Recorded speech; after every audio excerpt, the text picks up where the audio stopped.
Around Dodge City and in the territory on West, there's just one way to handle the killers and the spoilers, and that's with a U.S. Marshal and the smell of Gunsmoke.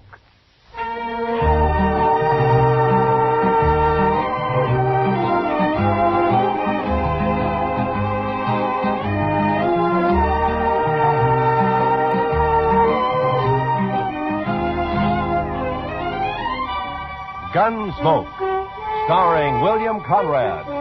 The story of the violence that moved west with young America. The story of a man who moved with it. Matt Dillon, United States Marshal.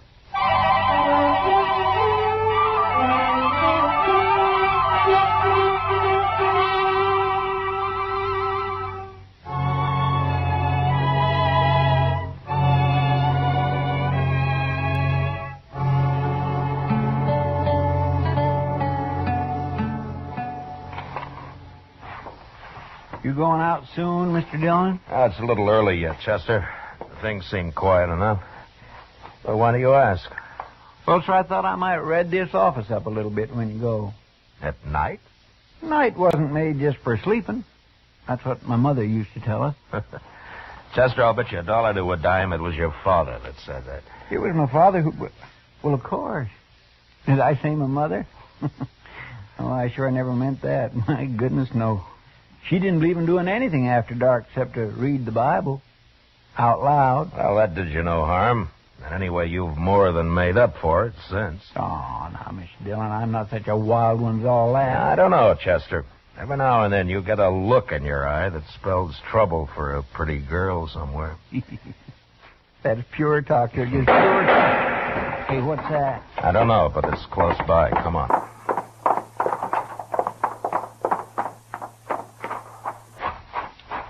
There. Look, right in the street. Yeah, I see him. But there's no one else around. Take a look down the alley, Chester. Yes, sir. Oh, it's Shaw. Shaw? Shaw, you bad hurt. Shot me right in the back, Marshal. Must have been in the alley there. Any idea who it was? No, sir. None at all.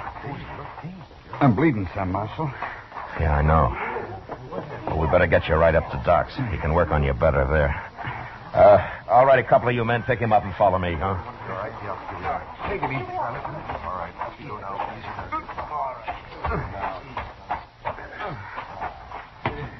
Not too fast.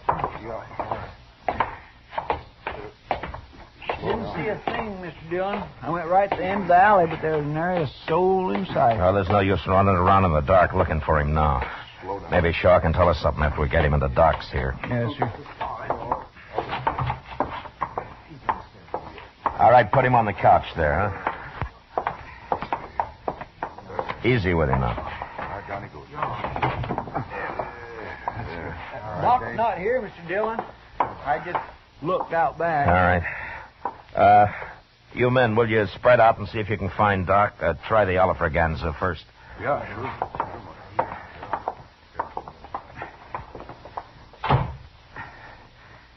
Do something for me, Marshal. Now, don't you worry, Shaw. Doc will be here soon, and he's patched up a lot of men worse off than you are. Is there anything I can do, Mr. Dillon? Yeah, here's his coat. Put it on the chair over there, huh? All right, sir. Shaw, do you mind if we talk while we're waiting for Doc? Well, if you're wanting to know who did it, Marshal, I haven't an enemy in the world to know her. Yeah, I know. But has anybody at all said anything lately or done anything that might have led to this? No. Well, did you see him at all? No, sir. But I did hear him say something about Stone, Marshal. That's all I heard. Stone. Is that a man's name? Could be. Anyway, that's all I heard. Maybe thought I was somebody called Stone. I don't know. Well, I don't know of any Stone. Not around here, anyway. No. Do you, Shaw? No, I don't. I'll see who that is, Chester. Yes, sir. Now, you let me know if there's anything I can do for you, Shaw. Sure will, Marshal. Thank you. I'll give it to him. Bye. Fellow found a hat out there, Shaw. Figured it must be yours. No. I'll put it over here with your coat. Is that your hat, Shaw? Yeah, it's mine, all right. Hey, they found him, Mr. Dillon. He's coming across the street right now. Doc! Hey, Doc! He can't hear you, Chester. The window's closed. Oh. Yeah. Come on, let's get out of here. The doc will be right here, Shaw. So long, Shaw. So long.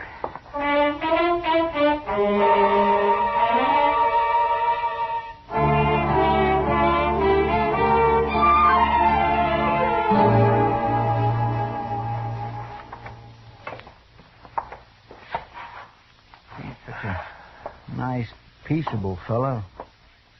It's a downright shame, that's what it is. Yeah. But he's right, Chester. He got shot by mistake. Oh?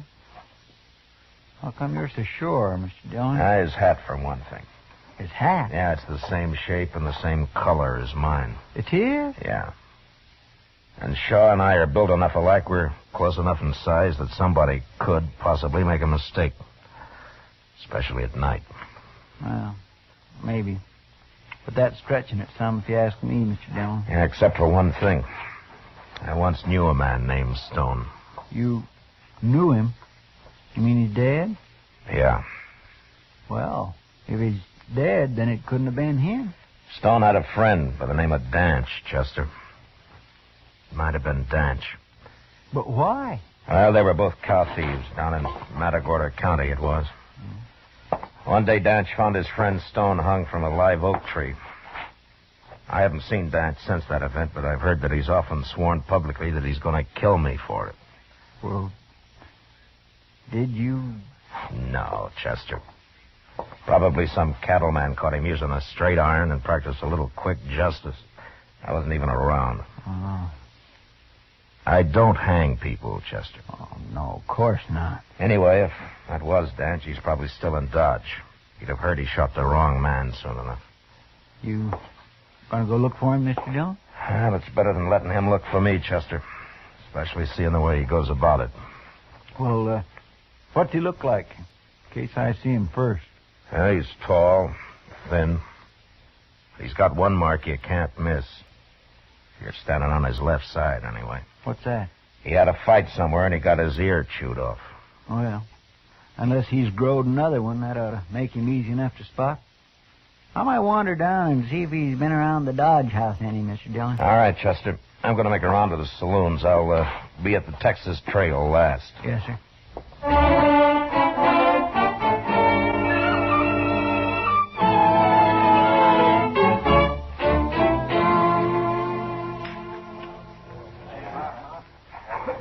You sure you don't want a drink, Matt? No, not tonight, Kitty. You must be expecting trouble. Yeah, maybe. Kitty, tell me something. Have you heard the name Danch around here lately? Danch? Yeah. No, I haven't. What's he look like, Matt? Well, he's a tall man. He's missing an ear. Oh, yeah. I saw a fellow like that a couple of nights ago. He was in here real late. Is that so? Yeah. You haven't seen him since? No, but I could ask the other girls. Hi, Mr. Dillon. Hello, Miss Kitty. Hello, Chester. Mr. Dillon, you know that cheap rooming house out the edge of town, the one they call the Prairie Dog Hole? Yeah, what about it, Chester? Well, sir, I went to every other place, and then I tried it just on a chance. Sure enough, he was there. You mean you saw him? Oh, no, sir, he's gone. They said he rode in after dark last night, and he left before dawn. He hasn't been back since, and he took his horse with him. Yeah. Yours. Oh. I'll put it over here with your coat. Is that your hat, Shaw? Yeah, it's mine. I think I'll keep sniffing the air just the same.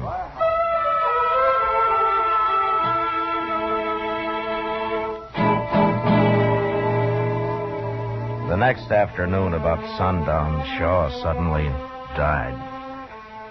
He hadn't been badly hurt, but as Doc said, you never know how a man's heart will react. Anyway, Shaw, the man without an enemy in the world, was dead. Murdered. And in place of me. That night, I was walking down Front Street thinking about it and wondering why it is that the innocent so often get hurt. And all at once, I had a feeling that I was being followed. I walked on until I reached an alley and then turned into it casually. Once out of sight, I ran halfway down it and ducked behind a rain barrel. Waited. A few seconds later, I knew I'd been right.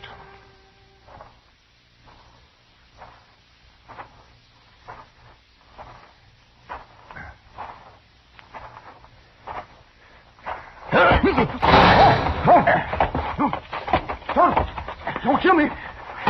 Don't kill me, Marshal. Well, that depends on you, mister. All right. Now, come on, get up. Yeah. You got my gun. I'm unarmed. It went off when you jumped me, that's all. Shut up. And turn around.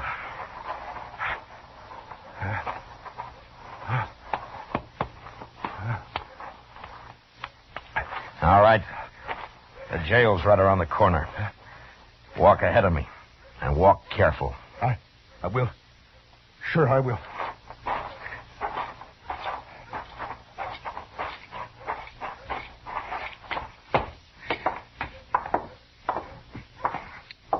All right, that's it. Now open the door and go right on in. Sure, Marshal. Well, who is this, Mr. Dillon? I don't know. Who are you, mister? My name's Lee. Lee what? Bill Lee. All right, Lee. Now, why did you follow me down that alley with a gun in your hand? Oh, I wasn't following you, Marshal. No? Well, what were you doing? Well, I was just... it was dark down there, and I didn't want to take any chances. You know? All right, Lee. Did you shoot Shaw last night? Oh, that fella got shot? Yeah, that's the one. No, Marshal. Why would I shoot him?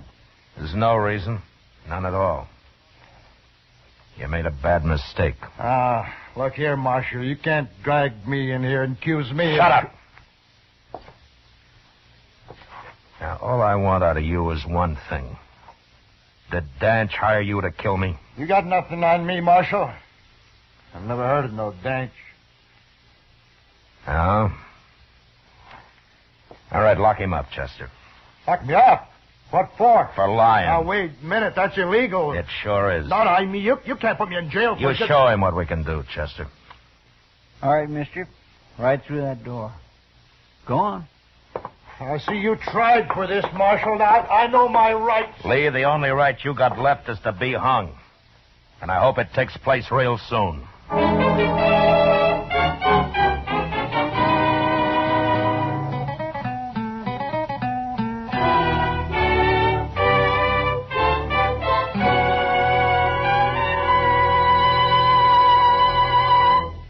We will return to the second act of Gunsmoke in just a moment. But first, a reminder to all vacation-bound Americans. Blood donations fall off in the summertime. Blood is vital to the saving of American lives. Give a pint of blood. Ask anyone who has. It's simple, painless. Make an appointment with your local Red Cross chapter. Give a pint of blood and save a life before you go on your summer vacation. Now, the second act of Gunsmoke.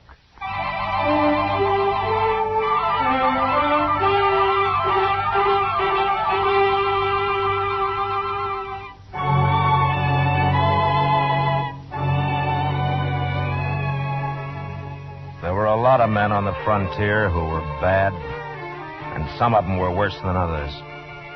But I always felt the rottenest kind was a man like Lee, whose guns could be bought. Every morning, Chester brought him out of his cell, and I questioned him. But he admitted nothing, day after day. Now, we kept him in jail anyway, and I hoped Danch would hear of it and come into town to do the job himself. But it isn't a good feeling to walk down the street and know that any minute you might get shot in the back. And finally, I got tired of it. I wanted to know where Danch was. Go ahead, Lee. Here he is, Mr. Dillon. You're wasting your time, Marshal. For the last time, Lee. You gonna tell me where Danch is? I've told you 100 times. I don't know Danch. Where'd he make his deal with you? I don't know nothing about no deal. I'm an innocent man, Marshal, and as soon as I get out of here, I'm going to write the government about you. Well, when you do, tell them how you messed up killing me. I'll tell them nothing. I mean, I'll fix you, Marshal. Yeah, sure. Tell me something, Lee. How does it feel to kill a man for money? Don't look at me, Marshal. Nobody's paid me nothing. Yeah, but what about you? You get paid for shooting people. You get paid regular for it. Lee, I'm going to hit you right on the head and drag you back to your cell. Sure. I'm not armed. And I won't be armed Now, either. wait a I'll minute, just smack Chester. you. Wait a minute. Just All let him right. be. But that kind of talk just makes me boil. Yeah, I know. But I got a better idea of what to do with him. What? Now, we're not getting anywhere this way. Lee just isn't going to tell us anything. He's got his mind made up. I don't know anything, I told you. So keeping him locked up isn't going to help. You don't mean that... Yeah, turn him loose. Oh, no. Well, it's about time. You can't do that, Mr. Dillon. He'll just try to kill you again the first chance he gets. Maybe. But, Mr. Dillon, I don't... All think right, a good go chance on, to- Lee. You're free. Now get out of here. You really mean it, Marshal? You heard me. There's your gun. Take it. Don't pick it up by the butt.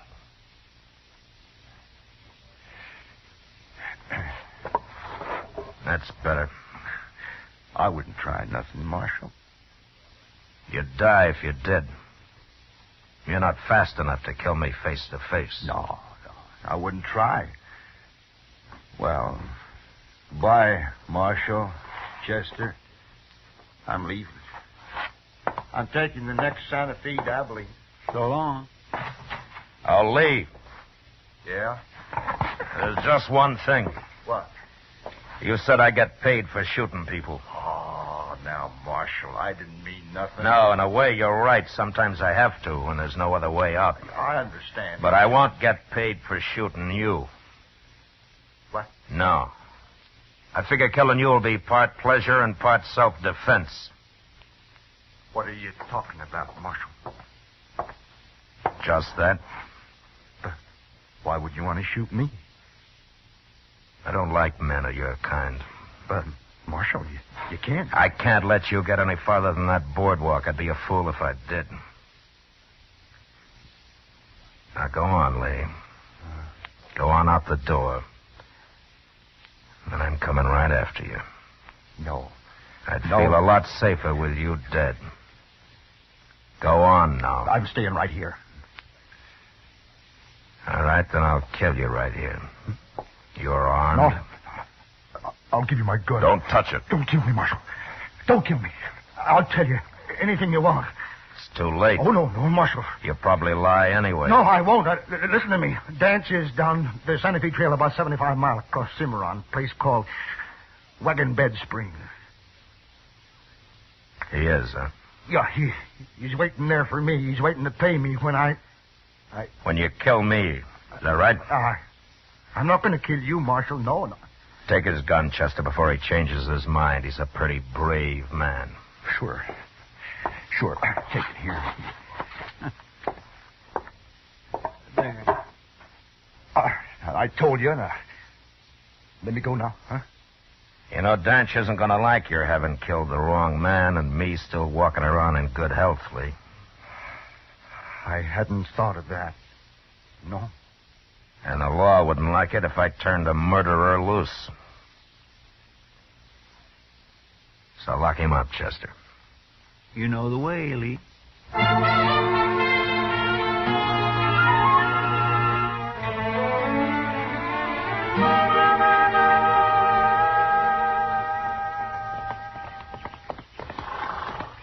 Mr. Dillon, you know what that cussed Lee told me just before we left?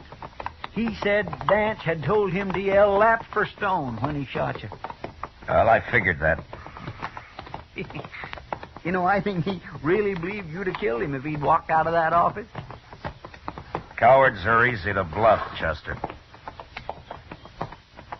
Now, when we get to Wagon Bed Springs, I want you to stay out of the way when I find Danch. Yes, sir, I will. Unless he has friends there. Yeah. I suppose he really believes you hung that fella Stone, don't he? Yeah, it seems that way. right, let's pull up here, Chester. It's just over the hill there. We'll go on in as soon as it's dark.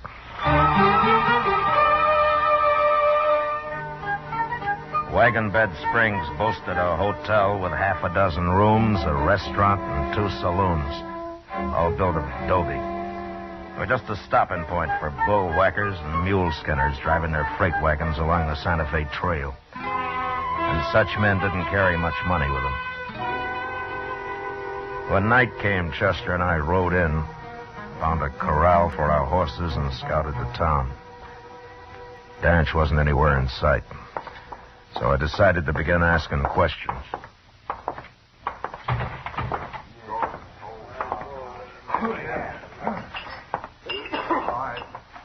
Beer or whiskey, men? Beer. Same for me.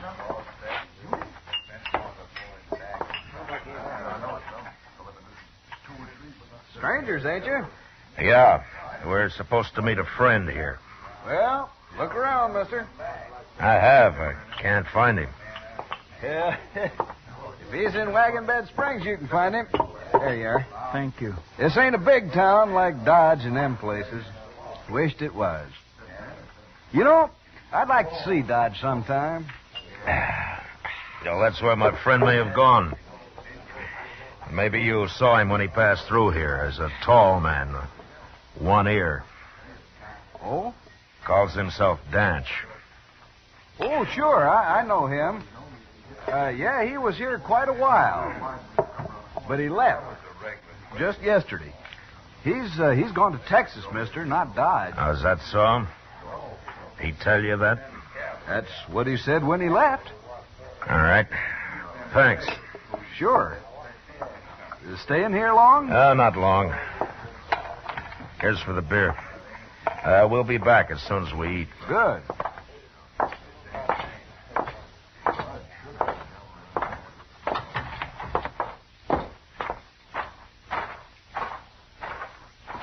Say, did you mean it in there, Mr. Dillon? Are we really going to eat supper again? Chester, that barkeep said he'd never seen Dodge. Well, he was there last fall. I remember his face. Well, what's he trying And if he was in Dodge, he knows who I am. Danch is here somewhere, and that barkeep's going to get word to him mighty fast. Here, let's cross the street. Where are we going? I will follow him when he goes to tell Danch I'm here. He'll leave as soon as he thinks we're in the restaurant. All right, he won't see us here. Can I go with you, Mr. Dillon? If you stay out of the way. I will, sir. I'd figured it right. And in a few minutes, the barkeep came out into the street and walked down toward the edge of town. We followed some distance behind until he reached a small adobe hut. And there he knocked and then disappeared inside. The hut had no windows we could see, but I sent Chester around back to make sure. He returned in a moment, and I told him to wait while I went up to the door.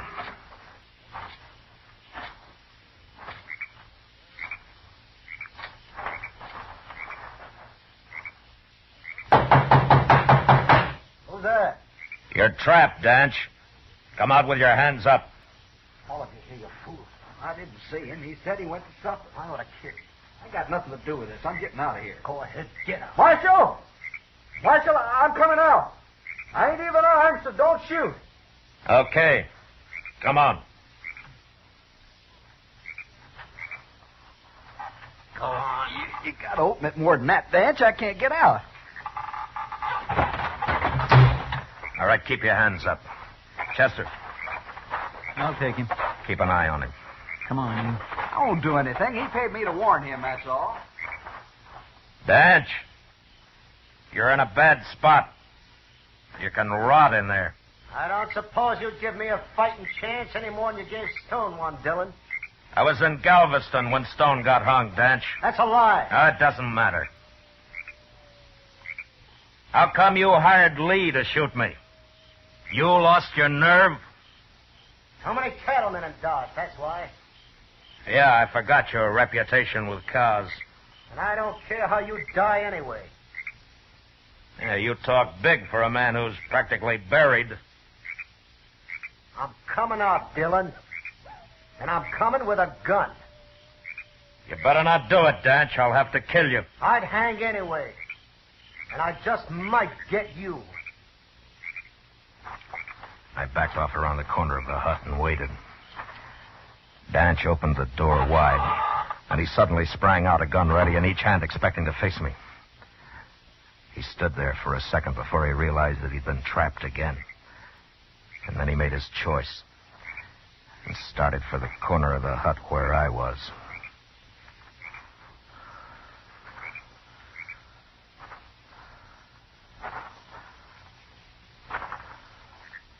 All right, drop him, Danch.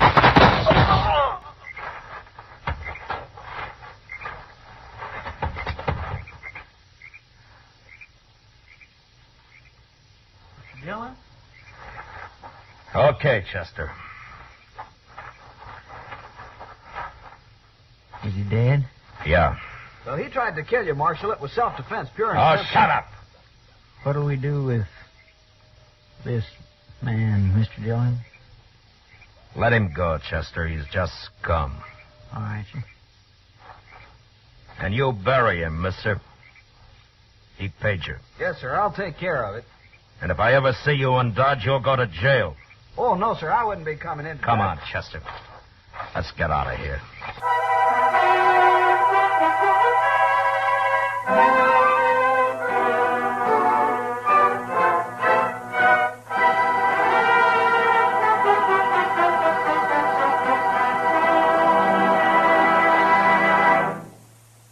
Gunsmoke, under the direction of Norman MacDonald, stars William Conrad as Matt Dillon, U.S. Marshal. Tonight's story was specially written for Gunsmoke by John Meston, with music composed and conducted by Rex Corey. Featured in the cast were John Daner, Vic Perrin, Harry Bartell, and Lou Krugman. Harley Bear is Chester, and Georgia Ellis is Kitty. Gunsmoke has been selected by the Armed Forces Radio Service to be heard by our troops overseas. Join us again next week as Matt Dillon, U.S. Marshal, fights to bring law and order out of the wild violence of the West in Gunsmoke.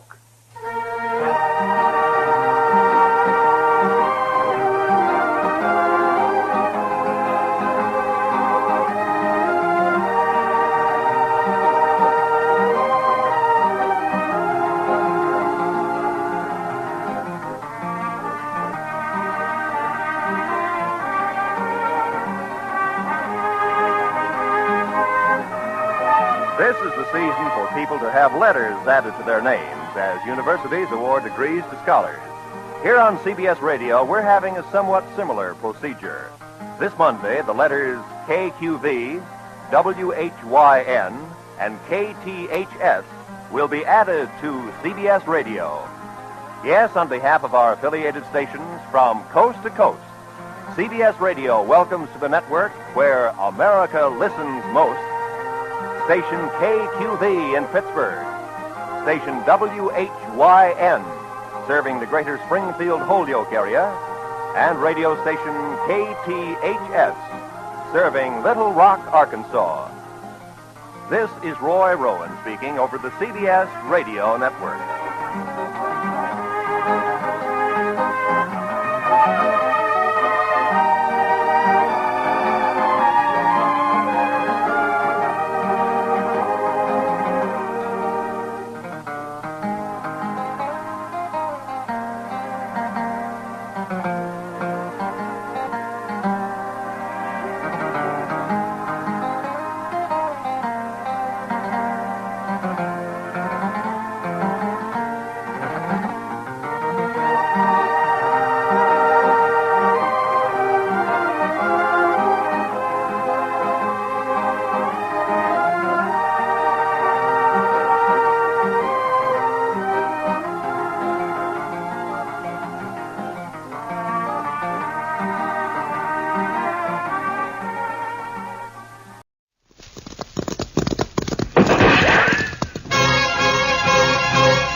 Dodge City and in the territory on west, there's just one way to handle the killers and the spoilers, and that's with a U.S. Marshal and the smell of gun smoke.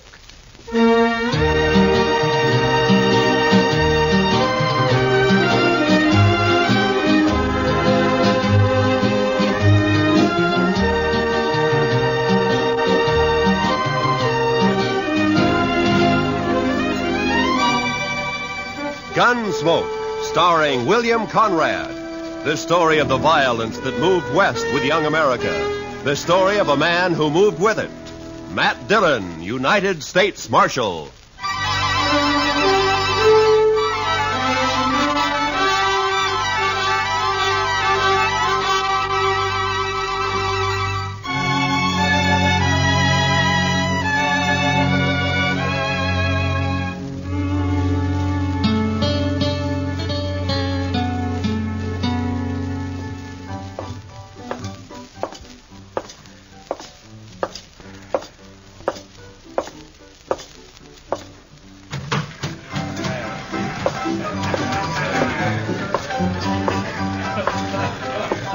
Welcome to the Cherokee Palace, Marshal.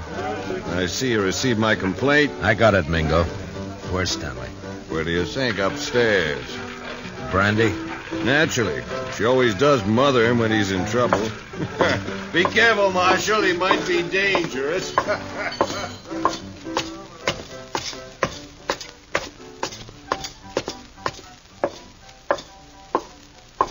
Well, Marshal, you got a sweet word for Dixie? Yeah. Move. Oh, it's not very sweet. It was to the point. Say hello to Jim for me, huh?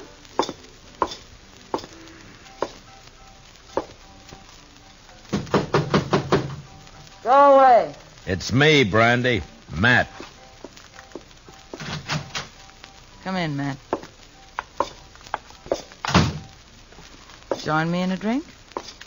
Where is he, Brandy? In the next room. Cried himself to sleep.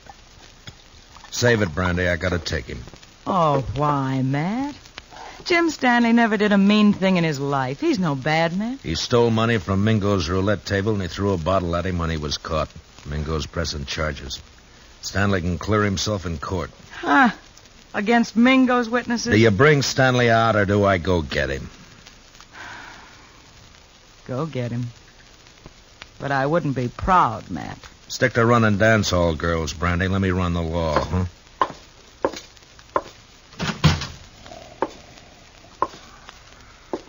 Stanley? Stanley! Oh, it's you, Marshal. I was sleeping. I want you to come with me, Jim. Come with you? Sure, Marshal. You better get up. Come on. Come on. Oh, yeah.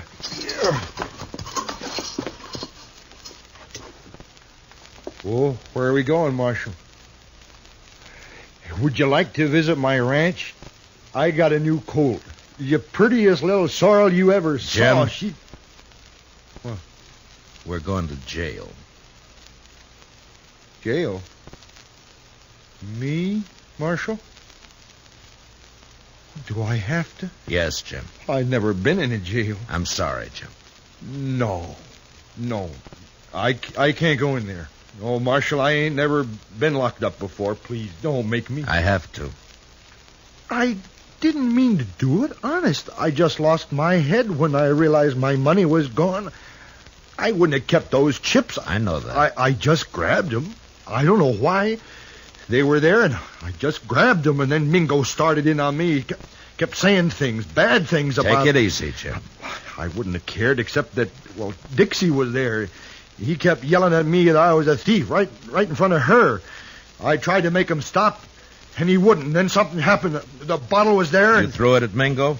No, I just threw it, Marshal. I was crazy. I didn't mean to hurt nobody. I believe you, Jim. Marshal, will you ask Dixie to come and see me later? Yeah, sure, I'll ask her. Thanks. I just want to tell her not to blame Mingo for all this. She might say something or give up her job. Don't worry, Jim. I don't think Dixie's going to give up anything.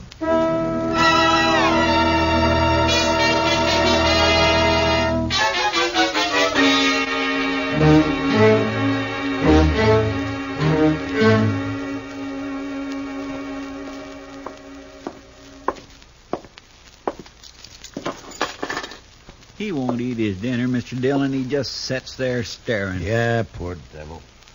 He won't really be convicted, will he? Well, I hope not, Chester. Mingo's the one who ought to be in jail. Look, Chester, this isn't exactly my idea of justice either. A shady gambler against a simple-minded horse rancher. Hello, Marshal. Bye, Chester. Oh, goodbye. I'll run along. You stay put, Chester. Oh, now, Marshal, I wanted to be alone with you. I sent for you to come and visit Jim Stanley, and you better be nice to him. Most fellas are tickled pink if I like them. They say I'm pretty. You're pretty enough. That's better. I knew you liked me. I said you were pretty. I didn't say I liked you. Oh, now that's nasty. Would you like to hear what I really think of you? No, don't bother. I get the idea. You're Mingo's girl. When I feel like it. Then why do you have to tease a man like Stanley, drive him to drinking and gambling and trouble like he's in now? He's sweet. He thinks I'm beautiful. Yeah. But even men like him wake up. Stick to Mingo.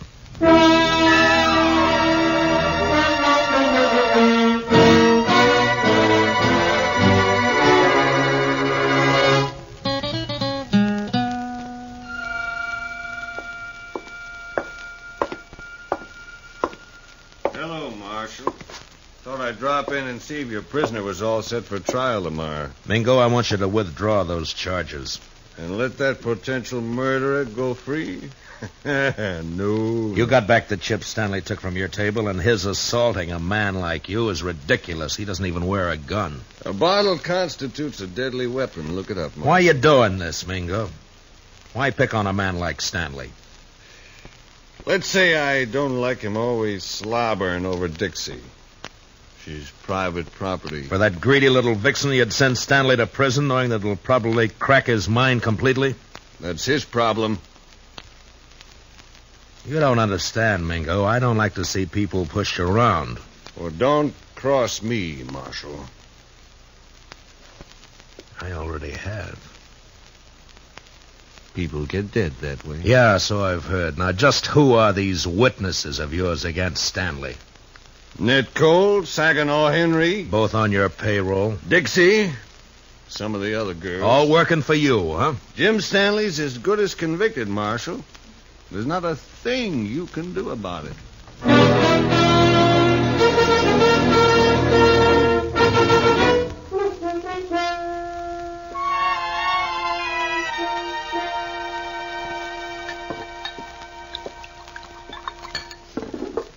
Here, man. Drink this. Thanks, Brandy. You know, all you need to do is stop fighting yourself, Matt. You're mixed up. Yeah, that's sure true, Brandy. You know, it's funny when it's something you can fight with your fists and your guns, it's easy, but how do you fight a deal like this? You gotta clear Jim somehow. Yeah, with those witnesses against him, Jim can't win in court. Technically, he's a criminal. Oh, criminal, my foot. He admits the crimes. The judge will have to sentence him to at least a minimum jail term. We know there are witnesses who can prove he's innocent. Now, a smart man would find a way to make him talk. I've been thinking about it.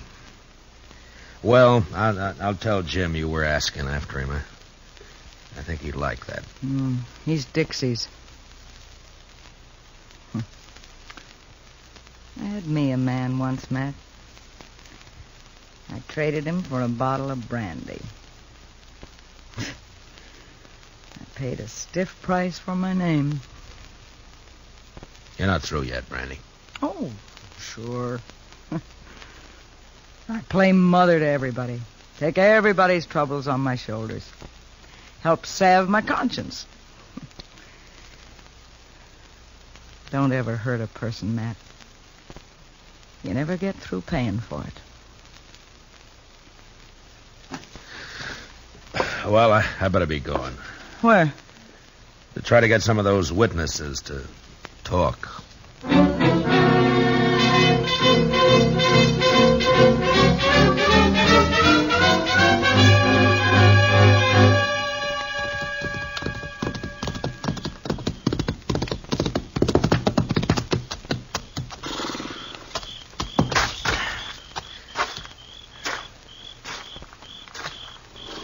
Hello, Saginaw. Huh? Oh, it's you. I've been looking for you. Then you've been looking for trouble. Well, you're beginning to sound like your boss, Mingo. It's late. What do you want? I want to read you something from this book. What book? This law book. Oh, so? First law I see says that anyone giving a drink to an Indian is liable to fine up to $500. I saw you buy an Indian Pete a drink only last week. Pete's a stable boy. He ain't no savage. Law doesn't say savage, says Indian. Pete's an Indian, so technically you broke the law. You can't make Next one says any man that disrobes in a public place is guilty of committing a public nuisance. Carries a fine of $100. Look, what the devil is all this? I saw you breaking a horse down in Harrison's Corral a little while back. You took your shirt off, and that's disrobing in a public place. Technically. You can't get away with this, Dillon. How much you make a month, Saginaw? 50, 75. Uh-huh. Well, the way it looks, I can get you fined on enough of these laws to keep you broke for about 5 years. 5 years? Then we can start all over again. You're bluffing. I never even heard of these laws. Well, look for yourself. Here. If you witnesses are going to send Jim Stanley to jail on a technicality, then a lot of you are going to jail the same way. Well, laws may be there, but they ain't fair. All right, Saginaw, if that's how you want it. Come on, let's go to jail. No, wait. Well, then start talking. Well, Dixie shilled Stanley into losing his money, and me and Ned Cole egged him into grabbing a couple of chips when the wheelman wasn't looking. On Mingo's orders? Sure. Stanley looked down at the chips we swiped, and he reached out to hand them back when Mingo jumped him. What was Dixie doing? Trying to keep from laughing. Yeah, I'll bet. And then what? Mingo rode Stanley hard to make him break down in front of Dixie. And finally, the poor lunkhead seemed to go crazy. He yelled and tossed a bottle at the bar. Not at Mingo? No, missed him by 10 feet. Stanley was just working off his mad by busting the bottle. Paid for it. I guess he had the right. Yeah, I guess he had. First, I think Mingo was just deviling Stanley, and then he got the idea to press charges and send him to jail. We got orders out to testify. Uh-huh. Well, thanks, Saginaw. Marshal, I'd like you to know something. Yeah? I'm glad I told you about Stanley, because framing him into prison isn't my idea of something to be proud of. It shouldn't be.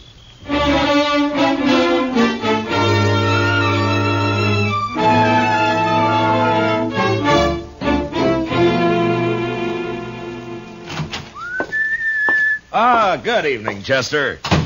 My, what are you so happy about, Mr. Dillon? Everything, Chester, everything. Is it about Jim Stanley? It is about Jim Stanley. He's going to clear himself in court tomorrow. Come on, let's go tell him. Well, gracious, that is good news. He couldn't have taken much more of being locked up. I know. Hey, Jim, wake up. We're going to bring... Jim. Mr. Dillon, he's gone.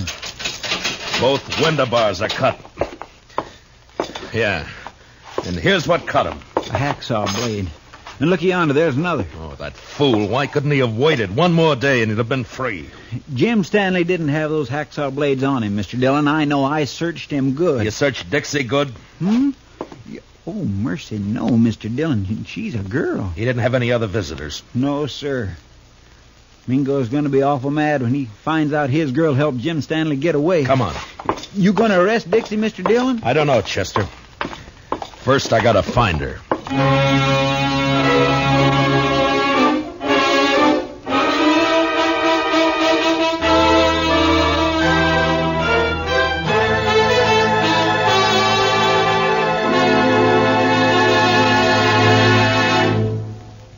return for the second act of Gunsmoke in just a moment. But first, every Sunday on CBS Radio, hear both sides debate the issues on Pick the Winner.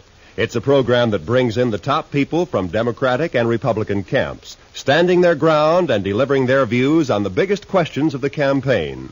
Don't miss Pick the Winner, Sundays between now and November, to be fully informed when it comes time to vote. And remember, straight through election time, make CBS Radio your election headquarters.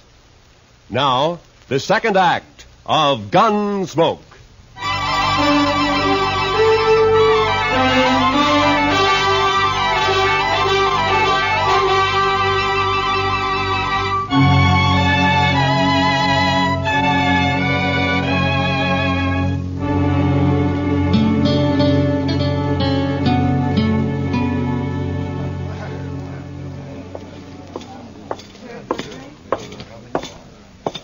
Kind of late, aren't you, Marshal? Where's Dixie, Mingo? Dixie, she's gone. I don't know where she is. You're lying. No, I swear she disappeared hours ago. I still think you're lying. Dixie's here someplace. Nah, he's telling you the truth for once, Matt. Dixie's gone, all right. Are you sure, Brandy? Saw her ride out of town. Was Stanley? Yeah, Matt. The two of them. Dixie and Stanley? Dixie passed him some saw blades. He cut his way out. That rotten double-crossing hellcat. She's your girl, Mingo. I'll be the laughingstock of Dart City. Good. I hope they laugh you clear out of Kansas. If it's the last thing I'll do, I'll find her. Both of them. Finding them is my job, Mingo. Go ahead. But you better beat me to them, or you'll be arresting them dead.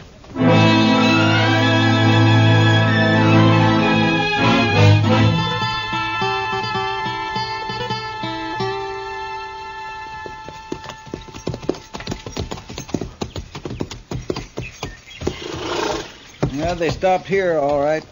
Probably changed horses and got some supplies. That wasn't why Stanley came home. Look, Chester. What? Water in the stock trough is right up to the top. And the barn's open.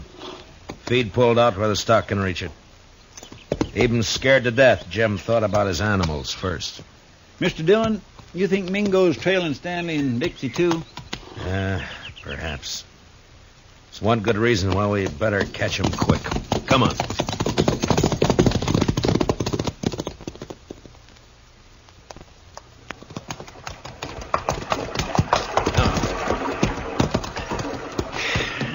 Still no sign. Looks like we've lost them for good now. What do we do, go back, Mr. Dillon? Well, we can't let Mingo find them.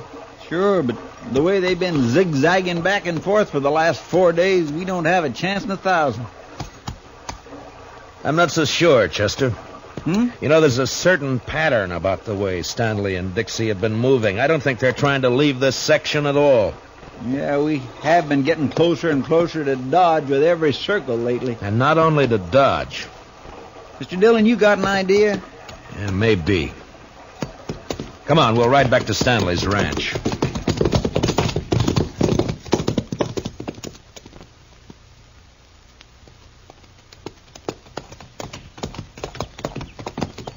You think they came back here? I will soon find out. But from what we saw here before, I'll bet Stanley's not the kind to stay away from his ranch for very long. Hit the dirt, Chester. Behind the trough. Yeah. It's Jim Stanley. There's his horse. Yeah. All right, keep your eyes open. Stanley!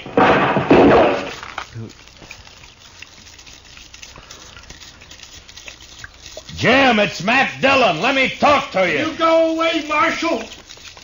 I don't want to hurt you, but I ain't going back to that jail. You go away now. I'll kill you. Jim, listen to me. I've got a witness. You better leave quick now. Please, Marshal. Mr. Dillon, I'm getting wet. That's better than getting shot. Keep your head down. Yes, sir. Sure is wet. Stanley's in a good position. Closest cover for us is the barn. That's across 50 yards of clearing. That's a long run. He could pick us off before we made 10 feet. Yeah. Jim, I'm not leaving until I've talked to you. Leave me alone, Marshal. Can't you leave me alone? I'm coming to talk to you, Jim. No! No, stay back!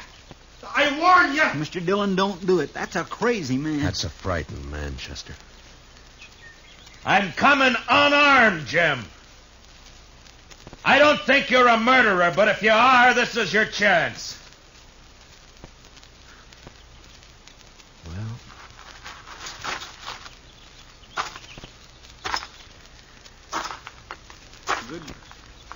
Good luck, Mr. Dillon. Mr. Dillon! Stanley's shot slashed across my side like a branding iron.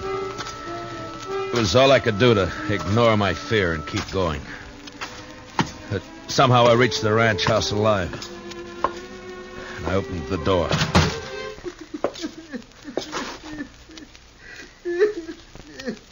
Jim Stanley stood there holding his gun. And crying.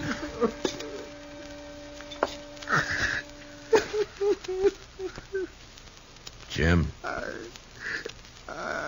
I didn't mean it. I didn't mean it.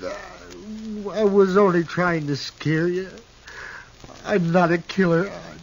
I never shot anybody in my life. Honest, Marshal, I can't even shoot a rabbit. I know that, Jim. I'm afraid. I've always been afraid of things. I try to be like other people, and it only seems to bring trouble. You can stop being afraid of the law and jail right now. That's all over with. You mean that, Marshal? Really? Really. But I shot you. Did you? I don't recall. Oh, but Mr. Dillon, shot hit your side. Right there. You see it? It's bleeding. Now, Jim, listen to me.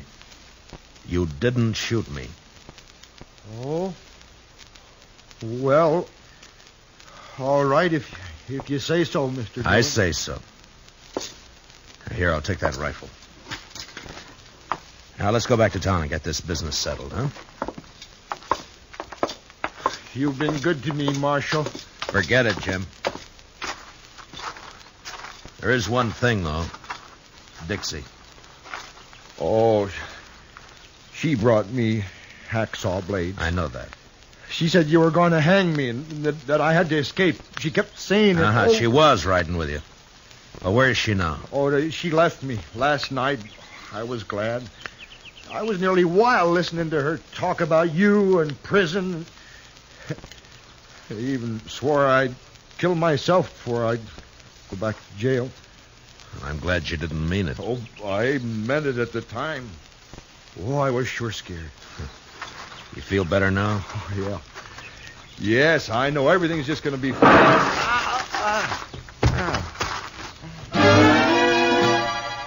The rifle slug splashed the side of Jim's face with red, and he crumpled into the dirt. From the water trough, Chester opened up and drew the fire of whoever was hiding in the hayloft of the barn. I could see a gun barrel poking out from the side of the hayloft. And I picked up Stanley's rifle.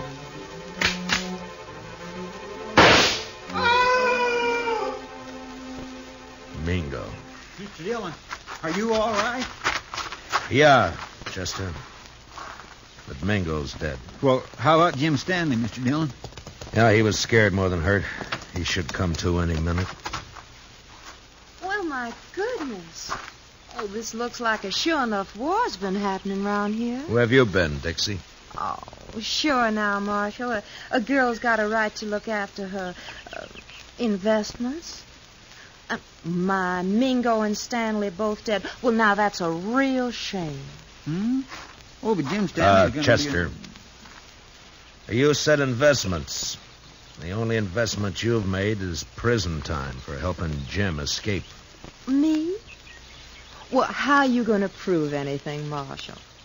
With Jim dead. But he's... Chester, why don't you go look after the horses? But Mr. Dillon... Yes, sir. It's a right good thing because I'm going to be terribly busy, you know, taking care of poor Jim's ranch and money and And, of course, the funeral and everything. Why should all that concern you, Dixie? Because I'm Jim Stanley's widow. What?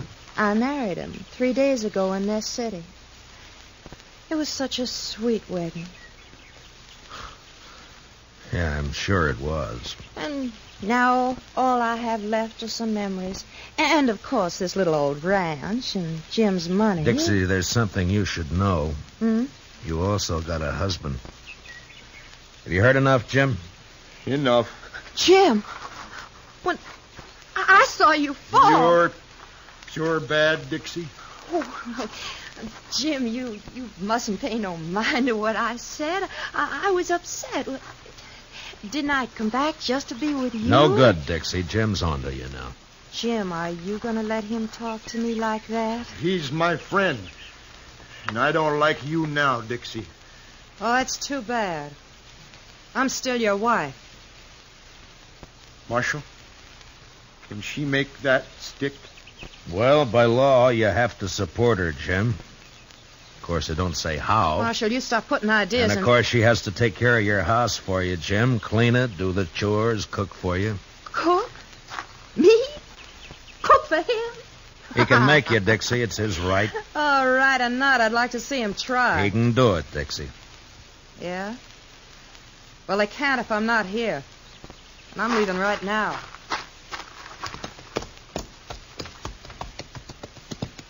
You want to ride into town with us, Jim? No. I think I'd rather stay here for a while, Marshal. If it's all right. Yeah, sure. I'll fix it.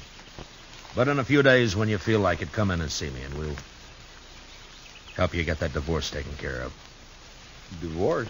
On grounds of desertion. She just deserted you, remember? Chester and I are your witnesses. Oh.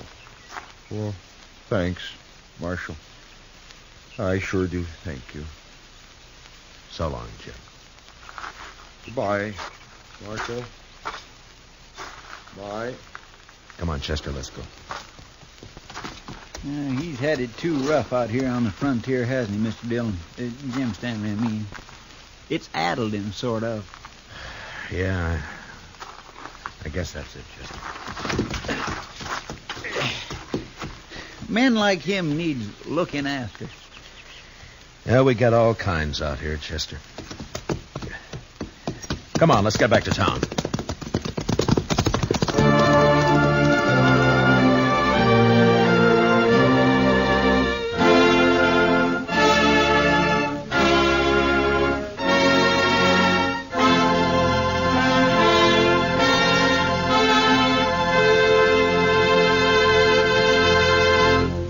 Gunsmoke, under the direction of Norman MacDonald, stars William Conrad as Matt Dillon, U.S. Marshal. Tonight's story was specially written for Gunsmoke by Herb Purdom, with music composed and conducted by Rex Corey. Featured in the cast were John Daner and Michael Ann Barrett, with Paul Dubov, Vivi Janis, and Bill Lally. Parley Bear is Chester. Join us again next week as Matt Dillon, U.S. Marshal, fights to bring law and order out of the wild violence of the West in Gunsmoke. Tomorrow's speakers on Pick the Winner, representing both the major parties, will be Harold Stassen, Republican, and George Ball, Democrat. Listen for this important program, Pick the Winner, tomorrow and every Sunday from now to November. This is Roy Rowan speaking, and this is the CBS Radio Network.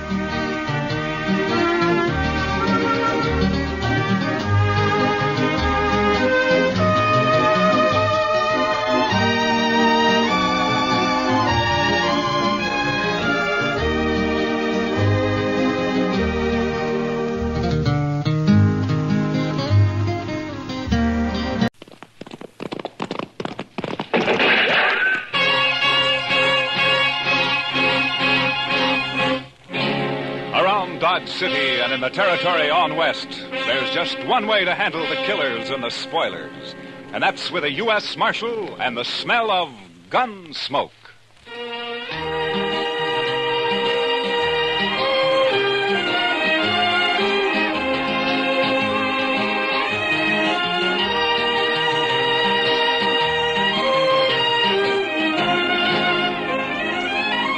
Gunsmoke, starring William Conrad.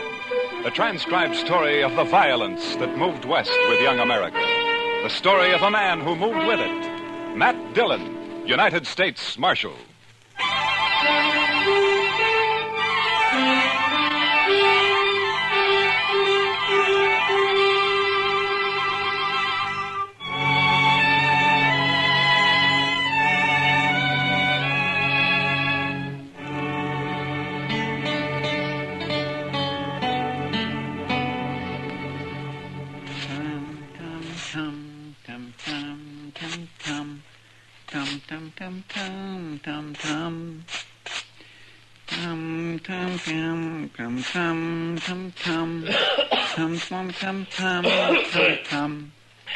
Chester, do you have to do that? You're just stirring up a lot of dust. Well, cleanliness is next to godliness, Mr. Dillon. Yeah, I know, Chester, but all you're doing is getting it off the floor into the air. Man can hardly breathe in here.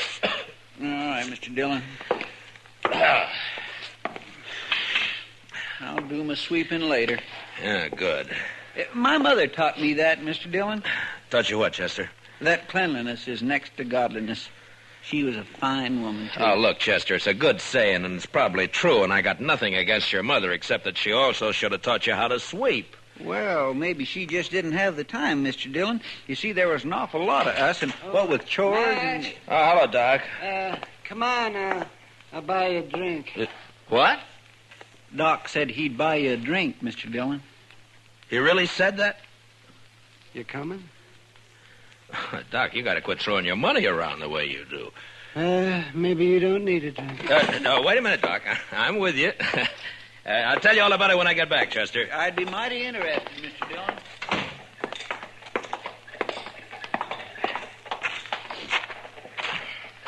Oh, sure be glad when it gets winter again. Why, Doc? You'll just complain about the cold, then? I suppose.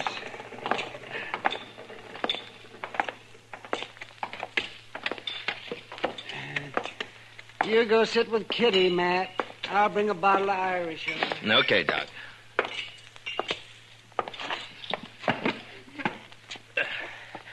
Hello, Kitty. Hello, Matt. What are you and Doc up to? Hey, he wants someone to talk to, so he picked me. And you. Fine. I'm a good listener. Lots of practice.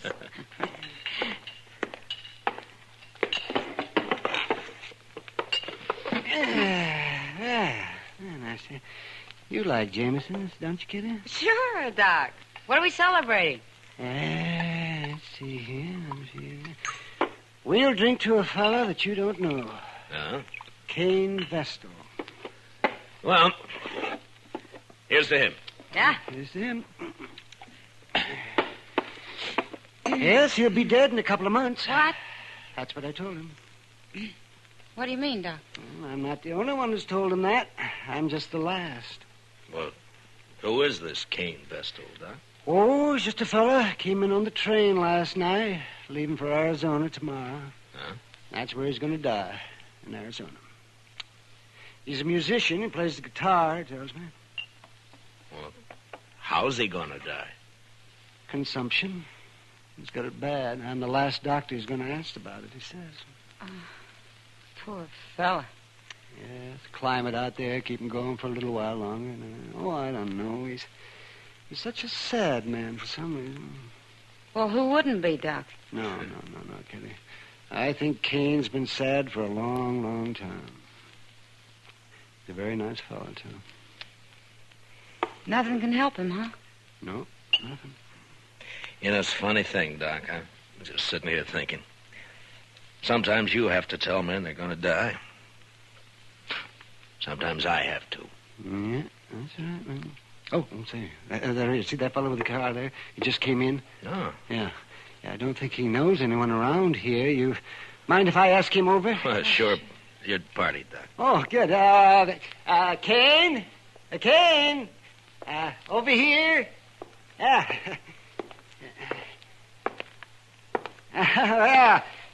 Sit down. Sit down. Cain, this is Kitty. Hello, Cain. Kitty.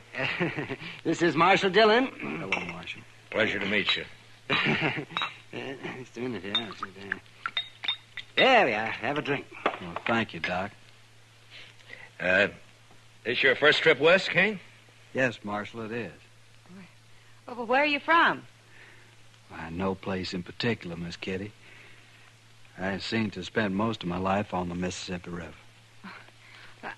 I thought you were a musician. I am.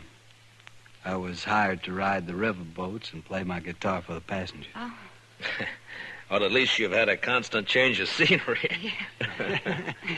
After 20 years of going up and down that river, it got pretty familiar, Marshal. Well, Kane, I knew a young fella back in St. Louis before the war, and he was learning to be a river pilot. Say, I wonder if you ever ran into him. Name of Clemens, Sam Crevens? No, Doc, I don't believe I did. Oh, he was a very amusing fella. He was just chock full of stories. You leaving Dodge tomorrow, Kane? I'm headed for Arizona, Miss Kitty. No reflection on Dodge, though. If you hit a place out there called Tombstone, I wish you'd look up Virgil Earp for me. Tell him I sent you, huh? Thanks, Marshal. I'll do that. Say, Kane, I wonder, could I ask you a favor? Why, certainly, Miss Kitty. Anything at all. Well, would you play something for us? I had an idea that's what it'd be. Anything in particular? Oh, play something you like, Kane. Another girl I knew used to like this one.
Thank you, Miss Kitty. I wish you were going to stay here a while.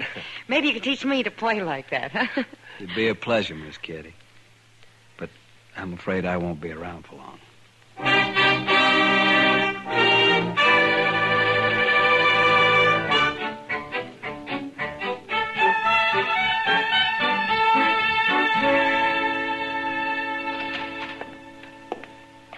Morning, Mr. Dillon. It's, noon, Chester.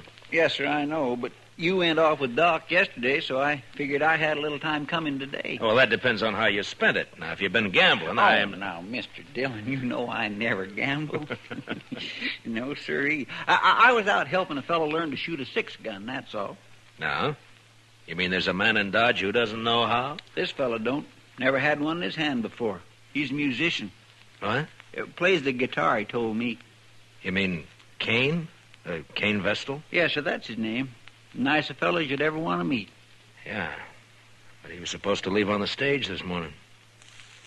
And what's he done with his 6-gun anyway? Well, I don't know, Mr. Dillon. He just come by here early this morning and asked me if I'd teach him. Now, where'd he get the gun? Said he'd just bought it. Anything wrong, Mr. Dillon? No. It just doesn't add up somehow, that's all. Oh, well, he won't cause any trouble. He's not the sort. You never know, Chester. No, sir. And my Kitty looks pretty this morning. She's got a yellow parasol, Mr. Dillon. Kitty?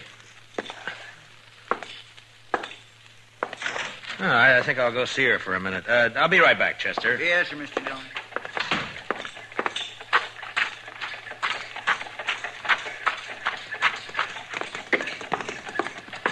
Kitty? Hello, Matt. Kitty, I'd like to talk to you for a minute. Oh, sure. What is it? I'm curious about something, Kitty. Maybe you can help me. Maybe. How long was Kane Vessel with you yesterday? Kane? Oh, well, he didn't leave till evening. Why? Well, he didn't go out on the stage this morning, and he's bought himself a 6-gun. You any idea why? A gun? Huh? Doesn't sound like Kane. Anything happened yesterday, Kitty, or did he tell you anything? Oh, yeah. There was one thing, Matt. Joel Adams and a couple of his men came in. Yeah? Kane got pretty upset when he saw him had a bad coughing spell. Oh? Later, he asked a lot of questions about Adams. Well, what'd you tell him?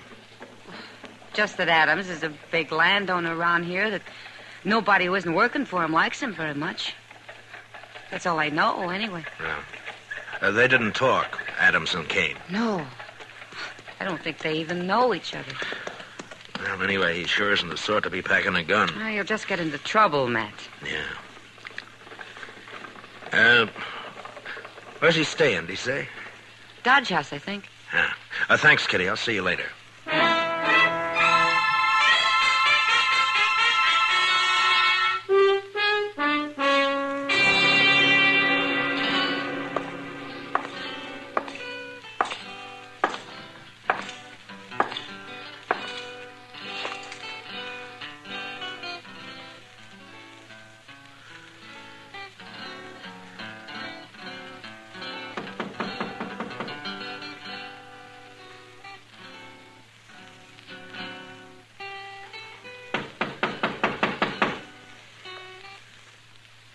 Come in.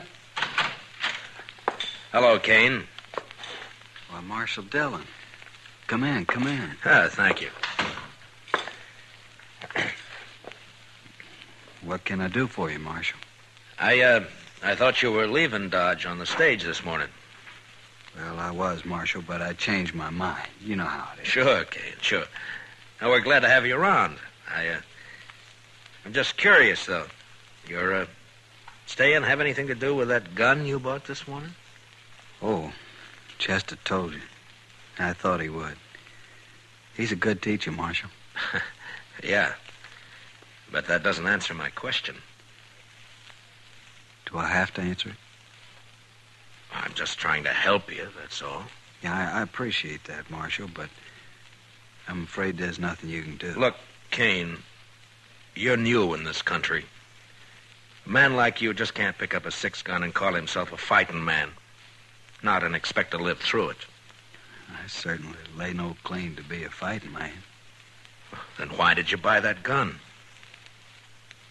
There's no law out here against a man having a gun, is there, Marshal? No, but any man who carries one is expected to use it when the time comes. You'd be a lot safer without one. Being safe doesn't mean a whole lot to me, Marshal. Not now. Yeah, I know. Doc told me. What's it all about? It's a long story. And an old one, I suppose. I'd really rather not talk about it. I can't force you to. But tell me this. Does it have anything to do with Joel Adams? Yes, it does, Marshal. I'm going to kill him. When? I don't know. Anytime. Well, why? That's the long story I mentioned. All right, Kane. But if you try to face him, he'll kill you before you got that gun halfway out of your belt. And if you shoot him any other way, you'll hang for it. You've forgotten something, Marshal. What? No matter what I do, I'm going to die soon anyway. A month or two isn't going to make any difference. You hate Adams that much? I wouldn't kill a man I didn't hate, would I? I didn't think you were the sort of man who'd kill anyone. Only Joel Adams, Marshal. Then I gotta warn him about you. Well, I understand, Marshal. It's all right. He doesn't know me anyway. Never even saw me before. But you want to kill him? Yes, sir. Well, I'll take your gun away from you, but you'll just find another one. And I can't arrest you unless I catch you trying to bushwhack him. I'm sorry for the trouble I'm causing you, Marshal. You know, I've never had to deal with a man like you before, Kane. Maybe I ought to just tie you up and throw you on that stage. You could. But I'd just come right back. Yeah, I guess you would. I'm sorry this has to happen here in Dodge, Marshal. Then why don't you leave? I guess I hate Joel Adams too much. All right, Kane, I'm through trying to convince you. So long. Goodbye, Marshal.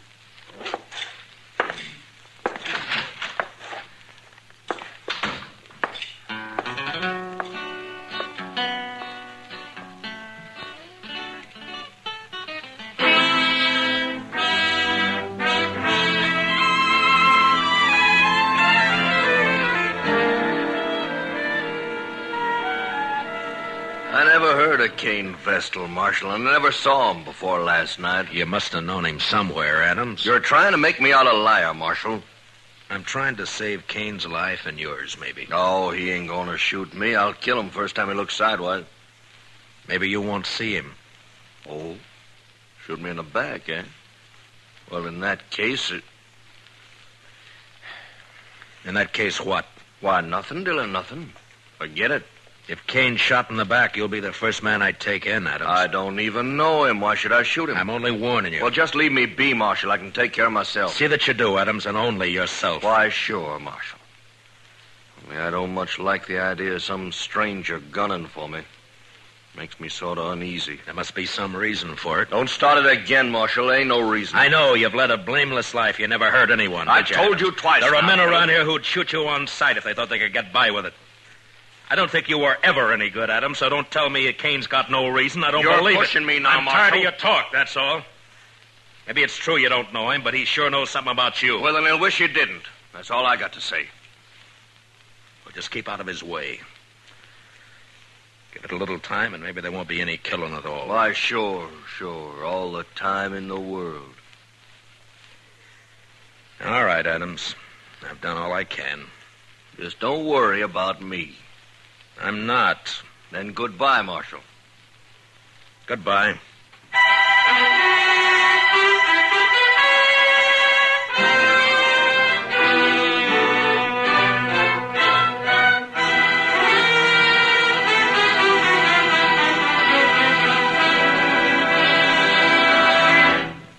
We will return for the second act of Gunsmoke in just a moment.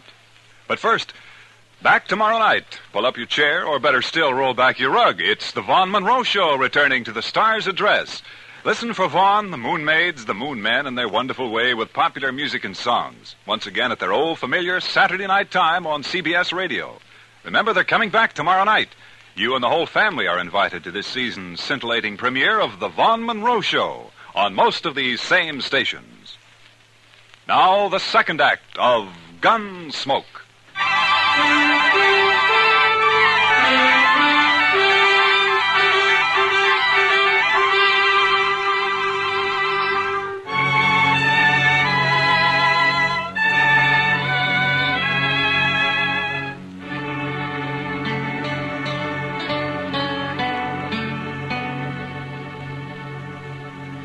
Sure is quiet around town tonight, Mr. Dillon. Yeah. There's a trail herd due in a couple of days. I suppose business will pick up then. You'd think those cowboys be too tuckered out after a ride like that to have any juice left in them at all, Mr. Dillon. Yeah, they're too poor to cut loose any other time. Well, that don't stop them down in Texas, Mr. Dillon. No? No. It's just like an uncle of mine back in Waco. He was poor, he was mean poor. But he always said the only good money was to have fun with. Oh, did he have fun? But no, sir. He was too poor, like I said. All right, Chester, all right. All I ask is that you don't try to explain it to me. Well, but there's nothing to explain, Mr. Dillon. It's just that he was the one poorest man you'd ever... Marshal, say, you want to talk to Kane Vestal? What? Kane is upstairs in my office. He been shot? No, not shot. Beat up. Well, how is he, Doc? Well, he's not too bad. A couple of cowboys found him just outside of town.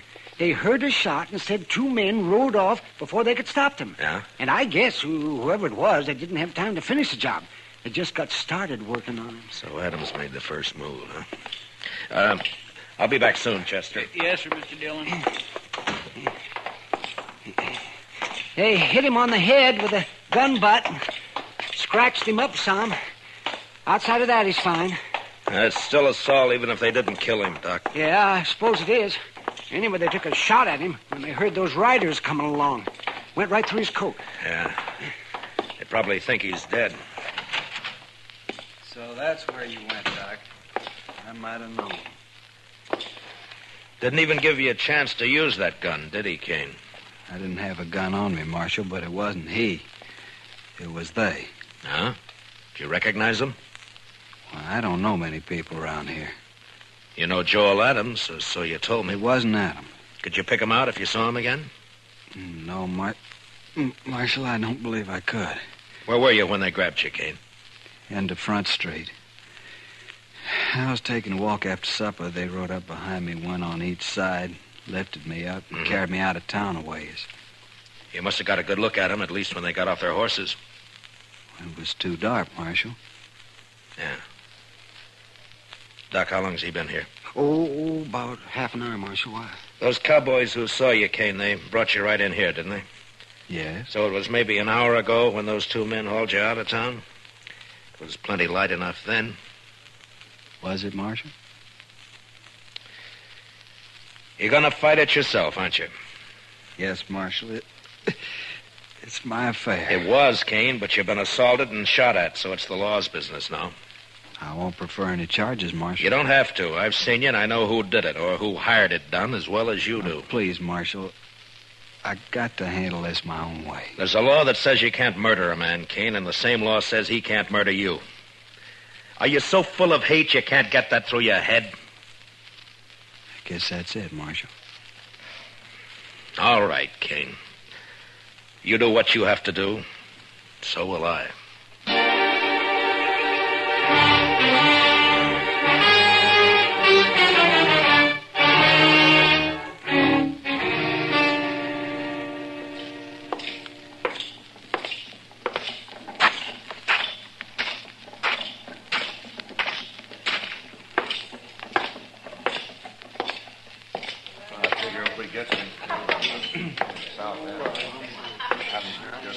Hello, Adams. I've been looking for you. That's late, Dillon. Can't you see me tomorrow? It's not even midnight. That's early for you. You see how this marshal's always trying to get me on the prod, boys? That's right. These boys of yours play pretty rough themselves, Adams. Meaning? Didn't they tell you? Tell me what? What they did to Kane Vestal? They did not kill Kane Vestal, and you can't prove it. No, Adams, I can't. Kane isn't even dead. What? You know, I'm curious, Adams. Why'd you think he might be? Why, somebody said he got himself hurt. Joel Adams. You arranged this, Marshal. You know I didn't. Who is he? What does he want? Hello, Joel Adams. Don't strain yourself so you don't know me. Who are you? Kane Vestal. But my name doesn't matter. What are you haunting me for? I never saw you before in my life. That's true. You didn't. But we had a friend in common once. A friend? Who? Julie Travis. What about Julie? You were a riverboat gambler then, Adams, and you had money and fine clothes and a way with women, especially young girls. Julie was only 16 at the time. Never mind all that. So she went away with you. To be married, you told her. Oh. I think I guessed the rest. You wanted to marry her, but I got her instead. Is that it? That's it, Adams. That's exactly it. Oh, now I thought you really had something on your mind, Vestal.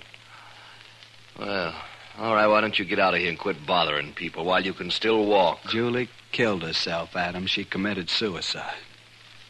What? You didn't know that, did you? Well, it's got nothing to do with me. Because you never married her after all. It was just a year after you abandoned her in New Orleans. I think it has a lot to do with you, Joel Adams. What are your plans, mister? I see you got a gun in your belt. Gonna kill you. Oh, so? When? Now. Right now. All right, Vestal, draw. Leave the gun where it is, Kane. One thing I always promised myself, Adams. Someday I'd spit in your face. Why, you...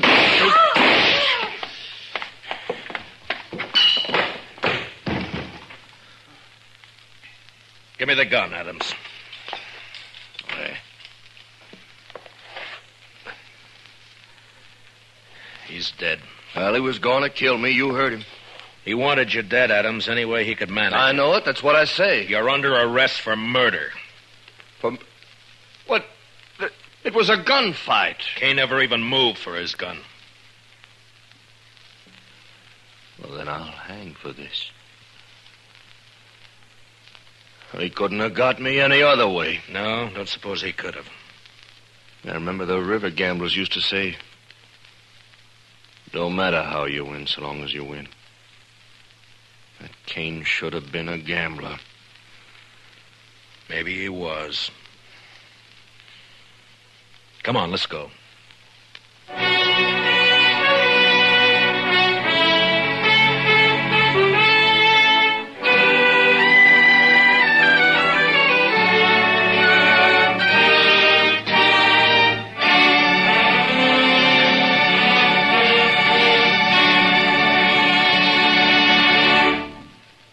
Gunsmoke, transcribed under the direction of Norman MacDonald, stars William Conrad as Matt Dillon, U.S. Marshal. Tonight's story was especially written for Gunsmoke by John Meston, with music composed and conducted by Rex Corey. Featured in the cast were Harry Bartell with Georgia Ellis and Larry Dobkin.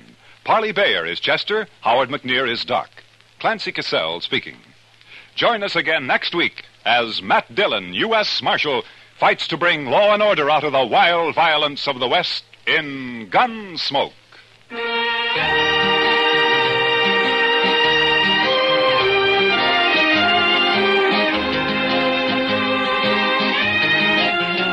Both back this Sunday night. Edgar Bergen and Company, and Eve Arden is our Miss Brooks. Yes, it's the Bergen and McCarthy Show with Mortimer Snerd, Podine Puffington, Effie Clinker, Ray Noble's Orchestra, and guest stars. Back Sunday nights at the Star's Address starting this weekend. Returning the same night is our Miss Brooks, starring Eve Arden as an English teacher ever seeking her special degree in romance. For comedy galore, enjoy Bergen and McCarthy and our Miss Brooks on most of these same stations. Back this Sunday night, presented by CBS Radio.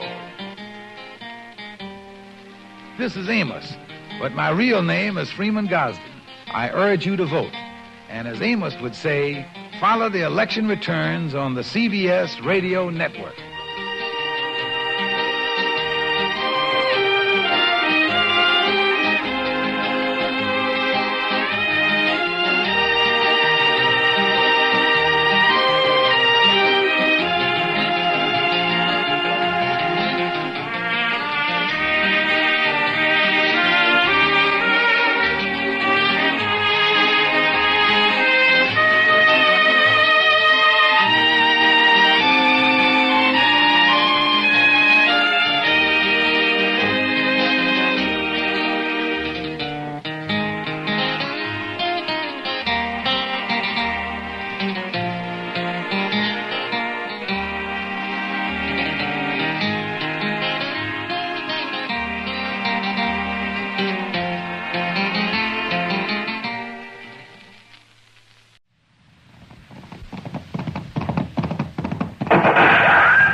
Dodge City and in the territory on west, there's just one way to handle the killers and the spoilers.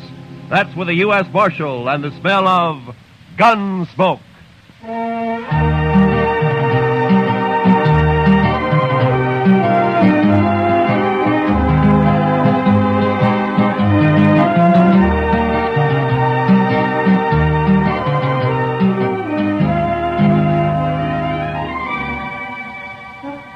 Gunsmoke, starring William Conrad. The story of the violence that moved west with young America. The story of a man who moved with it. Matt Dillon, United States Marshal.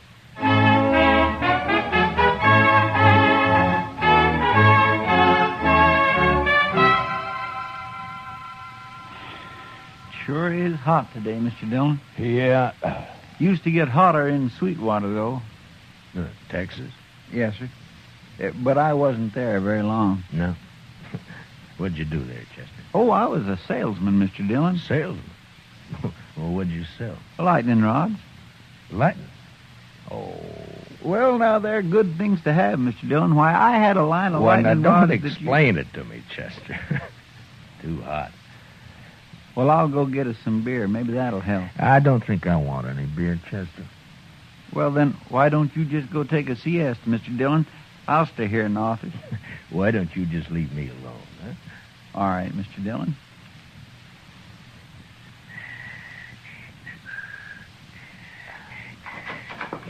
Marshal, Yeah, what do you want, Doc?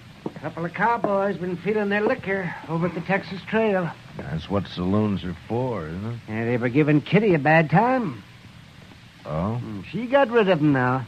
But they're down at the end of Front Street now, making remarks and pestering the town ladies. It just might lead to trouble. Well, I'm not going to walk down there in this heat just to lecture a couple of hard-nosed cowboys. I'll go, Mr. Dillon. Oh, good, Chester. You go, huh? Just tell them to take it easy and leave the ladies alone. Yes, sir, I will, Mr. Dillon.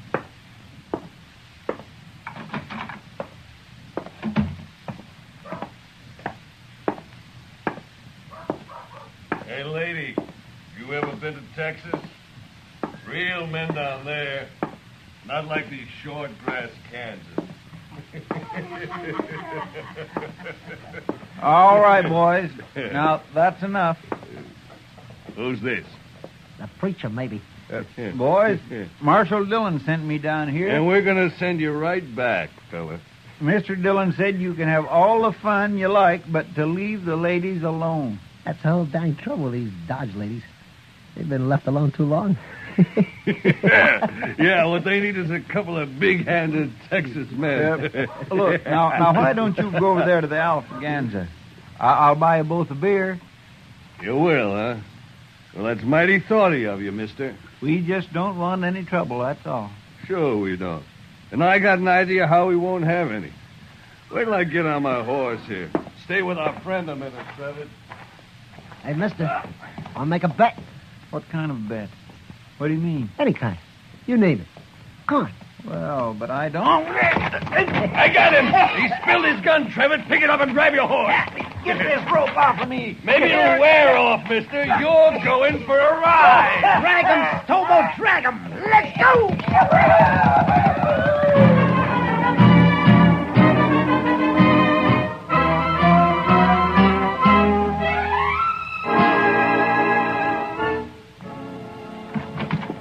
I got Chester, Marshal. What? What? Who got Chester? A couple of cowboys. The roadman dragged him out of town. Come on. What? Well, which way? West, I'm going with you. Hurry.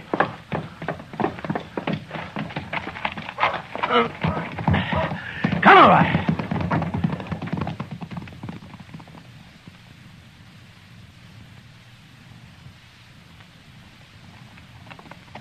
There they are, but they're not dragging anything. They must have cut him loose.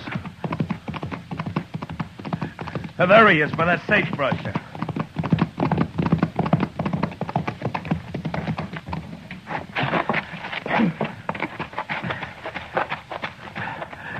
Chester. Chester. Get that rope off his feet, Shiloh. Look at him. He's bleeding all over. They tore him to ribbons. I'll stay with him, Marshal, if you'd like to. No, Shiloh. Go get our horses, huh?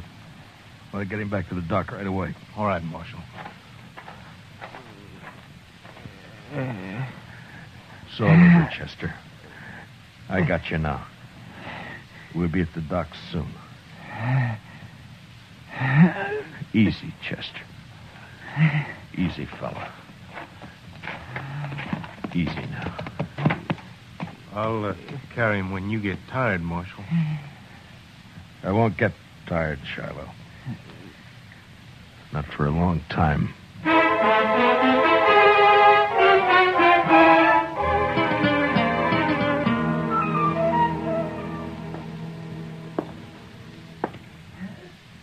Well, Doc? Yeah, he's in bad shape, Marshal. The worst is something that's bothering his breathing. I don't know what it is. We'll just have to wait and see if it goes away. If he lives the next few days, he'll pull through. Oh, Doc. I know. But I'll stay right here with him. Why did I have to send him?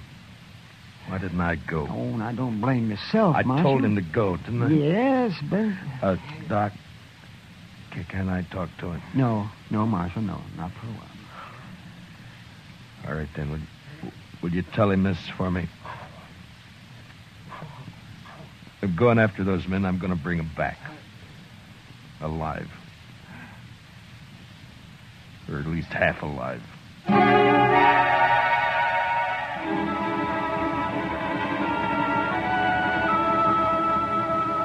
In the street outside, waves of heat move back and forth, making things seem unreal. Like Chester lying up there at docks. That seemed unreal somehow. I walked down to the jail and I went inside and I sat there for a while. And then all at once I got up and unbuckled my guns and I hung them on a peg behind the desk. And I went over to the Texas Trail.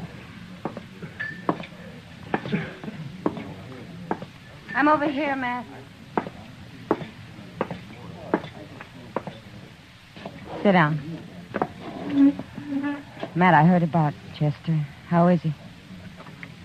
Doc doesn't know for sure. Oh. They were in here bothering you. Who were they, Kitty? I never saw him before. One was a kind of weasel-faced man named Trevitt. And the other? Big man. Real brute. Named Stobo, I think. I see. What outfit, they say? Would it be the Crow Track? Yeah. The Crow Track's holding a herd up the river. Thank you, Kitty. Wait a minute, Matt. Yeah? It's no business of mine to ask, but where are your guns? It would have been easier for Chester if they'd have shot him and killed him. But I don't see... So I'm not going to shoot them. Chester dies, I'll see him hanged.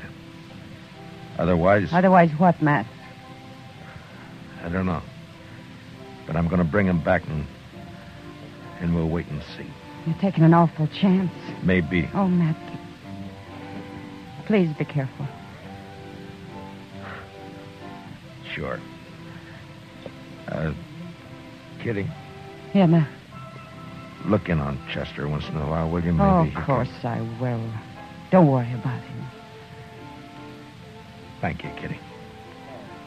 So long. Hey, Marshal. What is it, Shiloh? I'll walk outside with you. Marshal, I want to ride after those cowboys with you. No, Shiloh, I'm going alone.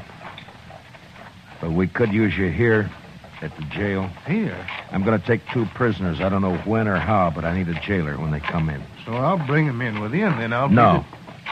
That's something I have to do alone. Marshal, you're a stubborn man. But, okay, I'll do it. Keys are in my desk. Here's my horse. I'm going now. Hey, wait a minute, Marshal. You're not armed. I know it, Shiloh. Goodbye.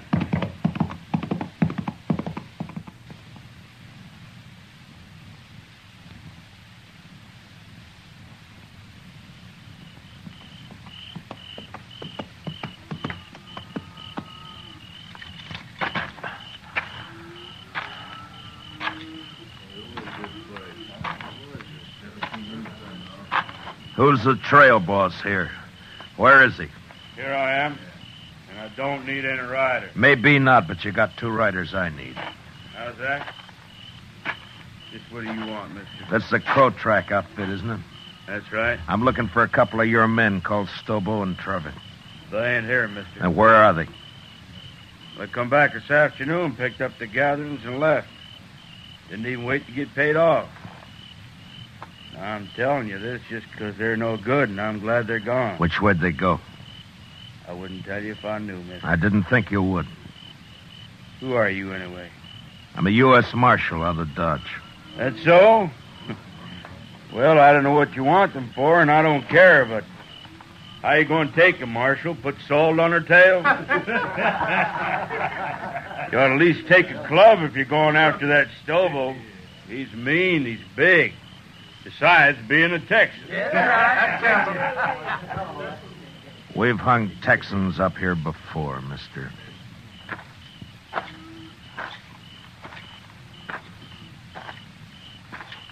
Marshal. Yeah? I heard Stobo and Trevitt say they were heading west, following the Arkansas. Where are you from, son? Texas, near Waco. And what are you sniveling around informing on these men for? That Stobo kicked me, knocked me down and kicked me. All right, son, I'll ride along the Arkansas. But you ride back to Texas and learn how to fight your own battles.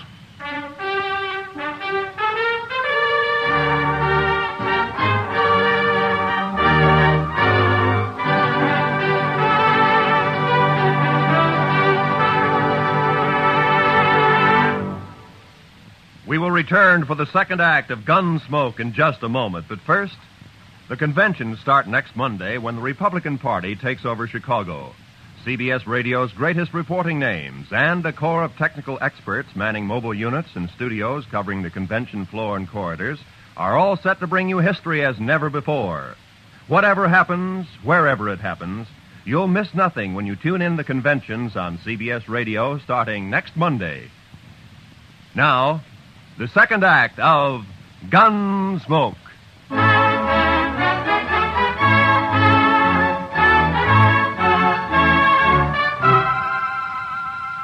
I cut straight down to the Arkansas and followed it west. I rode close to the water where I could use the sound of it for only my cover.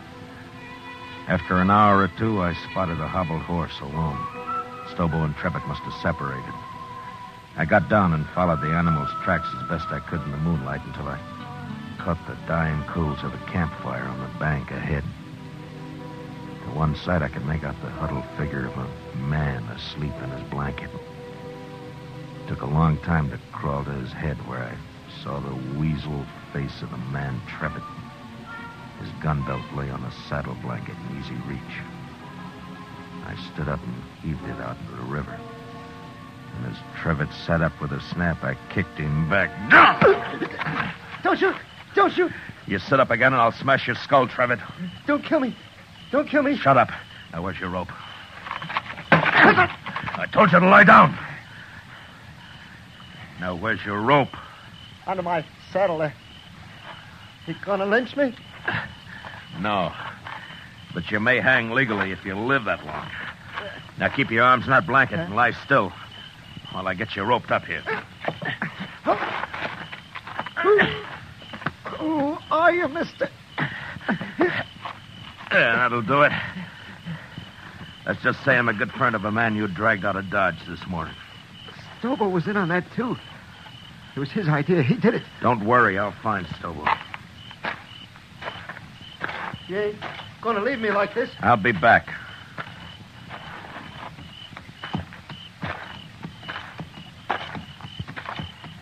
You ain't even carrying a gun. Too bad for you, I'm not. Now, Trevor, I'm going to throw you across my horse and tie you on. He'll take you into Dodge right to the jail. When you get there, tell Shiloh who you are if you can still talk. And he'll give you a nice, clean cell. You're the marshal. I'll be back when I find Stobo. You can't do it, Marshal. I'll die on that, son. Ride like that across a horse. No, listen. Stobo's about a mile upriver. We had a row and I left him. See, I told you, Marshal. Let me go now. Trevitt, how would you like to go to Dodge behind my horse with a rope around your heels? No, don't, Marshal. Don't kill me. I'll pack you on now.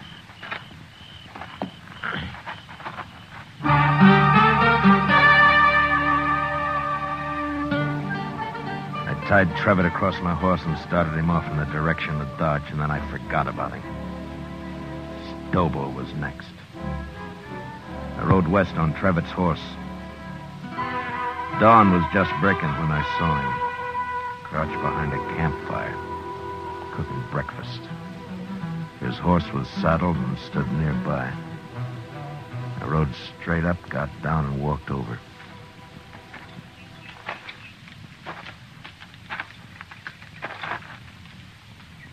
You lost, stranger? No. I'm not lost. Stobo. No tricks, mister. I don't see a gun, but no tricks. Relax, Stobo. I'm unarmed. Who are you? Matt Dillon. I'm a U.S. Marshal out of Dodge. You're a long way from Dodge, Marshal. Stobo, you and your pal had some fun with a friend of mine yesterday. You hurt him bad. Maybe you killed him. You rode out here without a gun to tell me that? You're the craziest marshal I ever saw. I'm going to shoot you, Marshal, and bury you in the river. What do you think of that? I expected you would. Huh? But unless you want it on your conscience that you refused to feed a man on the trail, you better give me a piece of that pork first. You're about the coolest man I ever saw, Marshal. Do I eat? Sure you do. Sure. You just stand right there across the fire and don't move. I have to shoot you before you've been fed. I know. It's too bad I only got one dish for your last meal, Marshal. A man can keep sassy on meat alone, Stobo. Yeah, he sure can. Well, looks about done. At least this here piece says you can't... All right, I got your gun, Stobo, so don't try anything. You burn me! You burn me! Just a few coals. It won't hurt you. Now shut up and get on your horse. I'll kill you for this, Marshal. You can't hurt me like that. On your horse! Come on now. Get up there. Now, you just sit there, Stobo. I'm going to throw a noose around your neck, so keep your hands down. There now. Now, you ride toward Dodge. And you do anything I don't like, and I'll jerk you off your horse and drag you the rest of the way. Now ride.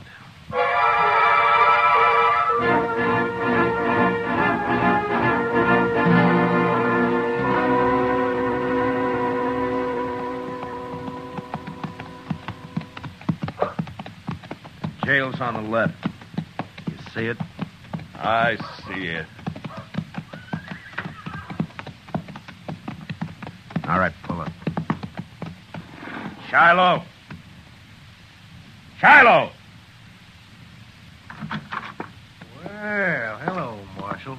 This other one? Yeah. Trevitt, get here. More dead than alive, but he's here. It was rough, Marshal. Real rough. Yeah. Shiloh, how about Chester? Tell me. Doc ain't sure yet, but he's alive. Lock Stobo up. I'm going over to Doc's. All right, you get down. And walk straight, or I'll shoot you through both knees.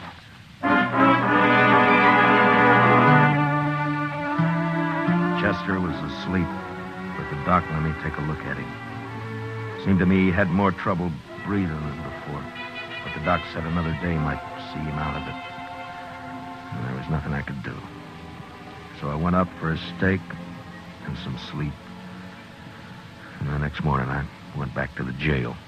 Morning, Marshal. Is everything all right, Shiloh? Doc looked over your prisoners. Trevor's pretty sick yet, but Stobo's all right. Got a few burns is all. Nothing could hurt that moose. A hanging might. Sure, but what if Chester pulls through? You can't hold us in, Marshal. There's no law that says... I don't like the sound of your voice, Trevitt. But you can't Be hold quiet. Don't worry, Travis. There's nothing he can You do. too, Stobo. Shut the door, Shiloh. I don't even want to look at him. That Stobo's a mean one, but I feel kind of sorry for Trevor. And go cry about it someplace else. I don't feel sorry. Don't you take it out on me, Marshal. I didn't send Chester off to do my job. Yeah. Yeah, you're right. I'm sorry. Go get some breakfast. Huh, Shiloh? I'll wait here now. I'll be back later.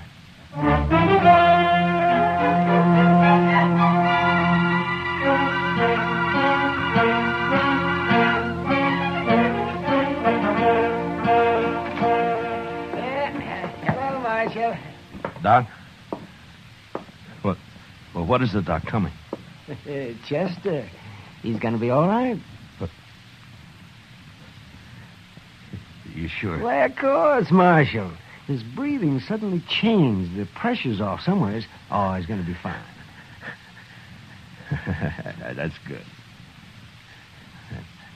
Of course, he'll be in some pain for a while yet, but... Yeah. All right, Doc. I'll come see him in a little while. I'll tell him for you, Marshal.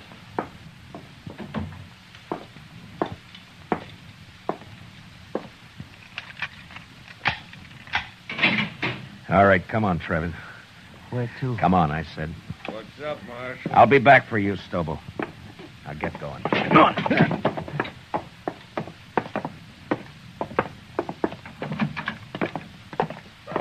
It was Stobo, did he? Not me.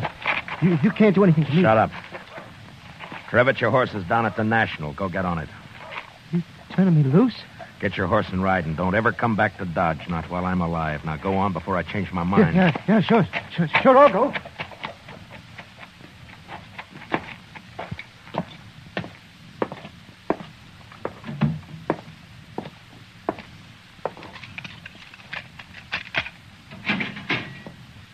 You're next, Stobo. What you do with Travis? Put a knife in him? I turned him loose. Now come on, get out of that cell. Am I free, too? You will be in a little while. So the doc, Marshal. Chester's... Hey, where you going with Stobo? Gonna shoot me in the back, probably.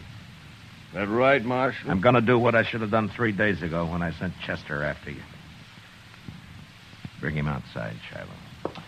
Let's go, Stobo. Slow and easy.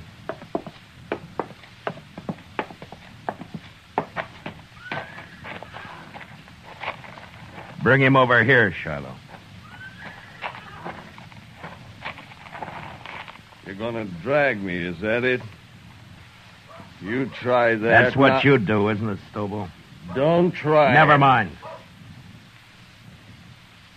Shiloh, hold my guns. Here. What the... Oh, I get it. You're gonna fight me. Marshal, you're crazier than I thought. Why, I'll tear your throat out. If he wins, let him go, Shiloh. Maybe I will. I said you'll let him go. All right, Marshal, all right. Maybe you're crazy, but I guess this is your party. Come on, Marshal. I'll make it short for you. Real short. Stand back, everybody. Get back, do you hear? You're big, Stobo, but you're stupid. You're ugly stupid. Why, you... I'll kill you! I'll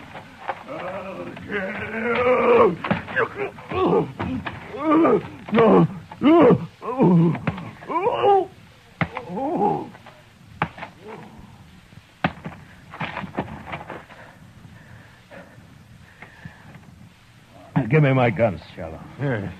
You don't look too good, Marshal. I'd better get that doc. He's hurt, but he isn't dead.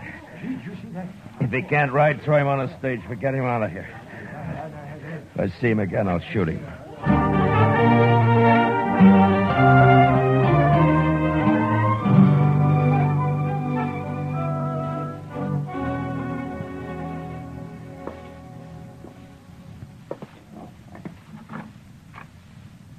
Chester? Can I come in? Yes, sir, Mr. Dillon. My, what happened to you?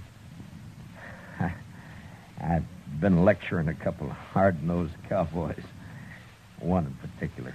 Oh, I see. I'm sorry, Mr. Dillon. Those two sort of got the drop on me. Yeah, it sure did. Mr. Dillon? Yeah? I've been thinking, and... Yeah? What is it, Chester? Well, Mr. Dillon, I'm not much help to you here. Maybe I better just... That's enough, Chester. Well, but I've been thinking Well, that... just stop thinking. Yes, sir. Now, look, Chester, I'm going to tell you something. I need you here. You see, you're the only man in Dodge I can really trust. The only one. Yes, sir. Well, you can trust me, Mr. Dillon. Yeah, I know. And I'm thanking you, Chester. But you're sure no help to me lying there, you know. No help at all. Well, I don't aim to stay here long. The doc says I'll be up and around again. Look, Chester, I tell you what. I'll go get patched up, and then we'll make Kitty come over and fix us some steaks, and we'll have some beer too, huh? Well, what do you say? My, that'd be fine, Mr. Dillon. My, I'd sure like that.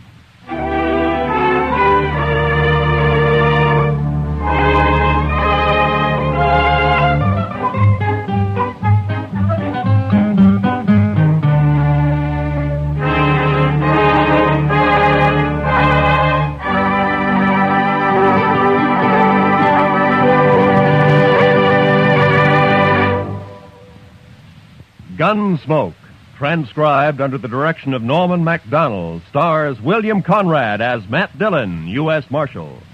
Tonight's story was especially written for Gunsmoke by John Meston, with music composed and conducted by Rex Corey.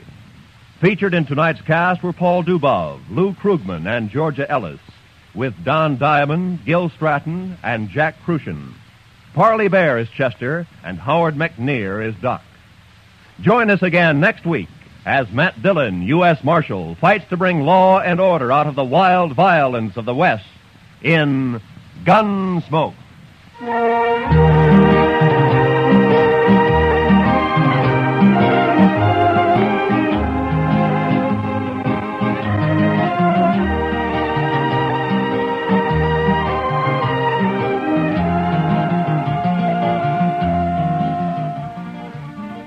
Meet Millie.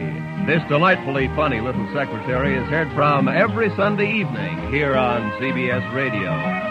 Audrey Totter stars as Millie, a gal with a one-track mind on the subjects of love and marriage, especially where the boss's son is concerned. Remember, you can now meet Millie every Sunday night on most of these same CBS radio stations. This is Roy Rowan speaking. And remember, tune in History starting next Monday.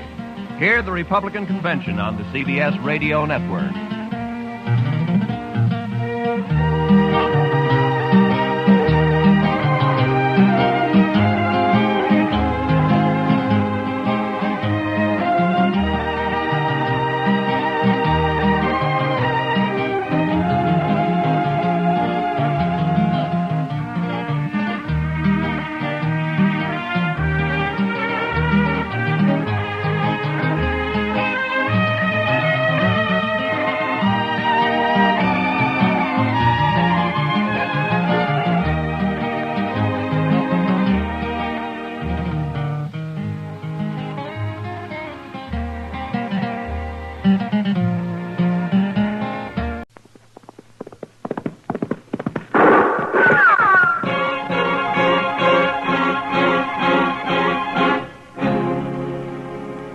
Dodge City and in the territory on West, there's just one way to handle the killers and the spoilers, and that's with a U.S. Marshal and the smell of gun smoke.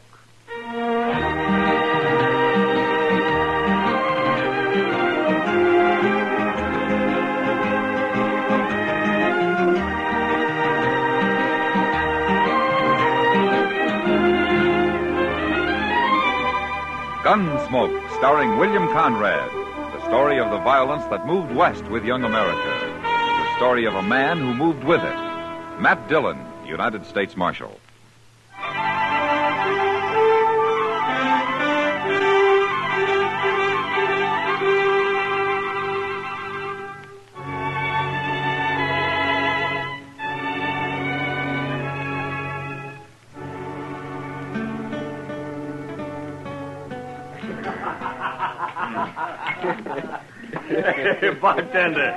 Bartender, set out another bottle of that rye whiskey. Now, look, Mr. Thatcher, you just tell us once more about this stud colt you got, huh? He's a good colt, Mr. Butler. And a running colt, you tell me. He can run some. Some? About the fastest thing in these parts, I hear tell. You're making fun of me, Mr. Butler. You and your friends. Oh, I don't know why you should think that. Out here in Dodge, we're all interested in good horse flesh. Especially when it's some sort of a fancy new breed. Quarter horse, you call it, huh? If you don't mind, I'll be going now. Oh, no. Not yet, Mr. Thatcher. We'd all like to hear some more about your stock, wouldn't we, boys? Mr. Butler, my grandson's waiting for me outside. Hey, Thatcher, tell us again about this little old sawed-off colt of yours. I understand these new type horses you raise have rumps so high they look like they're going downhill. Hank, it ain't polite to call this colt that way. Besides, it ain't that he's sawed off. It's just that he's got no back. His withers run right into his croup.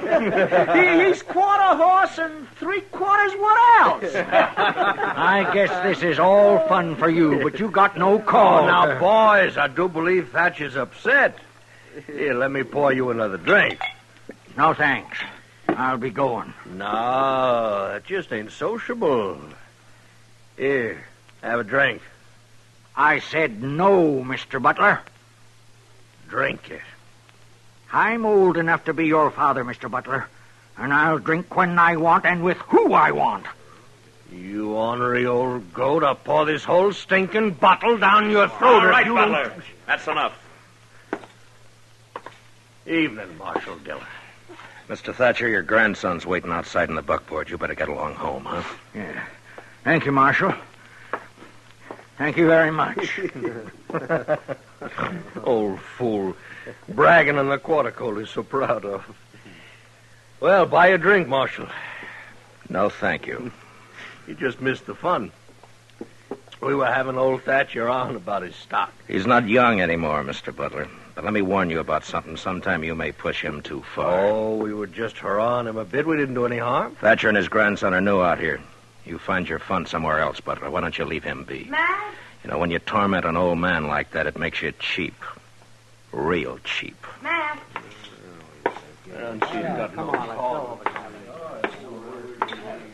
Sit down, Matt.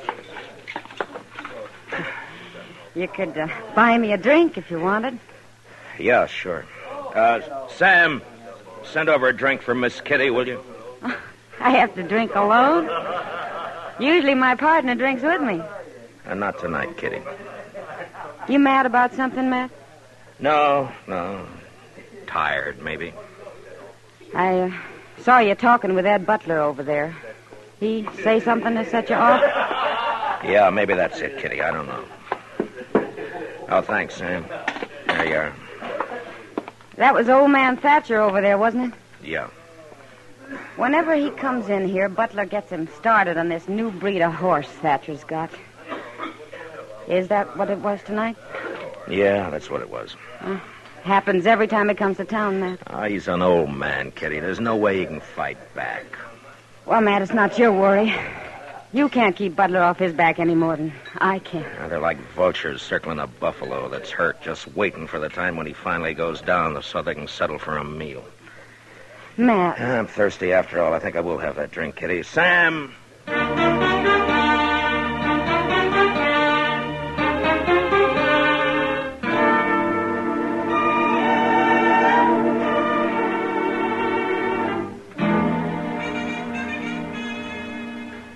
Chester, if you'd run these papers over to Mr. Hightower. Yes, sir, Mr. Dillon. Another wanted poster on Johnny Ringo. Mr. Hightower's waiting for him, Chester. Yes, sir, but Johnny Ringo's out in Arizona. He never comes back this way. Chester? Yes, sir, Mr. Dillon. I'll take him right over. Oh, is there anything for me to do while I'm down at the other end of the plaza? No, nothing I know of.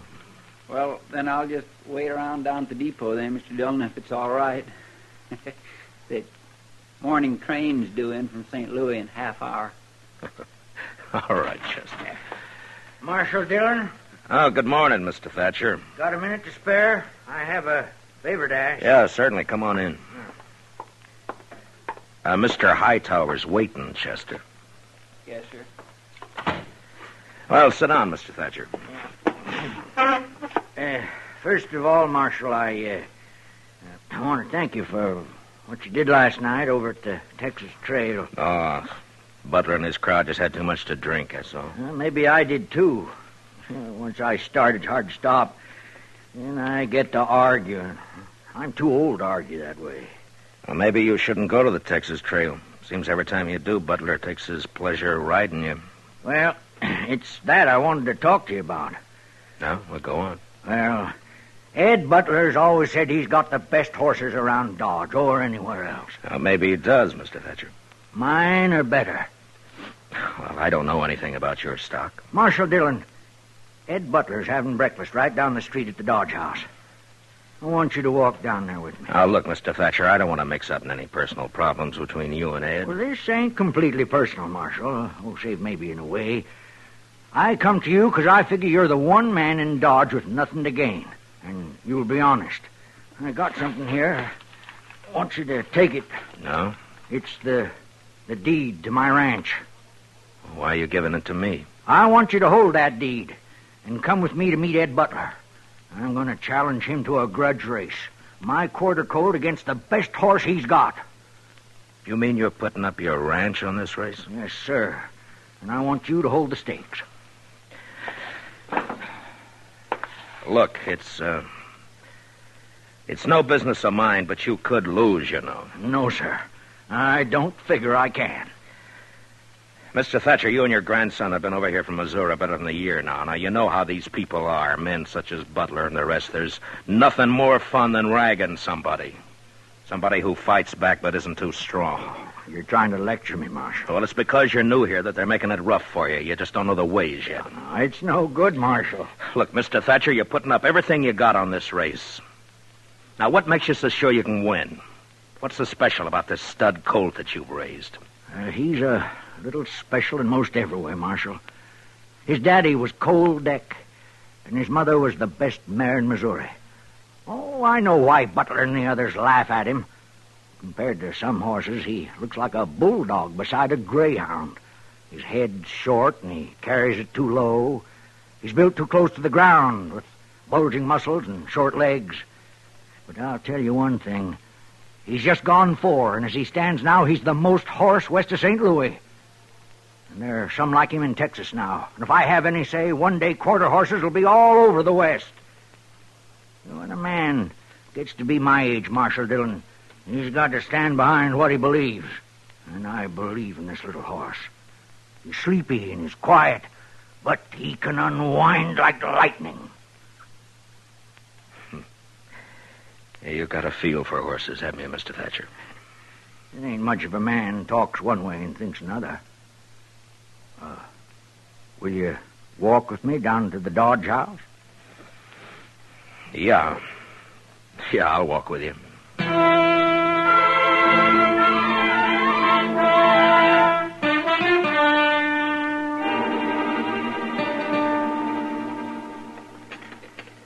I'm going to have some more. Well, Butler, that's it.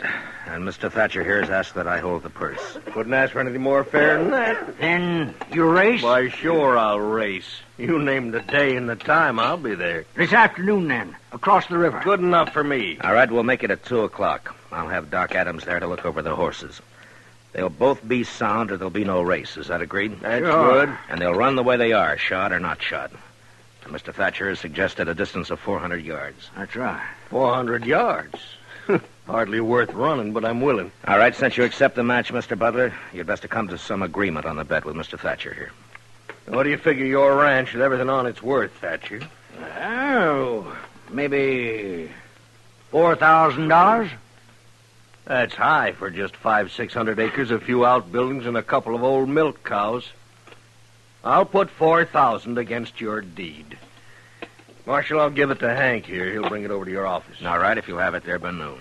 Hey, how about a side bet for me, Mr. Thatcher? Well, I don't know. Hank? Hey, yeah, Jim, what?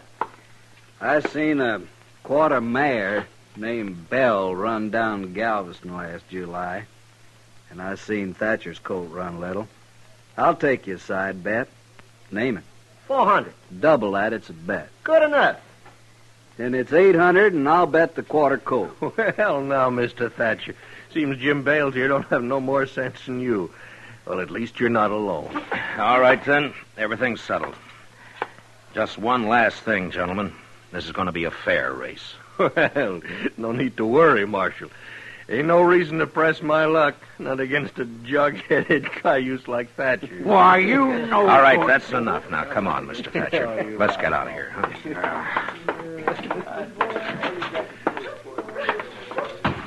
Now, why don't you go on home? I'm going back to the office. You think I'm just an old fool, don't you? Yes, Mr. Thatcher, I do. You're headstrong and you're stubborn. But, good luck to you this afternoon.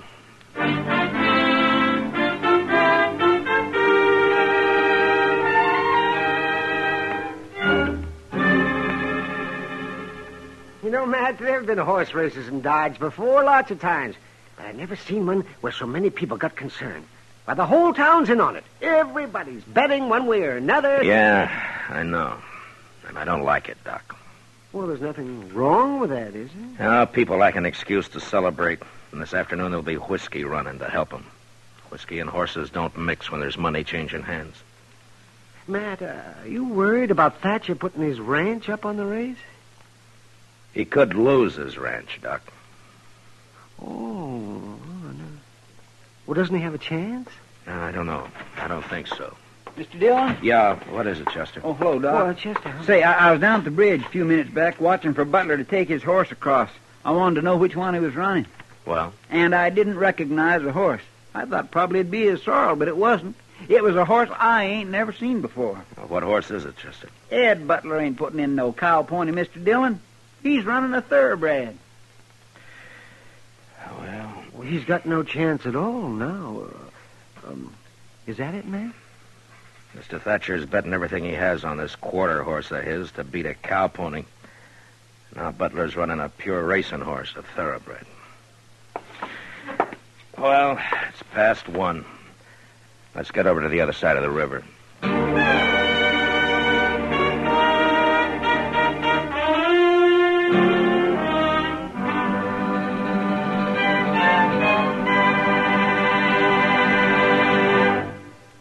We'll return for the second act of Gunsmoke in just a moment. But first, Tuesday nights you have 2 dates for thrilling mystery on CBS Radio.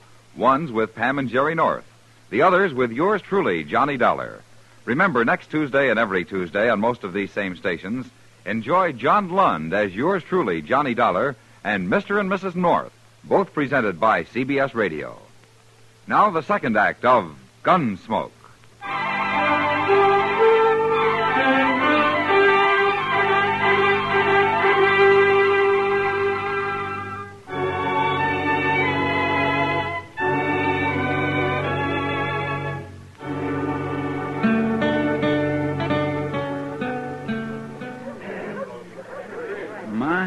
Looks like half a Dodge is over here, Mr. Dillon. Yeah, maybe more than that. Chester, see if you can find Ed Butler and old man Thatcher and bring him over here, huh? Yes, sir. Hi, Matt. Hi, Kitty. I haven't seen this many people in one spot since last year when Eddie Foy played the Opera House. It's kind of a fiesta, isn't it? Yeah, in a way. Nobody'd think it to look at you. Where's the finish line going to be, Matt? I want to see good. Back up there about 50 yards. Oh, well, I'll go up and find me a place. Yeah, okay. Matt! Oh, Matt! Yeah, Doc. Oh, here you are. Well, I've looked over both horses. They seem sound enough. Good.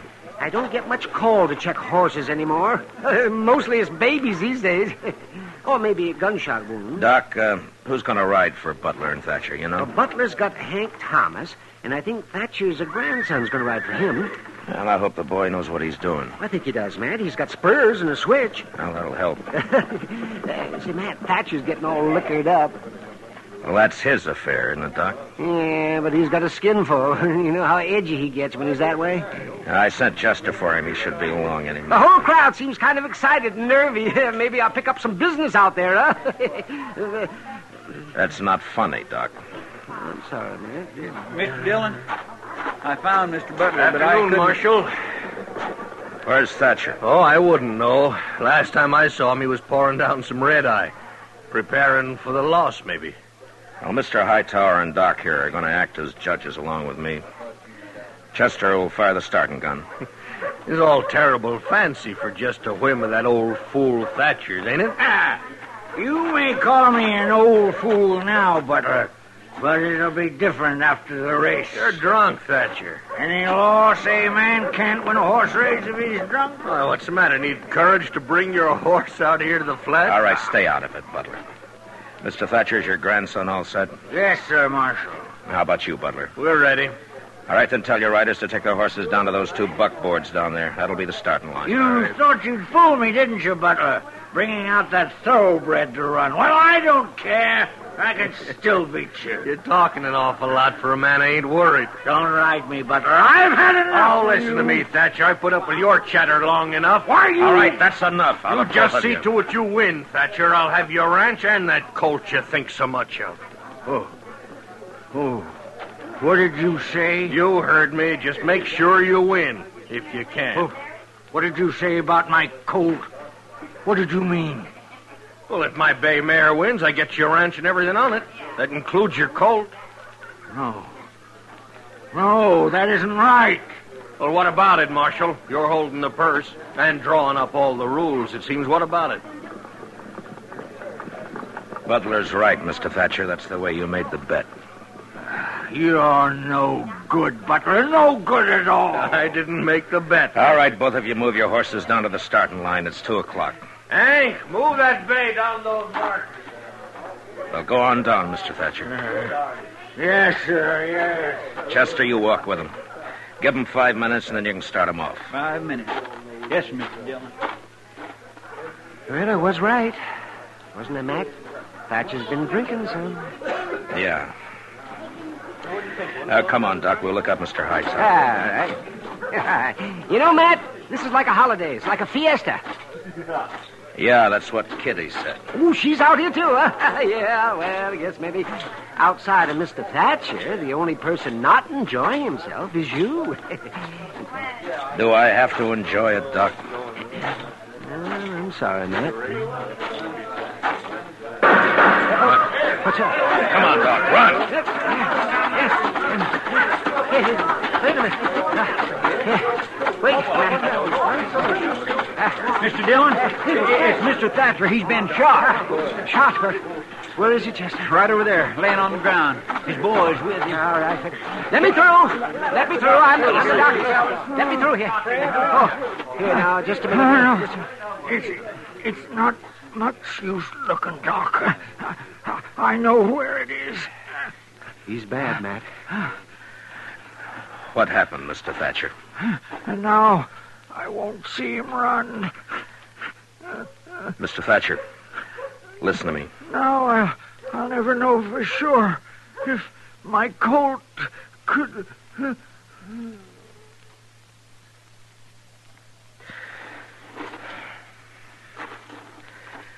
What happened, Chester? You were with him? Mr. Dillon, I don't know. I was walking along, not thinking anything particular. Thatcher and Butler was up ahead, and then Thatcher drew on Butler, tried to shoot him. I shot him, if that's what you want to know, Marshal. It was self-defense, Marshal. That's what it was, Mr. Dillon. But still, he was drunk. You saw that for yourself. And he tried to kill me. That's right, Marshal. What Ed says is right. That's the way it happened, Mr. Dillon. Suppose now that forfeits the race, don't it, Marshal? Doc, will you take care of... Now, get him into a wagon and back into town. I'll see you back there. Oh, sure, Matt. Oh, you men, will you give me a hand here now? Just stand Well, back. what about that forfeit, Marshal? You just can't wait till a man's cold before you want his property, can you? Oh, it ain't that, Dillon. The race ain't forfeit. I'll run it. That's a Thatcher boy, Mr. Dillon. Come here, son. What's your name? I'm Lonnie Thatcher. I'm going to ride Granddaddy's colt. Well, now, look, maybe... I'm kin. Granddaddy was queer, kind of, but what he said about this colt is right. And I'm riding him in the race. Yeah, but with what's happened, Lonnie, maybe we should put the race off. We'll run it, sure, but not today, not now. I'll agree to put it off. Granddaddy'd like it best this way. We'll race. Gracious. There ain't a tear in his eye, Mr. Dillon. All right, if that's the way you want it. It's what I want. All right, then get on down to the starting line, both of you. Go on, Chester. Yes, sir.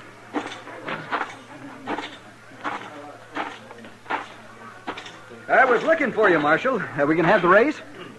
Yeah, That's a good thing, you know. There'd be a lot of people disappointed if it didn't come off. and we wouldn't want that, would we, Mr. Hightower? How's that? The killing's hardly enough to make the day complete, is it? No, Marshal, I didn't mean anything wrong. It's just... Yeah, sure. Just forget it. Move on up to the finish line. I'll get a couple of these riders to clear the lane. All right, Mr. Dillon.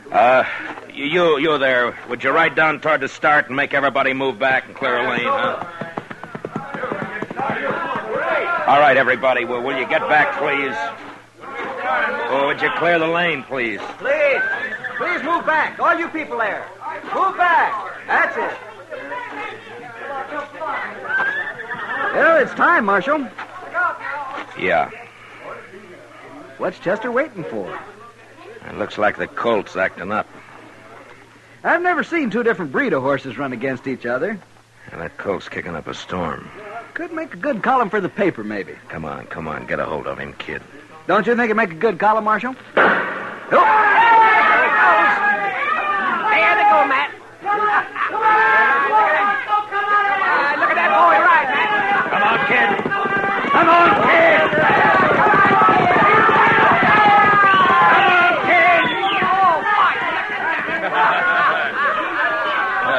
You see that, Matt? Oh, that boy, did he ever. I guess there was no question about it, Matt. Yeah, it was the colt by half a length. A quarter horse beat a thoroughbred. Now, that is something to see. And it's a new kind of horse in these parts. Well, Marshal, you should be happy. Because the boy won? And for that I am happy, yeah. Well, I got no complaint, Marshal. It was fair and square. If you gentlemen will excuse me, I want to get back to the office.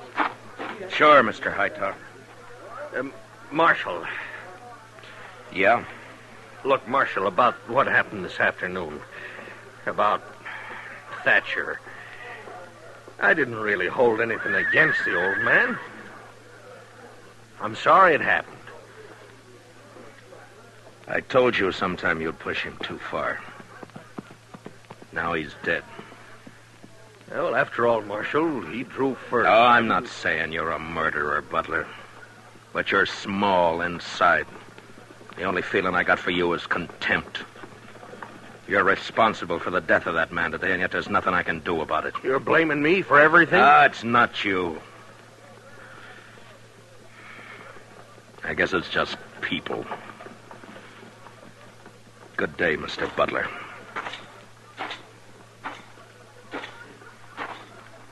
Matt, I was looking for you. Where's Lonnie Thatcher, Kitty? Standing over there by his horse, crying. Maybe you ought to talk to him, Matt. I'm going to. Well, he doesn't want to see anybody. Some of us tried talking to him, and he just walked away. I'll see you later. Hey, boy, you better walk that horse. Any horseman who knows he shouldn't be standing around after running like that. Yes, sir. All right.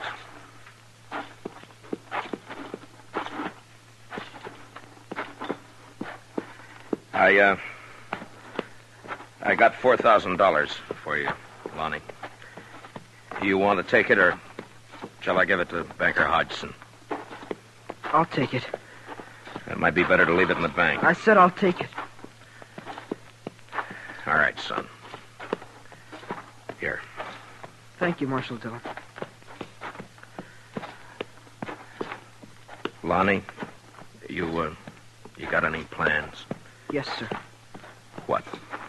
I'm going to do what my granddaddy always wanted to do. I'm going to raise horses like this stud colt. I'm going to breed them. Where are you going to do this? At your granddaddy's place? Yes, sir. That's a big spread for a boy to handle alone. I'll manage. How old are you, Lonnie? I got $4,000 to help me. And I'm old enough to know my mind. Yeah, I guess you are. And you know something else, Marshal? I understand these quarter horses, just like my granddaddy did. When men in these parts get sense enough to be interested in new stock and want good mounts with a fine way of going, they can come and buy them from me, Lonnie Thatcher. Yeah. And if I'm any judge, that may not take too long, Lonnie. Thanks, Marshal Dillon. The boy's eyes were glistening as he turned and walked away, leading his stud colt home. Most of the crowd had left. They'd gone back into Dodge to rerun the race over a drink or two and talk about this new kind of horse, this stocky, heavy-muscled, quick-as-lightning quarter horse that had come to Dodge. And now it was getting darker because of some clouds building up over in the northwest.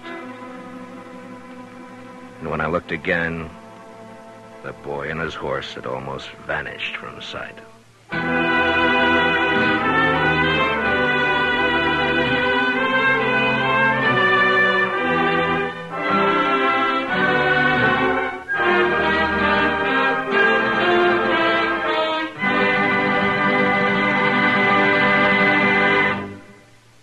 Gunsmoke, under the direction of Norman MacDonald, stars William Conrad as Matt Dillon, U.S. Marshal.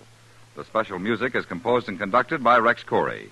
Featured in the cast were Lawrence Dobkin and Joe Carnes, with Johnny McGovern, Harry Bartell, and Luke Krugman.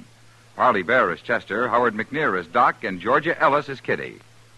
Gunsmoke is heard by our troops overseas through the facilities of the Armed Forces Radio Service. Join us again next week as Matt Dillon, U.S. Marshal, fights to bring law and order out of the wild violence of the West in Gunsmoke.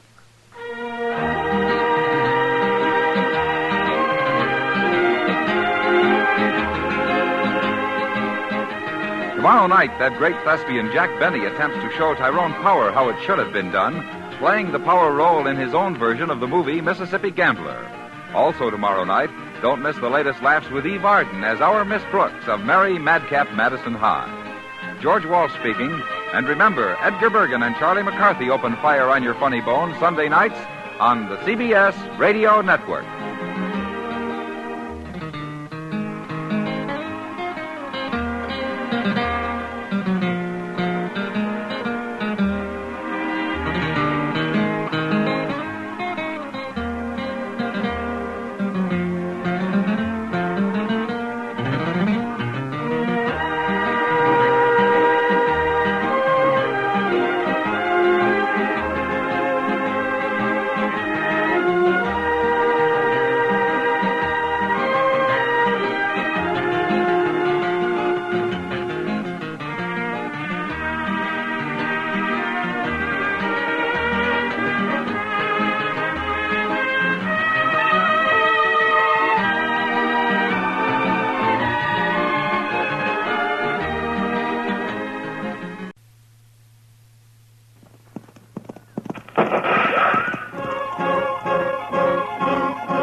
Dodge City entered the territory on west, there's just one way to handle the killers and the spoilers, and that's with a U.S. Marshal and the smell of gun smoke.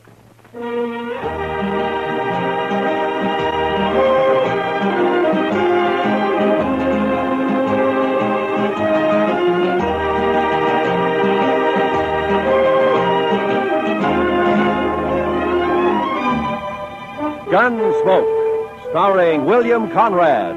The story of the violence that moved west with young America. The story of a man who moved with it. Matt Dillon, United States Marshal.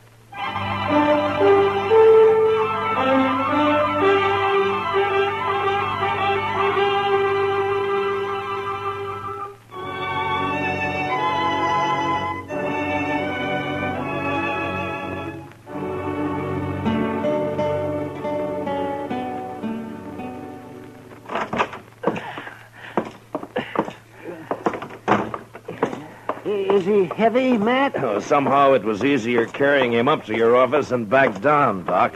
Where are you going to put me, Mr. Dillon? Yeah, well, on the couch here, I guess.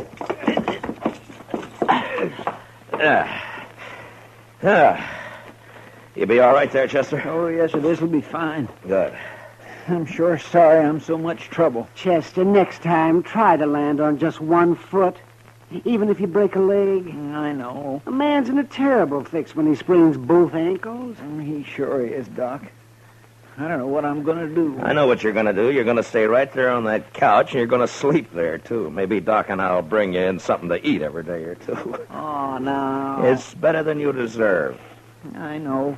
I've been saying over and over to myself, Chester, you fool, you. Well, the wages of sin, Chester. You were lucky to get off as easy as you did. The way I heard it. Come on, Chester. Tell us what really happened, huh? But I did tell you. I was looking out this second-story window, admiring the view, so to speak. And the next thing I knew, I fell. That's all right onto the street. He didn't say whose window, Chester? In Texas, Doctor, a gentleman don't mention such things. You ain't in Texas. Well, sometimes I wish I'd never left. Like now? Yes, like now. Many a reputation's been ruined by just such loose talk that you're making, Doc. Never mind Doc, Chester. He's jealous, that's all. Oh, jealous? Putting tracks in a man's yard? Not me. Not by a long shot. Why, no, sir. Oh. Good morning, Marshal. Well, good morning, gentlemen. What can I do for you, gentlemen? Oh, there's Chester. Heard about you, Chester. I heard... Never mind what you heard, Torp. Chester just got thrown from a horse, that's all. Yeah. All right. What is it you want here, gentlemen? Yeah. All right, you tell him, Summers. Well, Marshal, it's about tomorrow night. Oh? So what about tomorrow night? Well, you know, it's the roundup. The sale season's over. There'll be 1,000 cowboys celebrating in Dodge. Well, they always do at the end of the season. What about it? Well, there's going to be more of them this year, and there'll be a lot of homesteaders in town, too. It's going to be worse than ever. Well, I expect that. There could be a lot of trouble, Marshal. Yeah, there could be, Summers. Just what is it you want? Well, we've talked it over, and we want you to get a lot of good, tough men together, maybe about 20 of them, and deputize them. That way, there won't be any trouble. That's what you want, is it? Yes, we do. Look, Summers, my job's to keep the peace around here, and I'm going to do it, but I'll do it in my own way. Oh, I know, Marshal. Now, you but... turn 20 deputies loose in that crowd looking for trouble, and they're going to find it. As soon as the wild ones heard about it, they'd bunch up and shoot it out with every one of them. Why, it'd turn into the worst slaughter Dodge's ever seen. I think that's about the most fool idea I ever heard of. Yeah, no reason for you to talk like that, Marshal. I think it's a good idea. I sure don't want my place wrecked just 'cause you're mule-headed. You're a gambler, Torp. So you can take your chances along with everybody else. Now, if you don't want that, then close your place up tomorrow night. Lose all that Texas money? That's not likely. Now, we're not all gamblers, Marshal. They can wreck my dry goods store just as fast as a gambling house once they get started. And it's up to you. That's right. It is up to me. And we're going to leave it that way. Then you won't do anything. I'll do everything I can. I don't know, Marshal. Look, Summers, I know you've got your doubts about me. That's natural. Some people think I'm too lax with Front Street. Some think I'm too severe. But that's the way of it in any town. If a peace officer does his job well, he pleases nobody. Marshal, we didn't come here for a lecture. What did you come for, Torp? Maybe you had in mind to help me pick out those deputies. Is that it? A matter of fact, I could, Marshal. Yeah, sure. In a couple of hours, yours would be the only tables open for play. No, that's not what It's been done before, Torp. Is that true, Torp? We're not going to take his word for anything, are you? I don't know. But anyway, he won't listen to us, so it's his responsibility. Come on, men, let's get out of here. I hope you can handle it, Marshal. Goodbye, gentlemen.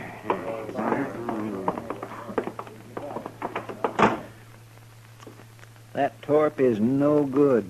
He is just plain no good, Miss Dillon. Well, now, I know one man that got skinned at his place, and Torp gave him back $20 so he wouldn't be broke. Oh? Just how much did this man lose, Doc? Oh, $500-600, they said. Then he... Oh, yeah, I see what you mean, man. I'm sure not going to be much good to you tomorrow night, Mr. Dillon. You can watch the jail right here, Chester. I know, but you just got to get somebody to help you out on the street. At least one man, anyway. You can't be everywhere at once. Yeah, by tomorrow night, Dodge will be overrun with trail boys and homesteaders, all looking for satisfaction. No, I wouldn't ask any man to face that. I know a few fellows who'd do it, and so do you, Mr. Dillon. Yeah, maybe, but I wouldn't ask anybody. How many were killed last year, man? I don't remember, Doc. Well, I do. 6, that's what. We buried them all in the saddle blankets, all except one. I remember he didn't even own a blanket. Well, then he was sure out of luck all the way around, wasn't he? Come on, Doc, let's go get some dinner. Huh? All right. We'll bring you a piece of bread, Chester. Maybe. I want a steak. Rare. How come you're so hungry, Chester? Were you in such a hurry to get over there last night you didn't take time for supper? Mr. Dillon, I will answer no more questions about last night, and that is final. Well, we'll bring you something. Yeah, I don't know if we should, though, Matt. A man can think about his sins better on an empty stomach. Close the door, will you?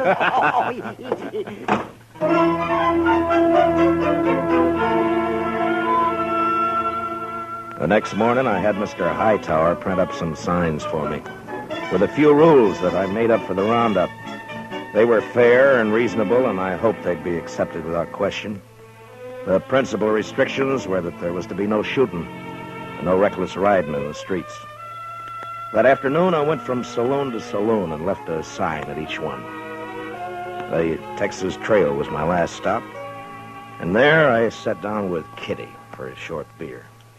Town's beginning to fill up, Matt. Yeah, it'll be swamped to the dashboard by dark. You, expect trouble tonight? I always expect trouble, Kitty. Yeah, I know. Matt, I heard something. Yeah? I heard Torp and a few of his men cut cards last night. So? I don't know who it came out for, but Low Man is supposed to kill you. Oh. When? Tonight, I suppose. Why's Torp after you, Matt? Torp says he wants an open town, Kitty. But what he's really after is somebody who'll close down every game but his. Who's this, Matt? What? Rough-looking traveler headed this way. What? Well, I'll be. Why, it's Zell Matlock. Zell! You old badger. How are you? Zell, it's been a long time. Hey, a long time. man. Here, come on over here. Sit down. Sure. I'd like for you to meet Kitty. Kitty, this is Zell Matlock. This is Kitty. Glad to know you, man. Just rode into Dodge an hour ago. Yeah, it's your first time in it, Zell.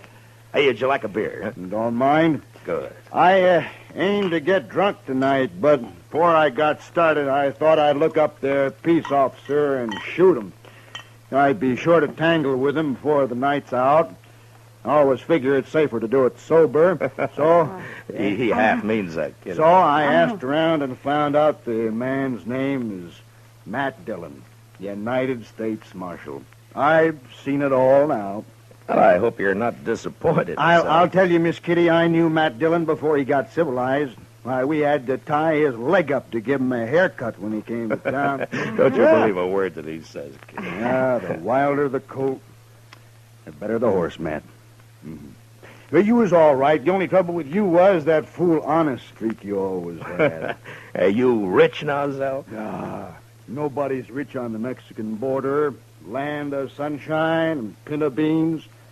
I hired out to a general over in Chihuahua 3 years ago.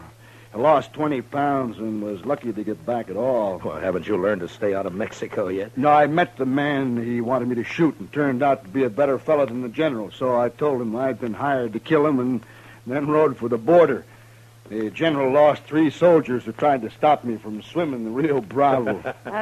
You must be pretty handy with a gun, Zell. Yeah, just fair, ma'am. But when I take my gun out, I go right ahead and use it. Some people stop and think for half a second. There's a roundup in Dodge tonight.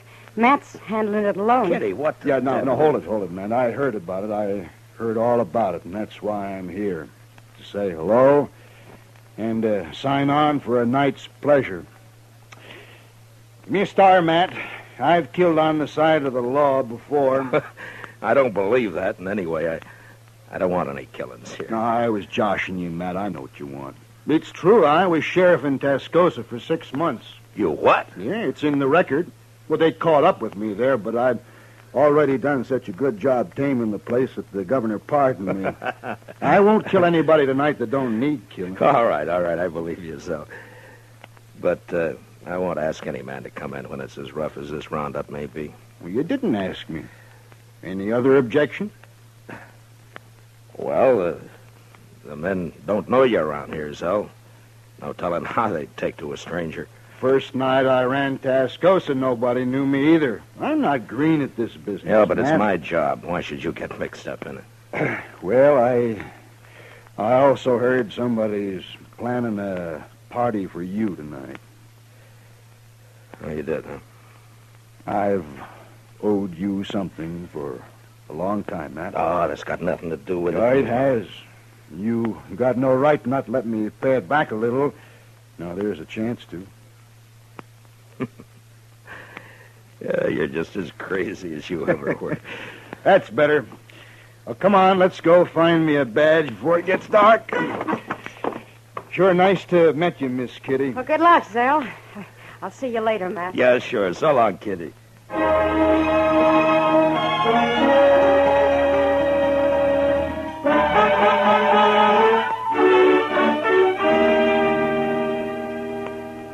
You sure been a long time coming to Dodge, Mr. Matlock. What do you mean, Chester? Well, I've heard Mr. Dillon mention you a lot, but the way he talked, I wasn't never sure you were still alive.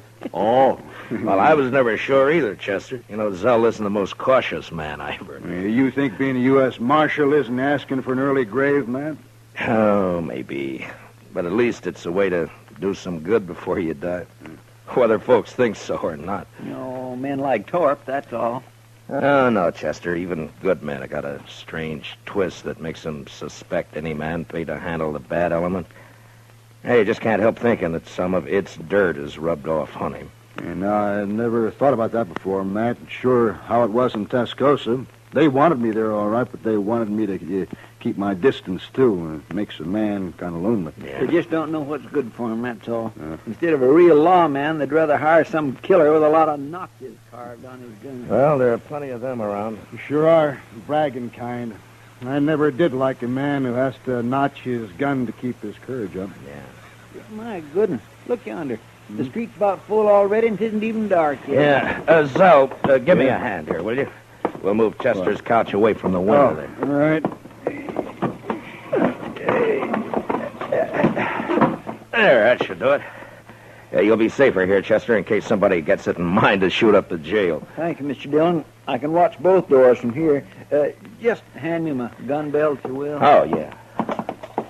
There you are. Well, come on, Zell. Chester, I'll get somebody at the Dodge House to fetch you up some supper, huh? Thank you, sir. And good luck, both of you. So long, I see you, Chester. How will we work it, Matt? I tell you, Zell, you take this side of the street. I'm going up to the Dodge House, and then I'll be on the other side somewhere. All right. Oh, say, you mind if I go back later and get that Spencer carbine of yours? Make a mighty handy club if I don't have to use it any other way. Sure, Zell. Who they got there? That fella on their shoulders. Oh, that's Mr. Hightower. He runs the printing press here. Shall we stop it? Oh, no. They're just carrying him into the Longhorn to make him stand some drinks. Oh. They like Hightower. They won't hurt him. Well, I guess that sort of officially opens this here roundup, huh? Yeah, I guess it does. Well, I'll leave you here, Zell. Yeah, sure. Sure, man. And, Zell, I want to thank you for what you're doing tonight. I ain't done nothing yet, but I'll do plenty if someone shoots you in the back. I can promise that. Yeah. Well, I'll see you later. Sure, Matt.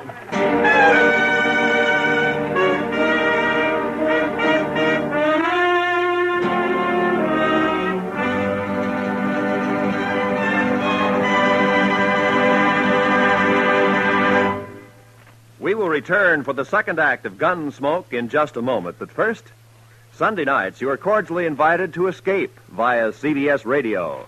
Yes, every weekend for drama that will take you right out of this world. Listen for Escape at the Star's address. Also, tomorrow evening, CBS Radio brings you Lionel Barrymore on your Sunday night playhouse. Now for the second act of Gunsmoke.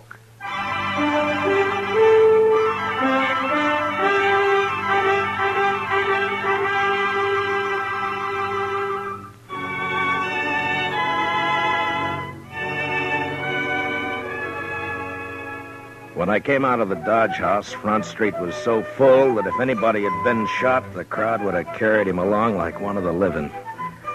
I had a feeling that the word was out about Torp and his bunch cutting cards to see who'd make a try for me, and that the crowd knew it and was waiting for it.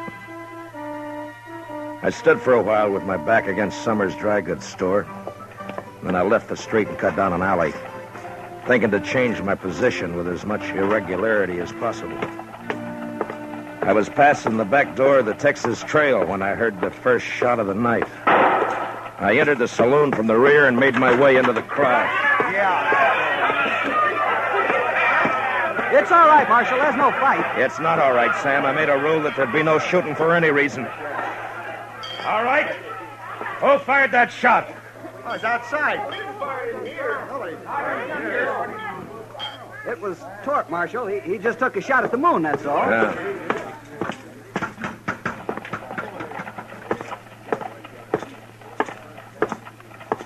All right, Torp.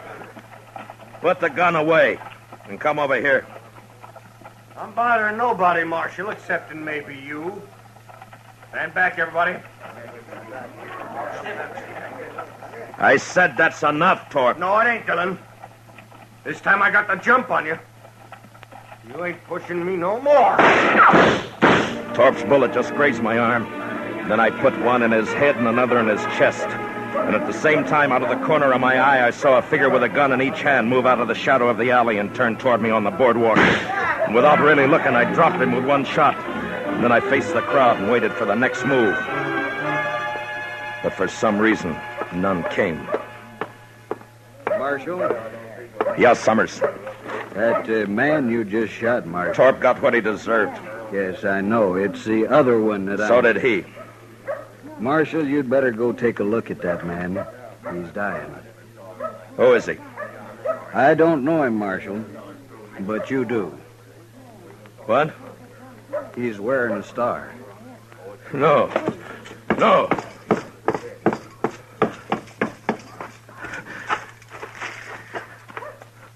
Oh, Sal. Sal. Matt, I think that did it. No, Sal. No. It's my fault. I crossed the street a while back. Left the carbine with Chester. It's no fault of yours. Matt? There you are. Oh, Matt. How is he? Oh, goodness. No use, Doc. Thanks. Sal, I Now, listen. Listen to me, Matt.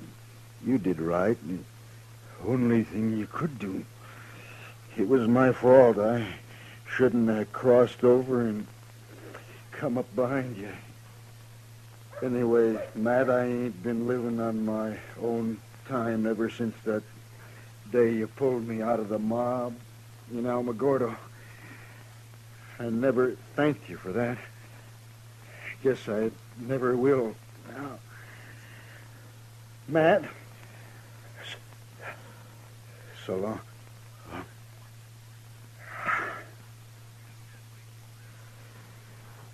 Well, I'll find someone to carry him over to your office, Matt. No.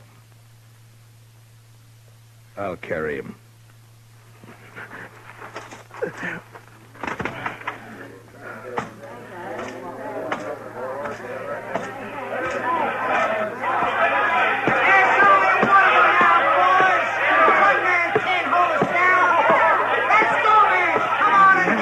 Never mind them, Matt. They're just windbags.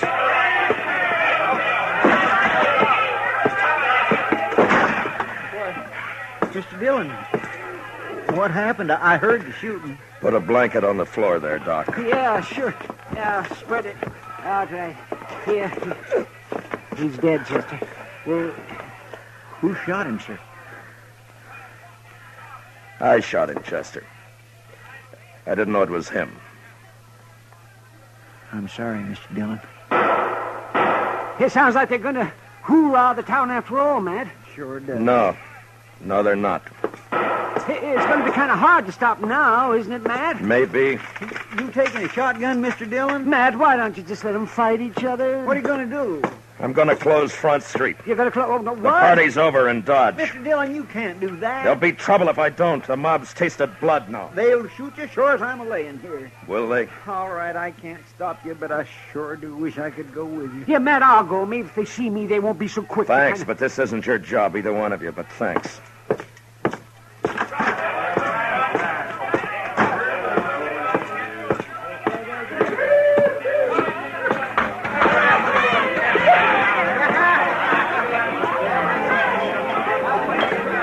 Sam. Yeah, Marshal? Close up and turn out your lights. What? You heard me! Now listen to me! Front Street's closed. Now get out of here and go home, all of you. My home is in Texas, mister. If you ever had one. I ain't going home tonight. Not tonight, I ain't. Don't interfere, fella. You got no chips in this deal. I could buy in, mister. Now I'll use this shotgun for what it was meant on the next man. Well? All right, Sam, close it up. Yes, sir.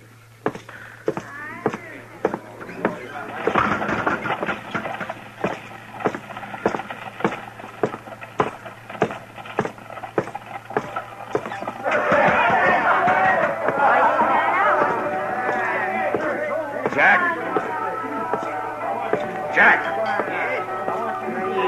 Marshal. the street's closed. Put out your lights. Huh? You heard me. Lock the place up. No, I ain't going to do it. Now, don't tell me what you're going to do. All right, boys. We're closing up.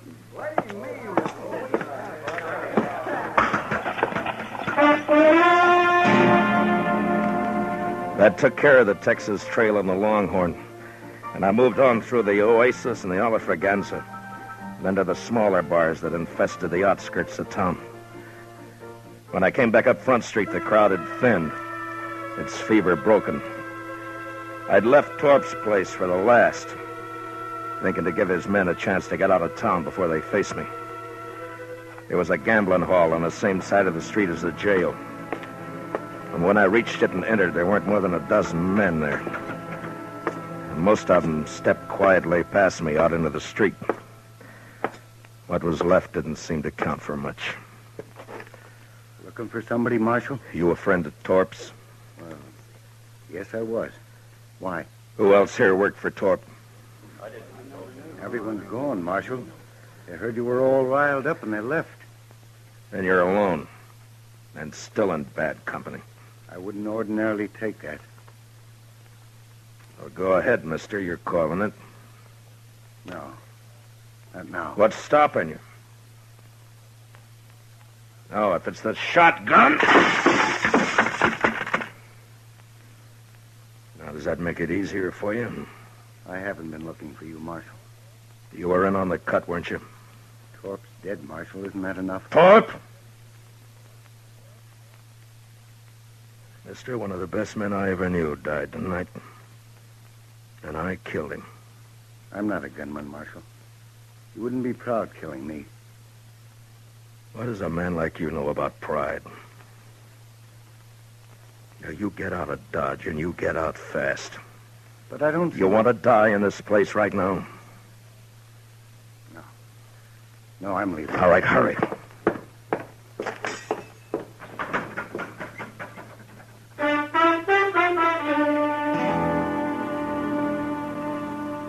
The rest of the night, I walked the dark, empty street alone. And just before dawn, I got a spring wagon and loaded Zell onto it. A couple of hours later, I buried him out by the Arkansas in a little grove of cottonwoods. Maybe I should have put a marker on his grave, but I didn't. What I did instead, I did partly out of scorn for the kind of men Zell said have to notch their guns to keep their courage up. And partly as a kind of a cross that I'd bear from now on. So instead of a marker on his grave, I took out my gun and I cut a single notch on it.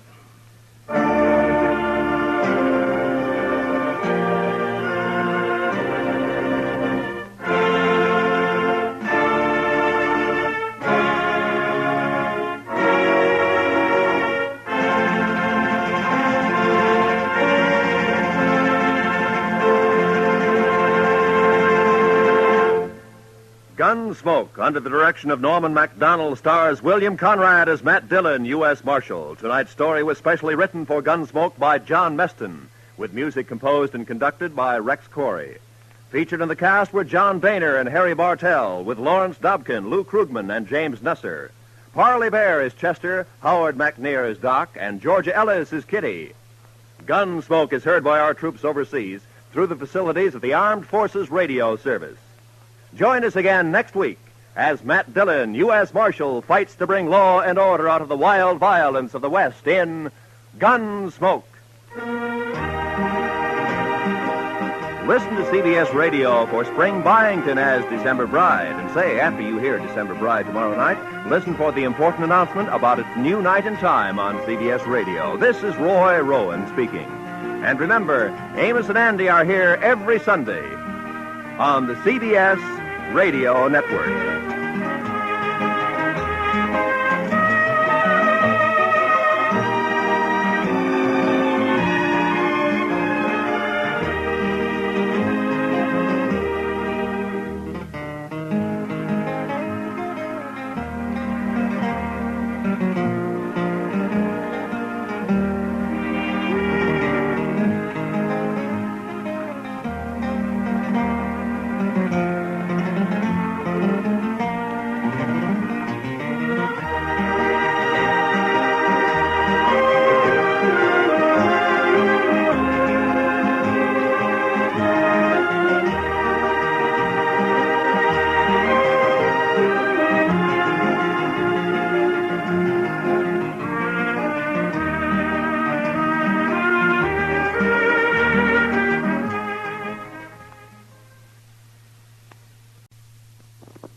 Around Dodge City and in the territory on West, there's just one way to handle the killers and the spoilers, and that's with the U.S. Marshal and the smell of Gunsmoke.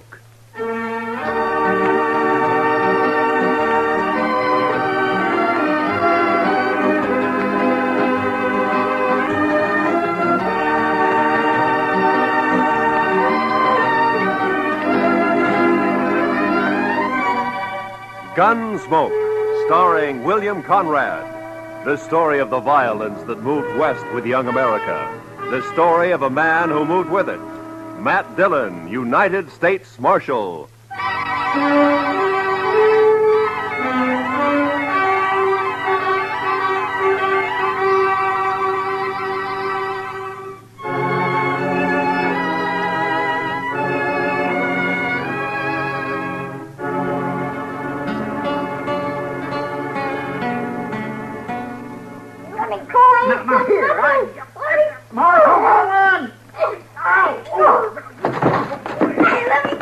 What have you got there, Chester? Half bobcat and half kid, Mr. Dillon. I'll smack you flat on the Hold way. it now. You don't stop that kid. Now hold it.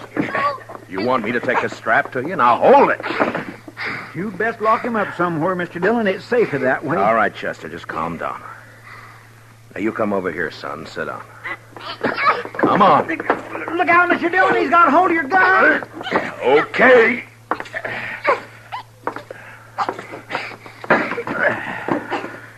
Now, you sit there.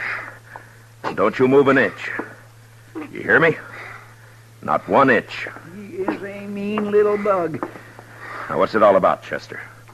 What's he done? I ain't done nothing. Now, you hush your mean little face. This here place is the law, and you're talking to What's the he marshal. done, Chester? I ain't done nothing. There, you I hear told that, you. Mr. Chester? Dillon? Yes, sir. Well, sir, I don't rightly know what he's done. That's what I told you. I ain't done nothing. Mr. Dillon, I was walking down to the office when I see this kid. I know most all the sprouts in town, but not him, so I says, hello, and he starts running. That's what he did? Yes, sir. And that's why you brought him in here? I sure did, Mr. Dillon. I figured if a kid runs away from me for doing nothing, then he's been up to something, so he must have done something. You know what I mean? No. Now, what's your name, son? I ain't done nothing. All right. Now, what's your name? I ain't saying. There, you see what I mean, Mr. Dillon? Just plain, ornery, mischievous. You mean live little here boy. in Dodge? I ain't saying. All right. Well, he's probably a runaway, Chester. I guess we'll have to lock him up until somebody comes looking for him, huh? Best thing in this whole wide world to do, Mr. Dillon. Just look at where he gnawed my thumb. Best thing to do. Come on, You ain't gonna lock me up? Have you got a better idea? We got to do something with you. Let me be on my way. Well, where do you live? About 4 miles out. Oh. Oh, sure. I know you. You're the Macklin kid. No, I ain't. I'm Danny Birch, but I ain't saying. There, I knew he wasn't a town kid. I just knew that, Mr. Dillon. What did I tell you? Nothing. Now, if you'll just close up a minute, Chester, we can get this settled and Danny can go on his way. Now, you say you haven't done anything wrong, son? No. Your ma know you're in Dodge this morning? Guess so. All your chores done before you came? No. Well, maybe you better go on back then, huh? Your ma might be kind of worried. Guess so. You, got a horse? Yeah. Okay. So long. And take it easy. I can go now? Sure. Go ahead, Danny. You're Marshal Dillon, ain't you? Yeah, that's right. Well, I guess I come to Dodge to fetch you. My sister sent me. Oh? I wasn't going to, but I got to now because I promised Lily. She made me swear on Raller's buttons. And I figured if I didn't see you, I wouldn't be telling no lie if I told her you wasn't around. But now I seen you. No, hold on. Your sister wants me to come out with you to your place, is that it? Yeah. Why? On account of Pa. None of us gives a hoot except in Sister Lily, and she's just acting like a girl. Oh, what's happened to your pa? He's gone off again, shooting up the cattle. Thing is, he took 2 guns with him this time and a whole mess of bullets. Lily's just scared. Your pa been drinking a little, maybe? I guess. Anyhow, he goes loco and stays that way for a long while. But it's like Dave and Donald say. He'll get over it. He always does. They're my brothers, Dave and Donald. They ain't worrying. Uh-huh. Now, you want me to go out with you to help find him. Is that it? I don't want it. Lily does. And I had to swear on Rattler buttons that I'd fetch you. Oh, yeah, sure. Well, it's good that you did.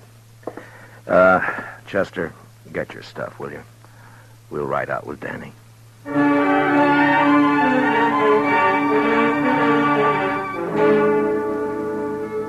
I didn't get anything more out of the boy on the way out to the Birch place. No one in town knew much about the family. They'd moved in about a year earlier, came up from the territories. The folks about said Birch and his brood kept pretty much to themselves. There'd never been any trouble with anybody. I looked at the boy riding his horse bareback.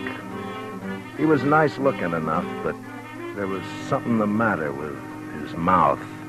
It was too hard. You could tell he wasn't a kid who did much smiling. Maybe with his paw acting that way, I didn't blame him. He sure rode his horse proud, though.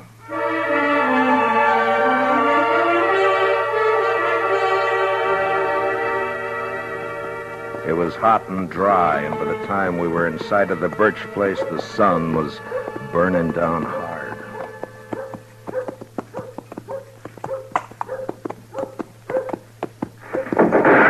Oh. That'd be Donald, I figure. Yeah, there he is. Kid. Get off on that horse and get over here. You're going to get yourself a licking. Lily made me go. It's not my fault. Do as I say. Now, you, mister. The name's Dillon. I'm the U.S. Marshal out of Dodge. Your brother asked me to come out and help. Don't need no help. Shut up, Ham. Nothing to help with. Danny, you heard. Put the horse away and get in the house. You ain't giving me no licking. Put up your gun. I'm coming over to talk. Come on, Chester.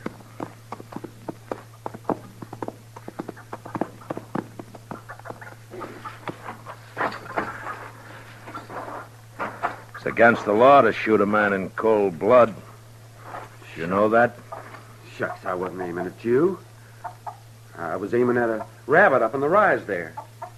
Your horse is scared away. Mm-hmm. Well, now, what about your paw? What about him? Have you found him? Shucks, he don't need to be found. He'll come back when he's good and ready. Pa's off hunting. That's not what your brother says. Where'd he go? Oh, he's going to get himself a licking, that's what, and he knows it. Rip himself away, that's what. Donald. That's your name, isn't it? Yeah. Well, look, I'm not one to interfere in family matters, but if you do need help, I mean, if your paw's shooting up cattle like Danny says, well, maybe he'll be practicing next on people, and that wouldn't be so good. That brother of ours, he's a dirty little liar. No, he's not, Donald. I'm glad you came, Marshal. You come into the house, please?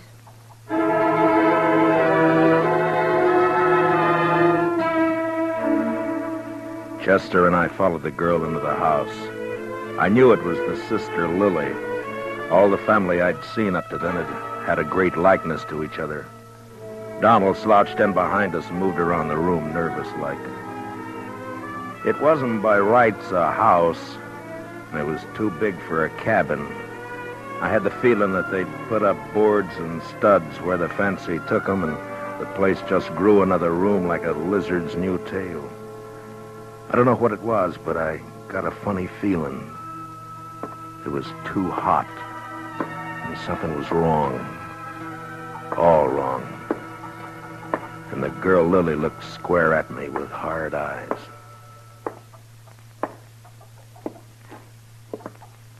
Donald. Huh? Sit down. You make me nervous. Oh, sure.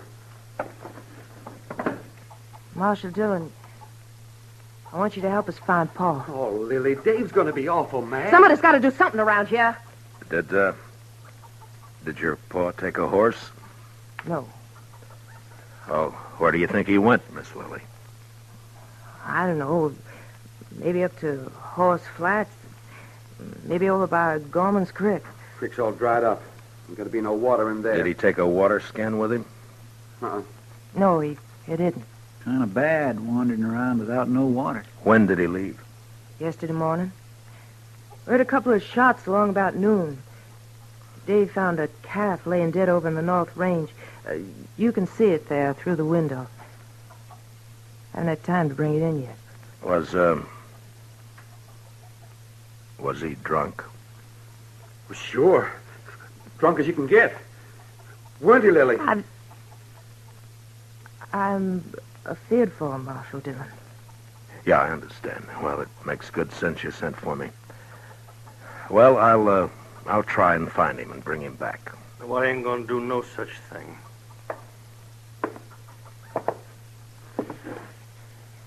You that Marshal fella out of Dodge? This is Marshal Dillon, Dave. My brother, Dave Birch. How are you? I told you, Lily. Told you keep our business to us, not outside. It's got to be somebody else's business the way it is, Dave. And you know it. No such thing, Lily. I told her, Dave. I told her. I knew he was going to be mad. I figure the four of us, you and your brother here, and Chester and me, ought to be able to get him in before night. Now, mister, I told you we don't need you. Nor no one else. I'll be obliged you get off this property. Dave! Shut up, Lily. I'll see you and your fella there to the door, Marshal. I'm sorry, but if your paw's running around dangerous, it's my duty to find him. Donald. I got him. Get up slow, Marshal. And you, fella, reach up high. Okay, Dave. Take the guns. The younger brother, Donald, had got behind my chair, and now he was covering us with a shotgun. Dave took our guns. It was kind of crazy, and I almost wanted to laugh when I saw the kid, Danny, peeking in around the door. But then I saw his eyes, and there was the same thing in them. Hard, angry, as in the others. The girl started to say something. Then she shut up. Now get on your horses and ride back. And I don't want you out here again. This ain't no matter for the law, and you're trespassing. You're making it a matter for the law right now. You know that. Start walking. Them guns is U.S. property. Okay. I ain't no thief.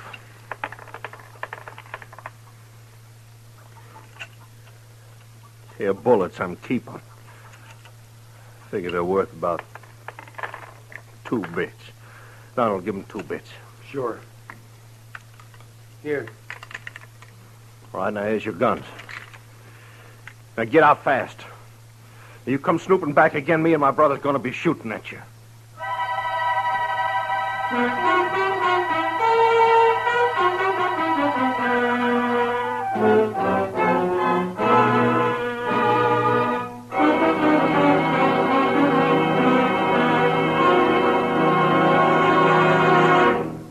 We will return for the second act of Gunsmoke in just a moment. But first, for centuries, arthritis and rheumatism have plagued mankind.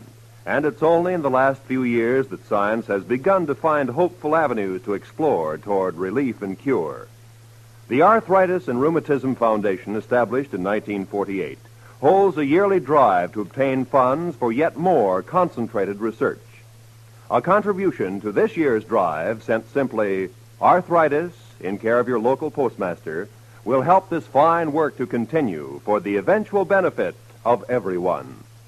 And now for the second act of Gunsmoke.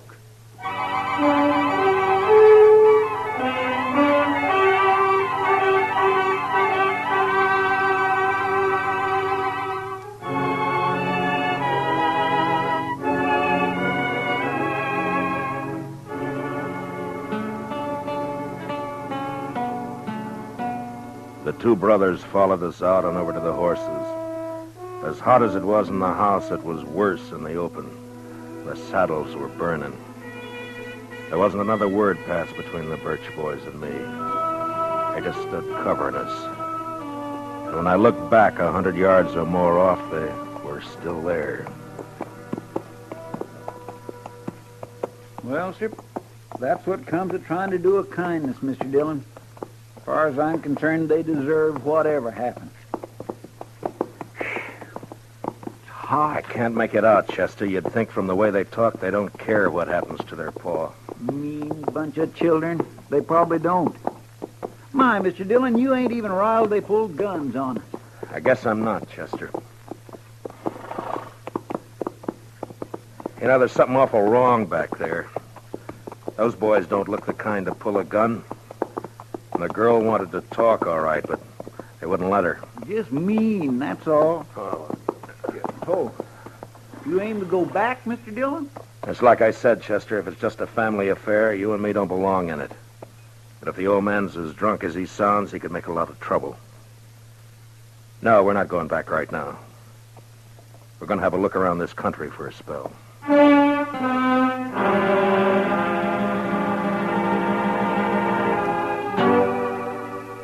Chester and me covered a lot of ground that morning and into the afternoon. I had an idea that we might find Birch wherever we could find water. Without a horse, he couldn't get too far, and without water, he was going to get sick pretty quick. We rode over by Gorman's Creek, and then up to Horse Flats, and there was nothing. Along about 2 in the afternoon, Chester spotted a carcass lying off the trail. It was a cow. She'd been shot 3 times in the head. Could have happened this morning or yesterday. Uh-huh. Hard to tell in this weather. Oh. Well, the ground's too dry to pick up a track. Might as well take a chance and go over to the hills. Yeah, might be water there. Boy, I could do with some right this very minute. Oh,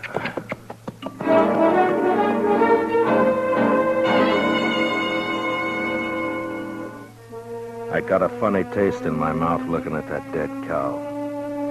When a thing dies natural or gets killed for food, that's one thing, but even an animal has a look about it when it's been murdered. We rode the half a dozen miles to the hills. They weren't rightly hills, maybe more like humps rising up from the brown, dry earth.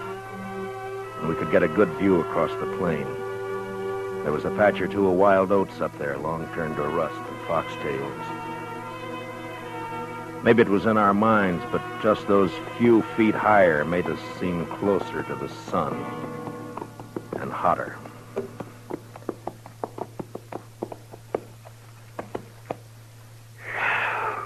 You ought to be able to see if he's out there anywhere. Mr. Dillon, he'd be dead if he was. Man couldn't live a morning out there on foot. Well, I don't think he's going to find water up here. Now, look at that. Dry as a bone.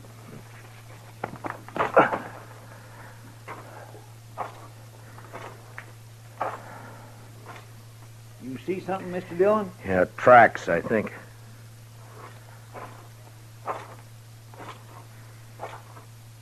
Yeah, he's been up here.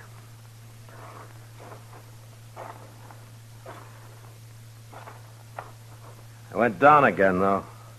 Over there. He sure made a long way on foot. Must be more than 8 miles from his place. Yeah.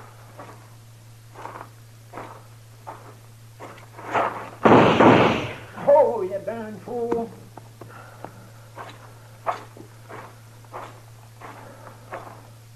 Rattler. Yeah, I saw.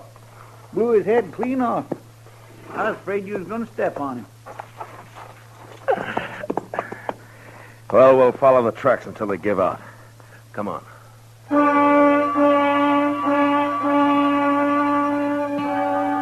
Those tracks kept going in and around the hills. In a couple of places we saw where they'd stop by a dry water hole, then went on.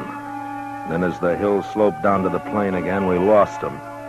But the direction seemed to be headed back to the Birch place. That's the way we rode.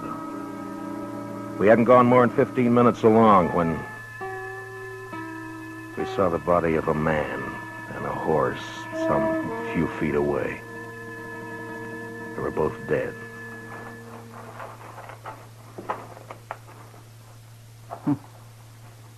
He wanted to make sure, didn't he, Mr. Dillon?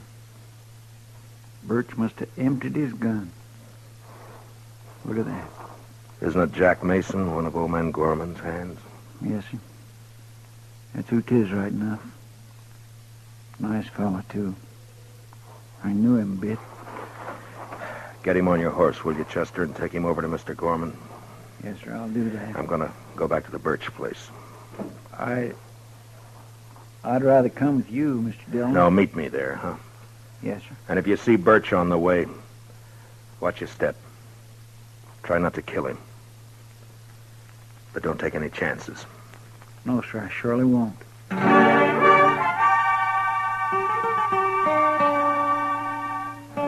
There was killing now, and I wasn't in the mood to talk gentle and kind with the sons and girl at the house. It was the boy Danny that saw me first. He was sitting on the doorstep. He ran inside. And a second later, I saw Dave come out with a shotgun. I didn't give him a chance to make up his mind. Dave!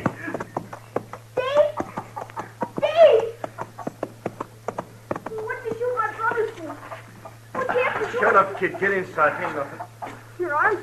Get inside now, you hear me? I'm sorry, but I'm not arguing with you anymore. Where's your paw? I don't know. He killed a man back on the plain away. You're a liar. Told you get in the house, kid. Now get. I'm staying. He's a liar. Paul never killed nobody. Where's Donald and your sister? Outlook. Mr. Did he? He killed someone. Yeah. Jack Mason, one of Gorman's boys. Don't you say that. Don't you say Danny, get me some whiskey, will you? My arm pains. Yeah, I will. But you ain't gonna tell no lies about my pa. You tell him to quit, Dave. Where do you think he is? Donald Hurst shot up Horse Flats when they'd gone up there. And he must have doubled back from the hills. Listen, you told the boy to ride into town and fetch the doc out here. He'll take care of that arm. Okay. When my deputy rides in, Chester Proudfoot, tell him where I've gone, will you? Sure. Marshal? Yeah. Marshal, you gonna kill our pa? I don't want to. Not if I can help it.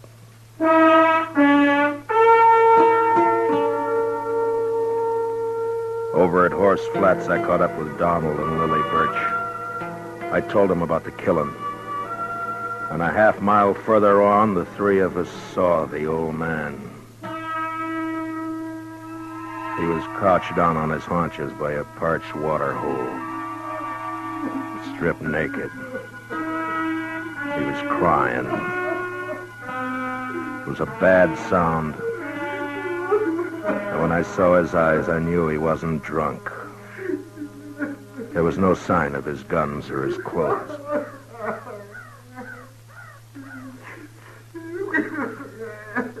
Come on, Pa. It's okay. It's Donald. You're okay, Pa. Come on home. Come on, Pa, please. I knew it would happen like this. Someday. I knew it would. Boys figured it'd be shame on us all if word got out Pa had spells. Your brothers were wrong. Pa, please, will you? Pa. Come on. It was all right till after Ma died. And he started to act this way.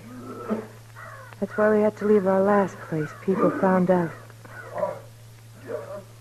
Try to keep him home, but it weren't no good. Give your old Pa a cup of water. And your Pa's thirsty now. Come on, Pa. Get up. We're going to bed. Funny.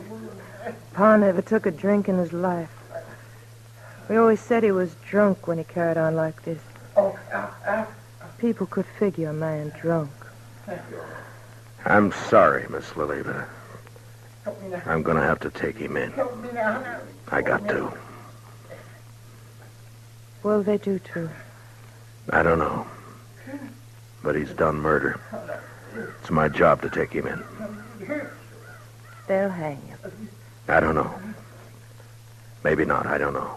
Son, where's your brother? He didn't ought to let you come out here alone. You're too young now. Where's your ma? She ought to know better now. Miss Lily, come over here. Oh, no, son. Now, I want you to listen to me. It's not my business, but will you let me give you some advice? Miss Lily? Huh? Now, you sell this place. I'll see what I can do to help. And you and your brothers go somewhere else and start afresh. You can get a good price for your land. You do that. It's best. Yeah. We'll go. I'm not saying you've got to. I'm saying it'd be better. It'd be better for the kid. He's seen too much of this. It's not good. You gotta teach him to smile again. Act like a kid again. You understand? You understand? Sure. I understand. Okay. I'll be taking him along now. We'll stop off at your place with some clothes. All right.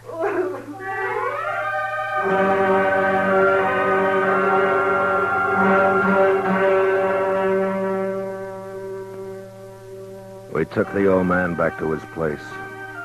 Got him dressed. His children said goodbye to him like they knew that they'd never see him again. Like there was no hope.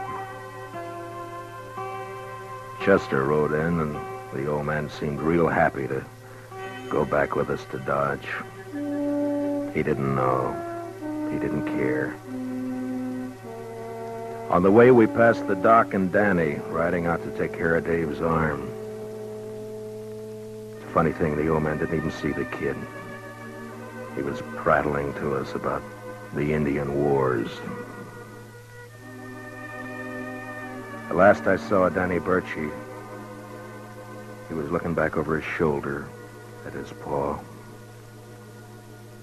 And we heard him still crying a long way off.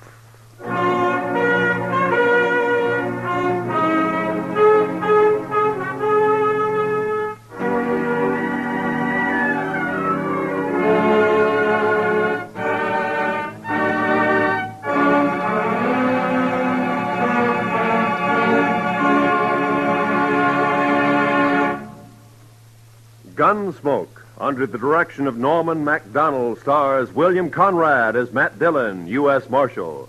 Tonight's story was specially written for Gunsmoke by Anthony Ellis, with music composed and conducted by Rex Corey.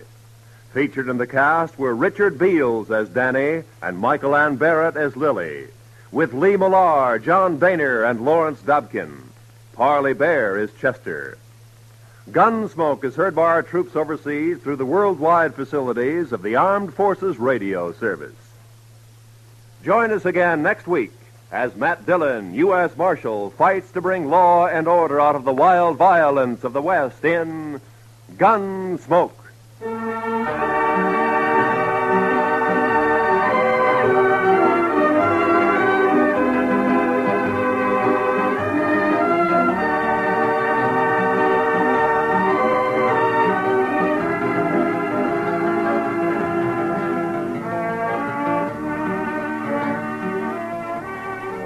The New York Philharmonic celebrates its 110th birthday tomorrow, and in observance, there will be a repeat performance of Beethoven's Symphony No. 5. This work was featured on the first Philharmonic broadcast over 100 years ago. This is Roy Rowan speaking. America now listens to 105 million radio sets and listens most to the CBS Radio Network.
Territory on West.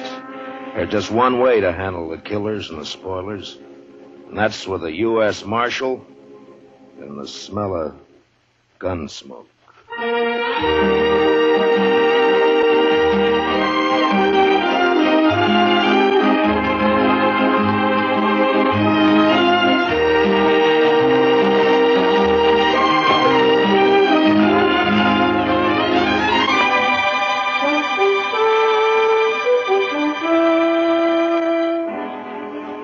Gunsmoke, the story of the violence that moved west with young America. The story of a man who moved with it. Matt Dillon, United States Marshal.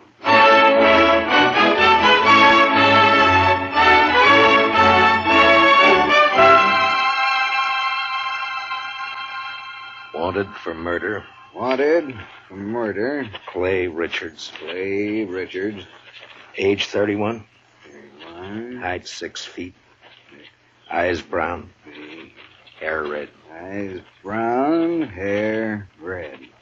Hey, how'd you like me to print his picture on these notices? I got a woodcut. Well, let me show you. Ernie! Yeah?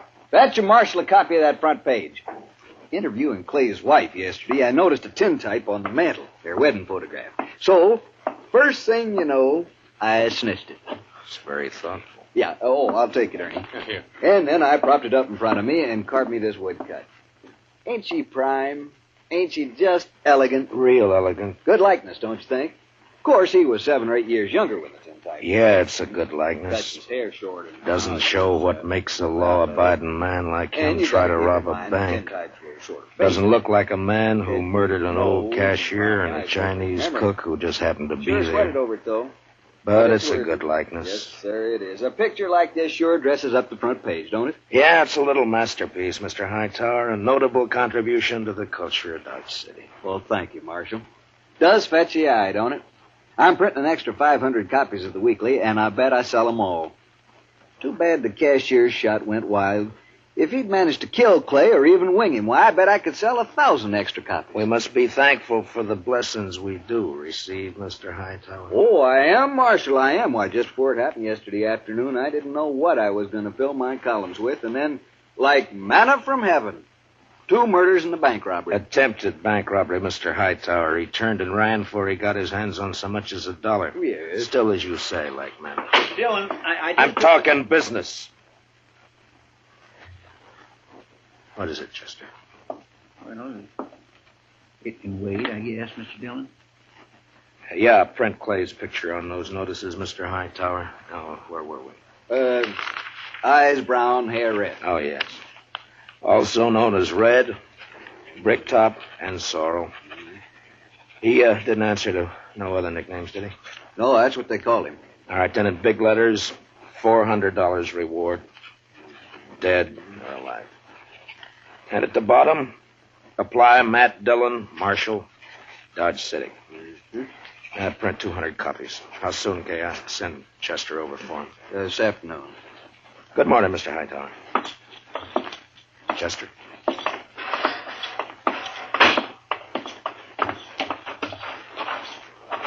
Think those posters will do any good?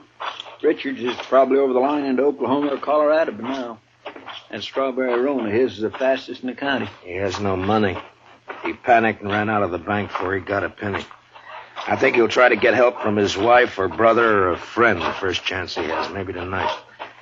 I say he's around here somewhere.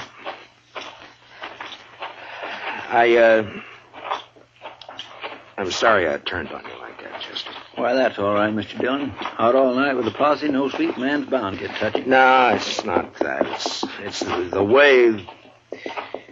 It's the way people use a thing like this. The men riding posse last night, they enjoyed it as though they were hunting fox or possum.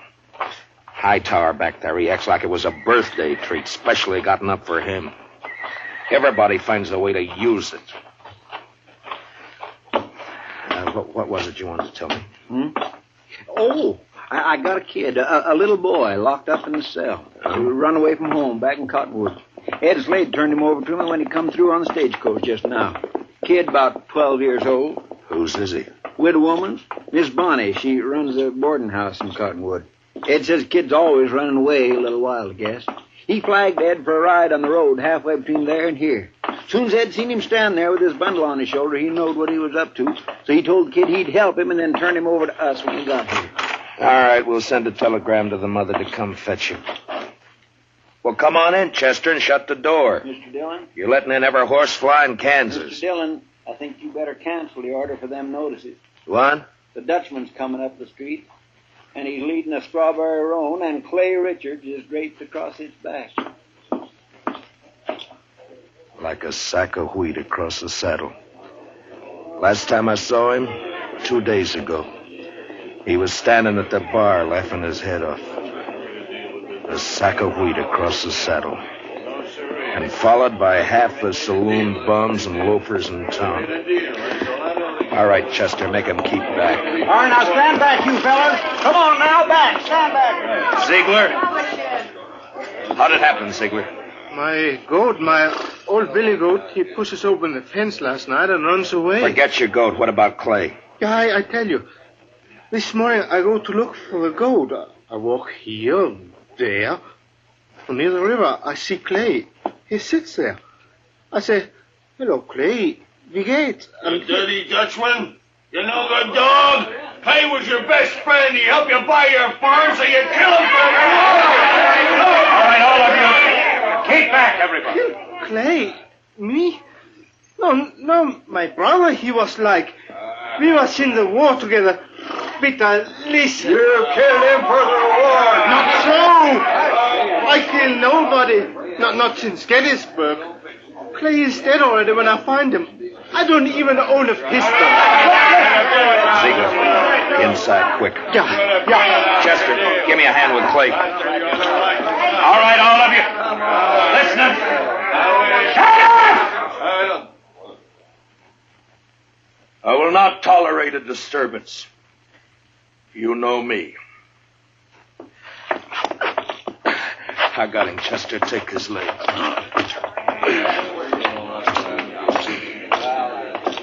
right, kick the door shut. Marshal, I don't kill Clay. On this table, Chester.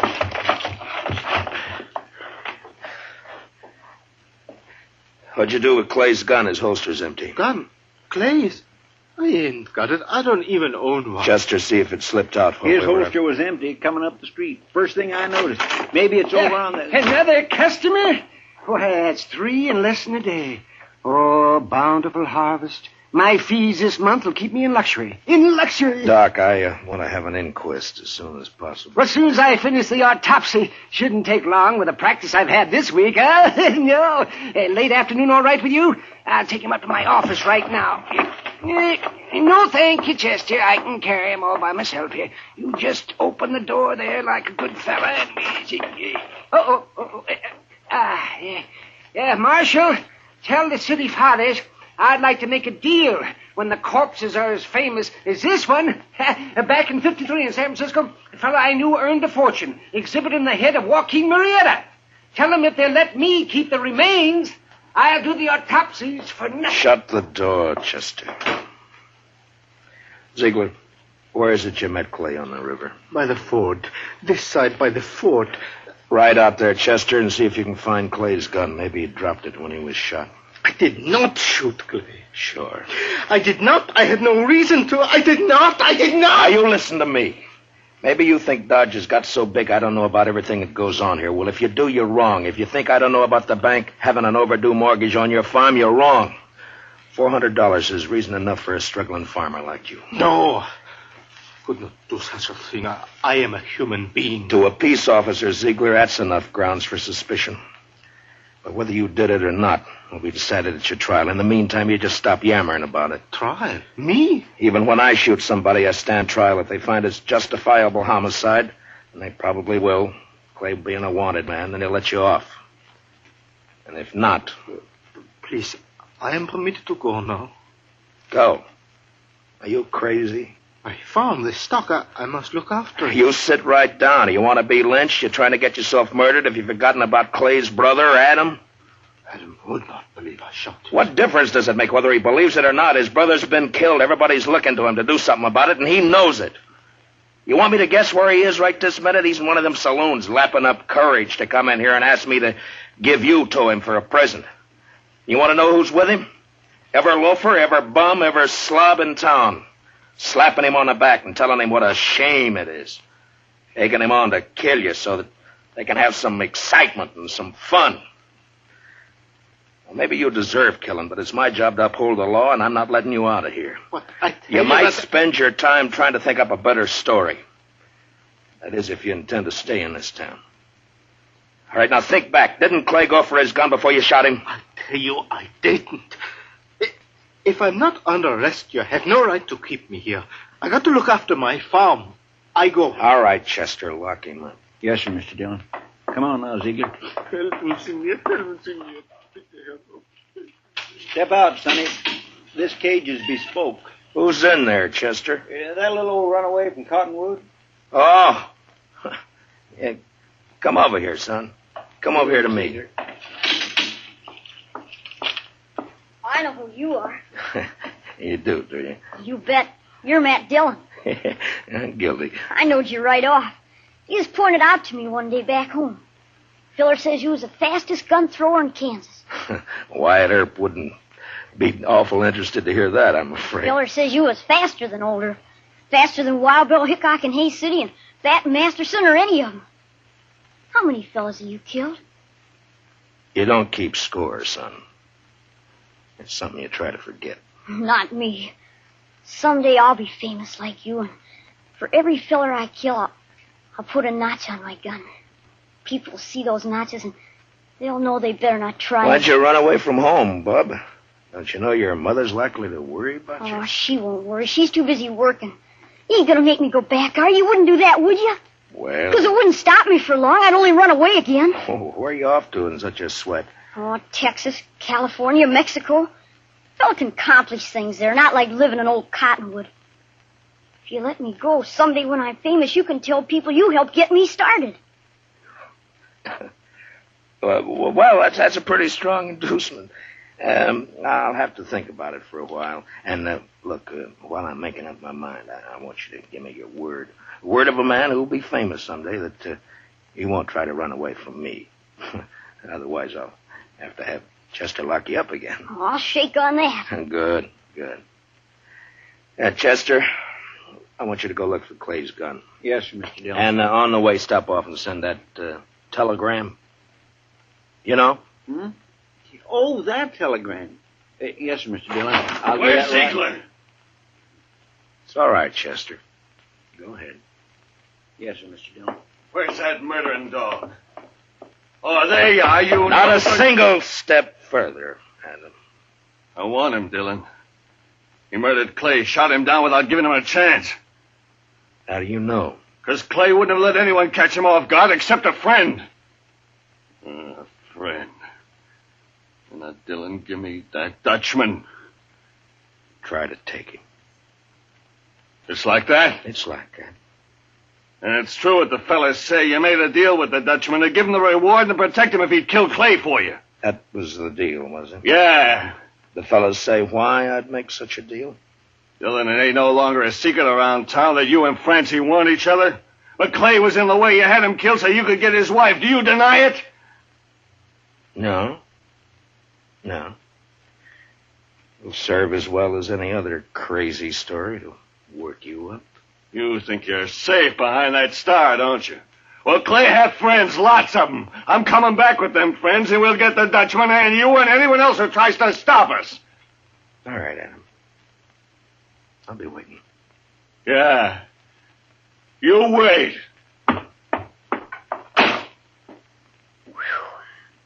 I almost seen something pretty just then, didn't I, Mr. Dillon? Yeah, almost. About another pint of whiskey ought to do it.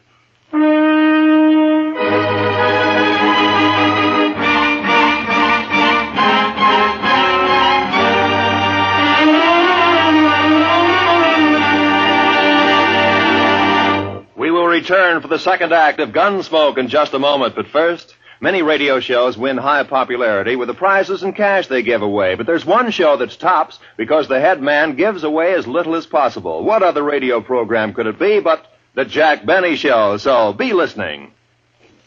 Here's the second act of Gunsmoke.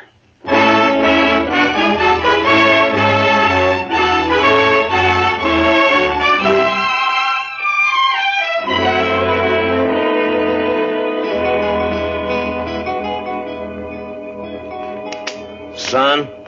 You say something, Mr. Dillon? Yeah, open that drawer in front of you there. You'll find a small bottle of oil in there. No, the one to the right there. Yeah, that's it. Now, bring a little brush, too, huh? Here it is. Thanks, Bub. It's a right nice gun you have. Yeah, it's not bad, but a little stiff. Just a little stiff. Don't it have a trigger? I never seen no gun without a trigger before. Oh, you remove a trigger or tie it back against the guard. And all you have to do is thumb a hammer. Yeah, like that. It's faster. Yeah, that's better now. Remove the trigger. I'll remember that. What in the world for? Well, I remember everything you told me. About the Texas holster and the spring holster and the double roll and filing off the sight. It's just me, Mr. Dillon. Oh, any luck, Chester? No, sir, not any. I went to the store first and asked Mr. Denton what kind of ammunition Clay Richards used to buy, and he told me Clay had a double-action .44. I scoured that riverbank a half-mile each way from the ford, and not a sign of it. I got that telegram off. You know who ought to be here pretty soon. It's only 7-8 miles from... Is that fire in town? Funeral services for Mr. Grinnell, the cashier. So soon? It's awful hot weather. Yeah. Any of your guns need oiling, Chester? I don't think so. You sure? When Adam left, he said he'd be coming back with some friends. I know. I stopped at the Olive Organza just now to rinse out my mouth. Adam was there talking mighty ugly and mighty big. He's got a sizable following. When do you think? Any minute now, Mr. Dillon. They want me to take Bob out of here to one of the hotels, maybe? I want to see it. I think you'll be safer here, Chester, behind stone walls and dodging about the streets rubbernecking. You keep your head down, Sonny. You hear? There's a... Matt, I gotta talk to you. She ought to be in mourning. If she cared for Clay at all anymore, she ought to be in black. Matt. Oh, Lord, I find her more beautiful all the time. Matt, have you heard what they're saying? What are they saying, Francie? That you and me, that you made Pete Ziegler kill him because of... I'm sorry that got back to you, Francie. It's all over Dodge. Adam almost strangled me before they dragged him off. Francie, I didn't shoot Clay. Francie, I beg you, believe me. I was the... Shut up, Ziegler. Shut up or I'll pump you to death! Francie, it's just one of those crazy stories. They needed one and they made one up. But, Matt, everyone believes it. On my way down here, people were pointing, whispering. Old women clucking their tongues at me. They believe it. They'll forget it as soon as this is over. They'll remember that even if we once did go with each other, it was finished and done with even before the war ended, before you even met Clay. No, they won't forget it. For the rest of my life, as long as I stay here. Hold it a minute, Francie. Yeah, Doc, what is it? Oh, am I interrupting? What is it, Doc? Topsy's finished. I examined his liver and lights his... This is Mrs. Richards, Doc.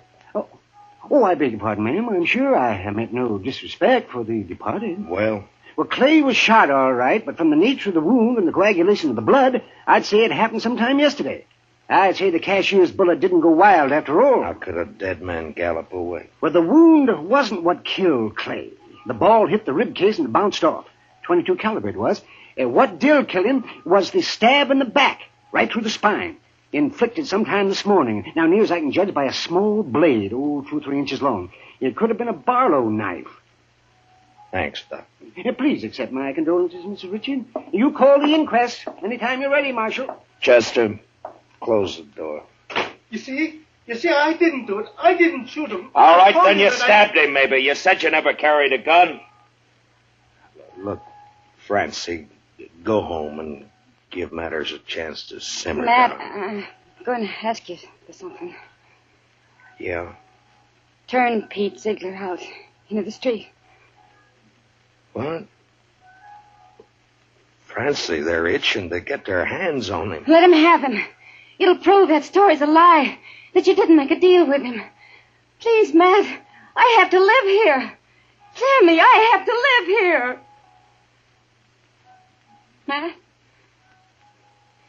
Matt, don't look at me like that. Go home, Francie. Go home or leave town or hang yourself or anything you like. Just go away. Away! Right now.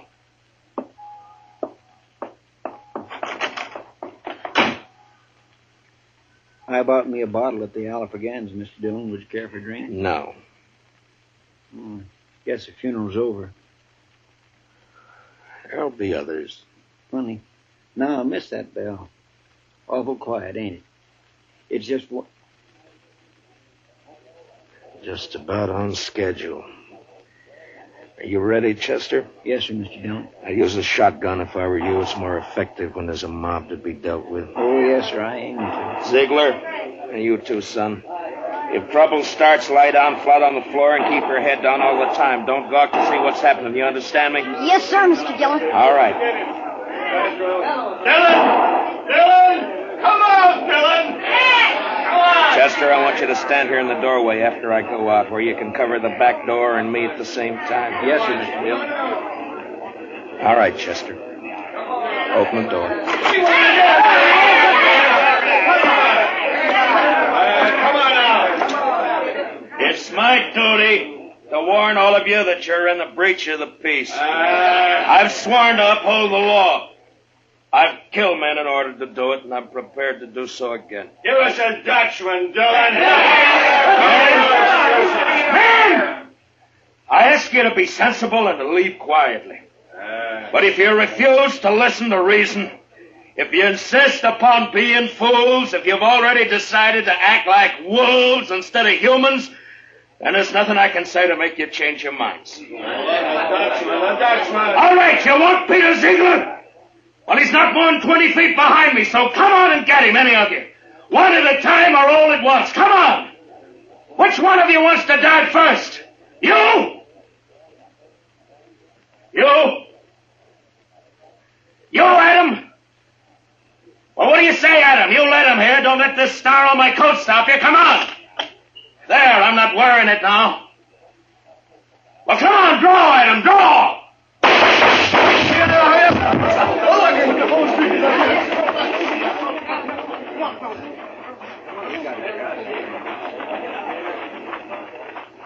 You all right, Mr. Dillon? Yeah. Get his gun. Man alive, I couldn't even see your hand move. Marshal! Oh, don't tell me. Don't tell Doc, me. you make one single funny remark and I'll knock you down. You just take him to your office and get to work. Well, I never do mean to offend, Marshal. In my line of work, well, bodies, they're just so much lumber. Make all the jokes about him you please, but not to me and not in my hearing. In my line of work, there's nothing humorous about death. Give him a hand, Chester. No, I can handle it, Marshal. Thank you. Just the same. Can you direct me to the marshal's office? Yes, ma'am, right here. I'm Marshal Dillon. Well, I left Cottonwood as soon as I got your telegram. I'm Miss Bonnie. Where's my boy? Oh, we have him, ma'am, safe and sound. Here, let me help you down. Hitch that horse, Chester. Right this way, ma'am. Oh, I'm so sorry he put you to all that trouble, Marshal. The truth of the matter is he's a wild one and no mistake. Takes after his father, one scrape after another. He was no trouble at all. I enjoy children. I like to have them around. Bob, your ma's here. Son? Chester, where's the boy? Did you let him slip past you? No, sir, Mr. Dillon. He never got past me. Look, the back door's open. He seen me and he hightailed it, the devil. We'll round him up for you, ma'am. Don't worry. Oh, I don't know why I bother hauling him back. If he's run away once, he's run away 1,000 times. This time he ran because I wouldn't buy him a gun. He wanted a real one. That boy's just gun crazy, I swear. I got him a nice Barlow knife instead. Barlow I knife? reckon it didn't signify, and off he runs. Barlow knife? The kid. Chester, find that kid. Marshal, has he done something bad with it? I told him to use it careful. He promised he'd use it careful. No, never mind, Chester. He's got Clay's strawberry ruin. We'd never catch up to him. I try to bring him up right. I tell him to be good, but he don't listen. He just don't listen. Now, calm yourself, ma'am. Just calm yourself. Here's his little bundle, Mr. Dillon. What? Yeah, give it to me. That's pretty heavy. Here, you're better at knots than I am. Open it, will you? From the moment he was born, he's been nothing but tribulation to me. Now, please, ma'am. What's he got in it, Chester? A shirt, stockings, piece of sausage, and this. 44 double action. Yes, sir, Mr. Dillon. That's Clay's gun. Sonny didn't manage to keep it long, did he? Well, if he wants a gun that bad, he's bound to get hold of another one somewhere, somehow. Chester, call Mr. Hightower over. Hey! Hey, Mr. Hightower! Oh. Come on over. Mr. Dillon wants you. Marshal, could I have please a drink of water? What? Oh, Ziegler, I forgot all about you. Chester, where are the keys? Yeah, right there on the desk. Oh.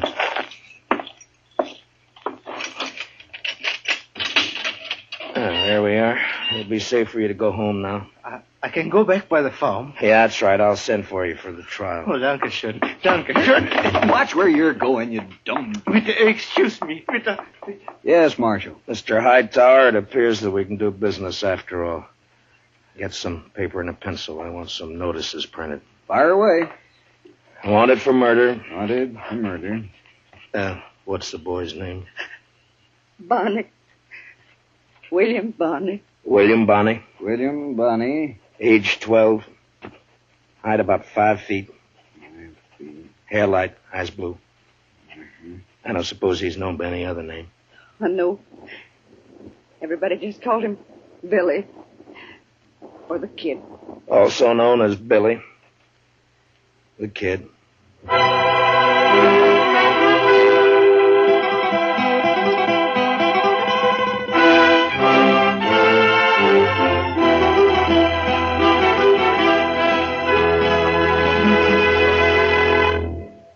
Gunsmoke, under the direction of Norman MacDonald, stars William Conrad as Matt Dillon, U.S. Marshal. Tonight's story was specially written for Gunsmoke by Walter Newman, with music composed and conducted by Rex Corey. Featured in tonight's cast were Don Diamond, Parley Bear, Harry Bartell, and Howard McNear, with Richard Beals, Paul Dubov, Georgia Ellis, and Mary Lansing. Join us again next week as Matt Dillon, U.S. Marshal, fights to bring law and order out of the wild violence of the West in Gunsmoke.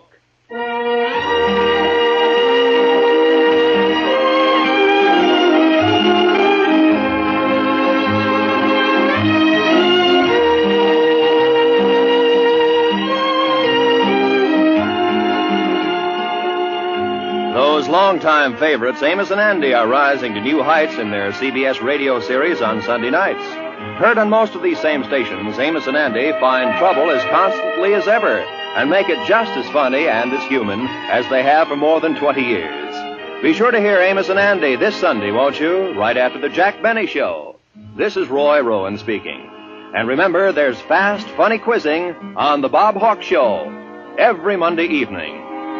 This is the CBS Radio Network.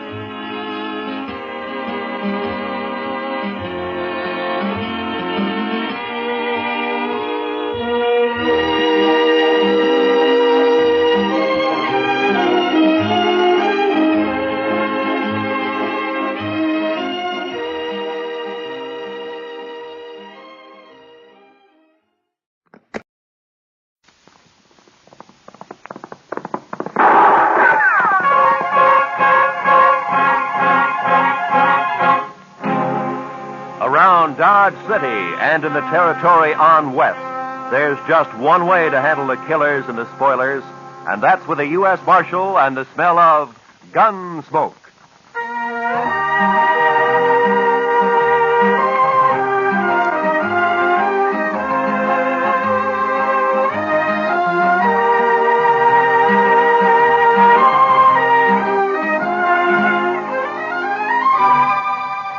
Gunsmoke, starring William Conrad.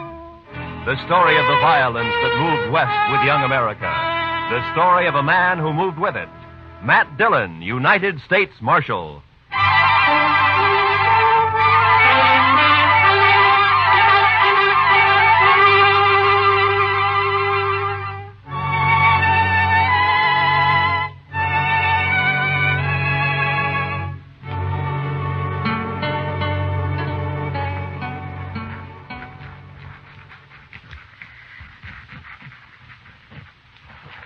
Mr. Dillon, I've been thinking. Yeah? We ought to renovate this place. What? Renovate it? Oh, blast it, Chester. What's the matter? Oh, nothing. I was trying to write and listen to you at the same time. That's all. It can't be done. Well, Marshal. Yeah, what's the matter, Lee? I'm drunk. The way he was walking, I thought he'd been shot. No, I'm not shot. I never saw you drunk before, Lee. Well, would you like a little coffee or something? Ah. There's my gun. Now lock me up. What? Lock me up, I said. What, you mean you want to sleep in jail here? I do. You keep my gun. Are there any blankets out there, Chester? Well, there's one, Mr. Dillon. No, that's enough. Okay, Lee. Just follow Chester, then. I will.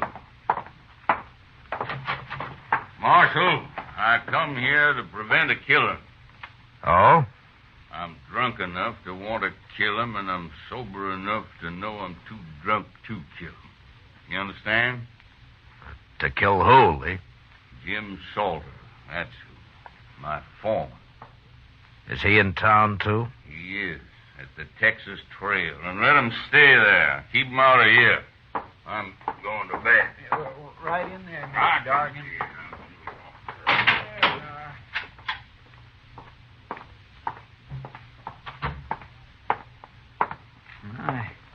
I never saw Mr. Dargan like that before, Mr. Dillon. No. I wonder what he was fighting with Salter about. Maybe Salter started it. Maybe he's drunk, too. Well, if he is, knowing him, he'll be after someone else to fight with now. I think I'll go take a look, Chester. All right, sir. Oh, Chester, if Lee wakes up, just give him another drink, huh? Yes, sir.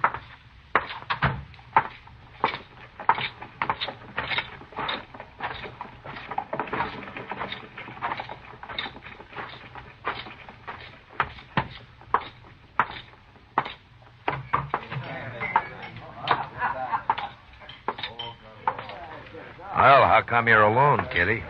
Being alone isn't so bad, Matt, sometimes. Oh? Buy you a drink? No, thanks. I don't see Jim Salter anywhere. I wouldn't complain about that. Well, then he was here, huh? Sitting right where you are. And he'll be back any minute. How drunk is he, Kitty? Well, he isn't very drunk. It might be an improvement. It'd break his heart to hear you talk like that. If he has one. Here he comes now. Let's ask him. You look sober enough.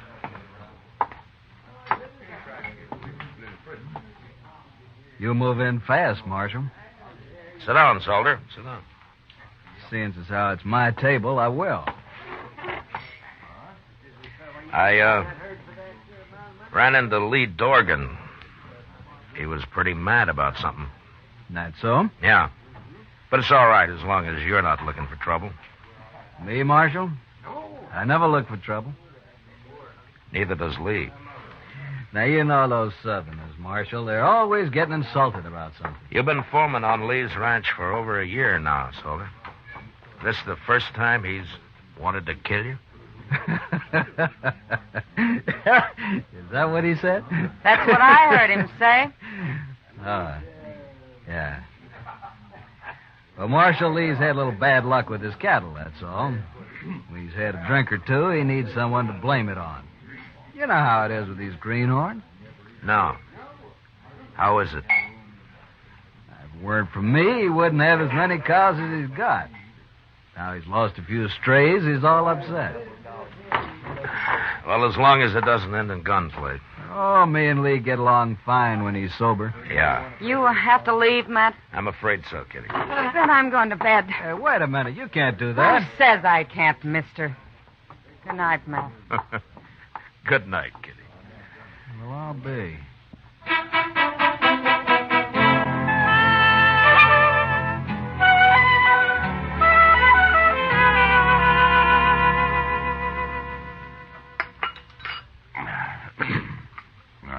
Mighty nice of you, Chester, to bring me all that coffee. Oh, don't mention it, Mr. Dargan. I had a hangover once myself. Well, here's your gun, Lee. Thank you, Marshal. You, still feel like killing Jim Salter? I'll kill any man that cheats me. That's how I was brought up, and that's how I am. So? I guess it's just instinct that tells me I'm being robbed by him, Marshal. I got no proof at all. None whatsoever. What is it, Lee? Don't your cattle tally up right? Look. I came out here from Alabama 18 months ago. I bought a ranch. I'm trying to raise beef. I've learned a little, but I can see it takes years to be a cattleman. Meantime, I'm green and I'm an easy mark, but I'm not so dumb I can't count. Marshal, I branded over 300 calves last spring and fall, and more than half of them are missing right now. Stolen? I don't know, Marshal. I've asked every rancher and every buyer around here to be on the lookout for my brand that hasn't turned up once. Well, why do you think Salter has anything to do with it? Instinct, I told you. I just don't trust him. Nothing more, but it's enough. Well, then why don't you fire him? Pride, I suppose. I want to beat him at his own game, whatever it is. Well, good luck at it, Lee. Well, I need more than luck, Marshal. I need a little help. I just don't know enough about this business. You're asking me to help you? I am. But how? Come out to the ranch. Just take a look around. Maybe you'll see something I can't see. Well, I don't know. We're Brandon again tomorrow, Marshal. Come out then. You got to help me. I'll be ruined if this goes on anymore. All right, Lee, I'll come. But, will you promise me one thing? What's that? If Salter does prove to be guilty, you won't try to kill him?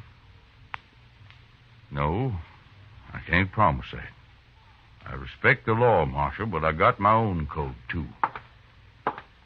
Thanks, just... Now, wait a minute, Lee. You're stubborn, but I don't think you deserve being ruined. All right, I'll come. Thank you, Marshal. Thank you. You know, the reason I got drunk last night was because I just felt so almighty helpless. Mad and helpless.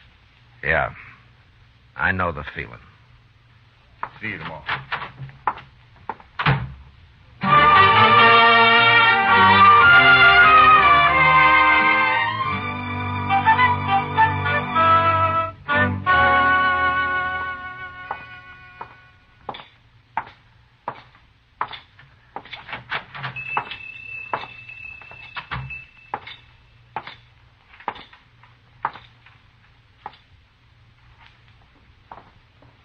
Good morning, Marshal Dillon. Good morning, Mr. Peters. And what can I do for you this morning? Well, I'm interested in some brands that you got registered here. Oh, you don't mean to tell me that you're going into the cattle business, Marshal? No, not likely.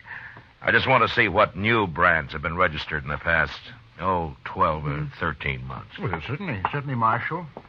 1865, 67, 68, 68. Yeah. Here it is. There you are. That's the official brand book for the last 2 years. Oh, thank you. You can start anywhere you like in it. Well, maybe you remember, Mr. Peters. Mm-hmm. Has Jim Salter got a brand registered? Salter? Yeah, Jim Salter. The fellow who works for Lee Dargan? That's right. Yeah. Last summer. July, I believe. Look there. July? Mm-hmm. Yeah, July. Yeah. Here it is. Salter, James Salter, July 14th. Bar S. That's it. Bar S, yes, indeed. How's he doing? Fine, Mr. Peters, fine. Thanks for the help. Oh, anytime, Marshal, anytime at all. That's what I'm paid for. Goodbye. Goodbye, Marshal.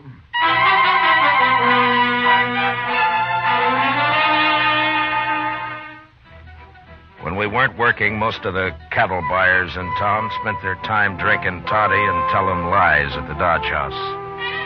And there I learned that a number of Bar S calves had been sold in the fall and some more of them in the spring. They remembered because it wasn't often a man sold only calves, and also because the brands were newly burned on. But they said the brands were clean, and there was no question of any previous marking having been altered. I figured Salter was a whole lot smarter than the ordinary rustler. And the next day I found out just how smart.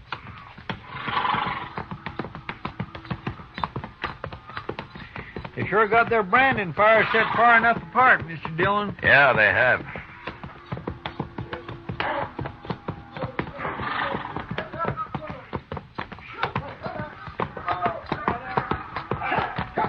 Here's Jim Salter now at this first fire. Oh, we'll stop and say hello, Chester.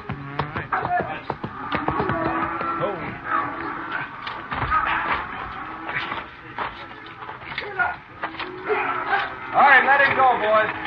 That's interesting. What is? I'll tell you later.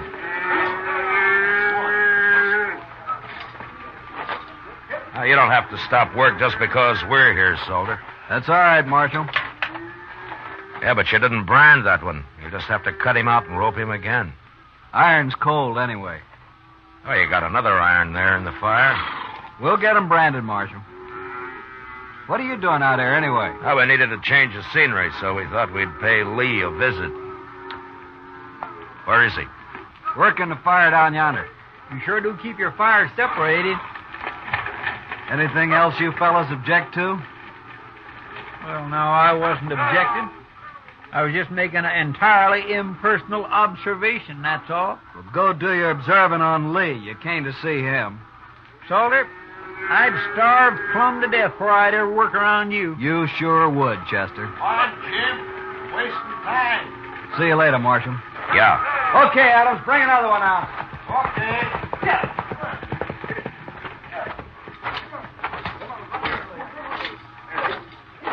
He's smart, that Salter. To me, he's just mean and downright graceless. At least that, too, Chester. Oh? You got something figured out, Mr. Dillon? I got it all figured out. What? Salter's stealing cattle, all right. I know just how he's doing it. But the problem now is how to handle Lee Dorgan and that code of his. I wouldn't want to see Lee hung for murder. No, sir. I surely wouldn't either. Hello. Hi, Marshal. Hold it, man. How are you, Marshal? Chester? Fine, Lee. We're about through for the day. Why don't you ride on down to the house? Okay. I'll be along directly. We stopped by Salter's fire back there. Oh, how are they doing? Fine. Tell me something, Lee. Does Salter always work alone with those same two cowboys? Yeah, come to think of it, he does. Why? I was just curious. We'll see you at the house, Lee. Sure, Marshal. Tell the cook I'll string him up and supper isn't ready when we get there. All right, I'll do that.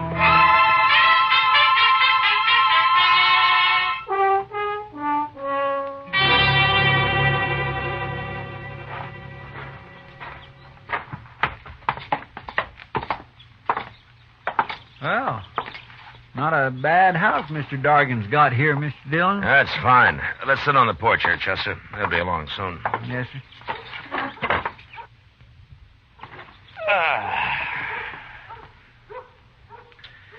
Mr. Dillon? Yeah. I've give up trying to figure it out about Salter. You'll just have to explain it. Well, I told you he sold fresh branded calves under the Bar S mark that he's got registered. Yes, sir. Well, those were Lee's calves. Did you ever hear of using a cold brand, Chester? A cold brand? Yeah. You can either put it on through a wet blanket or you can just keep the iron hot enough to burn hair and press it down lightly so it won't scorch the hide. Well, Looks like a fine brand for a few months. That is until the calf sheds. well, I'll be doggone. And then the calf's as unmarked as the day it got dropped. You can brand it at leisure with any mark that appeals to you, like a Bar S, for example. So that's what Salter's been doing. Yeah, he was about to put a cold iron on that calf a while ago when we rode up. Sure. He works at a distance from Dorgan because the other cowboys had noticed right away what he's up to. Poor Lee. He's sure right about being green at this business. Well, he's going to learn now, Mr. Dillon. No, Chester, I can't tell him. Well, why not? Lee meant it when he said he'd kill Salter if he had any proof. And if he did that, he'd be worse off than he is now. Well, then why don't you just arrest that man? Yeah, the judge would let him off, I'm afraid. Cold brand can be laid to carelessness. Of course, we could wait a couple of months and catch him doing his Bar S branding. That's risky, too, though. Well, what are you going to do, Mr. Dillon? I don't know, Chester. But I'll have to figure something out by morning.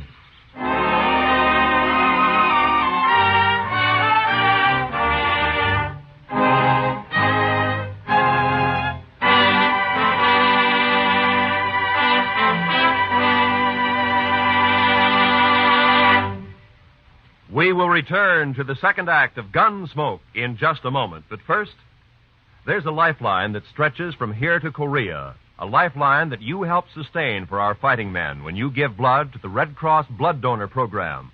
call the Red Cross for an appointment to give blood the first thing Monday morning. And now, the second act of Gunsmoke.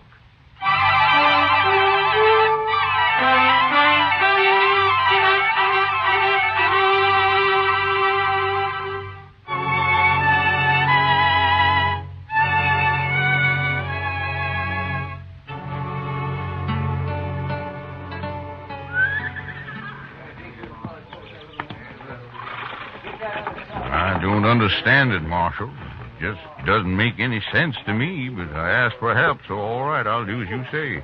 Then call Salter over here and tell him. Okay, Marshal. Salter? Salter! Yeah. Come over here. What do you want, Lee? We're already late this morning. I'm going to make a change in our branding setup, Salter. What?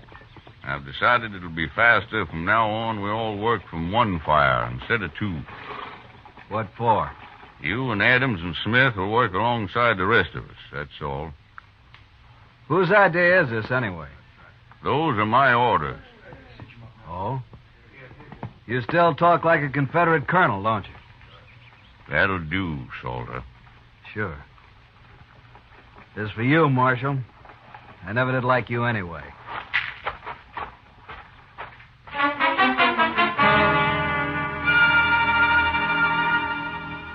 It must have been pretty hard on Salter that day, having to put a permanent brand on Lee Dorgan's calves with a good hot iron.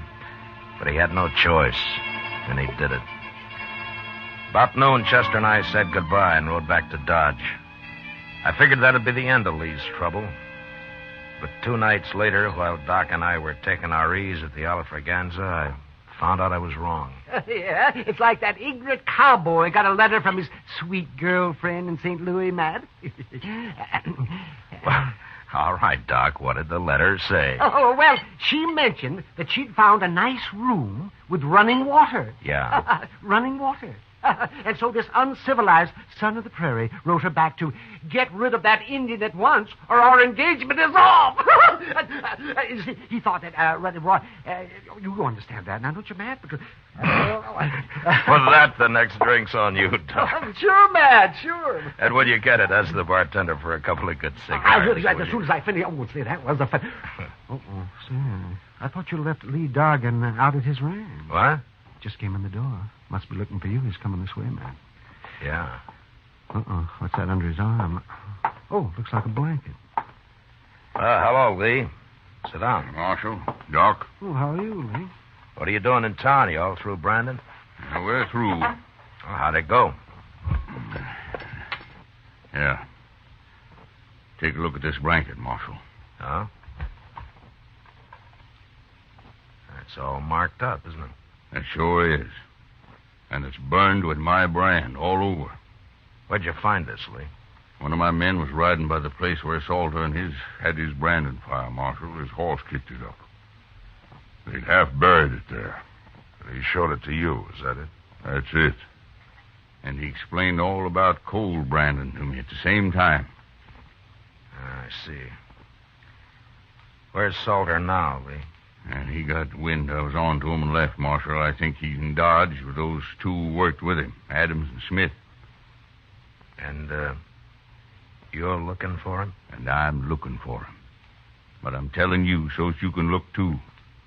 That blanket's enough evidence even for the law, I figure. Along with the witnesses that'd convict him. But, I'll find him, Lee.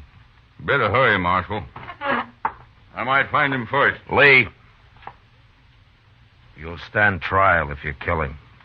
I'm not worried about that. So long, Marshal.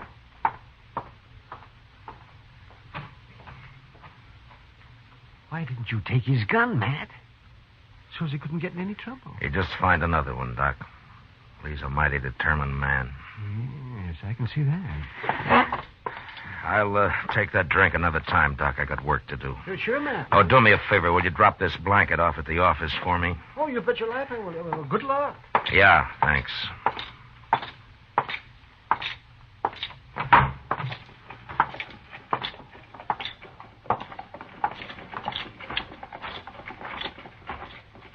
Mr. Dillon? Mr. Dillon? Yeah, what is it, Chester? There's something wrong, sir.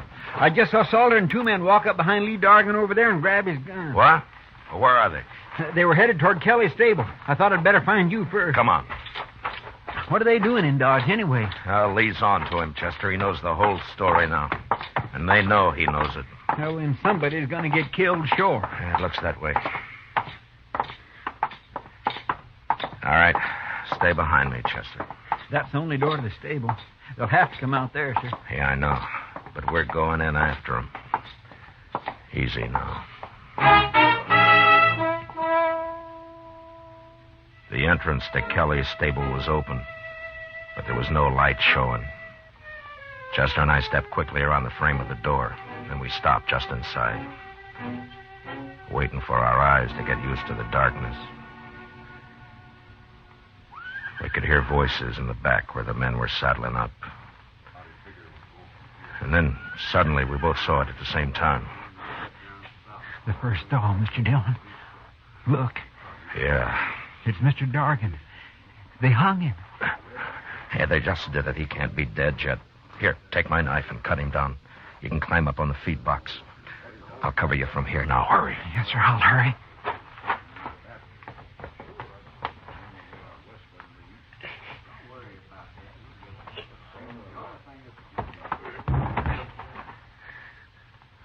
What was that? Something fell. Maybe Dargan got loose somehow.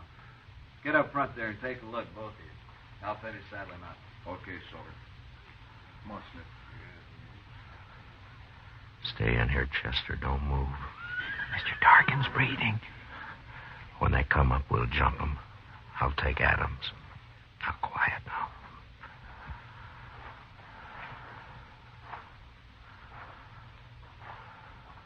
I don't see him. Rope must have broke. Let's hit him on the head and have done with it. Yeah, might as well. You do it, Smith. I'll wait here. Yeah, okay. I'll see if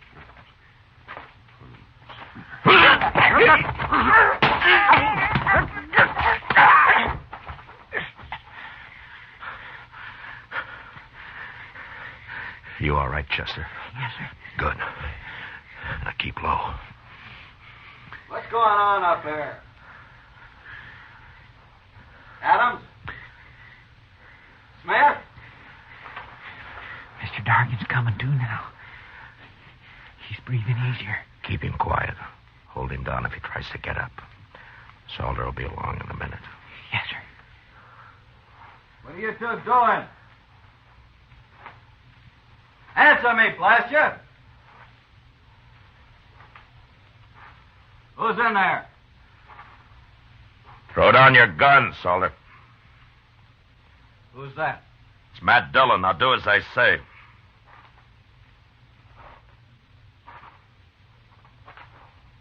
Sure, Marshal.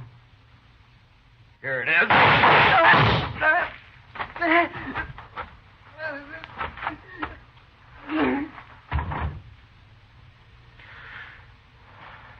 All right, Chester. Get the guns off of Adams and Smith. We don't have to worry about Salter. All right, sir.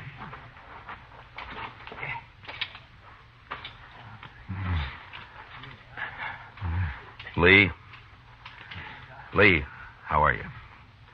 Oh, it's good to breathe again, Marshal. I was about gone. Well, you're all right. We got him. And Salter's dead. You won't have any trouble now. No. But it's not easy the way you people educate a man out here. Well, if it was easy, Lee, anyone could manage. Well, thanks, Marshal. Yeah, sure.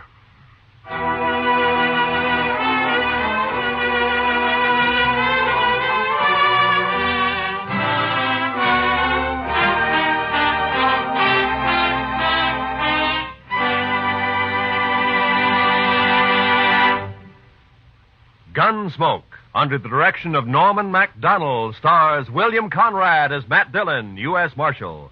Tonight's story was specially written for Gunsmoke by John Meston, with music composed and conducted by Rex Corey. Featured in the cast were John McIntyre as Lee, Harry Bartell as Salter, and John Daner as Peters. Parley Bear as Chester, Georgia Ellis as Kitty, and Howard McNair as Doc. Gunsmoke has been selected by the Armed Forces Radio Service to be heard by our troops overseas. Join us again next week as Matt Dillon, U.S. Marshal, fights to bring law and order out of the wild violence of the West in Gunsmoke.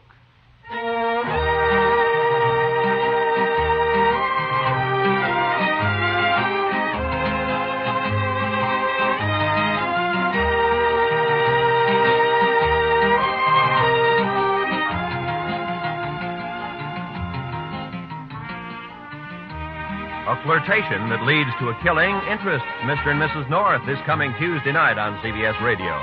Don't miss Kiss of Death when Pam and Jerry North go into action against a murderer. Also, Tuesday night on most of these same CBS radio stations, John Lund, as yours truly, Johnny Dollar, brings us his latest adventure in probing fraudulent insurance claims. Mr. and Mrs. North and yours truly, Johnny Dollar. They're both thrilling Tuesday nighters at the Star's address. This is Roy Rowan speaking, and this is the CBS Radio Network.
Around Dodge City and in the territory on west, there's just one way to handle the killers and the spoilers, and that's with a U.S. Marshal and the smell of Gunsmoke.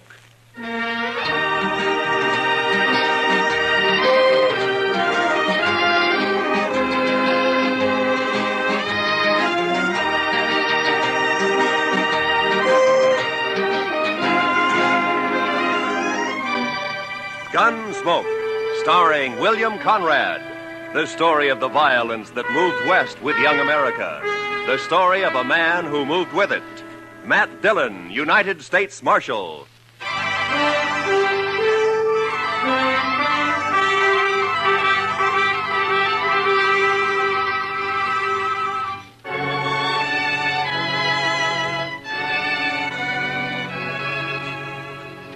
Everything was all right until about a mile north of the Cimarron. That's when my horse got a hoof caught in a frozen dog hole and broke his leg. So I had to shoot him. It made me feel awful bad. I didn't feel any better thinking about the walk ahead of me. Close to 40 miles to Dodge and carrying my saddle all the way. Guess I'd been on the trail about an hour, near as I could figure it was around 3 in the afternoon. And I had to ease the saddle off my shoulders for a rest and a smoke. And that's when I saw the stranger riding up from the way I'd come. He was tall and thin, and his horse was taller and even thinner. And they made quite a pair.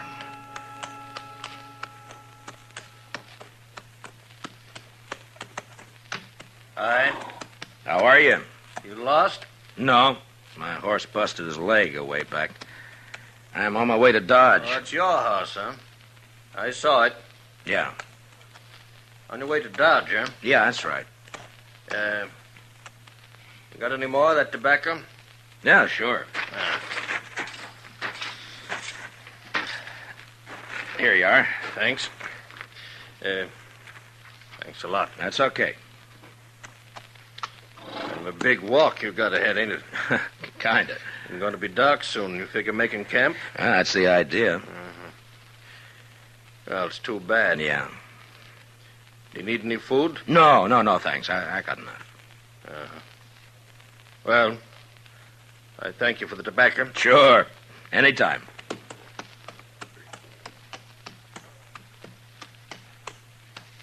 Hey. Yeah? Not saying this beast won't drop dead from the shock, but do you want to climb on behind? Save you a piece of boot leather for a while, anyway. Well, I'd be much obliged if you think that animal of yours can carry us. Well, she won't mind. Should have been dead a long time ago, except she don't know it. She don't mind. Well, okay. Thanks. Here, will you hold my saddle till I get up, huh? Yeah, give it here. Yeah. Can you manage this saddle? Yeah, give it to me. Yeah, I got it. Now, let's go.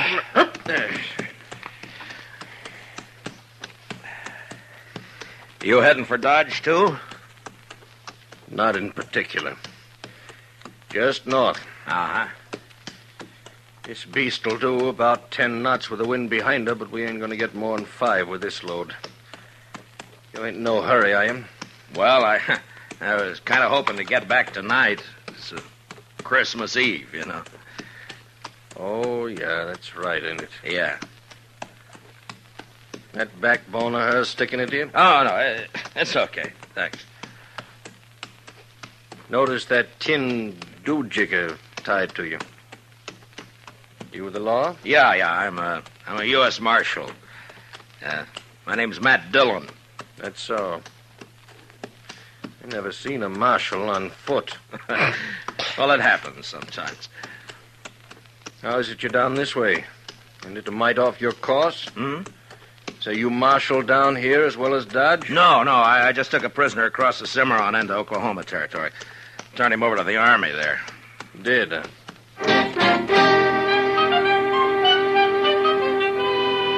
And then he shut up tight. We must have ridden a couple of miles without a word. I got to thinking about Dodge and Chester, Doc, and Kitty, and the rest of them. You know, there's something pretty special about any place at Christmas time. The backbone on the stranger's nag was just about to split me in two when he talked up. My name is Cowley. Amos Cowley. We better heave to a spell. She's breathing mighty hard. All right, hold up. Yes.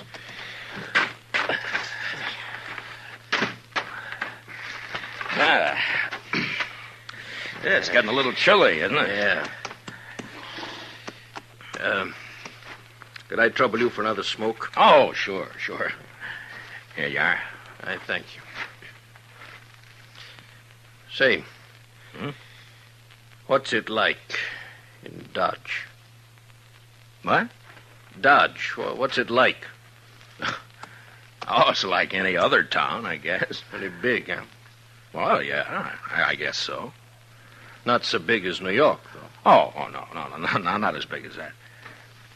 You know, I haven't been in a big town now for more than 10 years. Oh, is that so? No. Been down in the territories, drifting. Thought I'd move up north this time. Maybe go back east. So you're from the east, huh?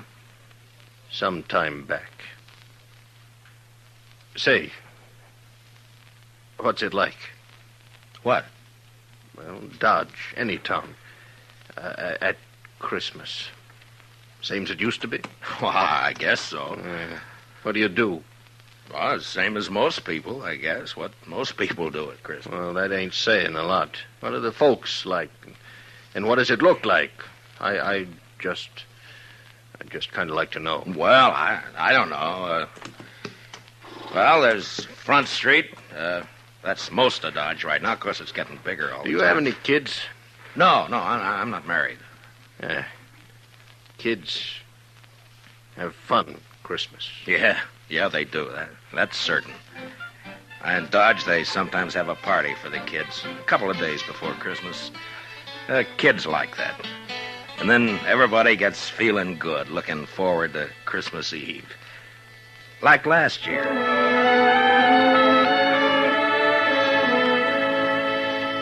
There was snow on the ground, but the sky was clear. You could even see the stars. I was going down the street to the Texas Trail to meet Doc and Chester. Chester, he's my deputy. Doc's a doctor in town. We had some work to do later on in the evening. You could see the light shining behind the curtained windows, and almost everybody had a sprig of holly berries hanging up. They got some from the east a couple of days earlier.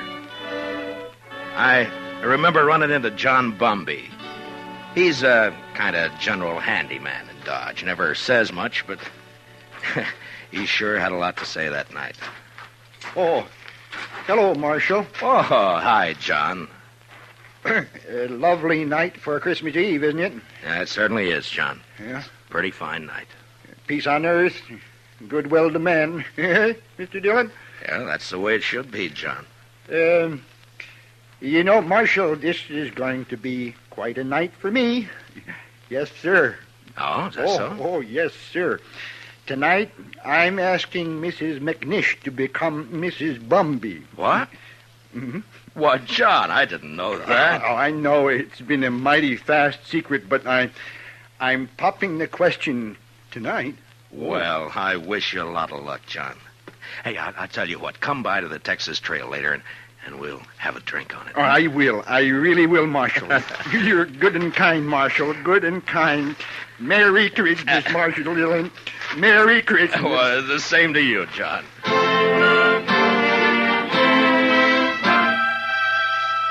That may sound kind of funny to you, but John Bumby's a good man. A little peculiar sometimes, but good as they come. And they don't make enough like him. Of course, most everybody in Dodge suspected Doc and Ms. McNish were sweet on each other. But it just goes to show you. I'll tell you about John and Ms. McNish a little later. So I went on down the street. You know, it's a funny thing about those words, Merry Christmas. Men say it to each other, and, well, it makes them feel kind of good. Yeah, I know what you mean. Used to be a seafaring man myself. When you're on the sea and it comes Christmas, things like that they can count a lot. Yeah. Well, we might as well get underway again, huh? Sure. All right. Hey, you want to take my saddle? Give it here. Okay. That's Give it to me. Okay. Come. I guess you'll miss it in Dodge tonight. Won't you? Well, if you could get a little more out of this nag of yours, we might make it tonight. No, there's not a chance. She'll be on her beam ends pretty quick. She's been on a long reach since sunup. Oh. Mighty bare country up this way. All right, depends on what you're used to, I suppose. Mighty bare where I've been, too. It's not like the sea. That's always different. How come you left it? I always heard a sailor doesn't ever get it out of his blood. The sea? I guess you can get it out of your blood, all right. You got the right reason you can. Yeah, I guess so. Hey, you trying to get something out of me? Well, no. Get what? I would just remark. You want to ride with me? I don't want any talk about the sea. Well, you brought it up. Get it.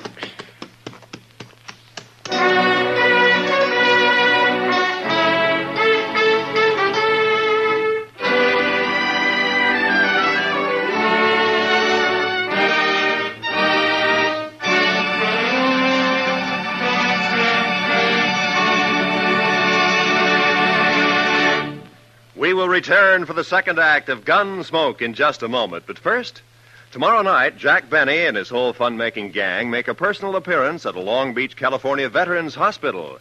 It's going to be a Christmas they'll never forget, as Benny and the bunch cut loose while they assist the folks at the hospital in trimming their Christmas tree. Be sure to join the fun tomorrow night on CBS Radio, when it's Jack Benny time all across America. Now for the second act of Gunsmoke.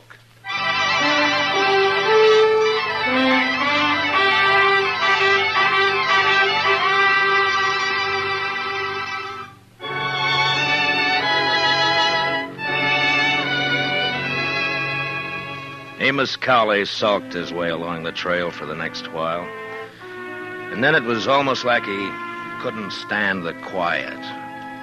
Or maybe he had things on his mind. He turned his head. Go on. What? Go on. Tell me some more. Oh, about Dodge? Yeah.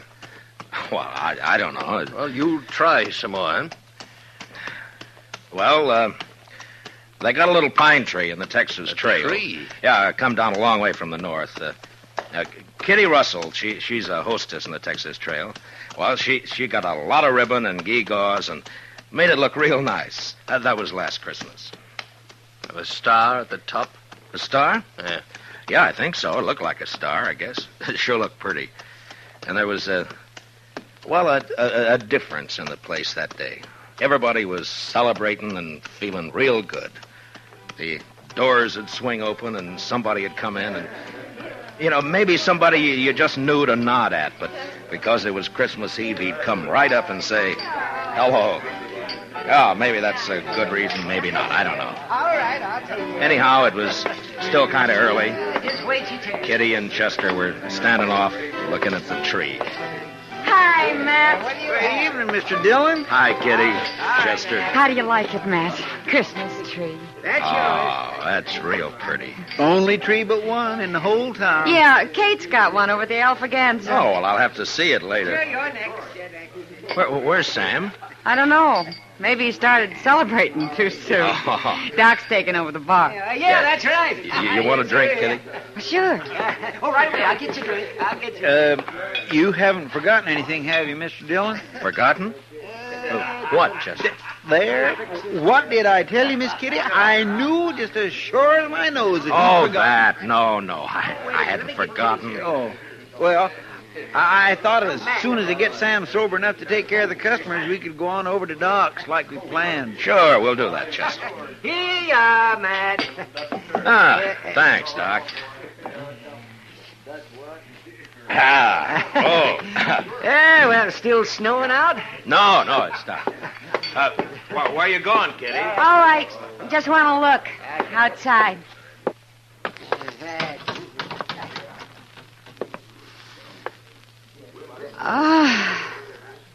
Real pretty.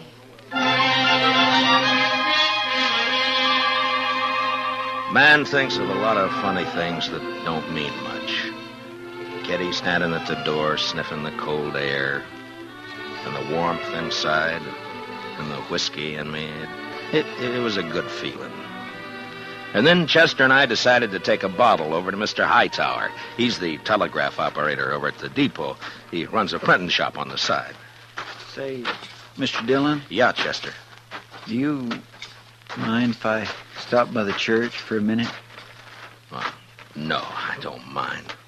I just feel kind of right tonight, Mr. Dillon. Figure I ought to thank somebody for it.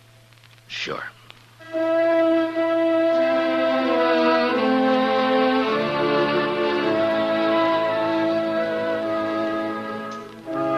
So we stopped by the church. I've never been much of a man for church, I guess, but I went along with Chester. Wasn't anybody else there, just the two of us. Guess we sat for 10 minutes in that place. Chester a little way off with his head bowed. There's a lot of peace in a church. Maybe it's the quiet. Maybe it's the good that people find in there.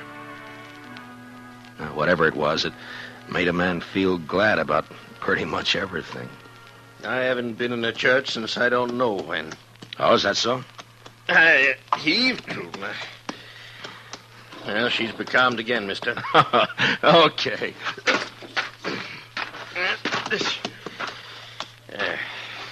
She sure wasn't built for it, I'll tell you. You ever see anything like that? She is kind of old, isn't she? I've had her going on 8 years. She hasn't changed a mite. Eats like a pig and looks like a four-legged mizzenmast. Smoke? Don't mind. Hey, what about that fellow Hightower? Did you get that bottle to him? Oh, sure. Yeah, I guess it was lonely over in the depot all alone. He was glad for the company. There was a wood fire burning in the stove, but it didn't keep out the cold much.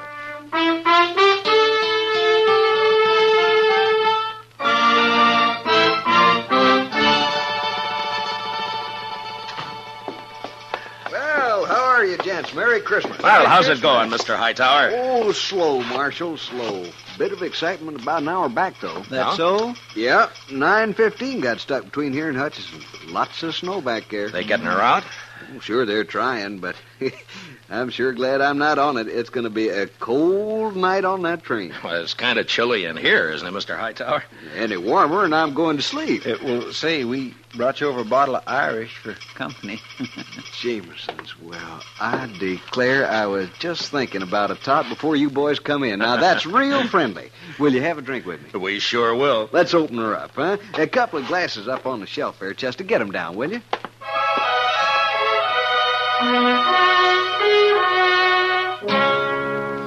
I don't know if you get an idea about the folks in Dodge or not.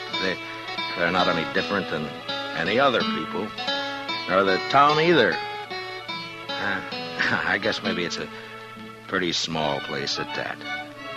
The depot, the hall, a few stores, a church, Doc's office, a Texas Trail, Alafraganza, my office.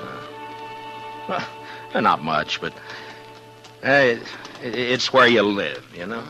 Sounds all right. I lived in a town once back east. Small. I know what you mean. Well, maybe you'll be going back. Maybe. Say, kids, they still believe in St. Nick? Oh, sure, I Mighty suppose. few kids down where I've been.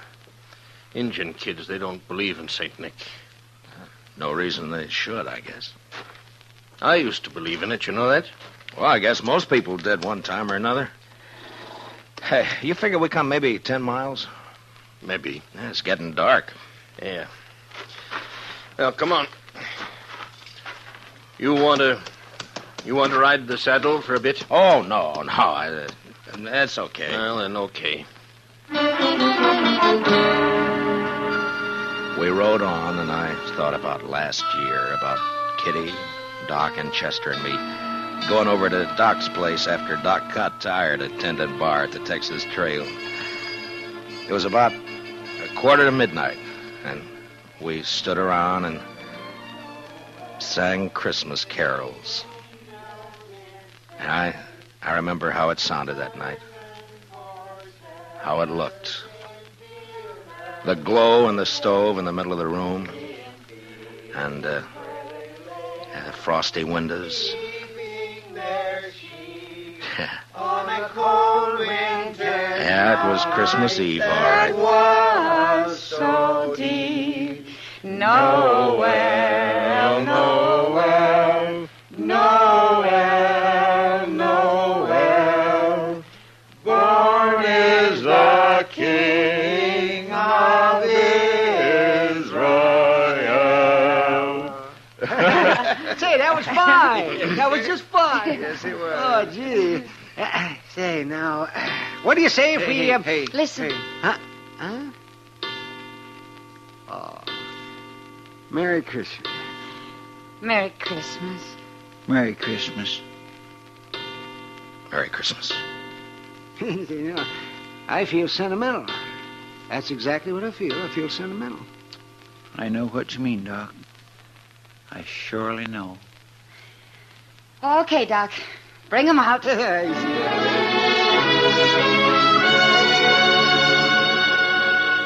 And I remember how Doc scuttled over to the bureau and brought out some packages.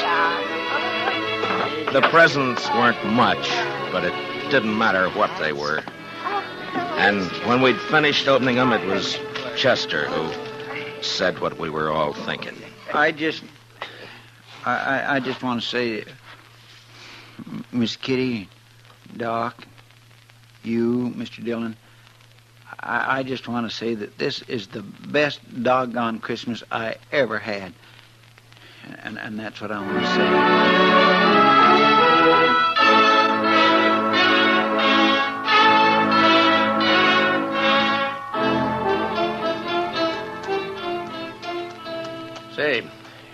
You was going to tell me about that fella John was courting that woman.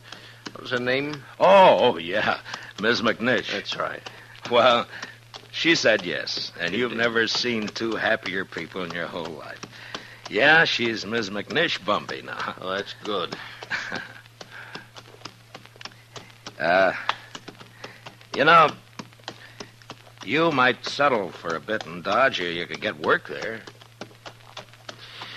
Sure would be fine if you could get back tonight, wouldn't it? Well, it can't be helped. I'd be a lot further away and a sight more tired if you hadn't come along. Yeah. Now, listen. How far do you figure before there's a place you might pick up a horse? Oh, I don't know, 15 miles or so, maybe. Oh, we're not going to make any 15 miles in this nag tonight, that's for sure. Oh, that's all right. Now, I tell you what. You go on alone, you see. Oh, no, forget now, it. you go on alone. She'd hold out with one man on her. And then you get a fresh horse and you ride into Dodge tonight. Well, thanks. That's now, very I'm kind. telling you, I want you to go. I'll be fine. I've walked before. Probably make it almost as quick as you. Look, it's real nice of you, Mr. Cowley, but no thanks. Now, Christmas don't mean nothing to me. You got friends waiting for you. Well, I'll see them tomorrow. Ah, you're a fool. Well, that may be. All of them nice folks. I'm going to make them feel pretty bad. Look, I'll stay. If you want to go on along, thanks for the ride. Well, might as well make camp then. I guess so. And listen, you want to tell me some more about what you was telling me before we turn in? Well, sure. I take it kindly, mister. I'll get yourself settled. I got some stuff in my pack we can eat and maybe get a fire going. Then after we eat, you can tell me some more.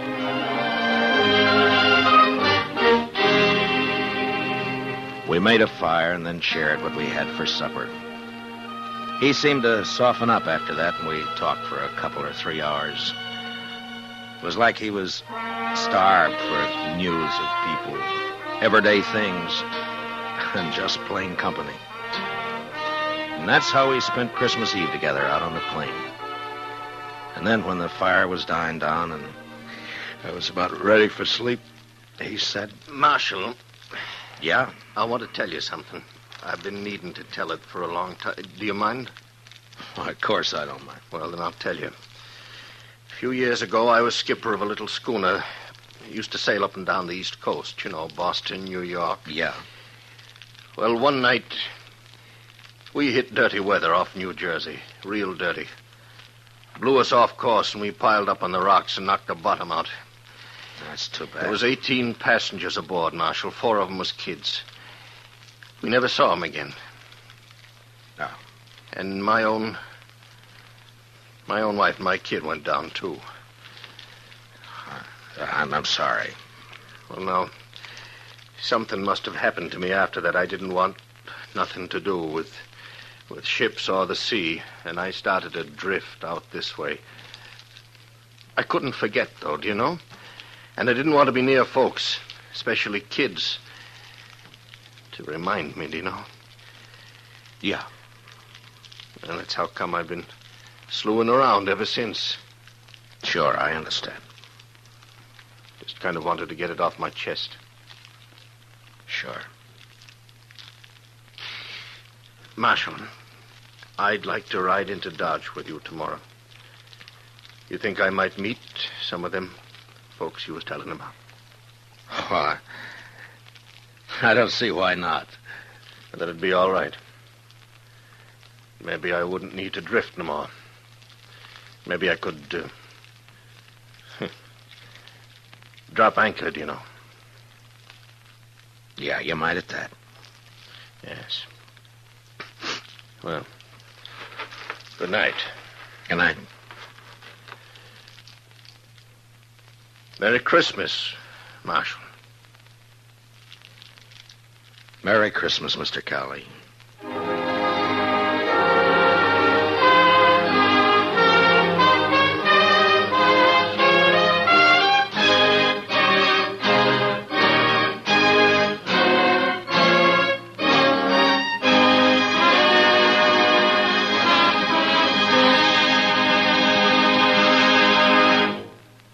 Gunsmoke, under the direction of Norman MacDonald, stars William Conrad as Matt Dillon, U.S. Marshal. Tonight's story was specially written for Gunsmoke by Anthony Ellis, with music composed and conducted by Rex Corey. Featured in the cast were Lawrence Dobkin, with Harry Bartell and John Daner. Parley Bear as Chester, Howard McNear as Doc, and Georgia Ellis is Kitty. Gunsmoke is heard by our troops overseas through the worldwide facilities of the Armed Forces Radio Service. Join us again next week as Matt Dillon, U.S. Marshal, fights to bring law and order out of the wild violence of the West in Gunsmoke.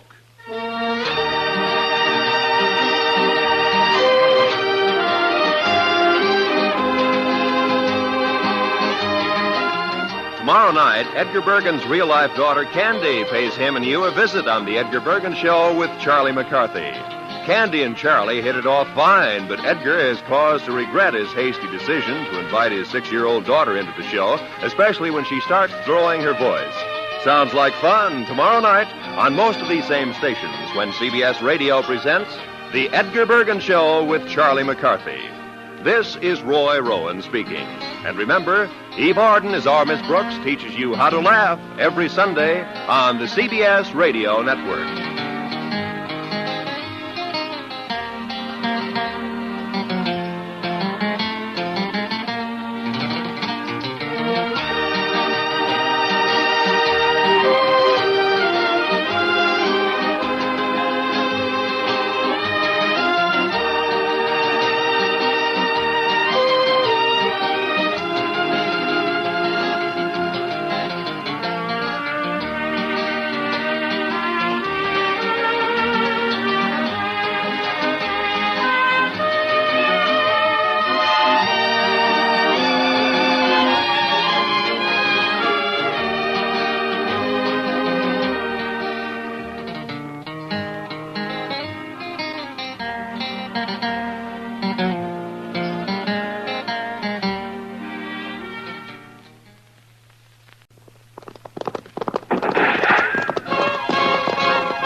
Around Dodge City and in the territory on West, there's just one way to handle the killers and the spoilers, and that's with a U.S. Marshal and the smell of gun smoke.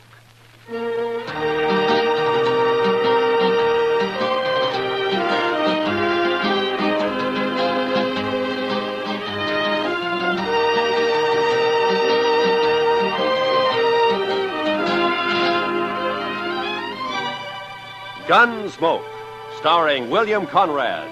The story of the violence that moved west with young America. The story of a man who moved with it. Matt Dillon, United States Marshal.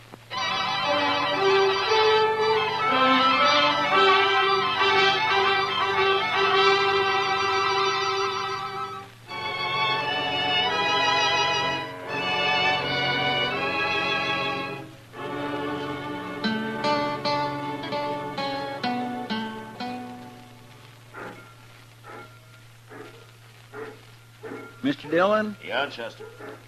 You want to see the prettiest sight north of the Pecos? Huh? Sight? Come over here to the window and look what's a-coming down the street. Not if it's anything besides trouble, it'll surprise me.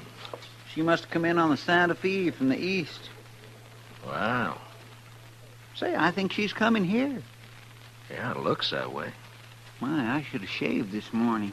Or even yesterday morning. Now, what could a lady like that be doing in Dodge City? Say, maybe she's going to work in one of the saloons, Mr. Dillon. No, I hope not, Chester. Good morning, ma'am. How do you do? I'm looking for the United States Marshal.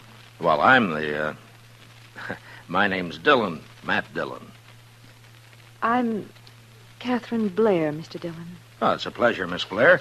May I introduce my deputy? This is Chester Proudfoot. How do you do? How do you do? I just got in on the train from Boston, Mr. Dillon. Oh? The station master said that you might be able to help me. Well, I'll be glad to. I'm looking for my brother, Martin Blair. Why, say, Mr. Dillon... Chester, will you punch up that fire? It seems a little chilly in here. Chilly? Yeah, sure. Right away, Mr. Dillon.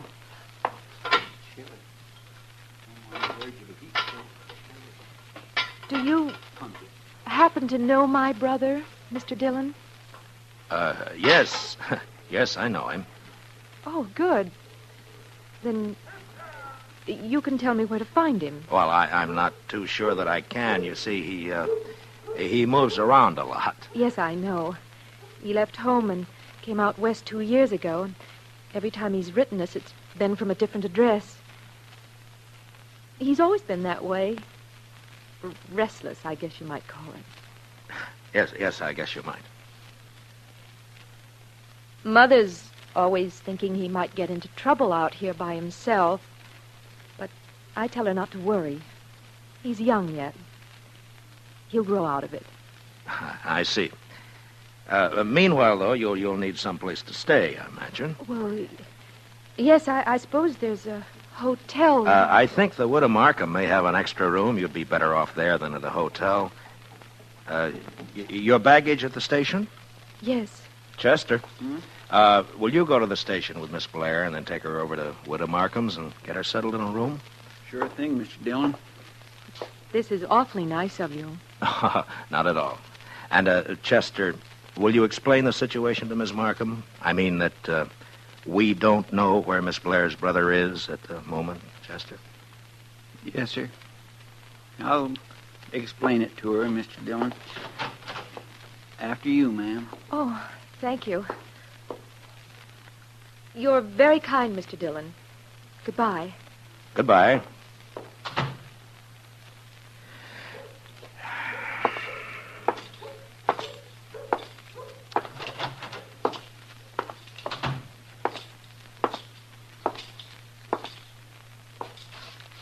Jack? Wake up, Jack. I'm not asleep, Marshal.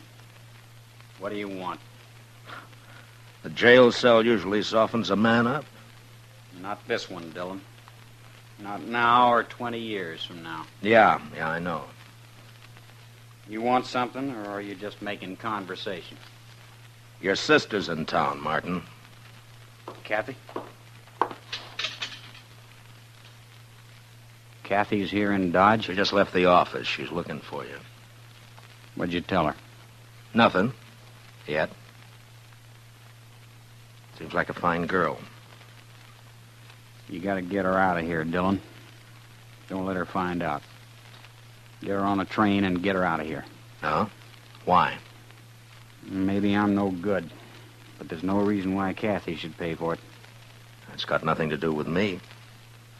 Then you won't help. You won't keep her from finding out? I don't know if I can, Martin. But I'll think about it.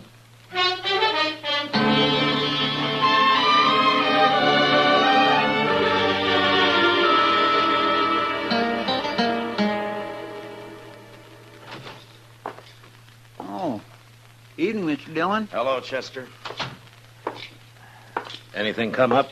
No, sir. It's been the quietest night in weeks. Yeah, no trail herds in town. I guess that's the reason. Miss Blair's all right, I suppose? Yeah, she's all right, Chester. Have you told her about her brother, Mr. Dillon? Well, I told her that he's out of town. We're trying to get word to him. The truth's bound to get to her somehow, sooner or later. Yeah, I know. Only reason it hasn't already is because everybody in town knows him as Boston Jack. Yes, but his real name will come out at the trial next week, though. Well, I've been trying to get her to leave before then, go back home, but she won't leave until she sees him. It's sure going to go hard with her when she finds out her brother's guilty of cattle rustling. And murder, and horse stealing. And this time we got a witness. Yes, sir. I don't rightly see how you can keep her from finding out, Mr. Dillon. Well, come on, Chester, let's have a talk with Martin.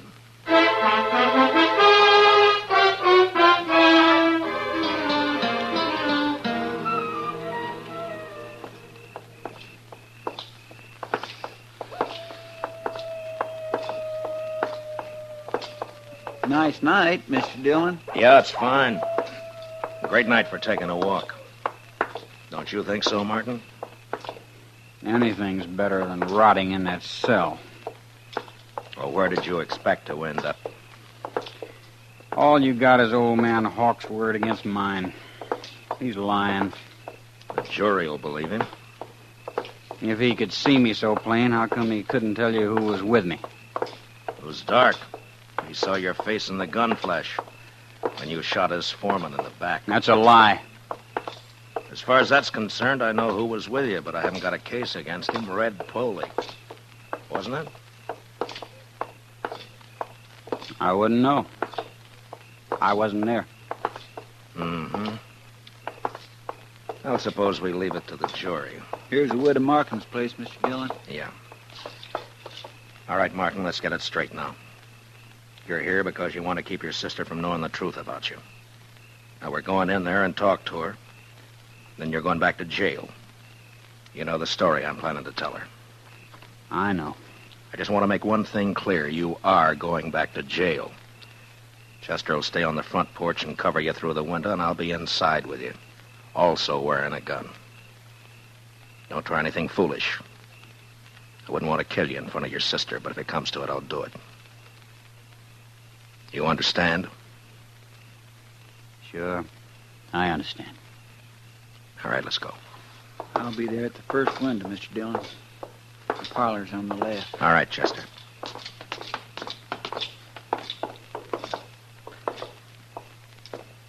Heads up, Chester. Yes, sir.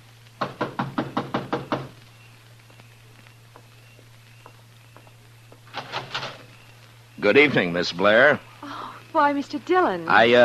I've brought you a visitor. A visit. Martin. Hiya, Kathy. Oh, Martin. Oh, Martin. Here now. Take it easy. Oh, it's been so long. Oh, Martin, why didn't you write? Well, you know how it is, sis. Say, maybe we could all go inside, huh? Oh, of course. Come on in. Come in. Oh, I couldn't imagine who was knocking. Mrs. Markham has gone to bed and... Oh, here. Sit down, both of you. Thank you, Miss Blair. Oh, Mr. Dillon. Where on earth did you find him? Well, I guess I better confess to you, Miss Blair. I knew all along where he was. What? The only trouble was I just couldn't produce him. Oh, I'm afraid I don't understand you. Well, you see, Martin's been doing some work for me. Sort of secret work, you might say. We're trying to dig up evidence on a gang of cattle rustlers around. Oh, just wait till Mother hears about that. Oh, and she was so worried about you. Yeah. It's quite a job. It's pretty hard for your brother to get away from the gang without stirring up suspicion. In fact, he's only got about an hour this evening. Oh? But you will manage more time in the next day or so. I'm afraid not, sis. I may not be able to get away again for a month. A month? In fact, I've been thinking it over, and I think the best thing you can do is to take a train back home right away. But I just got here, Martin. It's no place for you, Kathy. He's right, Miss Blair. Dodge City's no town for a girl alone. But I came all this way to see Martin. It's like I told you, though, sis. It may be a month before I can manage to get away again. Tell you what. After this job's finished, maybe I can get back east for a week or so. Oh, Martin, if you only could. We'd all be so happy. Well, I can't guarantee it, but I'll sure try. I'll admit I'm a little nervous here. Why, the very first thing Mrs. Markham showed me was a revolver she keeps hanging out there in the hall. In case of intruders, she said. Good heavens. Well, this is the frontier, Miss Blair. The law is still pretty much with the man who shoots first. Except sometimes. Yeah. That sounds awful. Martin, You will be careful, won't you? I'm always careful. I suppose I had better take your advice and arrange to leave in the next day or two. But meanwhile, we have an hour at least. Tell me about yourself, Martin. Tell me everything you've been doing.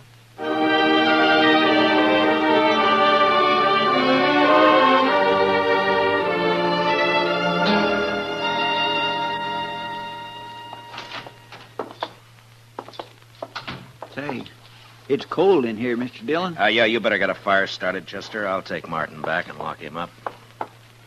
I could use a little heat back in that cell. You got plenty of blankets. Well, come on, let's go. Now, you walk ahead of me. Dillon, suppose the jury brings in a conviction. What's the sentence going to be? That's not up to me. I'm just asking for information. It means hanging, right? Probably. All right, stand right there while I open the cell.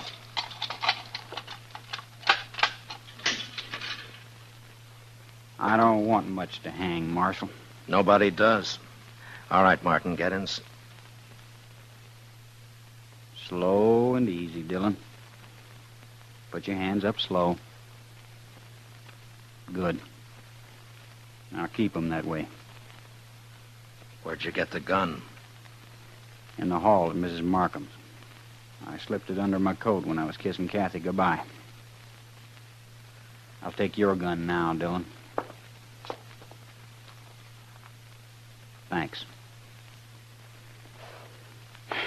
Feels good to be holding a pair of guns again. You won't be holding them long. Maybe. One thing, though. If you take me again, you'll have to take me dead. Any way you want it. In the cell, Dillon. Come on, move.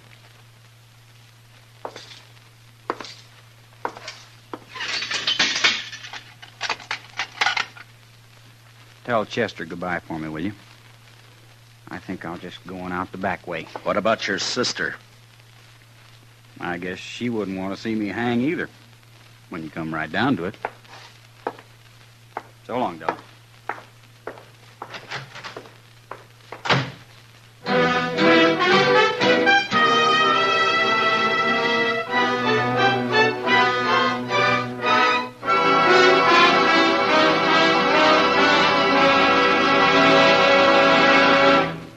We will return for the second act of Gunsmoke in just a moment. But first, if you've ever had delusions of grandeur or a particularly soul-satisfying daydream, you'll understand the predicament of My Little Margie tomorrow night on CBS Radio. Convinced that she's a princess, My Little Margie, played by Gail Storm, gives her father, he's Charles Farrell, a royal pain in the neck.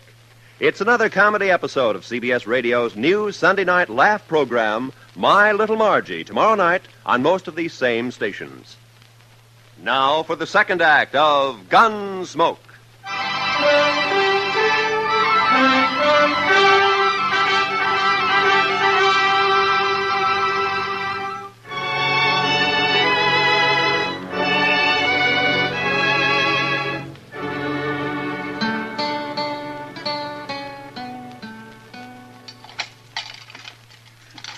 Doggone it, Mr. Dillon. I know one of these keys is supposed to fit. Chester, all I've got to say is that it better fit. Yes, sir. Well, that's not it. It would be a fine how-to-do if we had to call in a blacksmith to get you out of your own jail. Chester. It'd be sort of like the time... Never mind, Chester. Just get the door open. Yes, sir. Oh, I know how you feel, all right, Mr. Well, I declare. There you are, Mr. Dillon. Come on. I'll get the other gun out of the office safe. Fine thanks you get for trying to help people. A man gets careless and then he winds up in a jam like this. Hey, let's see now. Right, 27. Left, 69.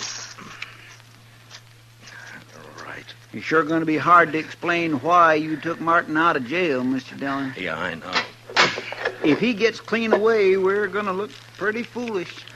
He's not going to get away, Chester. Yes, sir. 10-1, Martin will try to team up with his sidekick Polly before he heads out of town.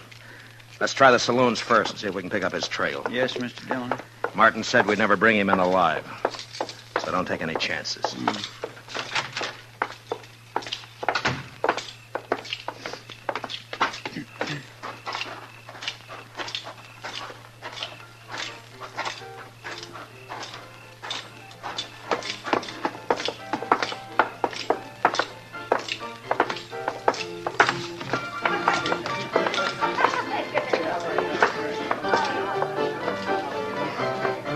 Well, sir, no sign of him in here, Mr. Dillon. Not unless he's in the back room. Let's walk over toward the bar. That's bad business, Chester. Martin's already shot one man in the back. We'll never catch him in the open, if he's got anything to say about it. Yes, sir, I've been thinking about that. Kind of makes a man's spine crawl. Hiya, boy. Heavenly day out. You act as though you were caught robbing a bank, Chester. I've always suspected Chester of having a shady past, kid. Have a drink, man? No, we haven't got time. We can't stay. We're looking for a fellow. By the way, who went bail for Boston Jack? What do you mean? Well, he was in here about 10 minutes ago. He was in here, huh? Yeah, he talked to Red Poley, and the two of them left together. I thought he must You be know out... where they went, Kitty? Well, no, Matt, I haven't got any idea, but they sure left here in a hurry. He broke out of jail, huh? There's 40 ways from Sunday they could have ridden, Mr. Dillon. Yeah, I know. But if they're not in Dodge, there's only one way they'd head. The Circle B. Yeah. Martin knows Hawks is the only witness I've got against him. Come on, Chester.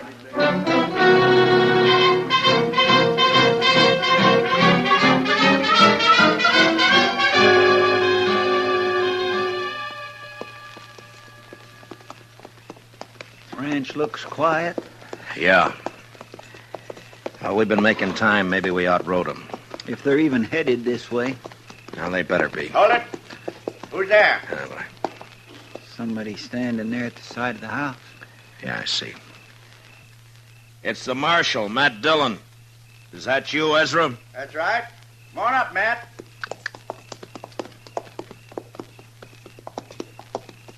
What brings you way out here this time of night, Matt?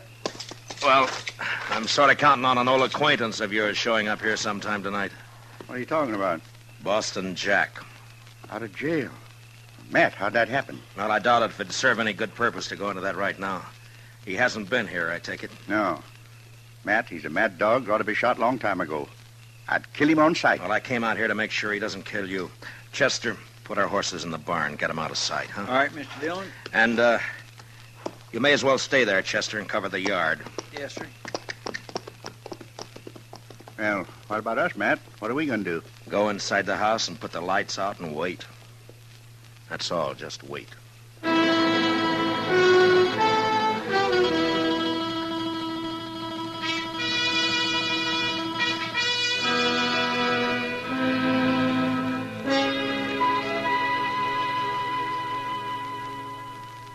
It's been 30 minutes, Matt. I think you're on a cold trail.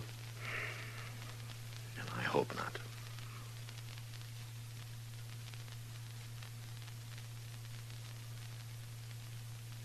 Yeah, you've had enough time to get here. Maybe not enough courage, though. They figure the odds are 2-1 in their favor. Shouldn't take much courage. People who've never killed anybody don't understand. The killer's worst enemy is his own nerve. Yeah. I'll take your word for it, Matt. I guess you've sat and waited like this plenty of times. Yeah, too many. Does it ever bother you, Matt? Do you ever get to wondering if... Wait a minute.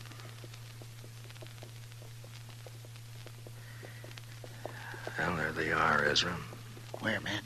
Over there by the corral. You see? They're walking the horses into the yard. Slow and quiet. Yeah. Yeah, I see him. What are you going to do, Matt? Go out and call them? Oh, they'll fire from the dark without no warning. Yeah, I know. They're getting off their horses. Gonna walk up here, I guess. All right, Ezra. Stay in the house and keep out of this. Chester and I can handle them. Well, Matt, good luck. Thanks.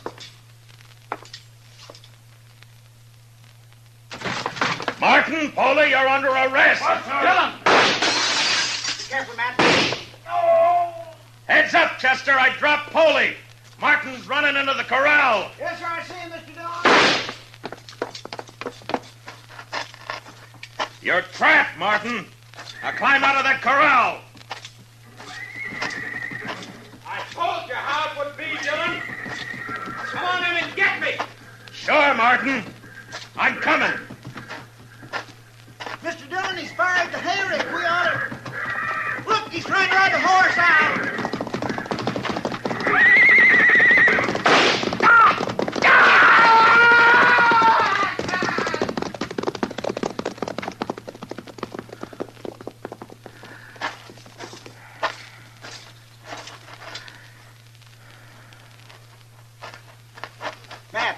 Matt, are you all right? Yeah. Yeah, I'm all right. Is he... You didn't shoot him, eh? No. He fell off right in front of the stampede. They went right over him.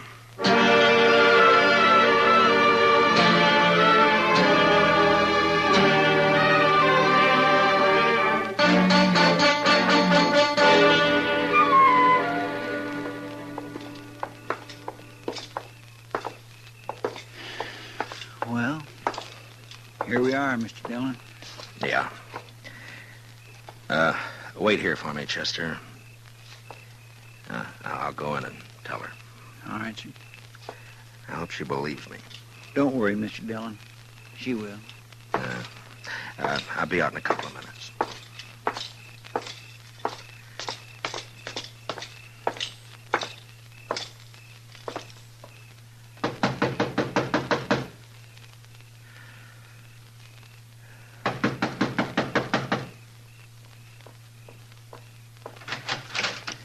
Evening, Miss Blair. Why, Mr. Dillon, this is a surprise. Do you mind if I step in? Of course I don't mind. Thank you. A friend of Martin's is welcome any... Mr. Dillon, is something wrong? I'm afraid so, Miss Blair. I've got bad news for you. It's Martin. Something's happened to Martin. Yes, ma'am. He's hurt. It's worse than hurt, ma'am. No. Oh, no. Martin was killed in a fight. Martin dead. If it's any consolation, Miss Blair, he died hard with all the odds against him. Martin never asked for favor. He fought a good fight. That's something to remember. Martin has always been fine and clean. He was just restless. People didn't understand. No, I suppose they didn't, Miss Blair. But he died on his feet, fighting. I guess that's the way Martin wanted it. Yes, I think so, ma'am. I suppose Miss Markham's here. I wouldn't want to leave you alone. Yes, she's here. I'll be all right, Mr. Dillon. Well, I'll come by and see you in the morning. If there's anything at all I can do... You've been very kind, Mr. Dillon. I'm grateful to you. I'm sorry about this, Miss Blair.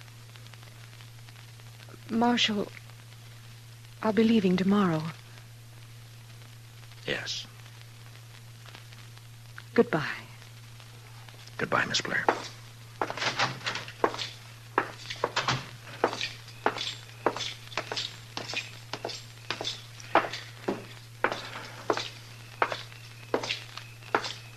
You all right, Mr. Dillon? I think so, Chester. Did she believe what you told her? What I told her was true. Well, there's no harm in letting her think the best of it.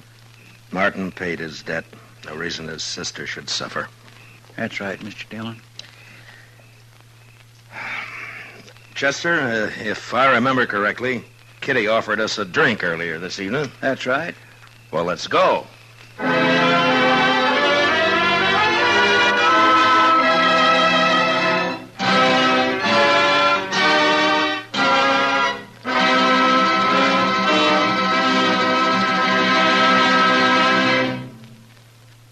Gunsmoke, under the direction of Norman MacDonald, stars William Conrad as Matt Dillon, U.S. Marshal. Tonight's story was specially written for Gunsmoke by Les Crutchfield, with music composed and conducted by Rex Corey. Featured in the cast were Gene Bates, Sam Edwards, and Ralph Moody. Parley Bear is Chester, and Georgia Ellis is Kitty. Gunsmoke is heard by our troops overseas through the worldwide facilities of the Armed Forces Radio Service.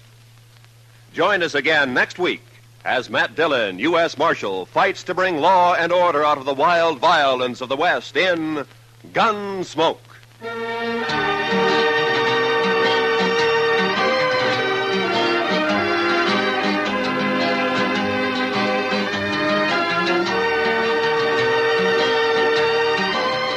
Eve Arden plays the wisecracking English teacher Connie Brooks of Madison High Sunday nights on CBS Radio. And when our Miss Brooks calls the roll on comedy, there's laughter enough for all takers. Sunday nights on most of these same stations, join Eve Arden as our Miss Brooks for high-class classroom comedy.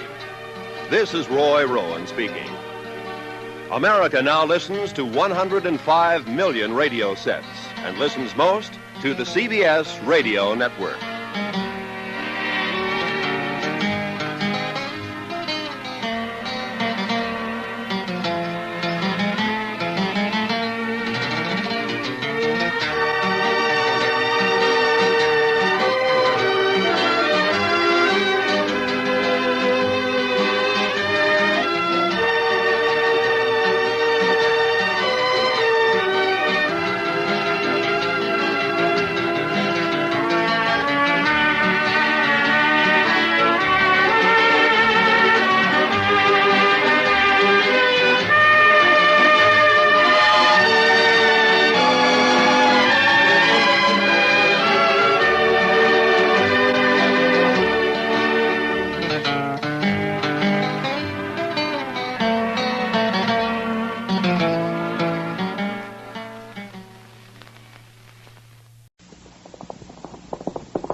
Around Dodge City and in the territory on West, there's just one way to handle the killers and the spoilers, and that's with a U.S. Marshal and the smell of Gunsmoke.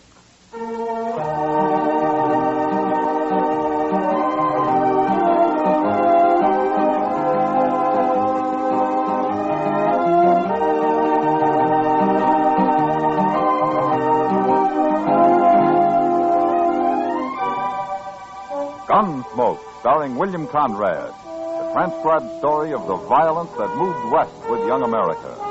The story of a man who moved with it, Matt Dillon, United States Marshal.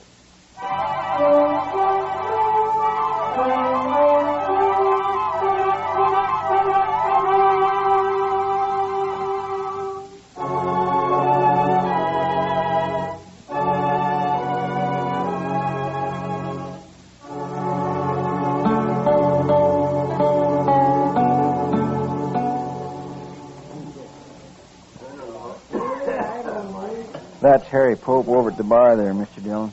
A little short fellow. Ah. Where'd he tell you he's from, Chester? Boston. Or near there. Ah, he's a long way from home. Yes, sir. Well, it seems his wife died, and he wanted to move somewhere else. So he come out here about 4 months ago and built himself a little sod hut out on the prairie. Planted some corn, and now he's trying to raise a few hogs. That's all. And he's scared to death, huh? Yes, sir. That's what he told me. Well, if he's going to live out here, he's got to learn. Mr. Dillon, why don't you talk to him? Maybe you could explain it to him. I'll call him over, huh? From what he's told you, I don't think anybody could explain it. It's all in his head. Harry? Hey, Harry, come here. Hello, Chester. Oh, Harry. This is Marshal Dillon, Harry Pope. How do you do, Mr. Pope? Why don't you sit down? Nobody ever called me Mr. Marshal. All right. Chester tells me you've been worried lately. It's the Indians, Marshal. They come scratching around at night, and they whoop and holler some, too. Yeah, I know. Tell me, do they do this every night? No, sir. But maybe once a week they do. Ah. Well, what makes you think they're Indians, Pope? I can hear them, that's why. I got a good stout door, or they'd have been in on me long time ago. You know what coyotes sound like? They ain't coyotes. I can hear them talk. Oh? Well, what do they say? They just yell. I can't understand it. But I asked Chester here if maybe the army wouldn't come out and run them off. Marshal, if they ever catch me outside my hut, I'll be done for. Pope, let me tell you something. If what you've been hearing was Indians, you'd have been done for a long time ago. Indians don't just scratch around at night like that, and they don't come whooping and hollering like that either. Now, you've heard talk about Indians, and, well, you're scared of them, and, well, maybe your imagination's done the rest. No, sir. Them are Indians. They're right there. I can hear them talking, I tell you. Well, then why don't you shoot them? Well, I don't have a gun. What? Figured that'd just make it worse, Marshal, if I started shooting at them. Well, do you know how to shoot? Oh, yes. I learned in the Army. Well, then you better get a gun. A man needs one out here, Pope. And besides, if you go out of your hut after them the next time they come, you'll see what I mean. But if I kill any of them, don't you think they'll go after their whole tribe? No, Pope. I don't think they will. All right, Marshal. I'll try it. I'll get me a gun today.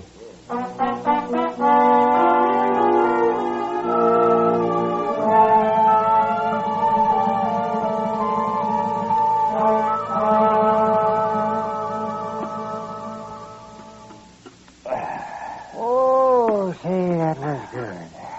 Yeah, I was hungry. Oh, and I nearly forgot, Matt. Chester said not to wait for him. He'd have supper later. Oh, what's he doing, Doc? He's talking. Talking? To a girl, Matt, and a pretty girl. And he was doing all the talking when I left. She just stood there shaking her head. Smart girl. Oh, I don't know, Matt. Chester's young yet, and may not be real handsome, but at least he's not old and mean. Did you ever try to borrow $1 from him, Doc? Yeah, and I did, too. Of course, I had to pay him back $1.10 the next day, but it was easy. I didn't have to lift a finger. He came right up to my office after. Yeah, I know. He's got about 8 of my time. Well, he's smart, that's all. Marshal Dillon. Oh, hello, Honeyman. You know Doc Adams here, Ned Honeyman. Oh, how do you do? How do you do? Sit down. Yeah. Bad news, Marshal. Oh? You know that new feller, that Harry Pope? Yeah, I met him a couple of days ago. I'm going to meet him again, Marshal. What do you mean? He killed Joe Carter last night. What? Carter's worked for me a long time. One of the best friends I ever had. They buried him this morning. Well, where did this happen? Did they have a fight? Pope shot him in cold blood, that's all. Out near that hut of his. Blasted Easterner. I'm looking forward to seeing him hung. Were you there, Honeyman? No. Then how do you know Pope shot him? Well, Earl Brandt was there. He brought Joe's body back to the ranch.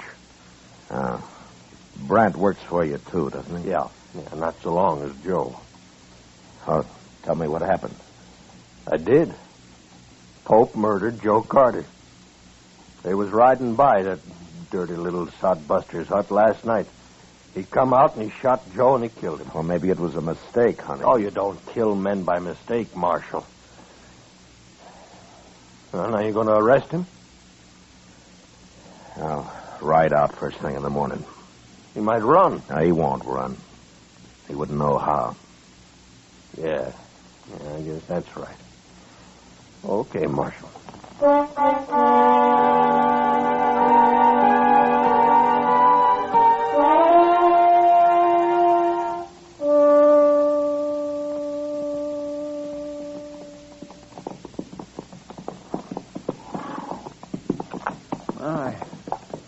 Ain't much of a place Pope's got here, is it? Well, he's only had a few months, Chester. Yeah. Besides, he's new to this country. There he is, over by the hog pen. Oh, yeah.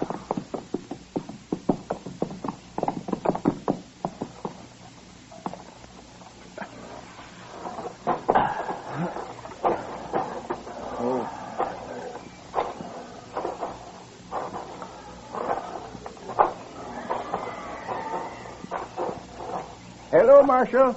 Chester. Oh, Harry. Pope. Marshal, they was back again, all right. Night before last. Who was, Pope? Them Indians. But I came outside and shot at them, like you said, and they rode off. I just hope the whole tribe don't come out after me now.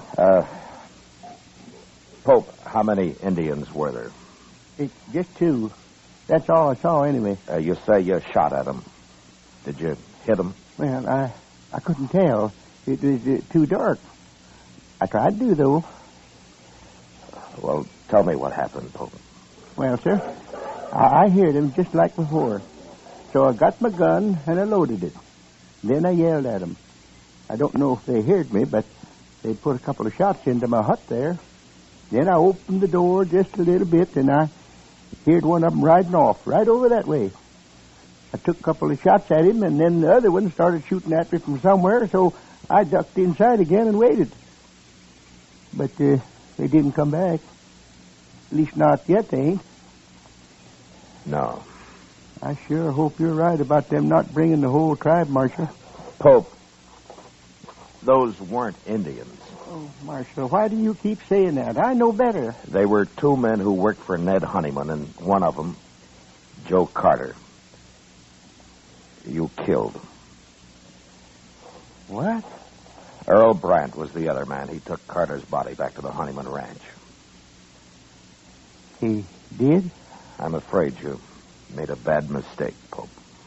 Oh, but how do you know about this, Marshal? Ned Honeyman told me. He could be lying. Honeyman has his faults, but lying isn't one of them. Then you believe I killed that man? It looks that way. Well, I don't know what to say, Marshal. Pope, has there been any trouble between you and these men? Oh, no, sir. No, I hardly know them. They've ridden by a few times, that's all, but I wouldn't have shot at them if I'd known who they was. Except it couldn't have been them. They were shooting at my hut first. Oh, it just don't make any sense at all. I think he's telling the truth, Mr. Dillon. You going to arrest me, Marshal? Well, the Indians that you've been hearing around your place don't exist, Pope. Indians just don't act that way. And, well, I believe you think you've been hearing them. Maybe it's getting worse with you. And so the other night you heard those men riding by, and, well, you just started shooting. You think I'm crazy, don't you? I don't think you intentionally murdered Carter, if that's any help. Then you're not going to arrest me? No, I'm not. Maybe we ought to go talk to that fella, Brandt, huh? No, it's better if they come to us, Chester. And they will. He and Honeyman both. Yeah. Now, don't get scared and try to run, Pope. You wouldn't get very far. I won't, Marshal.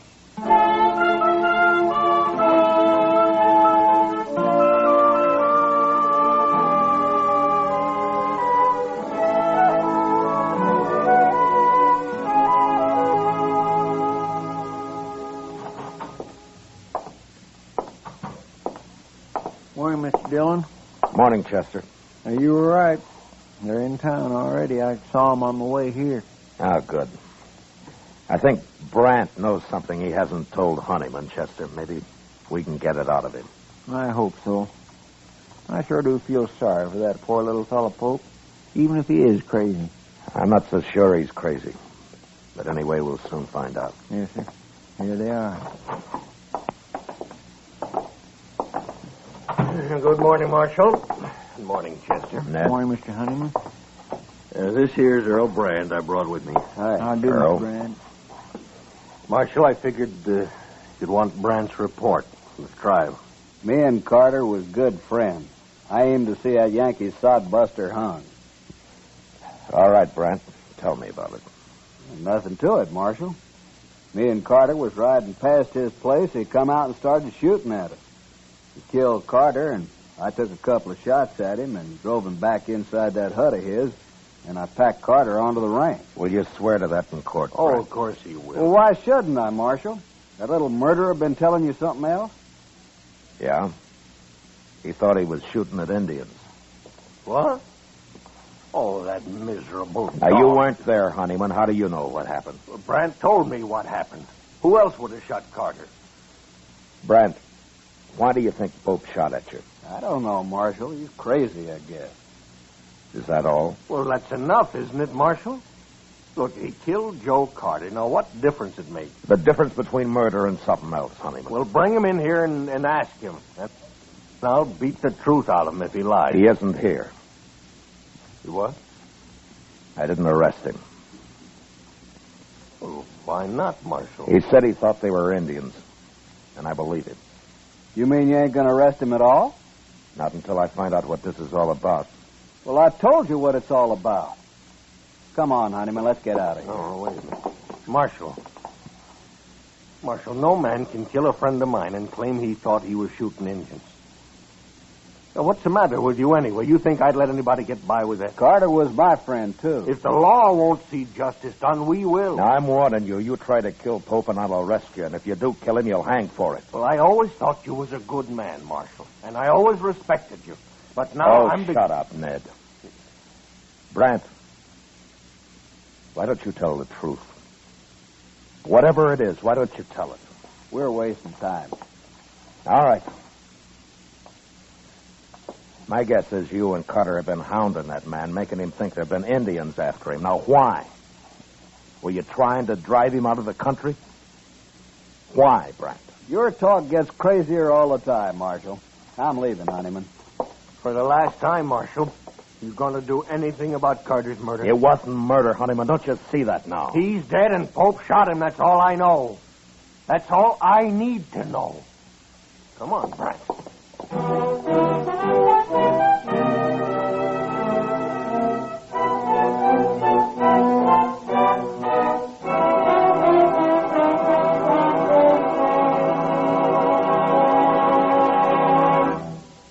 We will return for the second act of Gunsmoke in just a moment. But first, tomorrow night, man your armchair action stations and join Dick Powell as Richard Diamond, private detective.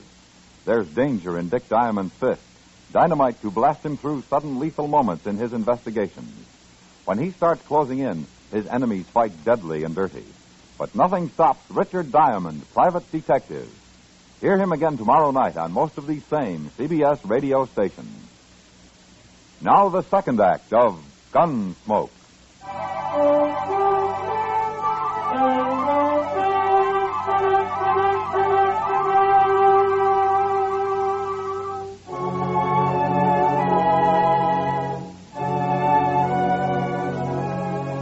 That afternoon, I rode out to see Pope.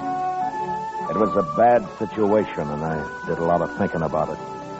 There was only one solution I could figure out, and I wasn't sure it'd work. I found Pope weeding the few miserable rows of corn he'd planted out in front of the small bluff against which he had his pig pens and his hut built. I got down, walked over to him. Well, Marshal, have you changed your mind? No, I haven't. Good. Look, Pope, I don't know why they did it, but Carter and Brant were the Indians you thought you heard. They were trying to scare you for some reason. I know. What? Well, I've been thinking a lot about what you said, Marshal. And I figure you know what Indians are like and that you wasn't lying to me.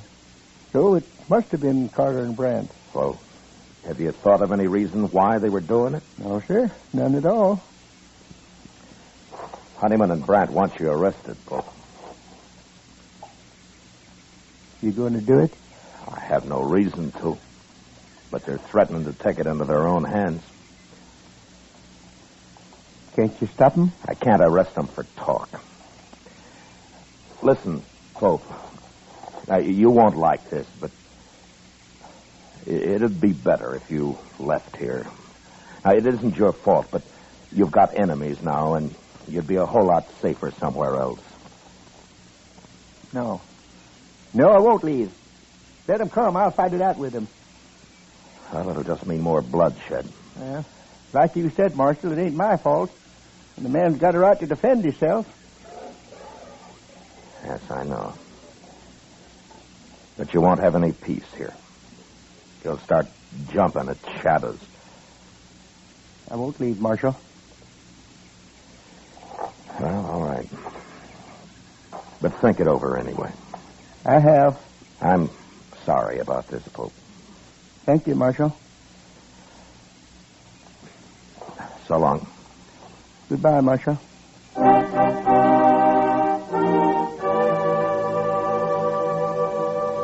Pope went back to weeding his corn, and I rode off past his little hut and around the narrow bluff he'd built it against. I'd gone maybe half a mile beyond when I heard 2 rifle shots behind me. I turned and raced back to the bottom edge of the bluff where I dismounted and walked up to where I could see around it. And just then I heard a horse coming along the trail, and I stepped back and waited. Whoever it was would pass within a few feet of me.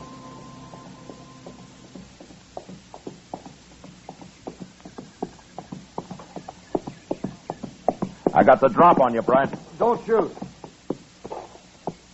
Now keep your hands up. Now throw one leg over and slide off. Slow.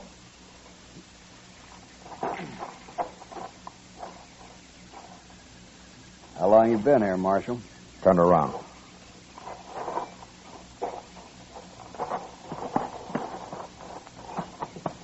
All right, you can put your hands down. I might as well tell you, Marshal. I just shot that Yankee sodbuster.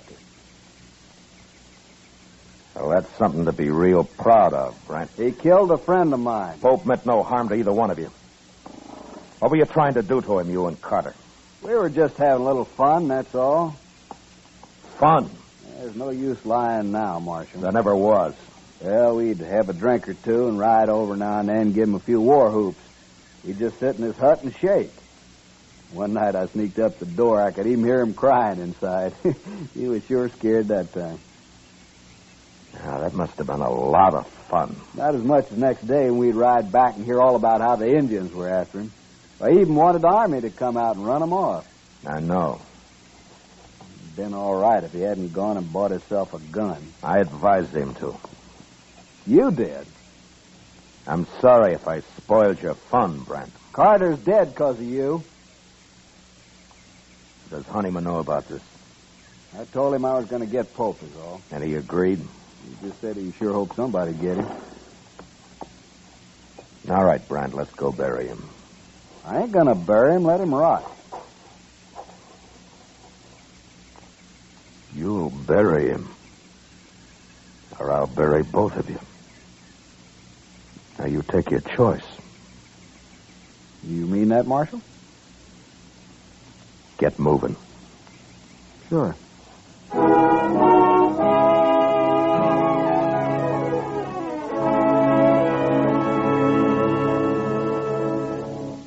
It was too late to try to teach Brant anything, but Ned Honeyman was a different matter. I wanted to be sure he understood what really happened.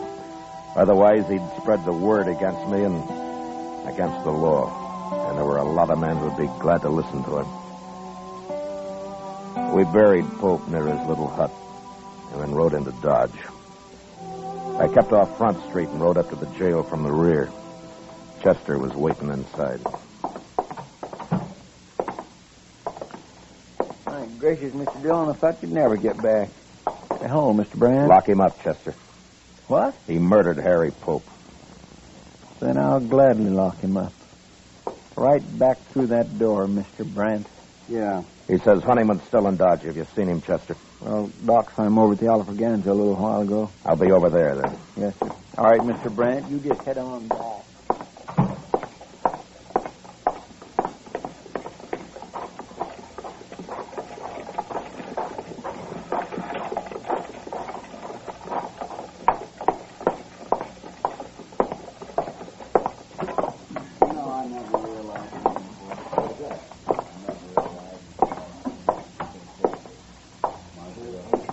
Hello, Honeyman.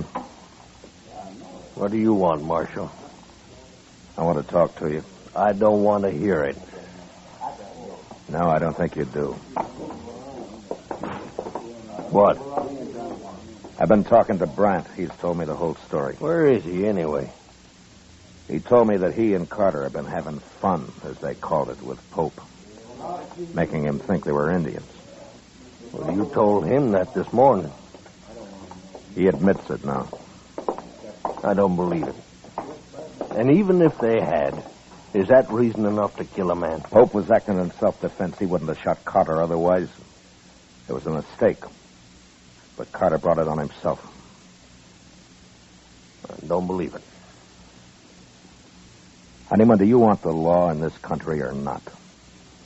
Well, maybe that depends on who's represented. It doesn't matter. The law's the same. Well, now, the law says you can't kill a man and go free. Now, don't it? It says you can't murder a man. Well, who decides which it is, Marshal? You or me? I'd like you to decide this time, Honeyman. You mean that? Yeah. All right, Marshal. You go and arrest Pope and get him hung. That's how I decided. Pope's dead. What? You wanted him killed, and he's been killed. What do you mean? You said this morning you'd take justice into your own hands, didn't you? Well, yes. Well, it worked. Pope's dead. How do you know? He was out weeding that little patch of corn he planted. I think he planned to feed his pigs with it, mostly. And he took 2 rifle bullets in the back. Who did it? Are you satisfied, Honeyman? Is that how you wanted it? Who did it, Marshal? All Pope had was a sod hut and a few pigs. He didn't know what this country was all about. He might have learned, but your friends got him so scared, Brandt told me, that he'd sit in his hut and cry. Look, And then one night he loaded his gun and he went outside to fight. That took a lot of courage, Honeyman, for a man like Pope. But he did it. And today I told him he'd better leave his place, that you and Brandt had threatened him and would give him trouble. What did he say? He said he wouldn't go. He said he'd stay and fight. And so he He did. stayed. He didn't get a chance to fight. What's a man like Pope know about protecting himself?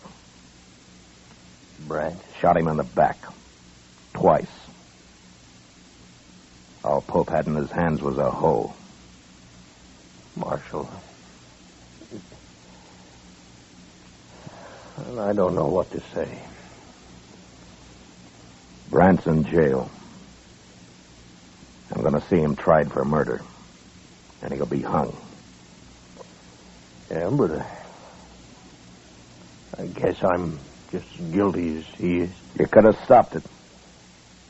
But you encouraged it. You wanted justice done, Honeyman, and fast. Well, I didn't understand. You didn't take time to. The law was too slow for you. I'm not very proud of what's happened. The law's new out here, Honeyman, and sometimes I think the only time people want it's when it seems to act the way they would act themselves if there weren't any law. But it won't work that way. According to the law, you're right or you're wrong. You're guilty or not guilty. People out here have had a hard time accepting that. But there won't be much law till they do. And men like Pope will go on dying, no matter how many Brandts get hung for it. Marshal, would it help? Would it help the law if I get up in court and take my share of the blame for this? Yeah. Yeah, Honeyman, it'd help. Well, I'll do it. Good. I'd be proud to buy you a drink, Honeyman. Oh, sure, Marshal. I thank you. Sam, set out 2 glasses.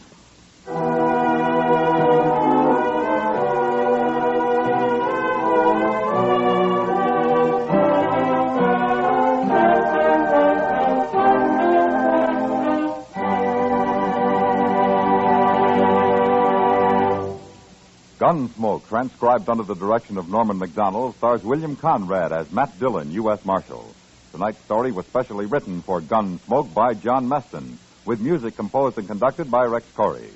Featured in the cast were Lawrence Dobkin as Ned Honeyman, Ralph Moody as Harry Pope, and Harry Bartell as Brant. Parley Bear as Chester, and Howard McNear as Doc. Gunsmoke has been selected by the Armed Forces Radio Service to be heard by our troops overseas. Join us again next week as Matt Dillon, U.S. Marshal, fights to bring law and order out of the wild violence of the West in Gunsmoke. Moliere wrote a delightful comedy about a man who was not a doctor, but whose wife kept telling everybody he was a physician in spite of himself. Hear it this Monday night when most of these same stations present the Summer Theater with screen actor Robert Young in the starring role. And remember, for suspense all summer, hear Crime Classics Mondays on the CBS Radio Network.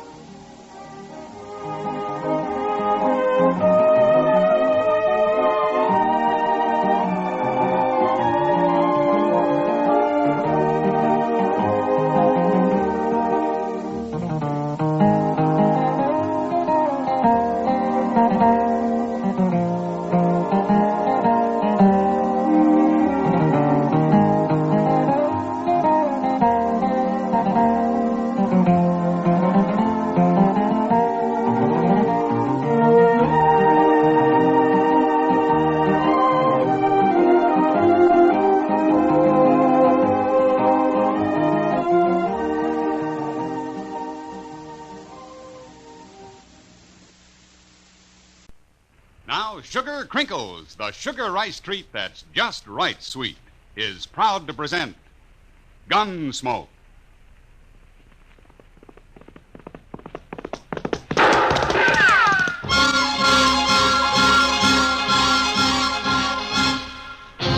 Around Dodge City and in the territory on West, there's just one way to handle the killers and the spoilers, and that's with a U.S. Marshal and the smell of gun smoke.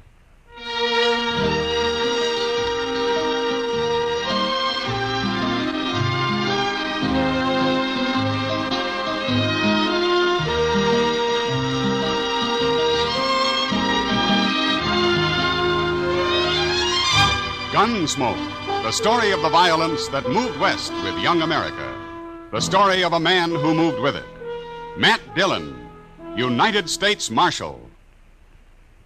Take it easy, Mom. You know your young folks are going to eat when you give them sugar crinkles for breakfast. Yes, boys and girls love sugar crinkles. And no wonder. It's the sugar rice treat that's just right sweet. Makes breakfast more fun than a circus. Now, the reason sugar crinkles suit young folks to a T is this. Some sugar-coated cereals they've tried seem too sweet. Others don't seem sweet enough. But when they dip their first spoonful of sugar crinkles, they've discovered a sugar-coated cereal that's just right sweet. And say, those young folks of yours love to dip into the pack and eat sugar crinkles as a snack, too. So better get several packages. And now, Gunsmoke, starring William Conrad.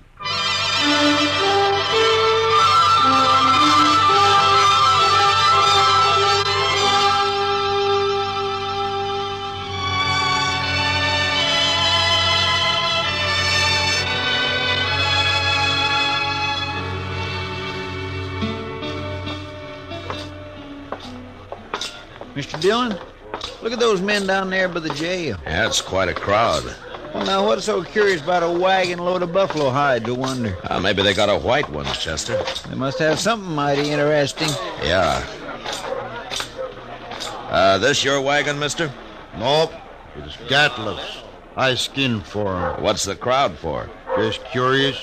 The other skinner got hurt and we brought him into the dock. Oh, what happened? Is he hurt bad? Bad enough Gatliff didn't see any sense in bringing him into town at all. Me and the cook, we made him, though. What? Oh, here's Gatliff now. Chester, go up to Doc's and see what you can find out, huh? Yes, sir. How is he, Gatliff? Doc will take care of everything, Toby. Never mind that. How is he? He's dead. Let's drive these hides on down to the shed, huh? Come on. Just a minute, Gatliff. Some other time, Marshal. I'm busy. So am I. But I want to talk to you anyway. You and the cook go get these hides unloaded, Toby. I'll be right along. Okay. Now, what do you want, Marshal? What happened to your Skinner? Billy? He hurt himself, that's all. He's dead, isn't he? Yeah, he's dead. He got hurt and he died. That's all. When did he get hurt? Last night. Then why didn't you bring him in last night? And them other fellas, the cook and Toby, they figured he was done for anyway. They didn't want to bother, I guess. What happened to him, Gatliff? How did he get hurt? I don't rightly know, Marshal. He was alone in camp, and when we got there, he'd gone and burned himself. Burned? With what? Hot lead, Marshal. Spilled it all over him. Lead for bullets? Yeah, that's it. He was cooking up lead in a fry pan. That was one of Billy's chores to make my bullets. He always was a mite clumsy. He sure messed himself up this time. There must have been a lot of lead. 50, 60 pounds, I reckon. Mr. Gatliff, that man of yours, Doc's all through with him. He said you can bury him now. Oh, no, I ain't paying for no burial. He's just a Skinner I hired. I don't even know his last name. You're his boss, aren't you? You brought him in here. He's just a bum who worked for me. Well, of all of me, Hold it, miserable... Chester. All right, Gatliff, we'll take care of him. He caused me trouble enough. I don't want to hear no more about him ever. What about the Skinner, Chester? Tell me. Oh, it was terrible, Mr. Dillon. Doc said he don't know how he lived as long as he did. Did he talk to Doc? Oh, goodness knows, the poor fella. How do you suppose it happened, Chester? Why, a hot lead. Had a whole pan full of it, they told me. Yeah, but what man's going to pick up 50 or 60 pounds of molten lead and spill it all over him? Oh, well, I hadn't thought of that. Of course, there's another way it could have happened. How's that? Somebody could have pushed him down into it. Oh, my. Who? I don't know. Gatliff or maybe his Skinner, Toby. I wonder where Toby went. He probably went over to the Alafraganza to drink up his wages. Oh, all right. Chester, go do something about burying that man, huh? Yes, sir. I'll tend to it.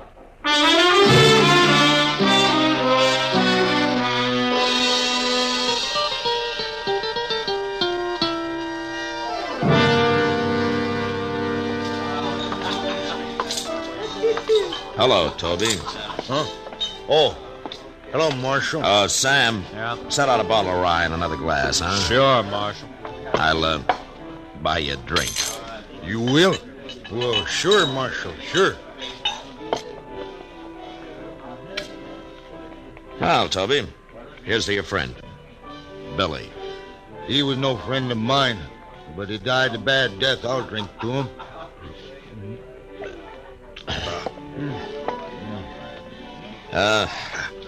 Tell me something, Toby. How did he and Gatliff get on?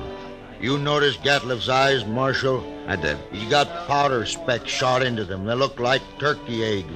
Yeah. You don't get on with a man like that. How come I've never seen him in Dodge before? A man's greedy, Marshal. He's downright wicked about money. He figures he can save time, make more money by selling his hides to buyers' agents on the prairie. He gets less out there, but he can kill and sell more that way. Well, he came in with a load of hides today.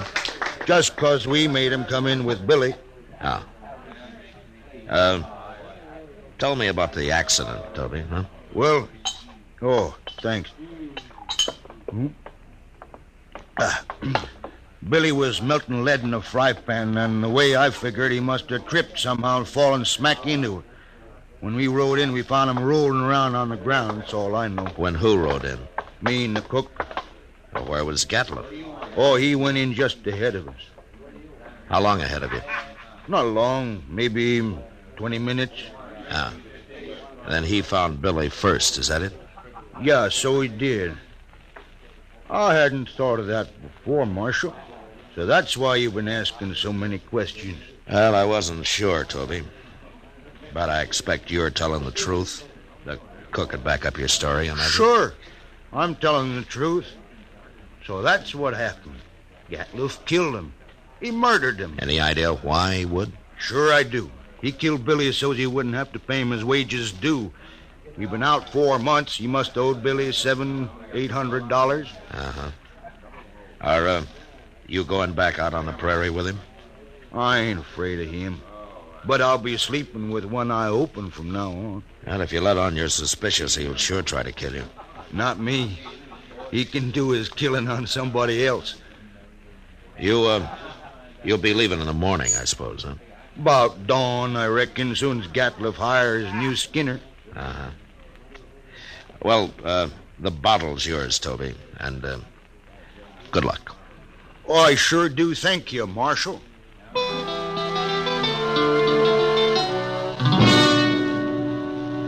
Later in the day, Chester and a couple of other men buried Billy out on the hill. As Toby said, he died a bad death. And it was made worse by the man who had done it to him going scot-free. But there was nothing I could do, and I tried to forget about it. They left Dodge next morning, and things were peaceful enough for a few days until one night word came that there'd been a knifing in a Nestor camp across the river. We rode over to see what it was about. He was knifed in the back, Mr. Dillon. Yeah, but nobody saw it happen, Chester. No, sir. Looks like somebody got clean away with murder. Well, here's Yorkie Kelly. How are you, Yorkie? Hello. Oh, what are you doing here, Yorkie? I came looking for berries. It's a good thing I did. Oh? What do you mean? I saw that man get stabbed. What? You did? I heard them arguing, and I sneaked up just after he'd done it. They were all alone. Well, who did it, Yorkie? Did you recognize him? I never saw him before. Well, what did he look like? He was big, dirty looking. He had a buckskin shirt. Yeah. What? Anything else? He had funny eyes, Marshal. They had spots in them. Oh. Chester? Gatliff. Well, how in the world could you ever sneak up close enough to see his eyes, Yorkie? I lived with the Arapahoes. Yeah. By golly, that's right. You know who did it, Marshal? Well, I do now, Yorkie. Thanks to you. I hope you catch him. I gotta get back. Moss Grimmett's waiting for me. So long, Yorkie. I guess it was Gatliff, all right, Mr. Dillon. Yeah. Seems like a dangerous kind of a man to be running loose. I got him now, Chester. As soon as I find him. Oh, I hope so, Mr. Dillon. I certainly do hope so.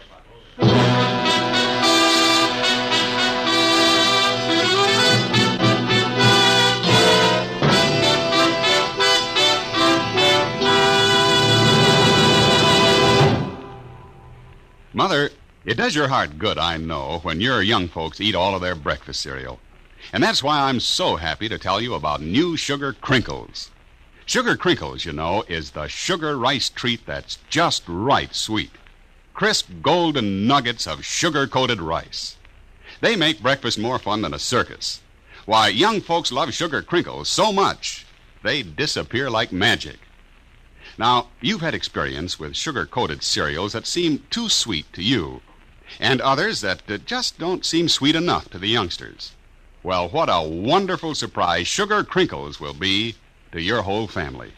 For new Sugar Crinkles really are just right sweet. Remember, Sugar Crinkles make great snacks, too. Better get several packages. For your breakfast or a snack, you love Sugar Crinkles. Sugar Crinkles can't be beat. Sugar rice treat that's just right sweet. With milk for the breakfast joy. As a snack from the pack, oh boy! Can't be beat, just right sweet. Sugar Crinkles, good to eat. Now back to Gunsmoke.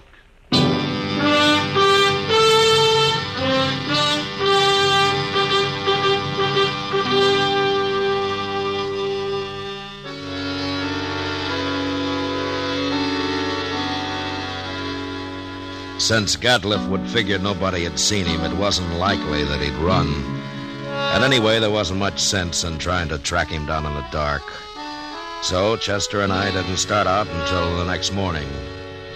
Ordinarily, a man could ride into the prairie and disappear, but with Gatliff, it was a little different. At least we knew he'd be somewhere around Buffalo. It was late afternoon before we reached good hunting grounds and almost dark when we spotted the first hunter's camp. Come on over to the fire, stranger. Well, thank you. Supper'll be ready soon. Hey, cook, throw some more tongue in that stew pot. Yo, please. If you don't like buffalo tongue, you'll go mighty hungry in this camp. Thanks, mister.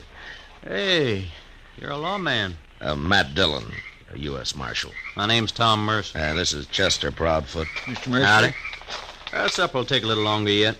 Anyway, my Skinners won't be in for a while. Sit down. Thank you.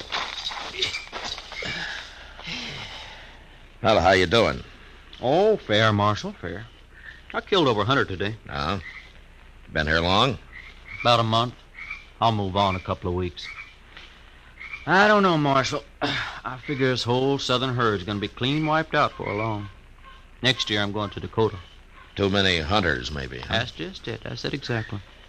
Have, you seen any in the last day or two? Just who you looking for, Marshal? A fellow by the name of Gatliff, a big man. Speckled eyes. What's they done? You know him? No, I don't. Nobody's come near us in, over a week. Yeah. You're not much help, then. Except for that stew the cook's making. Oh, you'll like that. We're having dried apples, too. I mighty near could eat a buffalo raw, the entire beast. Hey, you must be part Injun. Well, no, I've seen one of them eat a whole liver raw. Aw. Yes, he got propped up against a tree and ate every bit of it. And then went sound asleep right there in the sun. He was sure some sight. Where'd you ever get that close to an Indian? Oh, Indians ain't always bad. No, that's true. But they're going to get real hungry when the herd's gone. That's so, Marshal. That's surely so. That's what makes them mad. Well, don't you think that's reason enough? Fella told me a couple of weeks ago he run into a bunch west of here. They was looking for scalps, all right, too. Oh, hey, here comes my Skinners. Now we can get outside of some of that stew. Fine. Don't you ever feed this man, Marshal? Only when he works, Mercer. Oh, now, Mr. Dillon.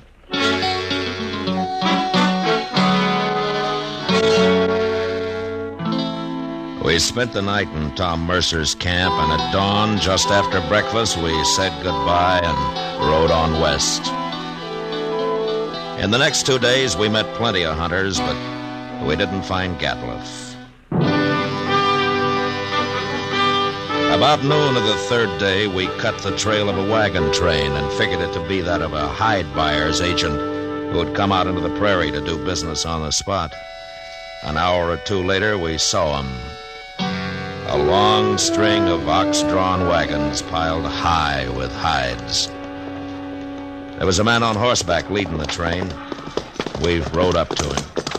Hello there. That's quite a load you got, mister. 10,000 so far. What are you doing way out here, Marshal? I'm looking for a hunter by the name of Gatliff. You know him? Sure do. Just picked up a load from his rick early this morning. Is he in trouble? Yeah. Where is he? Straight south, couple of miles. Can't tell you exactly. He moves around a lot. Well, that's close enough for us. Thanks a lot, mister. Sure, Marshal. Never did like him anyway.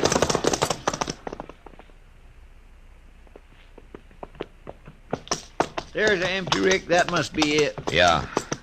But he's moved his camp. Not far, if it was just this morning. Chester. What's that out there? Where at? It looks like a man. Come on. Fella.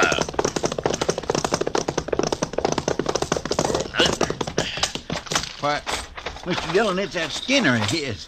Yeah. Get some water, Chester. Yes, sir.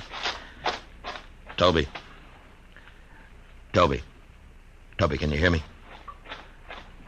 He's been shot, Chester. Here's the water. Yeah.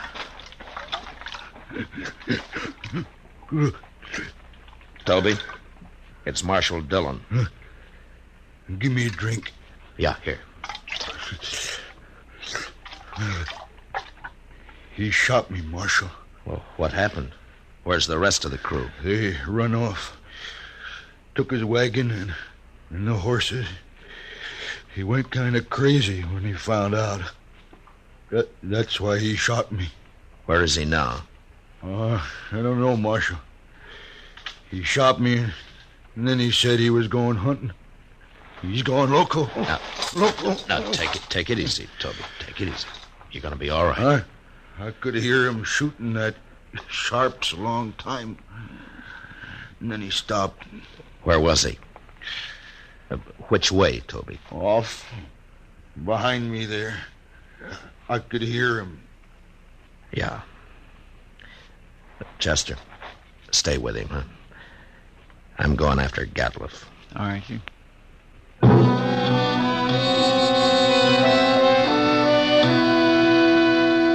Off in the direction Toby had indicated, there lay a large, isolated hollow surrounded by low ridges.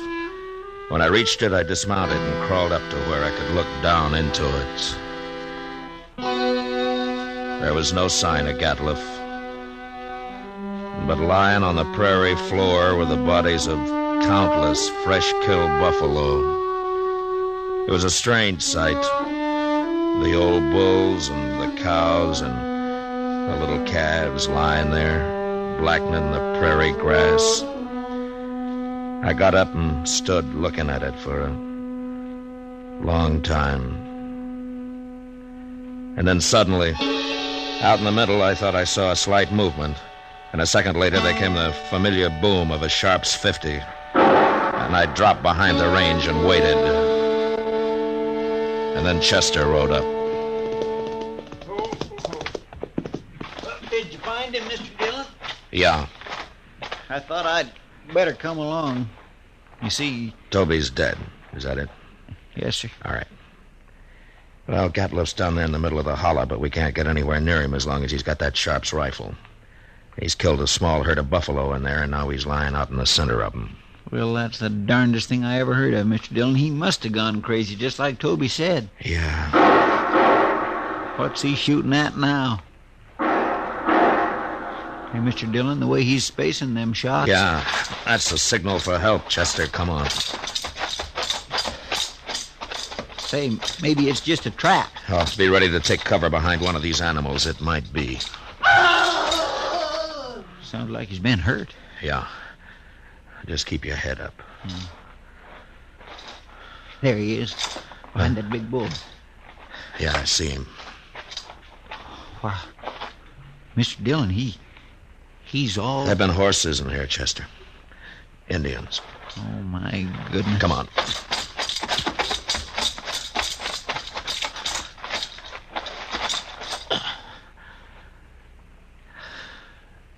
Well, that was his last effort, Chester. He's dead now.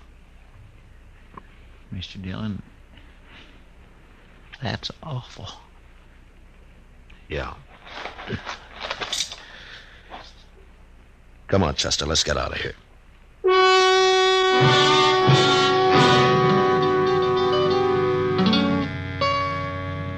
I don't know how the Indians caught Gatliff. He'd gone a little mad, and maybe that made it easy for him. But they'd finally got themselves a buffalo hunter.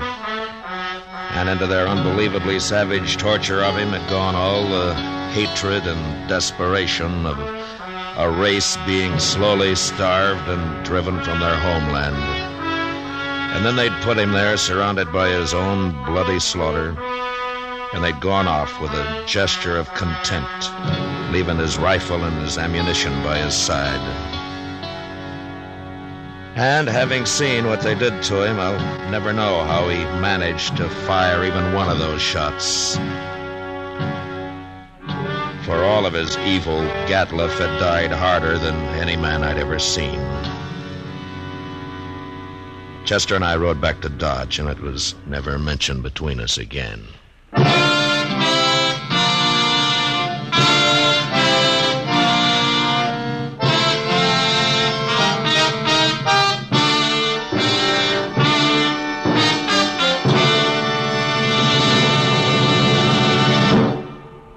In just a moment, we'll tell you about next week's adventure on Gunsmoke. You know, what you are tomorrow depends on what you eat today. So, Mother, be sure that the big and little Indians at your house always eat a good breakfast. And tell me, what could be better for breakfast than Post Toasties? Post Toasties, you know, are the heap good cornflakes. The best thing that's happened to corn since the Indians discovered it. But all of the talking in the world couldn't tell you how downright delicious Post Toasties are. You have to taste those crackling, crisp flakes. Yes, you have to taste that sweet kernel corn flavor toasted. Then you'll know how perfectly wonderful breakfast can be. Put Post Toasties in your shopping list right now, Mother. Just watch how your whole tribe goes for 'em. Remember, Post Toasties are the heap good cornflakes.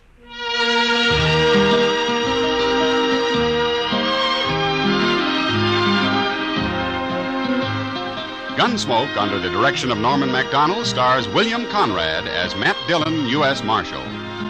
Tonight's story was written especially for Gunsmoke by John Meston, with music composed and conducted by Rex Corey. Featured in the cast were Tom Tully, John Daner, Richard Beals, Jack Edwards, and Louis Jean Height. Parley Bear is Chester. Ken Peters speaking. Join us again next week as Matt Dillon, U.S. Marshal, meets a killer at a stage station during his fight to bring law and order out of the wild violence of the West in Gunsmoke.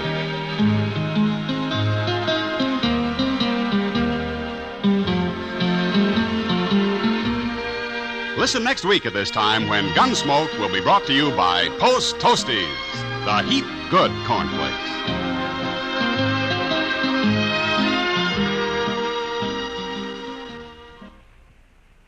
Post Toasties, the heap good cornflakes, is proud to present Gunsmoke.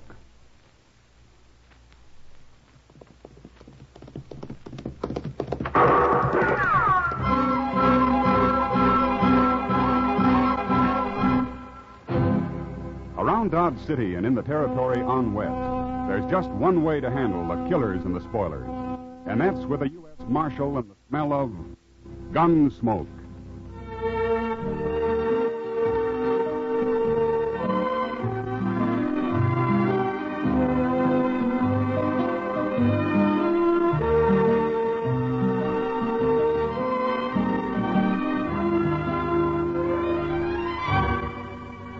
Gunsmoke, the story of the violence that moved west with young America. The story of a man who moved with it. Matt Dillon, United States Marshal. Say there, next time you hear a crackling noise in your kitchen, you better get up and investigate. Maybe somebody just couldn't wait for his breakfast of crackling, crisp Post Toasties. And that's a treat you shouldn't miss. Post Toasties, you know, are the heap good cornflakes. Why, after one taste, I'll bet anything you'll agree with me. Post Toasties is just the best thing that's happened to corn since the Indians discovered it. There's nothing quite like sweet kernel corn flavor when it's toasted right in. Toasted into crisp, fresh cornflakes. Man, oh man, that's Post Toasties. Heap good cornflakes. Better try 'em. And now, Gunsmoke, starring William Conrad.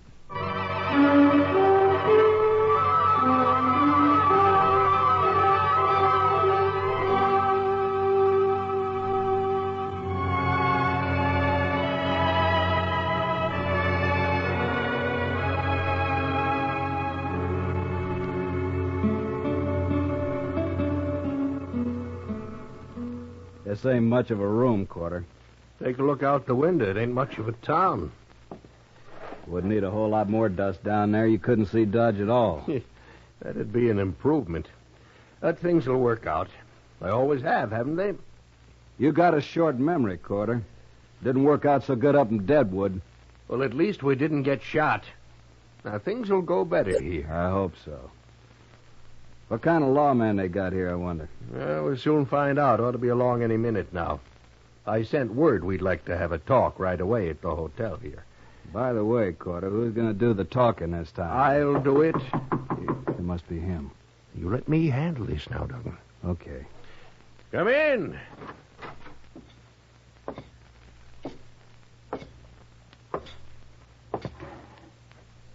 My name's Matt Dillon.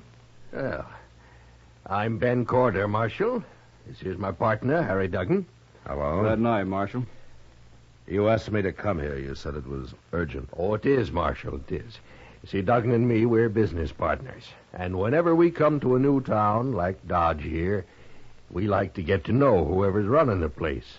That way we figure there won't be any misunderstanding later on. Well, what is your business, gentlemen? We're gamblers. Oh? Now, what do you want of me? Dodge is an open town. We make money gambling, Marshal. Sometimes a lot of money. We just want you to know in advance that you'll get your share of it. I'm a lawman, Corder, and as long as I am, there won't be any crooked games in Dodge.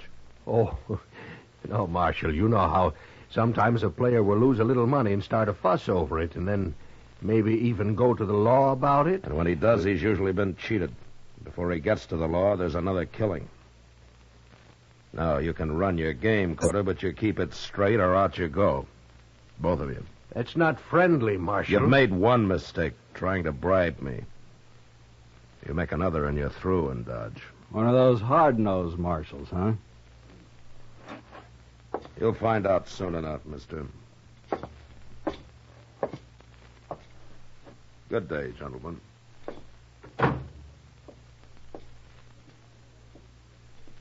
You handled him great, Corder. Just great. No, don't be a fool.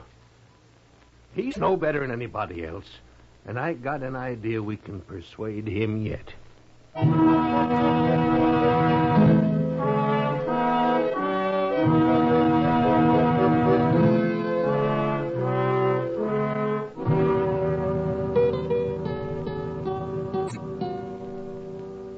Chester, Yes, sir? how's the prisoner? Oh, he's all right, Mr. Dillon. Just sleeping off his drunk. Well, it's late. I think I'll get out of here and go to bed. Don't forget to put the lamp out before you leave the office, Chester. No, sir, I won't. Get out! You see anybody? You want a rifle? No. Stay where you are. All right, you can crawl over now and put that lamp out, huh? But stay low. Yes, sir.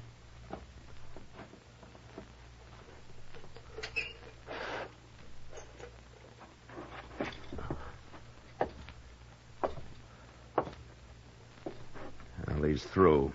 Ain't we going after him, Mr. Dillon? Now, he had a rifle, Chester, and he was in the alley just across the street. That's mighty poor shooting if he wanted to hit me. What do you mean? I think he was trying to scare me. To show me how they treat the law where he comes from. Oh, them two gamblers, huh? Yeah, maybe. I can't be sure. And I'm going to take a rifle and go out the back way.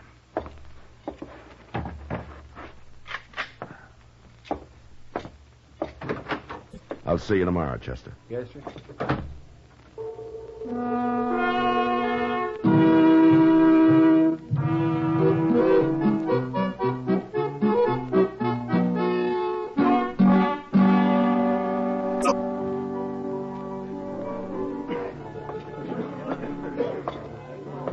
Hello, Matt. Good evening, Kitty. Sit down. Thanks. It's crowded in here tonight. I'll get you a drink. No, not now, huh? Chester was in earlier. He told me about your getting shot at last night. Well, I didn't get hit anyway. But you might have, especially a man with a rifle. Well, Kitty, I'll admit I don't like the idea of being ambushed. I prefer to do my fighting in the open. Oh, Matt. Why do you have to fight at all? Why can't you live like other men? Well, somebody has to enforce the law, Kitty. Sure. Forget it, Matt.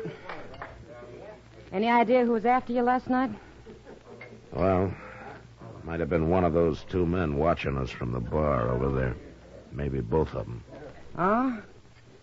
They look like gamblers to me. Yeah, they are. The one who's headed this way calls himself Ben Corder. If there's going to be trouble... No, there won't be. Just sit still. Evening, Marshal. Hello. Ah, a right pretty girl. Say what you have to say, Corder. Sure do make it hard to be friends, Marshal. I just wanted to say that I heard you got shot at last night. So? Well, I'm sorry it happened, that's all. I sure don't envy a man who has to be a marshal. It's mighty dangerous. And besides, it usually don't pay very good. Well, what do you think I ought to do about it, Corder? Quit? Oh, that isn't necessary, Marshal. Why, if you were smart, you could stay right here and make more money and take less chances, too. I didn't know for sure it was you, Corder. But I know it now. What do you mean? There's a stage out of Dodge in half an hour. You and Duggan are going to be on it. Oh, no, we're opening our new game across the street tonight. I'll take your gun, Corder. Now, wait a minute, Marshal. You can't do that. Yes, I can do it. Oh, no, you won't.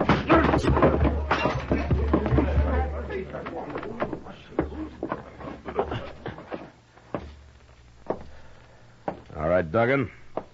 I want your gun next. Sure, Marshal. Sure. Turn around and put your hands on the bar.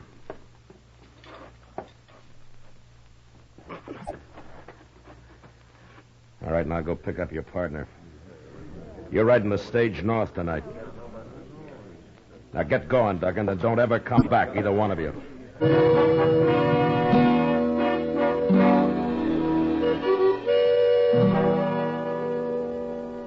They got on the stage all right. I was there to see them do it. And just before it pulled out, I unloaded their guns and tossed them into the floor inside. And then they left, and I forgot about them. I figured these two, like so many others I'd run out of Dodge, would keep going and make their trouble somewhere else. But a couple of weeks later, I found out I'd figured wrong. I was walking up Front Street one evening with Doc. That Humboldt woman was in to see me again today, Matt. Well, you're usually complaining about a shortage of patients, Doc. I know, but this woman's not a patient. She's a suicide.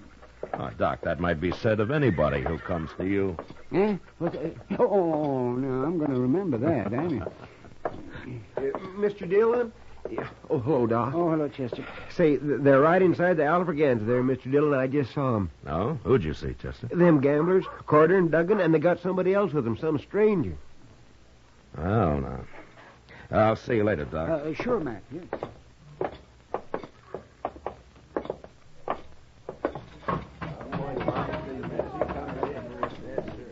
There they are, right down at the end of the bar there. All three of them. Well, I'll be. Here he is. Here he is, Toke. This is him. Wow.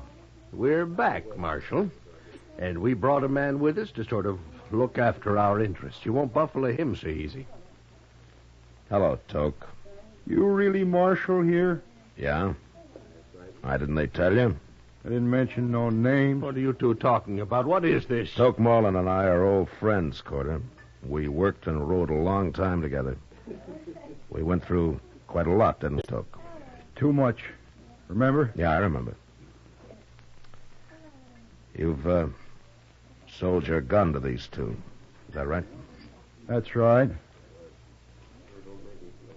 So you're here to kill me? Yeah. I'm here to kill you.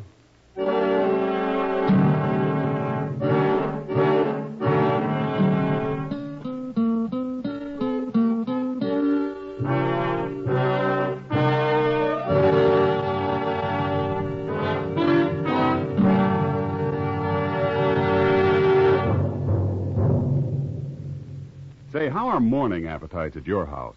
If they're pretty drowsy, here's a real good way to wake 'em up. Set a bowl full of Post Toasties, the heap-good cornflakes, at everybody's place. Just watch your folks take notice when they see how crisp Post Toasties are. And wait till they taste that sweet kernel corn flavor toasted in. Bet your whole tribe will agree with you. Post Toasties are the best thing that's happened to corn since the Indians discovered it.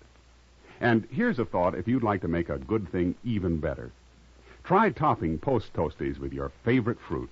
You'll find that's a mighty good way to start the day. Fact is, it's a downright delicious way. So next time you shop, be sure to ask for Post Toasties. They're the heap-good cornflakes. You'll see. Post Toasties heap good cornflakes. The best thing that's happened to corn since the Indians discovered it. Heap good cornflakes. Post Toasties heap good cornflakes. Now back to Gunsmoke.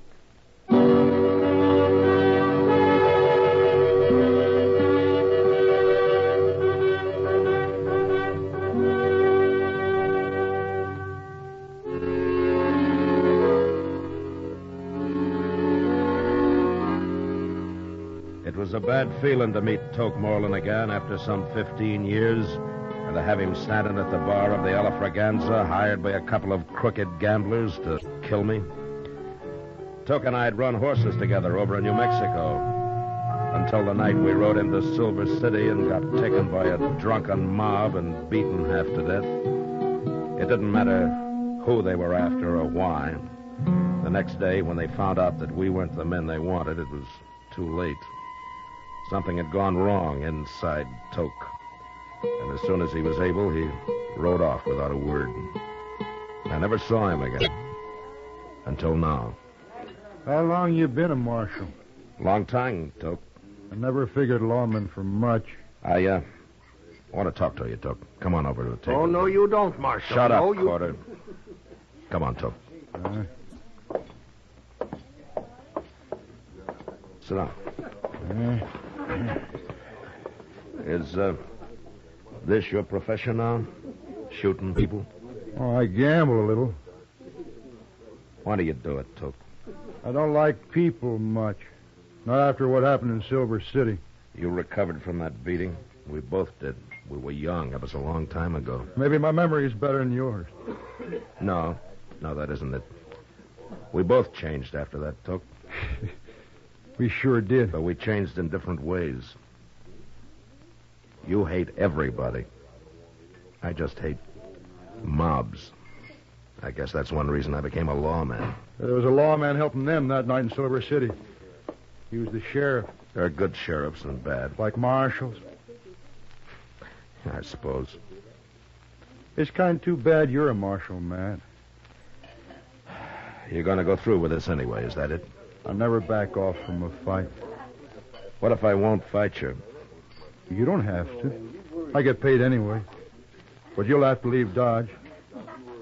You think I'll do that? No. But I'll give you 24 hours to think it over anyway. All right. That gives you 24 hours, too. I don't change. Talk's nothing to me. Money is, huh?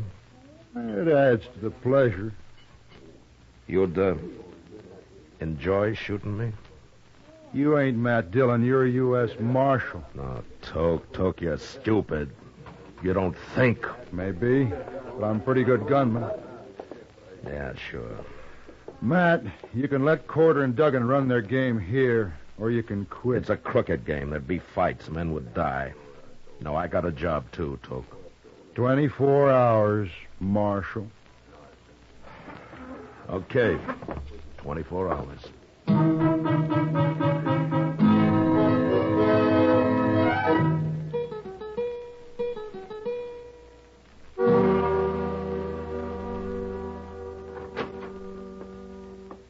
Hello, Matt. Chester? Hello, Doc. Doc? You're looking mighty glum today, Matt. Am I? You should be. Why? Well, I've been over to the Dodge House. Mr. Reisling's down with the gout again. And there's a lot of talk, Matt. I know you must have your reasons, but people are sure wondering what those two gamblers are doing back in town again. Well, that'll all be settled tonight, Doc. Well, I'm glad to hear it. Don't go to bed early, huh? We might need you. Yeah? A fight, man?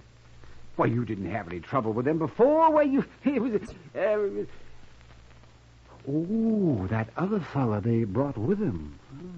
Yeah, that one. Ain't there no way at all to stop him, Mr. Dillon? I've been trying to think, Chester. If there's anything in this world I hate, it's a paid gunman. I got no use for a man that can be bought for money. Money's important to Toke, but I don't see how... You know where Toke is now? Well, he was in the Texas Trail a little while ago. Good. I'll be back later.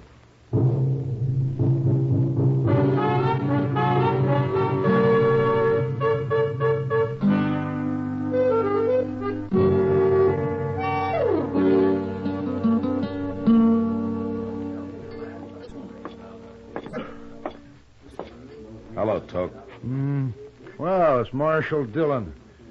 Sit down, Marshal. You know, Miss Kitty here. Hello, Matt. Kitty? You've been talking about you and me and Kitty. Been talking about me, too. Well, then I'm not interrupting because I'd like to talk about you. Go right ahead, but don't stay too long. She's an awful pretty girl, Matt. Maybe I better leave. No, you stay right where you are. Anything the marshal's got to say, we can all hear. You leave, I'll leave. It's up to you, Matt. It's all right, Kitty. Stay. Toke, what are they paying you to get rid of me? $700. What if I give you $700? What, you shoot them? You don't care who you kill, do you? Don't matter much. No. All right, I'll give you $700 to clear out of here and forget this whole business. You have changed, Matt. You sure never were a coward in the old days.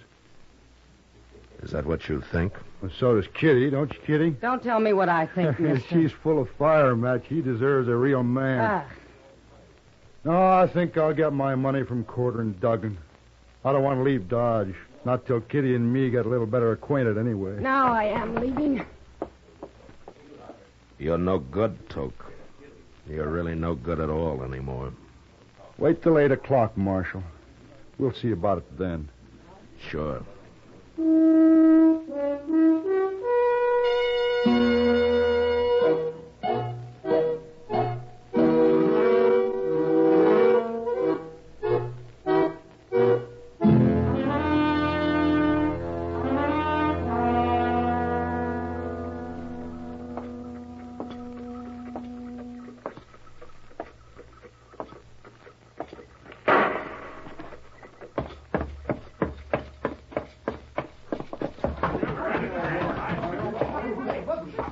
I saw it, Mr. Dillon. I was just coming for you.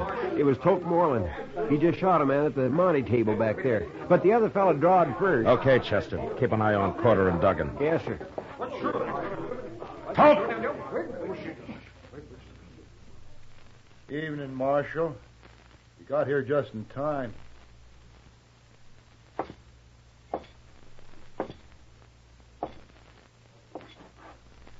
Did you kill that man, Toke? I killed him. Why? He objected to the deal, tried to pull a gun. It was self-defense. But that don't matter none. A crooked deal always leads to killing. That's why I'm running your friends out of Dodge. You ain't running us out of Dodge, Marshal. Go on, Toke, show him. I told you once, Corder, I'll run this play. Keep out of it. Well, sure, Toke, sure. I didn't mean nothing. Shut up! Right, but...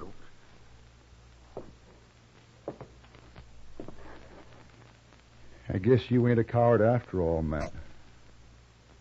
Now get out of Dodge. And take them with you. No. I'm going to try to kill me another lawman first. Okay, Toke. So long. So long, Marshal.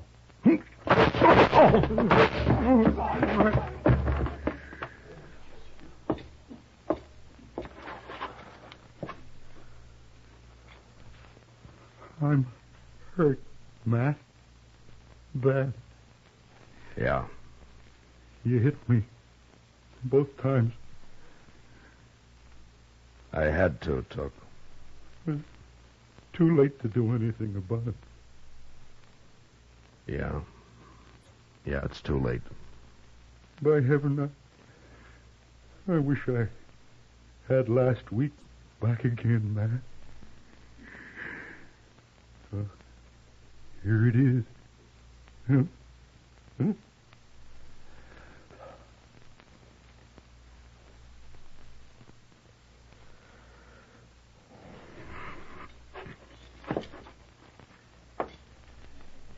Corder. Duggan. Get out of here.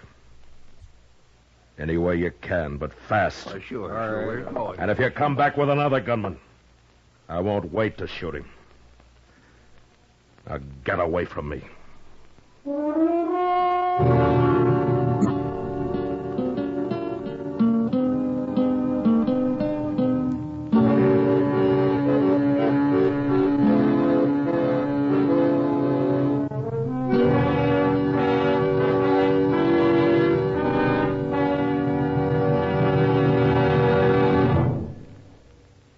In just a moment, we'll tell you about next week's adventure on Gunsmoke.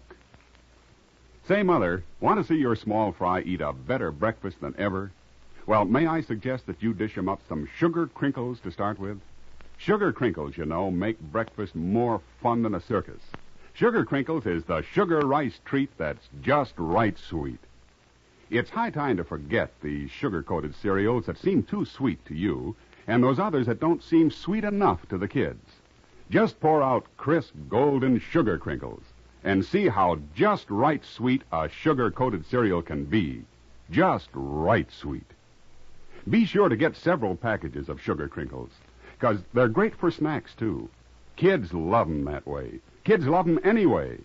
Try sugar crinkles, and you will, too. For your breakfast or a snack, you love sugar crinkles. Sugar crinkles can't be beat. Sugar ice treat that's just right sweet. With milk for the breakfast joy. That's a snack from the pack, oh boy! Can't be beat, just right sweet. Sugar crinkles, good to eat.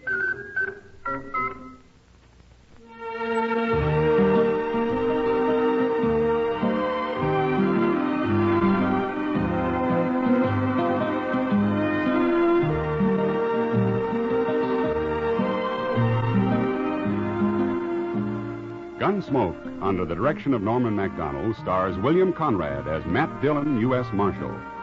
Tonight's story was specially written for Gunsmoke by John Meston, with music composed and conducted by Rex Corey.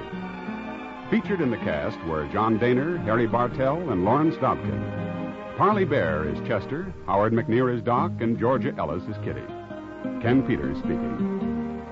Join us again next week as Matt Dillon, U.S. Marshal, meets two brothers who want to stop his fight to bring law and order out of the wild violence of the West in Gunsmoke.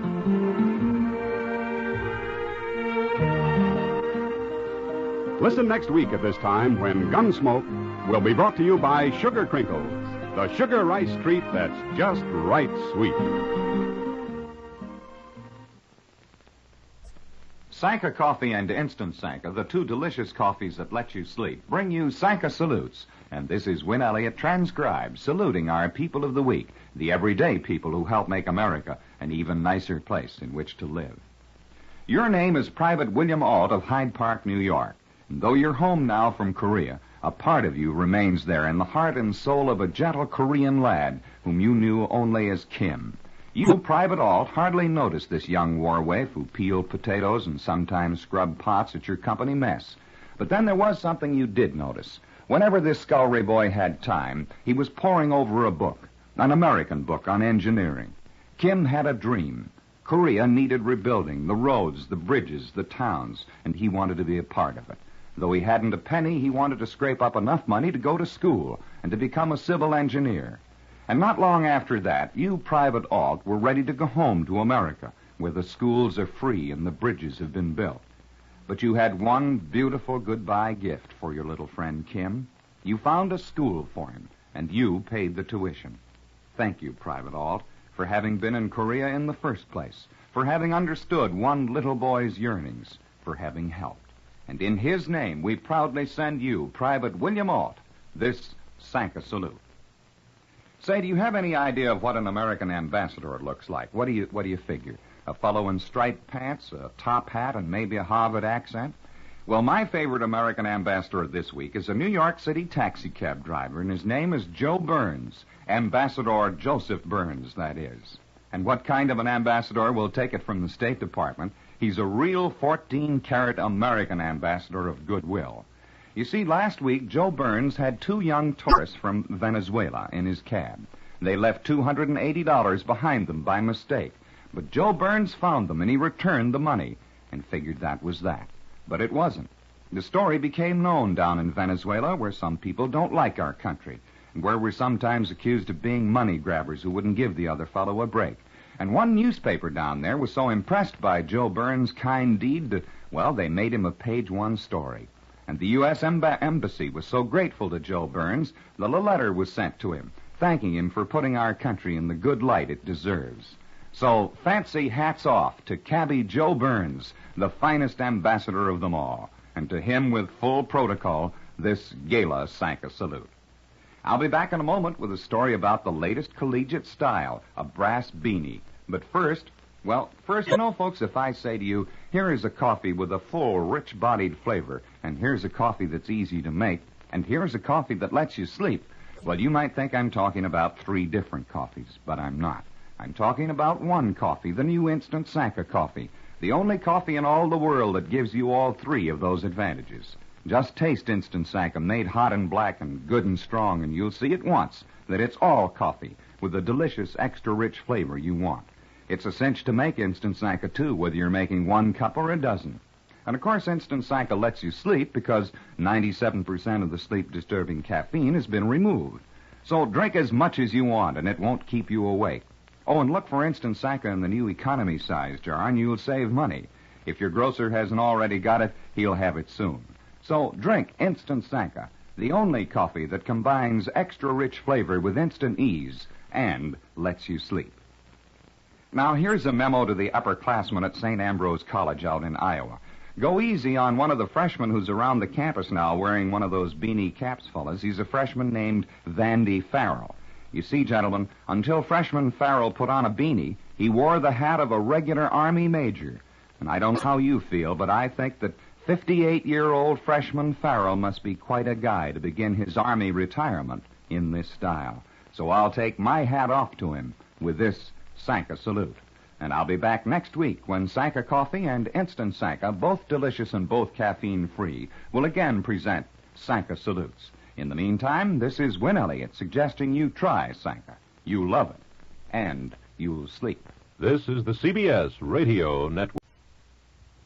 Now, Post Toasties, the heat good cornflakes, is proud to present Gunsmoke.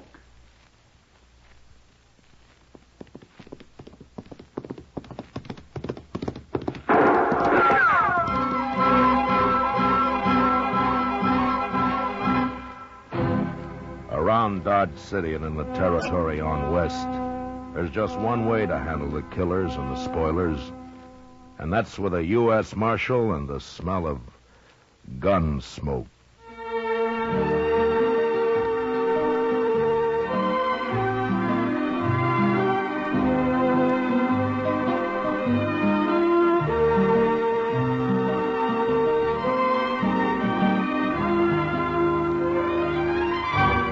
Gunsmoke, the story of the violence that moved west with young America. The story of a man who moved with it.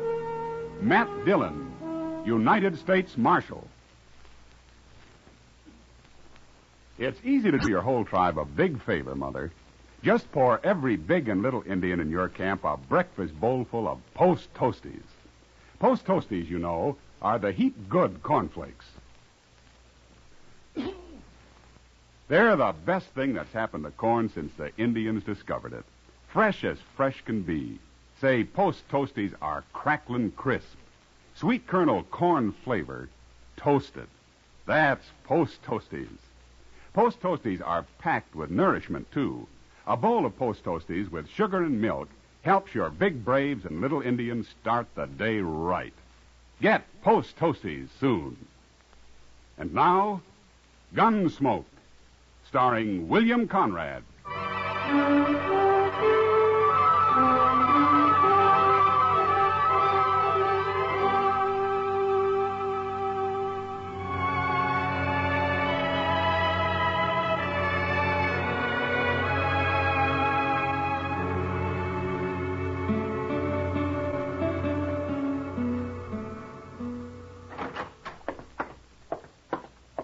Fella here looking for you, Mr. Dillon.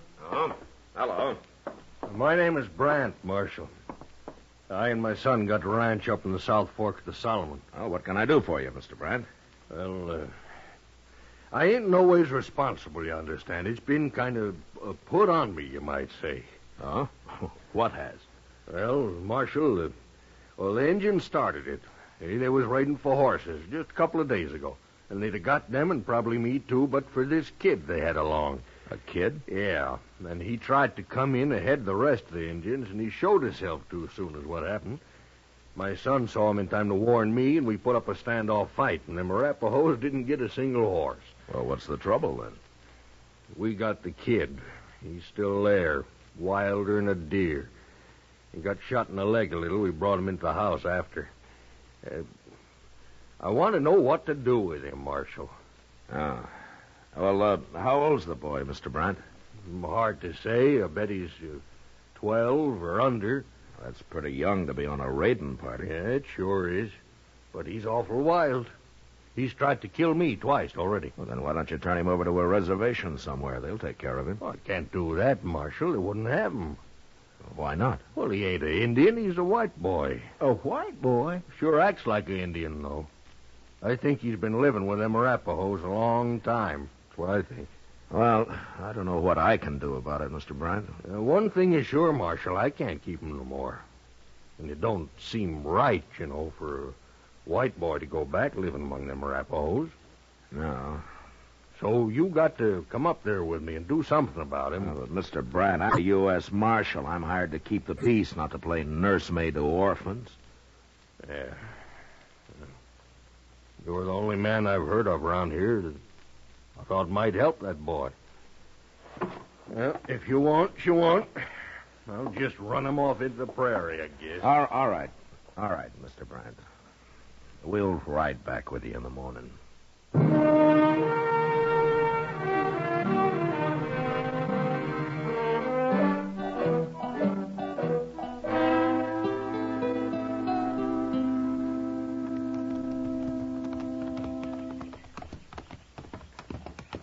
I don't see nobody around, Mr. Brandt. No, my son will be out with the cattle this time of day. I told him I locked that kid in the potato cellar when he had to leave the house. Is that it over there? That's it. He'll be in there. Oh, there. Just open the door, Marshal. Maybe he'll come out. All right. Chester, grab him if he runs, huh? Yes, sir. And watch out for him. He'll do anything, that kid. Here, kid. Come on out. Let's stand back now.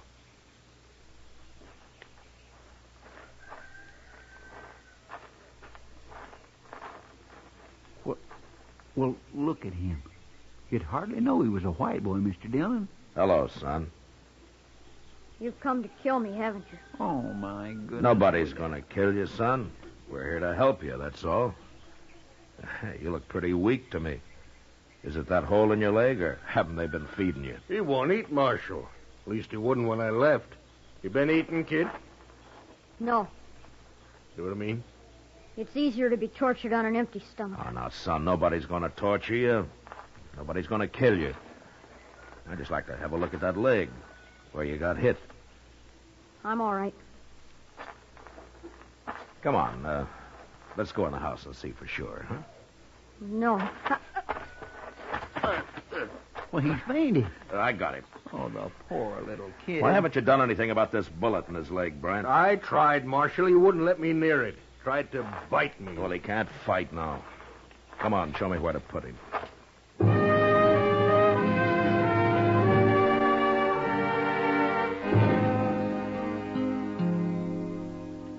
I carried the boy into the house, laid him out on a bed, and went to work. He came to in the middle of it, but he didn't move a muscle or utter a sound. The bullet wasn't buried very deep. I dug it out, cleaned the wound as best I could. When it was over, I got some strong tea down him, and then he went to sleep. A couple of hours later, I noticed he'd waked up, and I went over to the bed. You fixed my leg. Sure, of course I did. Why? Well, you might have died if I hadn't. A wound like that gets infected. Arapahoes don't care if their prisoners die. Well, you're not a prisoner here. Yes, I am. Look, what's your name, anyway? Yorkie? Well, is that all? It's all I remember. Is that what the Arapahoes told you? Yes. They won't give me another name till I'm a brave. Yorkie's a white man's name. Where are your parents? Killed in a raid, they told me. I've been Arapaho ever since. What was your father's name, do you know? I was too young. Well, then how come you remember English so well? An old man of the tribe makes me talk every day. Don't know where he learned, but he says it'll come to use later when I'm a brave.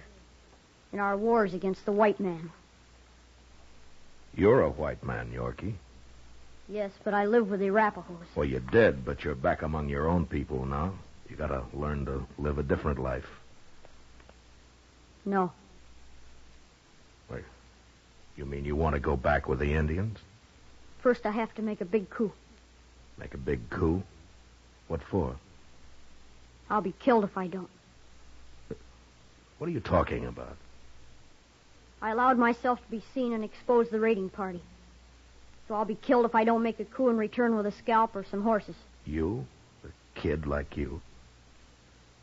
Unless you kill me first. Oh, Yorkie, if I was going to kill you, why did I take that bullet out of your leg?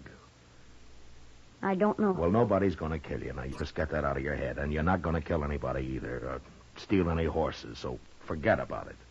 If I make a big coup, my mistake on the raid will be forgiven. And I'll be the youngest brave in the whole tribe. Well, we'll argue about that later. But what were you doing on this raid in the first place? A white boy must prove himself many times. It's harder than for an Indian. That's why they let me come. Oh, I see. Yeah, you've got quite a problem, haven't you, Yuki? But right now, why don't you go back to sleep for a while, huh? I'll have some soup for you when you wake up.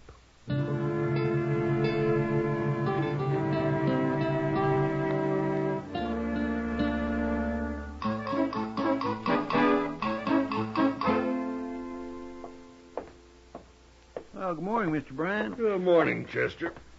Marshal. Good morning. Your son left a few minutes ago. He said he wouldn't be back till evening. Yeah, and I ought to be out with him. We're all through, but I'll cook you some eggs. Oh, just coffee for me. All right, sir. Well, what are you going to do about that kid, Marshal?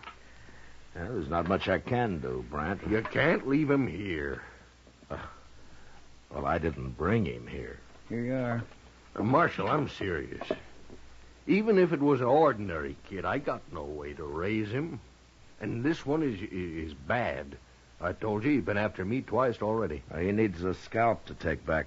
It's a matter of life or death with him. He ain't taking mine.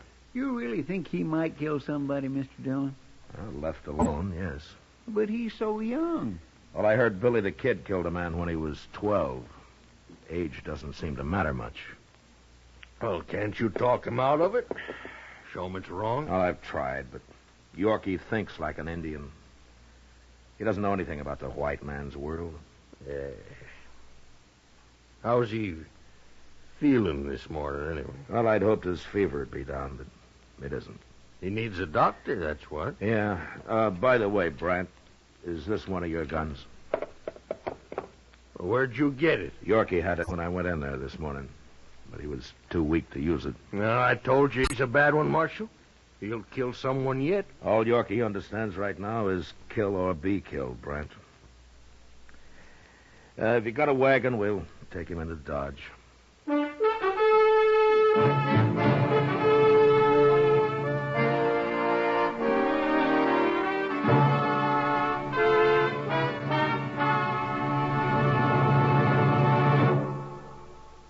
Say, what goes on at your house at breakfast?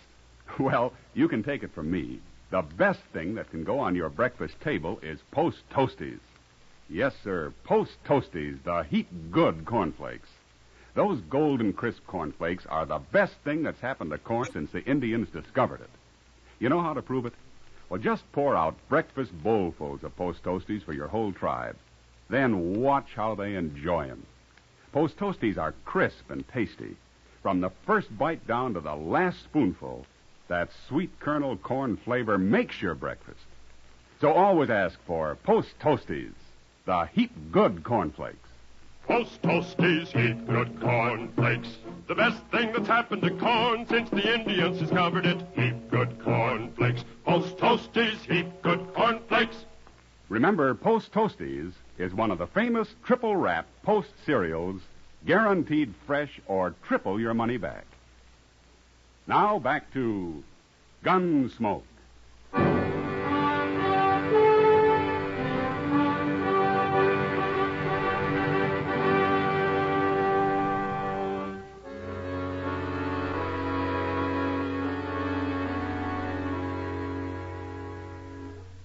On the drive into Dodge, Yorkie never moved or never said a word.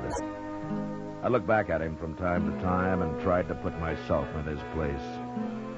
Here was a boy whose only experience of life had been with a warlike tribe of Indians, a tribe which he couldn't even go back to without a white man's scalp or some stolen horses.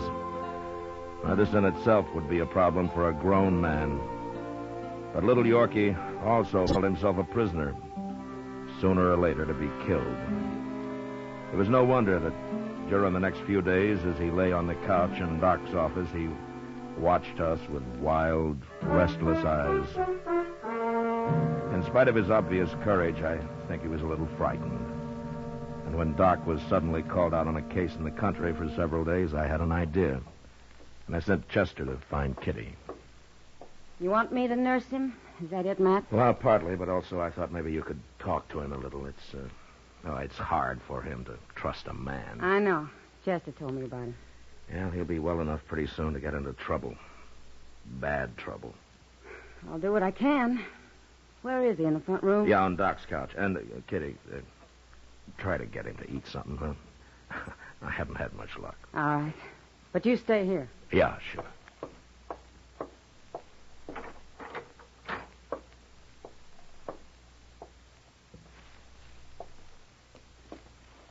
Hello, Yorkie. Who are you? My name's Kitty. I'm going to take care of you. Why? Because you're sick. Wouldn't you take care of somebody who's sick? Not an enemy. We're not enemies, Yorkie. Even if we were, I'd take care of you. Prisoners get well by themselves, or they die. Not around me, they don't. Anyway, you're not a prisoner. You can leave any time you want to. Is that the truth? Of course it is. Unless you do something wrong, like killing or stealing. But let's not talk about all that. I want to know about you. All sorts of things. What it was like with the Arapahoes, or what you remember about when you were younger. I won't tell any secrets. I don't want to know any secrets, Yorkie. But maybe you can tell me. Well, did you have a mother in the tribe? Tell me about that. I'm a white boy. They've never let me have a mother. Anyway, I was big enough I didn't need one. Did you ever want one, Yorkie? I don't know. I guess so, sometimes. It's better to have a mother. Mine was killed in a raid when they found me. I know. Do you remember her at all? No. Sometimes I think I do. Sometimes when I'm asleep, that is. What do you remember about her, then? I don't know. Just a feeling, I guess. Sort of like being warm. Is that what it's like? Yeah. I think that's what it's like, Yorkie. Very much like that. I'm hungry, Kitty. Would you let me have something to eat? Of course I will, Yorkie. Of course I will.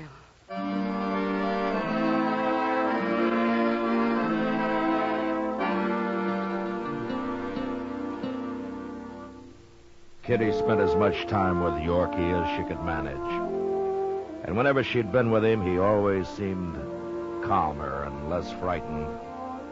And we began to have hopes that maybe the boy would take to his new life after all. Chester and I were busy, and except for taking some food up now and then, we turned Yorkie's care over to Kitty completely. When'll Doc be back, Mr. Dillon? Oh, I forgot to tell you, Chester. He sent word he'd have to be out there another day. I guess Miss Taylor's been mighty sick. You think maybe Yorkie could just live with Doc? I don't know what to do with him, Chester. We sure got to do something with him. Yeah. Where's Yorkie?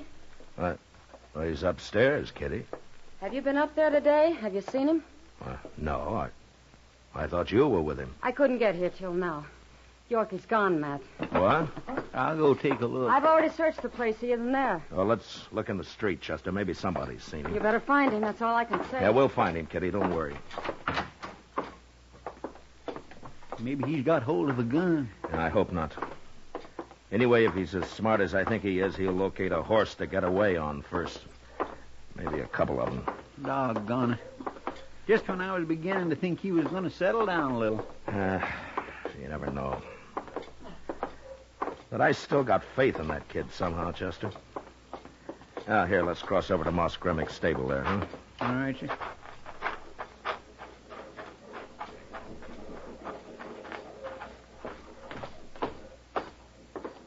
There's Moss now, just inside there. Yeah. Moss? Oh, Marshal, Chester. Oh, Moss. Yeah, I was going to come see you, Marshal. Oh? That kid you brought in the other day, I caught him trying to steal one of my horses. You got Yorkie? Is that his name? Where is he, Moss? Back here. He put up quite a fight for a sick boy, Marshal. A little wildcat. I had to tie him up finally. I throwed him in the saddle room there. He's sure a mean one.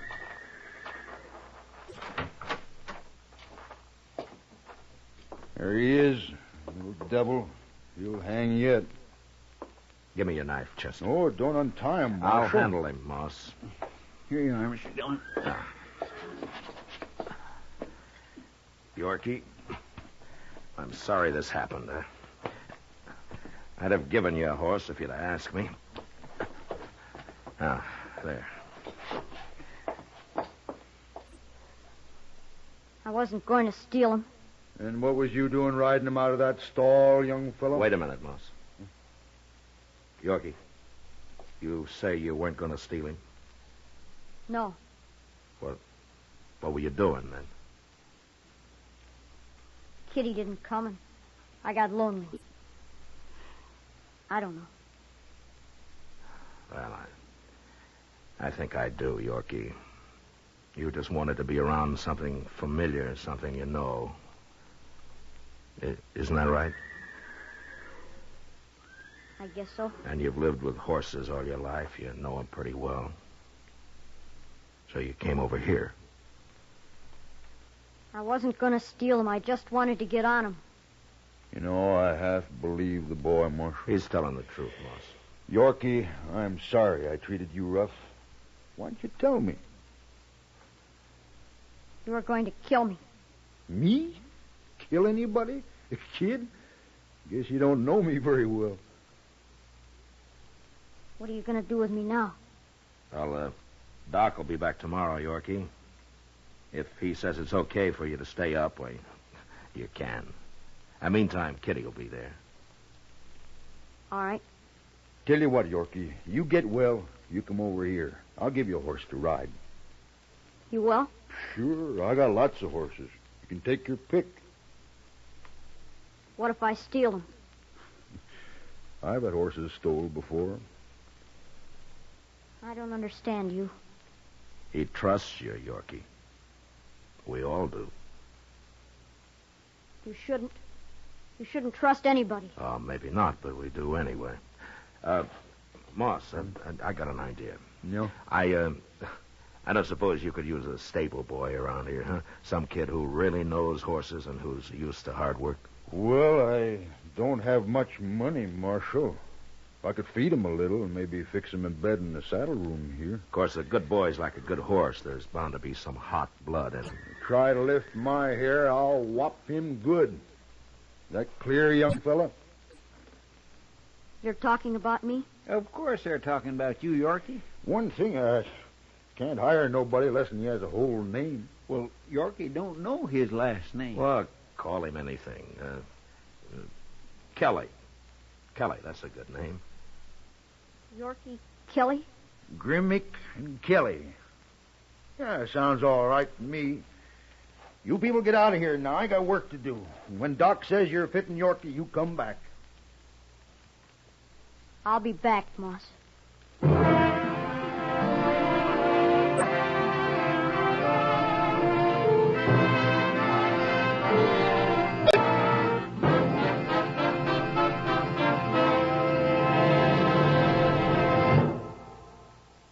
In just a moment, we'll tell you about next week's adventure on Gunsmoke.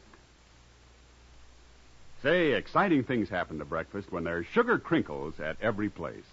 Sure, new sugar crinkles make breakfast more fun than a circus. You know why? Sugar Crinkles is the sugar rice treat that's just right sweet. Not too sweet, the way some sugar-coated cereals seem to be, and not like others that aren't sweet enough. Sugar Crinkles, every golden crisp nugget of them, is just right sweet. So try starting your day off just right with new Sugar Crinkles. And don't forget, when you're listening to the radio or watching television, Sugar Crinkles make great snacks. From the bowl or from the pack, for your breakfast or a snack. Sugar Crinkles are more fun than a circus. Try Sugar Crinkles soon. They're the sugar rice treat that's just right sweet. So better get several packages.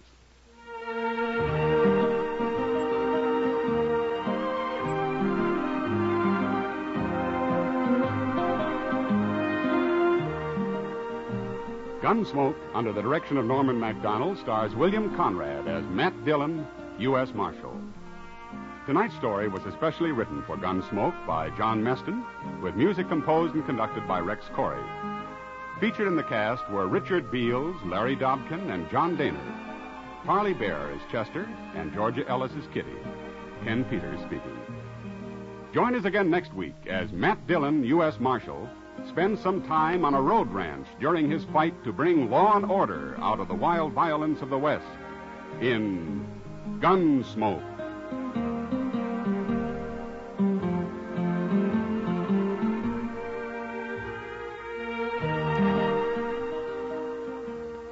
Listen next week at this time when Gunsmoke will be brought to you by Sugar Crinkles, the sugar rice treat that's just right sweet.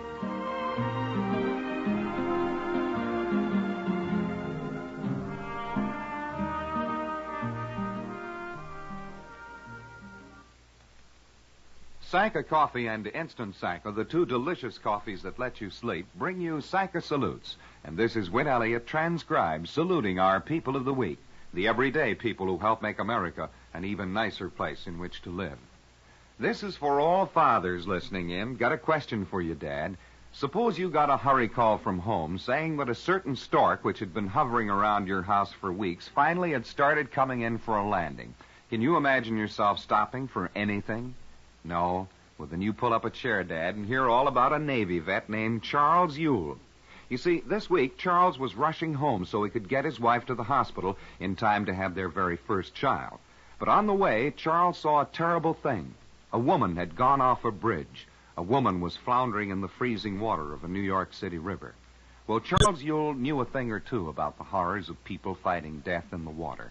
During the war, he'd rescued 2 drowning shipmates. And just a few years ago, he'd pulled a little girl out of the surf. Of course, now it was different. There was the stork. Charlie wavered, and then he made his decision.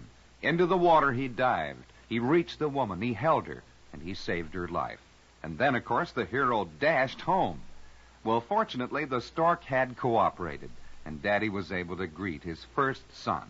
And so tonight, Charles Ewell stands in a hospital corridor and looks proudly through a glass at a little boy. He certainly set him a real example of manhood. And so to Papa Ewell, a cooing, gurgling Sanka salute. And now hear the story of the men of the USS George E. Davis and a 9-year-old Italian war orphan named Maria Carmela Lavecchia. The Davis is an American destroyer escort, and about a year ago, the men aboard her decided to adopt Maria. They didn't know her. They'd never seen her. But they knew what kids like Maria were going through, so they filled out the papers and collected money. Enough for schooling, enough for food, even for her very first doll. And then, some time ago, they decided to give her the finest gift of all, a trip to America, a chance to see a decent and happy world, a chance to be just a little girl. Well, she's here now, and she's having the time of her life with her 200 fathers. And so, in her name, to the wonderful young men of the George E. Davis, this very proud Sanka salute. In a moment, a story about a lonely, forgotten hero. But first, say, what is it you look for most in a coffee? Is it a full-bodied flavor, or is it the ease of preparation you get from an instant coffee? Well, you know you get both of those great advantages, plus a third in Instant Sanka coffee. That third advantage, Instant Sanka, lets you sleep.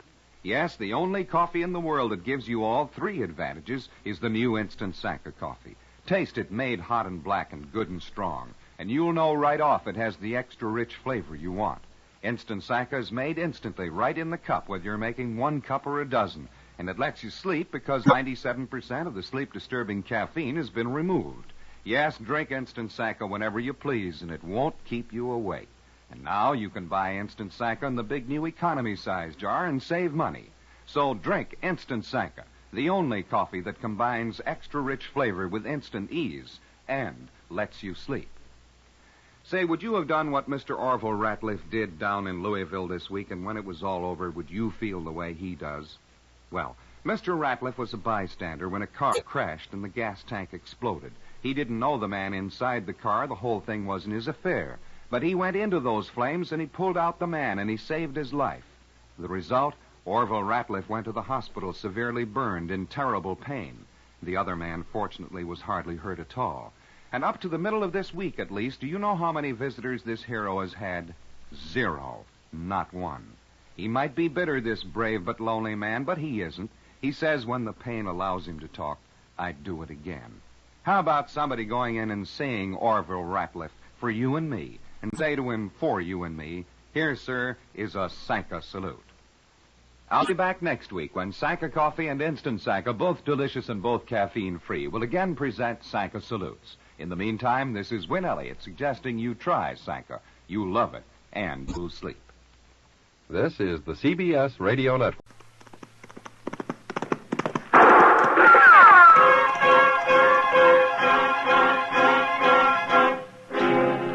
Around Dodge City and in the territory on west, there's just one way to handle the killers and the spoilers, and that's with a U.S. Marshal and the smell of gun smoke.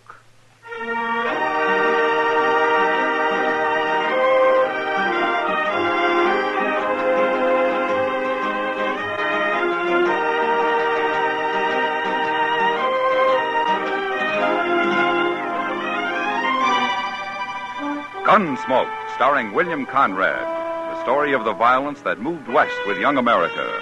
The story of a man who moved with it. Matt Dillon, United States Marshal.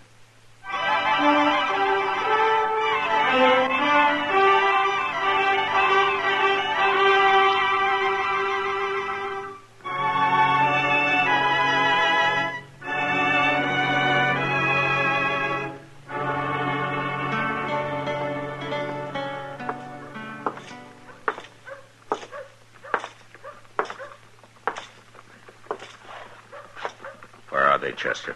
Bissell's in the barber shop, Mr. Dillon. There's 3 of his boys waiting outside and a couple more in with him. All right. You think we might better take care of them separate than all together, Mr. Dillon? Can't take care of them at all, Chester, unless they do something. I'd as soon not wait for it to happen. Have they seen you? No, sir, I don't think so. I've been mostly around the corner here, out of sight. That's good. All right, keep me covered with you. Now, here, you ain't going in there alone. Yeah. Now, you can't do that. They take one look at your badge and they'll draw. I don't think there'll be any shooting, Chester. Yes, sir.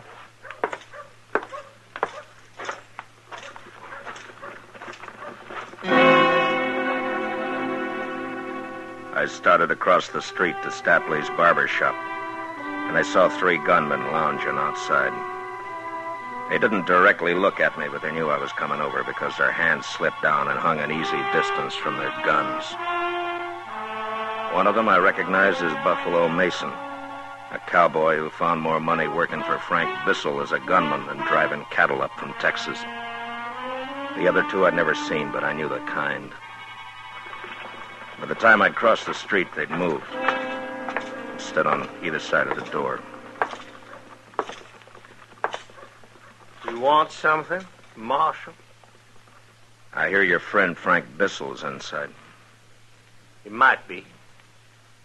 Seems to me I told you weren't to show your nose around here again, Mason. You remember? Not rightly, Marshal. Did you say that? Yeah, I said that.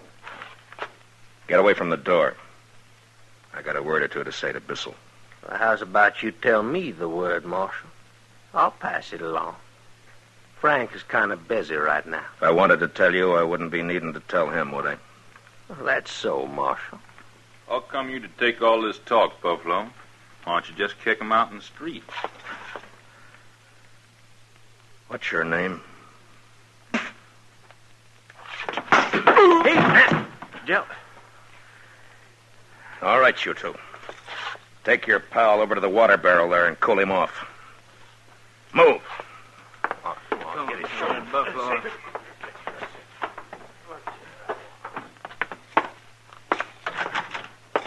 Howdy, Marshal Dillon. Be with you in just a few minutes. Have a chair. Thanks, Mr. Stapley. Yes, sir. I tell you, friend, styles is changing. I seen in a New York magazine a center parting that'd knock your eye out. Sister of mine sent the picture out to me. Now, you sure you wouldn't like me to try it? Just cut it like I told you. Yes, sir. You're the customer.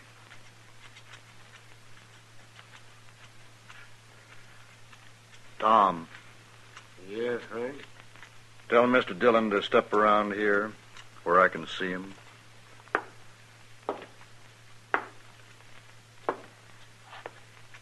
You hear what Frank says, mister? I heard him.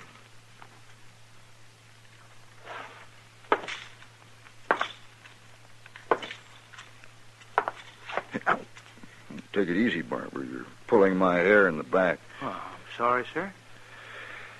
You know what I can see in the mirror, Mr. Dillon? A lot of things, I guess. I can see outside the door. I saw a friend of mine out there a minute ago, and I saw a fella whip him on the head with his 6-gun. That's funny. I saw the same thing. My friends don't like being buffaloed. Well, they should have done something about it. They should. Maybe they will. Maybe. Now, I got something to say, Bissell. Bissell? Frank Bissell? Keep on cutting, Barber. I ain't cut no killer's hair. No, sir. If I'd known who you was, I never... You heard him. Finish. It's all right, Mr. Stapley. You go ahead. Yes, sir. I know your reputation, Bissell, but right now I got no cause to arrest you. So far as I know, you're clean in this territory. Yeah? But you're not staying here. As soon as you're through in that chair, you and your pals are getting out of Dodge. Well, we just got here, Mr. Dillon. We thought we'd put over for a spell. Here you got mighty fine entertainment here. It doesn't start till after nightfall. And you're going to be gone by then. Funny thing, Mr. Dillon, I've heard a lot of talk about you. Buffalo Mason says he had a run-in with you a few months back. I thought you were a different man to what I see. So? So, you're not much. Kind of windy, but not much. Tom, give the marshal a $5 piece and show him the door. That's for your duty, Mr. Dillon. Are you all through with him, Mr. Stapley? Yes, sir. I'm all through. Okay. Now get up out of that chair, Bissell. I knew what they meant about Frank Bissell when I saw him smile as he got out of his chair. It was the smile of a man who says one thing with his lips and another with his eyes. He reached down to his holster and then around to his pocket, pulled out a bill and passed it to the barber. He'd made his move like he wanted to get me to draw. And when I didn't bite, he pulled his hat off the peg and came over to me. The two boys with him went past us and waited by the door. It's like I say, Mr. Dillon, my boys and I are here for some resting and playing. Now, if you want a private little war, you can start gunning for us any time you want. But you'll have to start it. You've got until sundown to leave town, Bissell.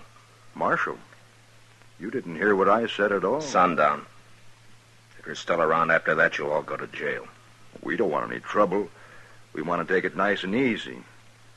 You take it easy, too, huh? I'll be seeing you.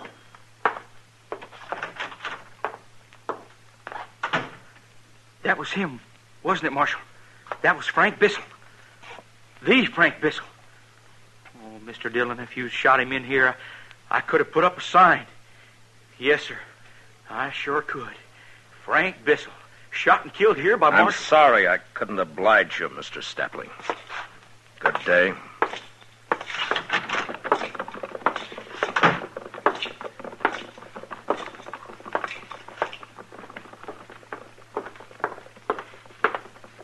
Mr. Dillon? Yeah, Chester. They're getting out, huh? I didn't think it'd be as easy It as isn't. that. Yes, sir, but look, they're riding right I gave on. them until sundown. Oh, that's about 2 hours. Hey, you know, Mr. Dillon, in 2 hours, them boys can do an awful lot of trouble. They try, and there's going to be trouble. Yes, sir. You want me to follow her and see where they go? No. Now, we'll wait back at the office. On the way back, I stopped at the saloons and told the boys to send out word if Bissell and his gang came in after sundown. I told them I'd be waiting in the office. When I got to the Texas Trail, Kitty was leaning against the bar, singing. A half a dozen cowboys were standing around, drinking, but listening quietly. It was a kind of a sad song. Home on the range, where the deer and the antelope play, where seldom is heard a discouraging word, and the skies are not cloudy all day.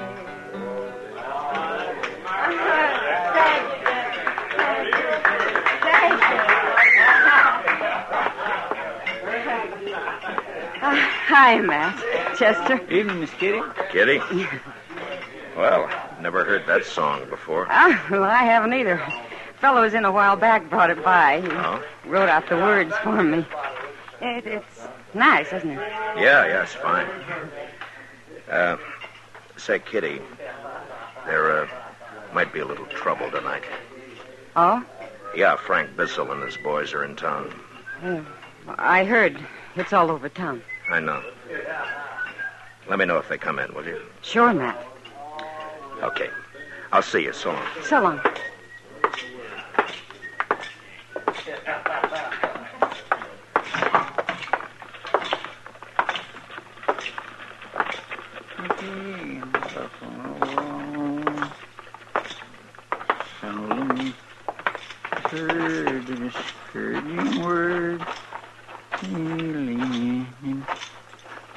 Mighty tuneful, Mr. Dillon. You feel like stopping by Delmonico's for supper, Chester? Well, Mr. Dillon, I'm kind of low this week. You see, I sent east for one of them new suits Mr. Hightower was telling about. You know, the ones that's got the vest and all? The thing cut away here and then fine and tight up here? I'm sure you'll look fine in it, Chester. Come on, let's get supper. I got money.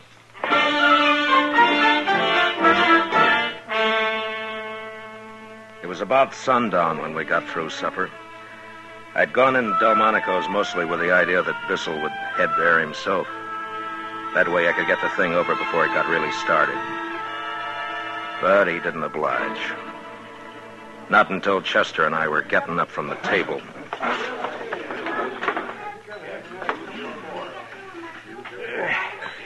My gracious, Mr. Dillon. I feel swole up like an overfed puppy dog. You look like one. Mr. Dillon, look. Coming in. Yeah, I see him. All right, let's go. Man, I'm hungry. I could eat me one of...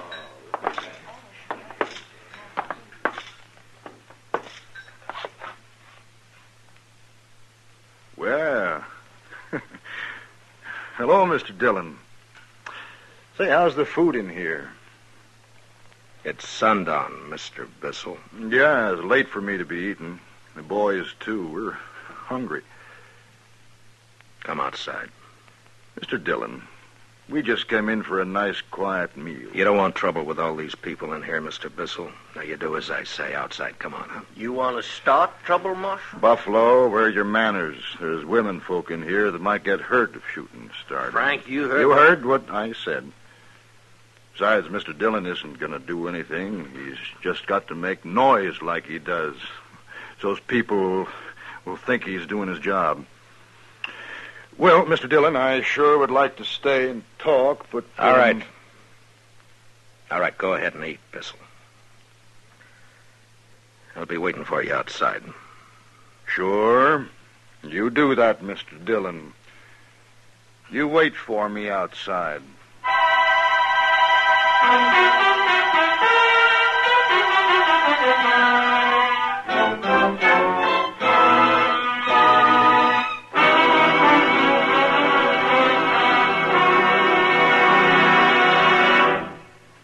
will return for the second act of Gunsmoke in just a moment. But first, America's best-dressed woman wears the uniform of a nurse. This uniform is a symbol of service to humanity and of an honored and respected profession. The nurse's uniform is an open sesame to many fascinating fields aiding the medical profession: research, rehabilitation, work with the men in service, to name only a few. Young woman, if you are a high school graduate, you can enroll now as a student nurse at your nearest hospital. Consult the Nurses Registry Desk or Collegiate School of Nursing. You can become one of America's best-dressed women and wear the uniform of a nurse. Now the second act of Gunsmoke.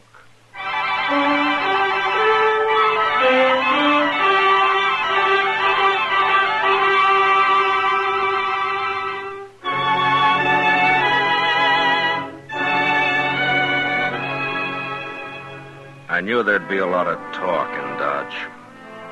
Some would say that I should have drawn on Frank Bissell and his gang right then in Delmonico's. Well, I had my own opinion about that. Chester and I waited outside for Bissell to get through and come out. By that time, the word was out, and it sounded like every cowboy, bullwhacker, and buffalo hunter in Dodge was hanging around waiting to see the fun. It was dark then, and the moon was rising.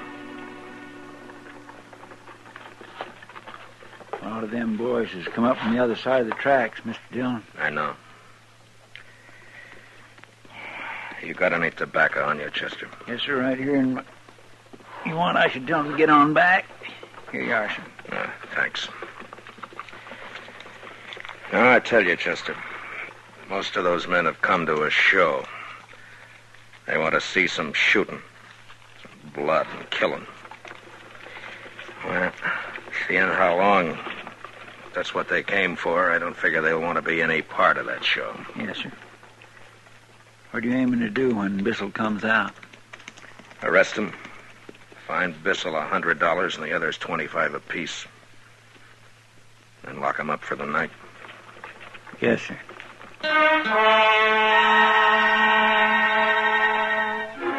The crowd got bigger, and it got quieter, too. Standing on both sides of the street with a respectable distance between themselves and the entrance to Delmonico's, where Chester and I waited. It was going on 8:30 when the door opened, and Frank Bissell stepped out, his boys following after him.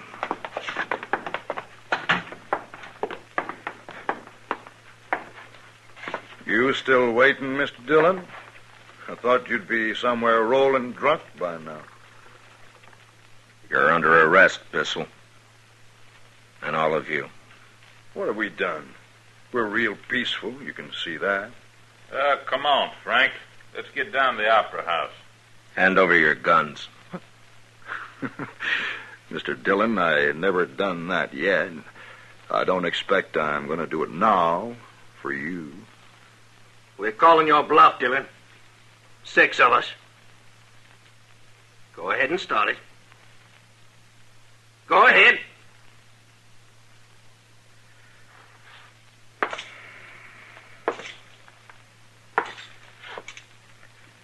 I don't want any killing, Bissell. Now you come in quietly. No, Mr. Dillon. I'd made up my mind even before he answered because I knew he wouldn't back down. And the crowd was watching. And in that same second, through the window of the restaurant, I saw the figures of 2 women and a child making for the door.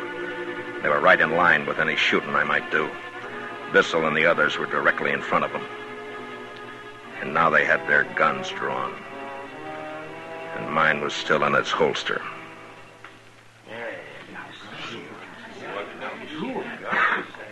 Oh, now, I've heard you're pretty fast, Marshal. We'll talk, Frank. Lots of talk, that's all. Sure. Now, you be a good fellow and go about your business. We're going down to the Opera House. Don't come looking around because next time we might have to be real painful with you.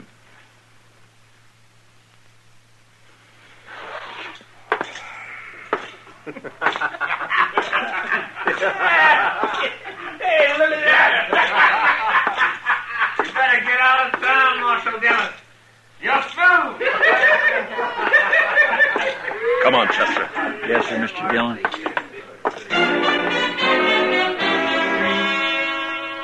I'd made 2 mistakes.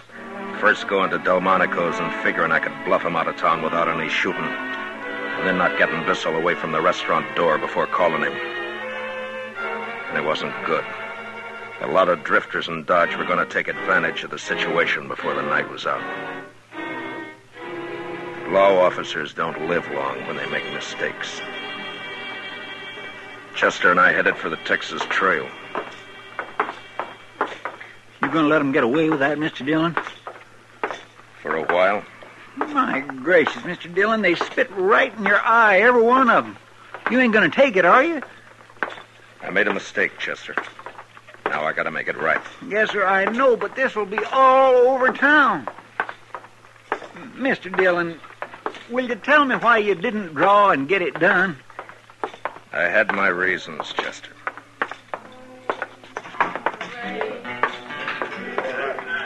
Where the deer and the antelope play, where seldom is heard a discouraging word, and the skies are not cloudy all day.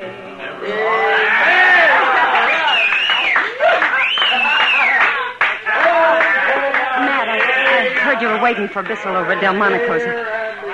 I was worried. Everything's fine, Kitty. No, it ain't fine, Miss Kitty. That Frank Bissell drawed on Mr. Dillon and... And what, Chester? You said you had your reasons, Mr. Dillon. Join us for a beer, Kitty? Sure, Matt. You didn't get him out of town? No, not yet. Oh. They liked the song. Did you hear?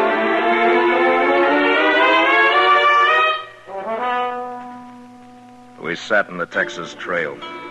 Chester nervous and looking to the door every minute or so.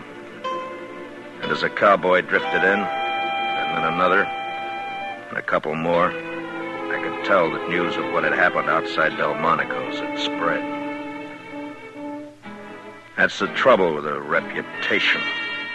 You build it or you get it built for you. It's like a trap. You gotta stay a step ahead of it. If you don't, there's always the question, even with the people you think you know real well. Like Chester and Kitty. And I knew they were wondering why I'd backed down. About a half hour go by, which I calculated was enough time for Dodge to make a hero out of Bissell. Then it was time to go.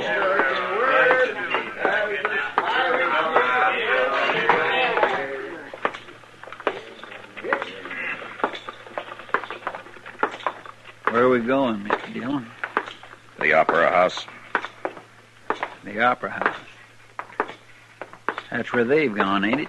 That's right. Well, good. I want you to stay out of this, Chester. Oh, now, Mr. Dillon... You heard what I said. Yes, sir.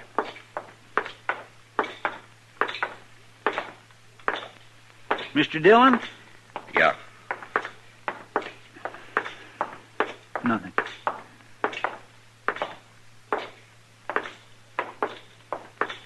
Now remember what I said, Chester. Keep out of it until you're told. All right, Mr. Dillon, I will. It was between shows at the Opera House, and most all the customers were in the saloon next door. Bissell was at the bar, and his pals around him, and a dozen or more newfound friends standing him drinks. Yeah, the news had got around all right. And the gunman was a hero. He'd made the law back down.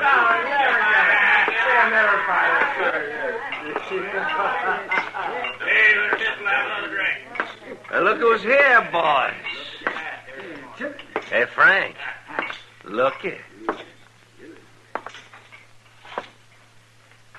Marshal Dillon.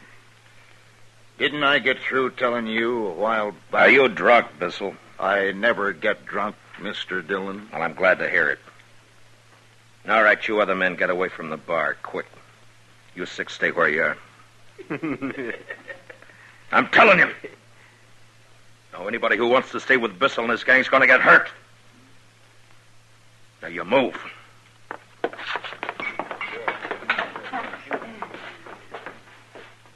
He sure is tough, Frank. Okay. Mr. Bissell. Draw.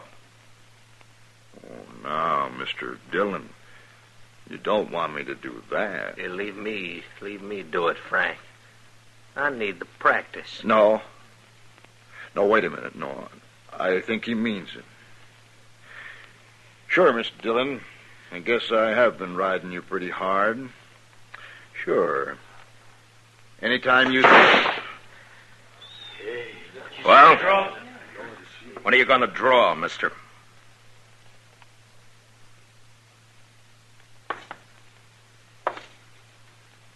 I'm going to tell you something. I could have hit you in the belly as easy as making a hole in the wall. But I don't like killing.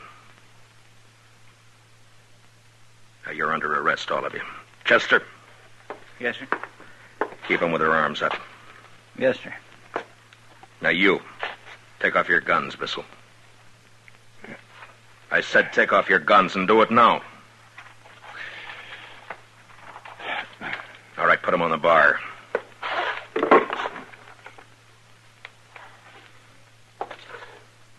Now, I'm putting my gun on the table here. If I'm not on my feet to get it when you and I are finished, it's yours. And I'm through as Marshal here. Yeah. Oh! Here! Hold that. Come on, Frank. Get him. Stop. Hit him, Frank.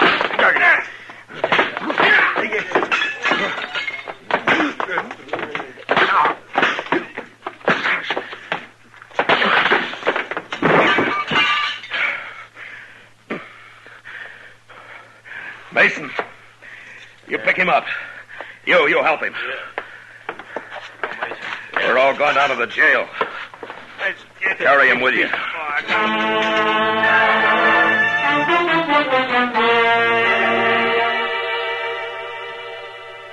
So I made a show for the town. And a lot of big words to go with it, and they swallowed it. And Bissell and his gang lost everything, including their conceit. We put them in jail overnight, and the next morning each man was fined $25, Bissell $100. And they rode out of Dodge. I'd be a liar if I didn't admit I did a little more than my job when I threw my gun away and worked Bissell over with my fists. He was a hard man, and I might have lost. Except that I had my reputation to think about.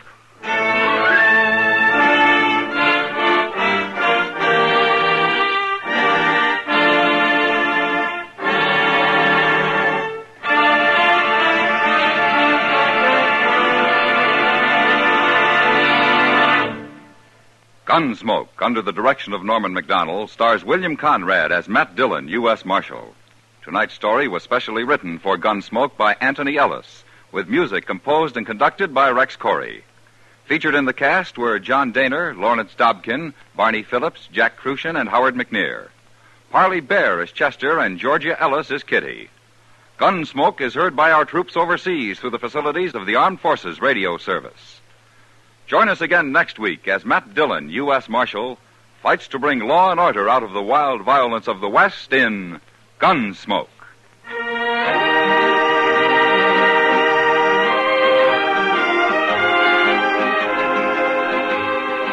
Tomorrow night, Mrs. Lou Gehrig, wife of baseball's immortal, joins Lionel Barrymore on the Hall of Fame Playhouse. As a tribute to the great national pastime, your Hall of Fame Playhouse dramatizes the story of Henry Chadwick, the father of baseball. Learn about the origin of baseball. Hear of a man's vision that blossomed forth as America's most popular sport. Tomorrow night on most of these same stations when CBS Radio presents Lionel Barrymore's Hall of Fame Playhouse. George Walsh speaking. And remember, every Sunday evening, the Theater of Stars invite you to the best in drama with your favorite stars on the CBS Radio Network.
Around Dodge City and in the territory on west, there's just one way to handle the killers and the spoilers, and that's with the U.S. Marshal and the smell of Gunsmoke.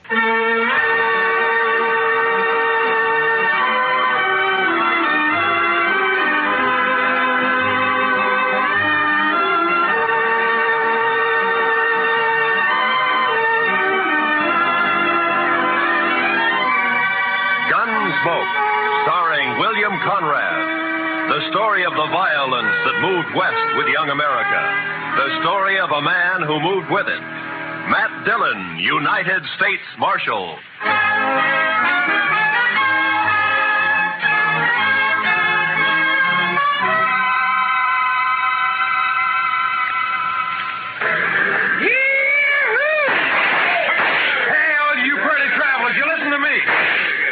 You gotta get welcome to Dodge City proper like. Hey, you there, mister. I said you. You addressing me, sir? I reckon I am.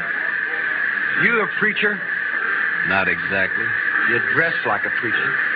If you'll excuse me. Back up, fancy pants. You ain't no preacher. I figure on making you dance some for the folks. You think you can hoorah me? Dude, I said dance. Dance or the next shot will take off one of your toes. I don't think I'd like that. Doc, no. All right, Thorne, put up the gun. Marshal, you got a wild and woolly town here. Marshal, you move aside. I'm going to make this grinning dude kick up his heels for us. I'd say that might be quite a trick, Thorne. Unless he's changed a lot since I last met him. Have you, Doc? Not for the good, Matt. I was afraid. You pasty-faced tenderfoot. I said for you... Shut up, Thorne. He's drunk, Doc. He's dead. You just don't know it yet. I'll take it good if you'd meet me later at my office. All right, Matt. To you. Well, that's sure a lot of talk. Now I'm going to shoot that dude's boot heels. Fire one shot and I'll pistol whip you, Thorne. What's that? You're kind of forgetting who's holding a gun, ain't you? Oh! I wasn't forgetting. Oh, my wrist. You broke my wrist. I doubt it. Now let's go to jail. Oh, you can't put me in jail. I'm Thorne Finley. Move. Oh, you wait till I tell Big Jack about this, and I will, too. Do that. He might be grateful to me for saving your neck. You pulled some fool stunts, Thorne, but you've never been closer to dying than just a minute ago. You mean from that fancy pants? Oh, I could handle 6 like him. That makes you a lot of man. I can name a dozen pretty good gun hands who can't handle one of it. What? That's Doc Holliday.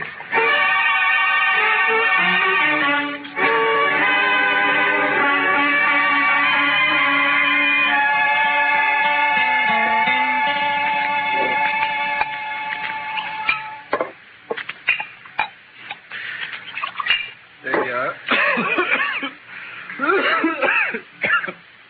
Salute, Matt. Salute, Doc.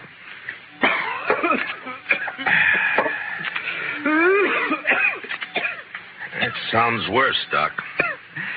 Yeah, I got orders to go to Arizona. Air's dry there, better for my lungs. going? Thought I might. Wyatt invited me to visit him. He and Virgil and Morgan are the law down there. Some little mining town called Tombstone. Well, it sounds peaceful anyway. If it isn't, it will be by the time Wyatt Earp gets through. He is the peacemakingest man I ever met outside of you. Matt, who was the tellerhead down at the depot anyway? Oh, Thorne? He's just a spoiled kid. Kid? Couldn't be much younger than you. Sure, but Thorne never grew up. His father has coddled him and protected him and gotten him out of scrapes ever since he was a pup. He's never had to be a man. Not with Big Jack wet nursing him. Big Jack? Big Jack Finley? Oh, you know him? I've heard of him. Well, that figures. He owns about half of Kansas. Star in a box runs more cows than he can count. Swings a lot of weight in Dodge? Yeah, too much. Mr. Dillon? Mr. Dillon, somebody said that Doc Holliday had come into town today and he... Oh, excuse me. It's all right, Chester. Why don't you shake hands with him? Don't mind if I shake with my left hand. It's a kind of habit. Yeah, I know. Mr. Dillon has the same habit. He would. How about dinner tonight, Matt? Sure. How long will you be in Dodge? Not long. Just till I finish a chore. Oh? That chore have anything to do with Big Jack Finley? Might say so. Gonna kill him.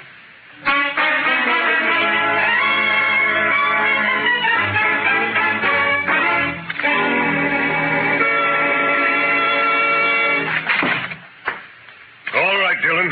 Turn him loose. You forgot to close the door, Mr. Finley.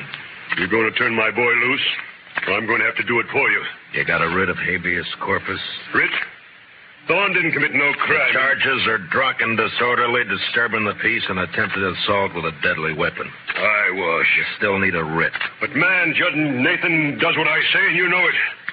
Don't you think I can get a writ? I'm sure you can and will. You always do. Then what's the point, Dillon? It's just a lot of useless red tape. It's the law. Close the door on the way out.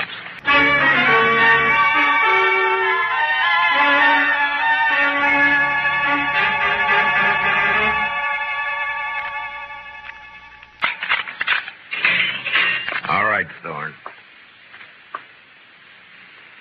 Didn't I tell you Big Jack would get me out? When are you going to learn you can't save the speech? The law can't touch a Finley. You ought to get smart, Marshal. Like you? Sure, like me. Hi, Big Jack. You okay, son? Fine. Anything else, Mr. Finley? Why, yes. My boy here is a little boisterous sometimes, I know. High-spirited, you understand? Uh-huh. So? So, I want to put a stop to all this nonsense of yours, arresting him every time he kicks up his heels a bit. Now, go on. Well, I'm offering you a job. Let's say, protecting my interests. $200 a month. And no work, naturally. I see we understand each other perfectly. No work, of course. All I have to do is just shut my eyes whenever Junior here breaks the law, huh? I said we understand each other. There's no need to elaborate on it, Dillon. There's a big need. Only how do I explain to a person like you that some men don't wear a price tag? Huh? How do I explain how I feel about a so-called respectable citizen making the law his private doormat? Hey, you're nothing but the stupid gunman I've always thought you were. I understand you took the part of Doc Holliday against my son. I kept Thorne from committing suicide, yeah. You sided with a notorious killer against an important citizen of this community.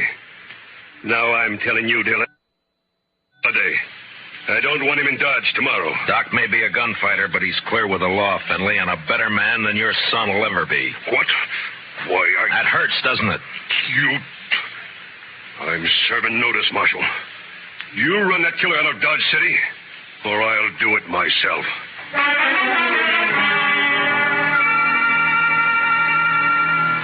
Big Jack Finley, cattleman and self-made king of southern Kansas. No better or worse than most of the men carving empires out of the West, until love for his son blinded him to the fact that Thorne Finley had gone bad. And from here on, I knew the war was on between Big Jack and me. So Big Jack Finley's going to run me out of town, huh? No, unless I do it first. Oh? I do something naughty, Matt? Well, you threatened a man's life. That.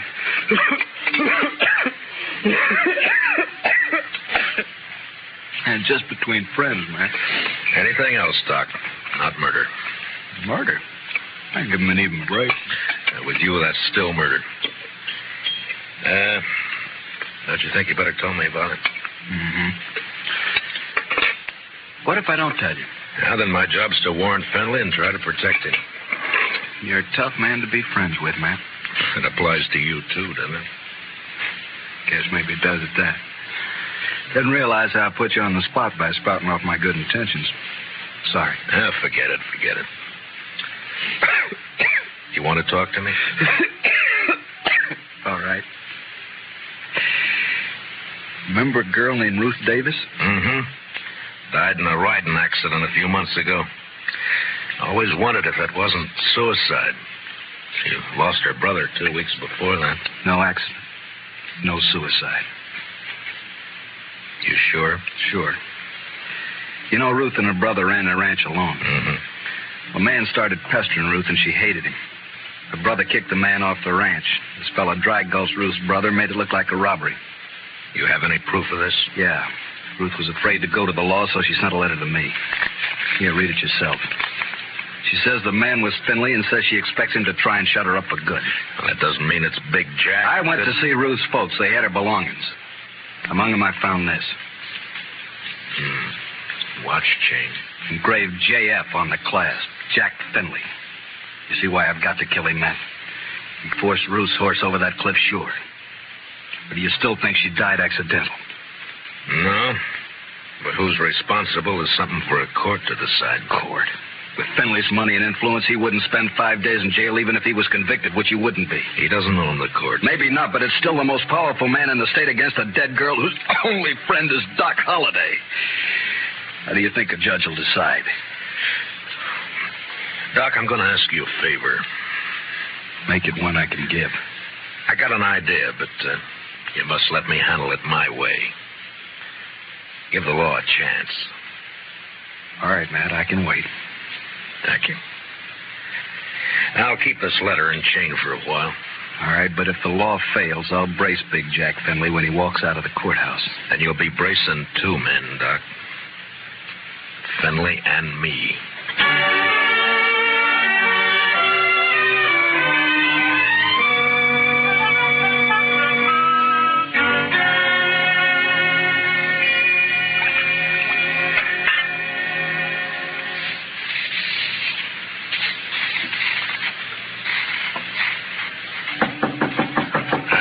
Come in.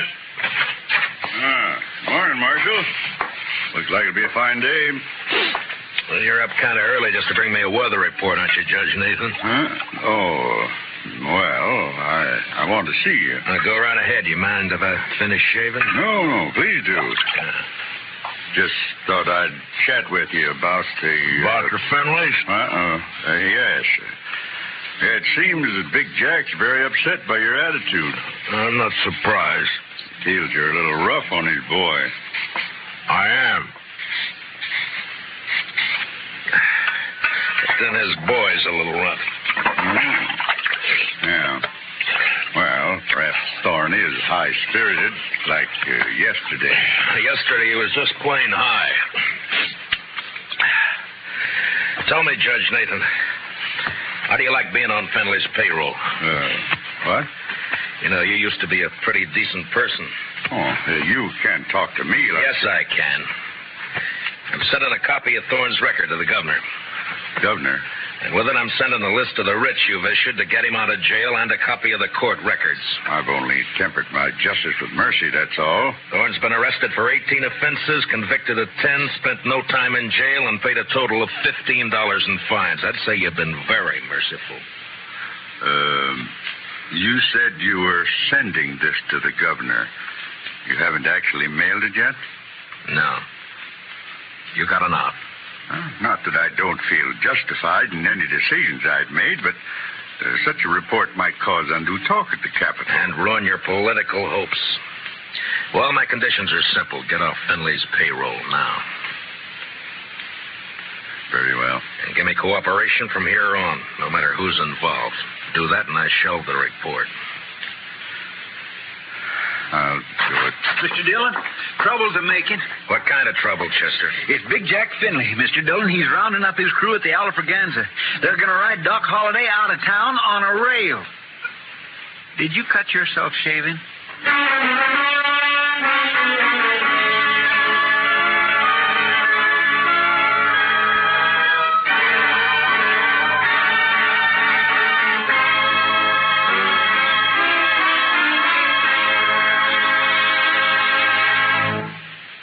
We will return for the second act of Gunsmoke in just a moment. But first, don't forget, starting Monday, CBS Radio's tremendous news staff will start bringing you the complete coverage of the Democratic Convention in Chicago. As you found during the Republican Convention, CBS Radio never misses. So, starting Monday, stay with CBS Radio all day and evening for the Democratic Convention. Now, the second act of Gunsmoke.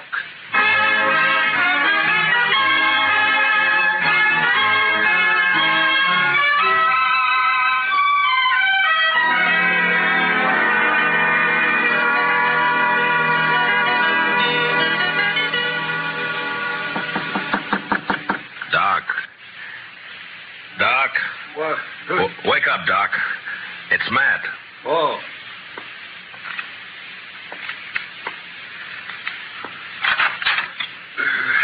What's up? Trouble. Lots of trouble. Big Jack Finley's organizing a little citizens committee of his own hand-picked men coming to escort you out of town. On a rail? Yeah, that's the general idea. Here, take a shotgun. Yeah, I'll hide it under the covers, modest-like. Yeah. I'll wait against the wall here. Good. That'll put them in a crossfire. If it comes to that. There's enough of them, we're in a spot. Yeah, likely we are. You're risking your neck to save me some bruises. One I owe you, friend Matt. It's my job.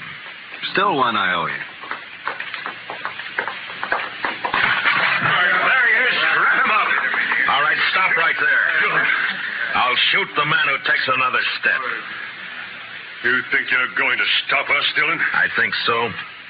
Me and Doc. Doc. Show him, Doc. Sure thing, Marshal. Look, boys, surprise. I sure do love surprises. Dillon, I've got a dozen men with me. Well, sure, about 6 of them will die, Finley, if you don't crawl out of here fast. And guess who'll die first, Big Jack? You there, Moncrief.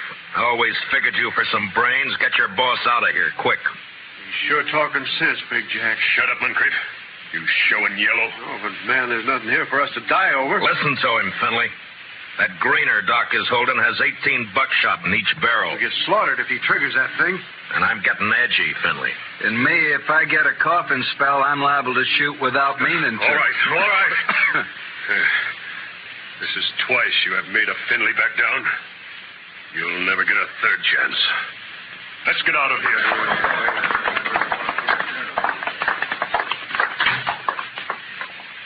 Matt, when you going to arrest him? When I'm ready. Not long. I hope not. Getting impatient to see that man dead.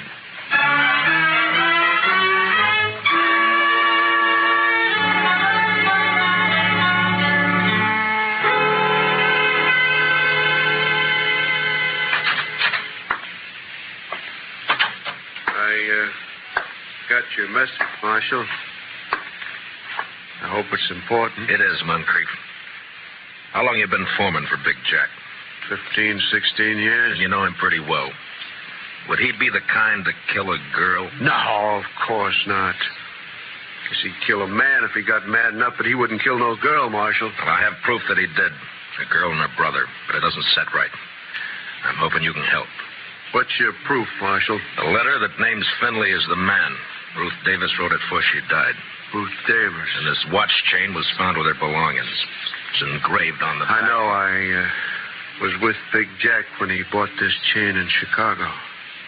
It was right after his wife died. Big Jack wear it all the time? You rode showed the right hunch, Marshal.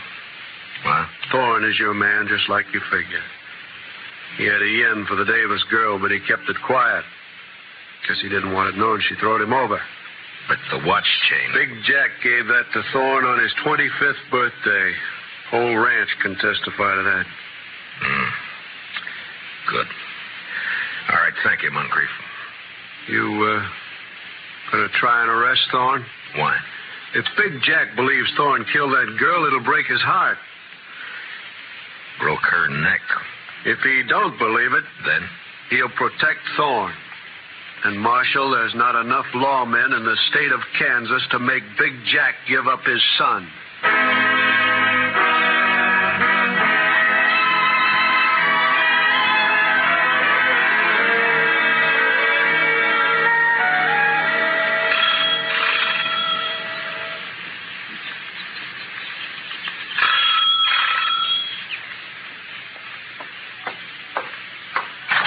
Yeah, what it...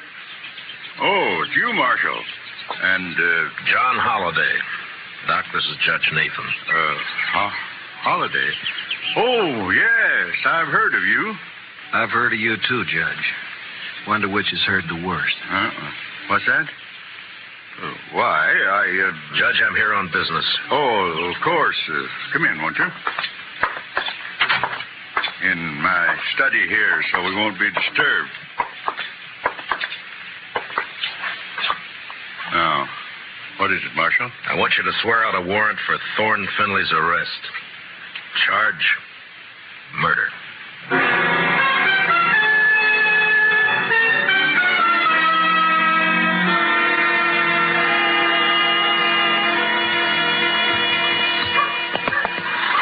You sure you want to go with me, Doc? I'm sure. All right, hold up your right hand. Oh, no, Matt, you wouldn't make me a lawman. If you go as my deputy. I'm not letting you make this a private fight. Yeah, but my friends, if they hear I wore a star... All right, Matt, it's your show. You swear to uphold and enforce the laws of this community, the state of Kansas, and the United States to the best of your ability as deputy marshal, so help you God? All of that? All of that. I swear. Here, pin on this badge.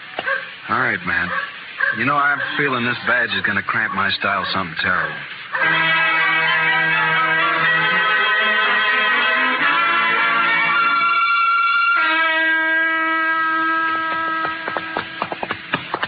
We better breathe our horses going up through this pass. We still got a good ride ahead. How far? Oh, about 10 miles. What do you think, Matt? Will they fight? Well...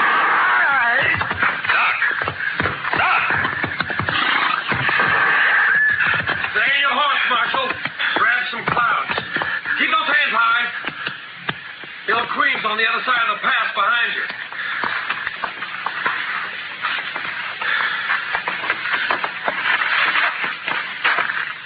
That's being smart, Dillon. Queen will drop you if you touch her gun butt. You're handy at this bushwhacking, aren't you, Thorne? If Doc... He's all right. My slug seems to have bounced off his thick skull. Good. Yeah, let's pull your teeth. Better you do it. With your left hand, reach down and across slow. Pull your gun out with your fingertips and toss it away. Nervous? Just cautious. Or maybe this queen doesn't exist, huh, Thorne? Queen! Queen's one of Dad's men, but I pay him extra to work for me. Any more questions? I guess not. There's my gun. The rifle next.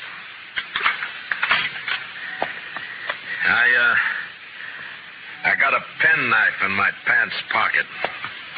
You know why Holiday came to Dodge? Yeah. Yeah, I guess you do. You wouldn't be riding with him. Well, he's not going to tell any stories to my dad or anyone else. You can't kill us, you stupid... Not planning on killing you. And what have you got planned? Queen's kind of a magician. He's going to make Holiday just disappear. Folks won't care much about one of his kind. I would. I'd care so much I'd hang you for it. No. No, with Holiday gone, it's your word against mine. And you won't be able to approve a thing, Dillon. You sure of that? I'm sure. Otherwise, I'd take care of you along with Holiday. Now get on and start walking back to town. It's like I told you. Law can't touch you, Finley.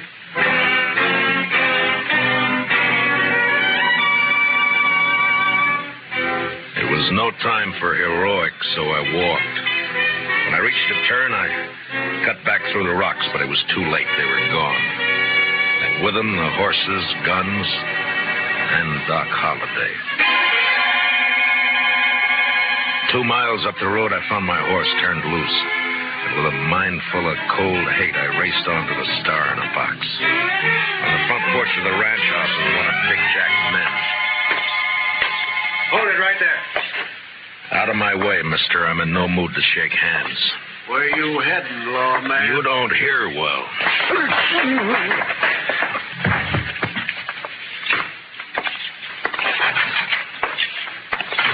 Dillon. Where's Holiday? How should I know? Get off my ranch. And where's that prize son of yours? What? Trot him out. I want him. Do you now? What on earth for? Thorne, put that gun away. Oh, no. This is just in case the marshal loses his temper. I've lost it, Junior. Sure. Dillon, I've had all I'm going to stand from you. You just think you have. Where's Holiday, Thorne? Where'd Queen take him? Holiday? Why, I haven't the faintest idea. Where is Queen, Dad? The riding fence line, but... See, Marshal, we don't know where your friend is. You're under arrest, Thorne. What's that? Ask him to show the warrant. Here. Read it, Finley. Oh, no.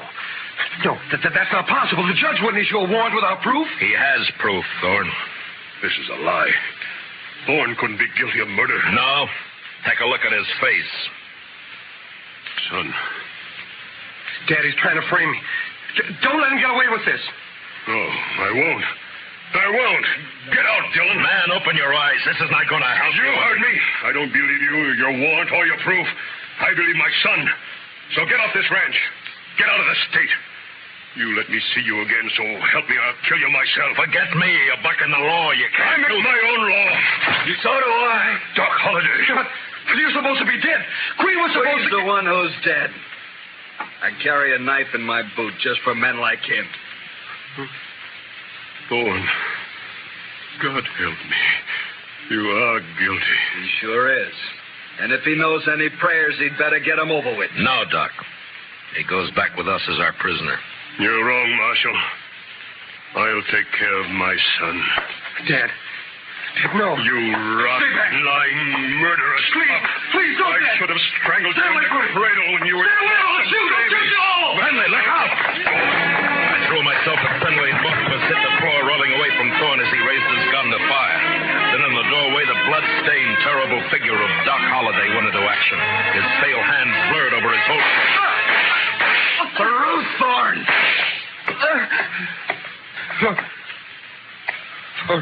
Ruth?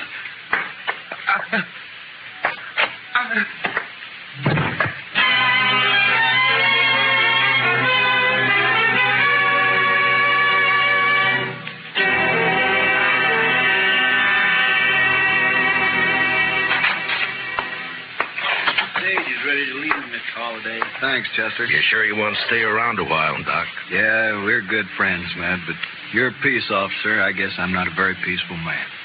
You could be, Doc. No, I'm not going to change, and you shouldn't. Law needs men like you.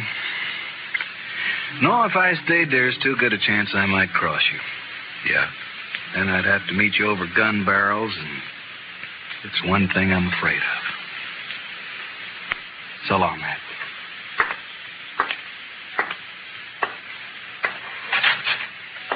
Good luck, Doc. My. I never would have thought Doc Holliday was scared of meeting anyone in a gunfight. You don't understand, Chester. Doc's afraid because he might beat me.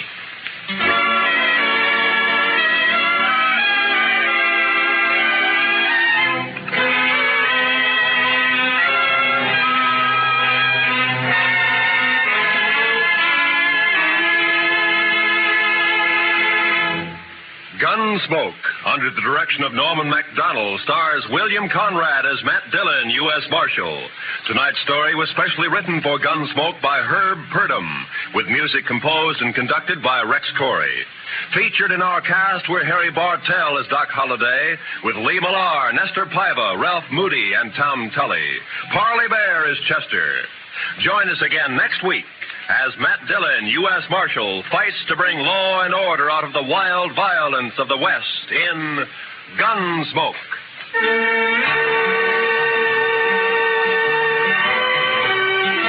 Sunday evenings, we invite you to join lovely Doris Day, Spring Byington playing a December Bride, and Audrey Totter as Millie. They're here on most of these same CBS radio stations. This is Roy Rowan speaking.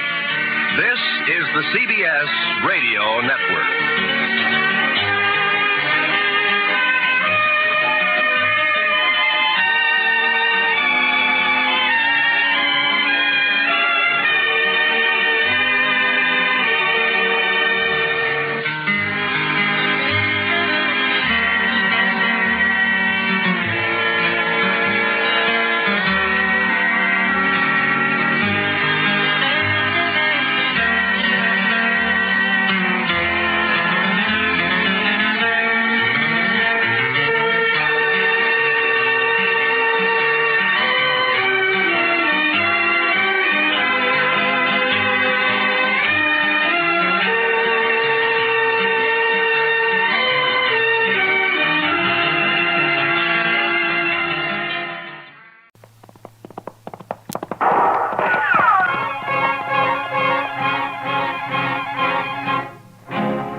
Around Dodge City and in the territory on West, there's just one way to handle the killers and the spoilers, and that's with the U.S. Marshal and the smell of gun smoke.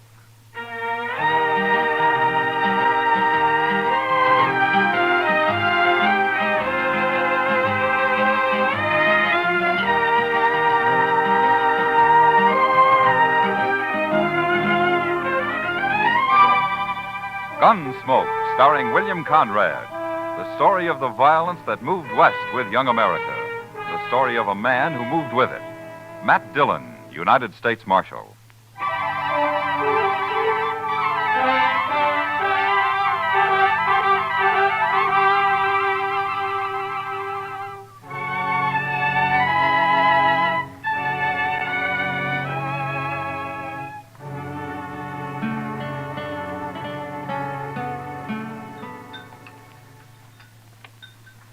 Cigar, Miss Kitty? You know I don't smoke in public, Chester. Oh, excuse me. Mr. Dillon? Thanks, Chester. Yeah, I believe I will. You know, for a Cowtown restaurant, this place serves the toughest steak I ever ate. Well, you should have had the calf fries, Kitty. Next time, I certainly will. Say, that reminds me. When are we going fishing, Mr. Dillon? You said last week we might take a day off soon. All right. How about now, this afternoon? You mean it? Well, sure. You want to go, Kitty? Oh, thanks, Matt, but there's a new girl at the Texas Trail. I told her I'd help her make a dress today. I'm late now. Huh? Well, I'll have to drop by the office first, Chester. All right. If you want any help eating those fish, let me know. You know how to cook catfish? You bet I do. We'll be around then. Hey, Mr. Dillon, look at those men down there by the jail. Huh? Now, what's so curious about a wagon load of buffalo hides, I wonder? Maybe they got a white one. If they have, I want it. See you later, Matt. Chester? So long, Miss Kitty.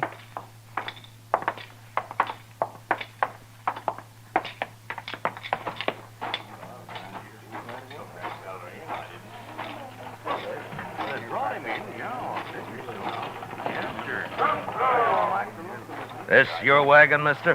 No, Gatliff's. I skinned for him. Oh, what are you doing here? What's the crowd for? Just curious. The other Skinner got hurt, and we brought him into the dock. Oh? What happens? He hurt bad? Bad enough. Gatliff didn't see any sense in bringing him into town at all. Me and the cook, we made him, though. Oh? Here's Gatliff now. Chester, go up to Doc's. Maybe you can help, huh? All right, sir. How is he? Doc will take care of everything, Toby. Never mind that. How is he? Dead. Now, let's drive these hides on down the shed. I want to get them sold and pick up our supplies. Come on. Just a minute, Gatliff. Some other time, Marshal. I'm busy. So am I. But you come into my office anyway. I want to talk to you. All this busy, bothering people? That's my office right over there. You and the cook go get them hides unloaded, Toby. I'll be right along. Yeah.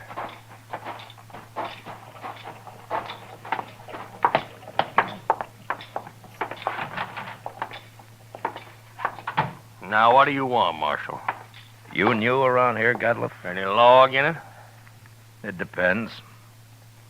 What happened to your Skinner? Billy? He hurt himself, that's all. He's dead, isn't he? Yeah, he's dead. Look, Gadliff, anything you don't want to tell me, I can ask Doc about. There's nothing to tell, Marshal. He got hurt and he died, that's all. When did he get hurt? Last night. And why didn't you bring him in last night? Why, them other fellas, the cook and Toby, they figured he was done for anyway and didn't want to bother, I guess. Is that so? You're the boss, aren't you? Sure I am. But you know how men are when they get out in camp, Marshal. You don't want to push them too far. They get touchy, kind of. What happened to him, Gadliff? How'd he get hurt? I don't rightly know, Marshal. He was alone in camp, and when we got there, he'd gone and burnt himself. Burned? Burned with what? Hot lead, Marshal. Spilt it all over him. Oh, you mean lead for bullets, huh? That's it. Cooking up lead in a fry pan. That was one of Billy's chores, to make my bullets. He always was a mite clumsy. He sure messed himself up this time. There must have been a lot of lead. 50, 60 pound, I reckon. Oh, there you are, Mr. Gatliff. Doc Adams is looking for you. What does he want? Well, see, that man of yours, Doc's all through with him. He says you can bury him now. Oh, no. I ain't paying for no burial. He's just a Skinner I hired. Don't even know his last name. You're his boss, aren't you? You brought him in. And that's all I'm going to do for him. I ain't paying you $1. Not $1. Nobody's asking you to pay me. But you can't just leave the man in Doc's office. Somebody's got to bury him. He's just a bum who worked for me. He's not my father. Oh, all the stingy Hold it, things Chester. All right, Gadliff. We'll take care of him. You can go now. He's caused me trouble enough. I don't want to hear any more about him ever. Well, that's about the most unfeeling man I ever did come across. What about that Skinner, Chester? Tell me. Oh, I swear it was terrible, Mr. Dillon. He was burned all over his head and his face and across his chest. Doc said he don't know how that fellow lived as long as he did. Could he talk? Oh, Doc told me he couldn't say a word. Well, how do you suppose it happened? Why, hot lead. Had a whole pan full of it, from what I hear. Yeah, 50 or 60 pounds of it. That much? Well, I can believe it. I can't. What man's going to pick up 60 pounds of molten lead and spill it in his own face? That's the most stupid story I ever heard. Well, say now, I hadn't thought of that. Mr. Dillon, you're right. Of course, there's another way it could have happened. What's that? Somebody could have pushed his face down into it. Oh, my goodness. Who? I don't know. Gatliff, or maybe Toby. You know where Toby went? Well, no, I don't. But him and the cook probably went over to the Alfraganza to drink up their wages. All right. Go do something about burying that man, Chester, will you? I'll be back later. All right, sir. I'll tend to it.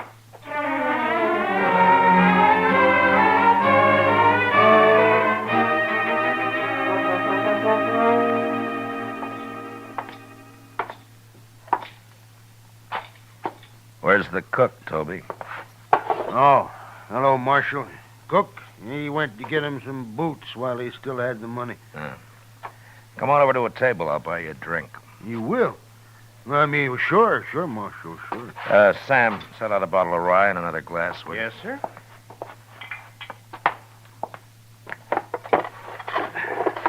Come on. Yeah.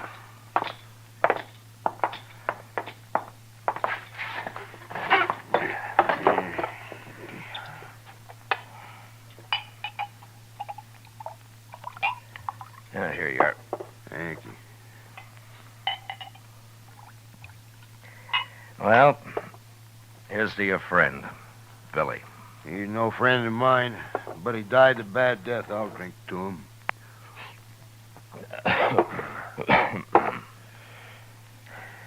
Tell me something, Toby.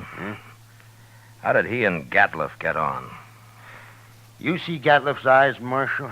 Yeah, I did. He's got powder speck shot into them. They look like turkey eggs. Yeah? You don't get on with a man like that. Yeah. Well, why do you work for him, then? Marshal, I get 25 cents a hide, and I can skin over 20 buffalo a day. But I've worked for hunters who couldn't kill enough to keep up with me. Gatliff's a good hunter. And that's the only reason at all I work for him. Now, if he's such a good hunter, how come I've never seen him in Dodge before? And the man's greedy, Marshal. He's downright wicked about money. He figures he can save time and make more money by selling his hides to buyer's agents on the prairie. He gets less out there, but he can kill and sell more that way. That Gatliff never stops killing buffalo. He came in with a load of hides today. Just 'cause we made him come in with Billy. And another thing, we've been out 4 months, Marshal. He must owe Billy $800. Oh? Yeah, most hunters would have split that with the crew, but not Gatliff. He like to took my head off when I mentioned Hey, it. want another drink? Oh, yeah, sure. Tell me about the accident, huh? Well, Billy was melting lead in a fry pan, and the way I figured he must have tripped somehow, fallen smack into it, and when we rode in, we found him rolling around on the ground. That's all I know. When who rode in? Me and the cook. The cook skins on days Billy's making bullets. Now, where was Gatliff? Oh, he went in just ahead of us. How long ahead of you? Not long, maybe about 20 minutes. Then he found Billy first, is that it? Yeah, so he did. Hey, I hadn't thought of that before, Marshal. So that's why you've been asking so many questions. Well, I wasn't sure, Toby, but I expect you're telling the truth. The cook backed up your story. Sure, I'm telling the truth. That's what happened, all right. Yeah, Gatliff killed him. He murdered him. Any idea why he would? Well, sure I do. There's only one thing Gatliff wants, and that's money. He killed Billy just so you wouldn't have to pay him his wages due. Yeah, maybe. Why don't you arrest him, Marshal? There's no real evidence, Toby, none at all. And it's bad for the law if I arrest a man and later he goes free. Unless he's innocent, of course. He ain't innocent. How come this didn't occur to you before, Toby? Why, I don't know, Marshal. I sure don't. You going back out on the prairie with him? Oh, I ain't afraid of him. I'll be sleeping with one eye open from now on. It'd be a pleasure to kill him after what he done. Self-defense, of course, Marshal. Yeah. But if you let on you're suspicious, he'll sure try to kill you. Not me. He can do his killing on somebody else. The cook, maybe? No, I ain't even going to tell the cook. Yeah. You'll be leaving in the morning, I suppose. About dawn, I reckon, soon as Gatliff hires a new skinner. Now, the bottle's yours, Toby. Oh? And, good luck. Well, I sure do. Thank you, Marshal.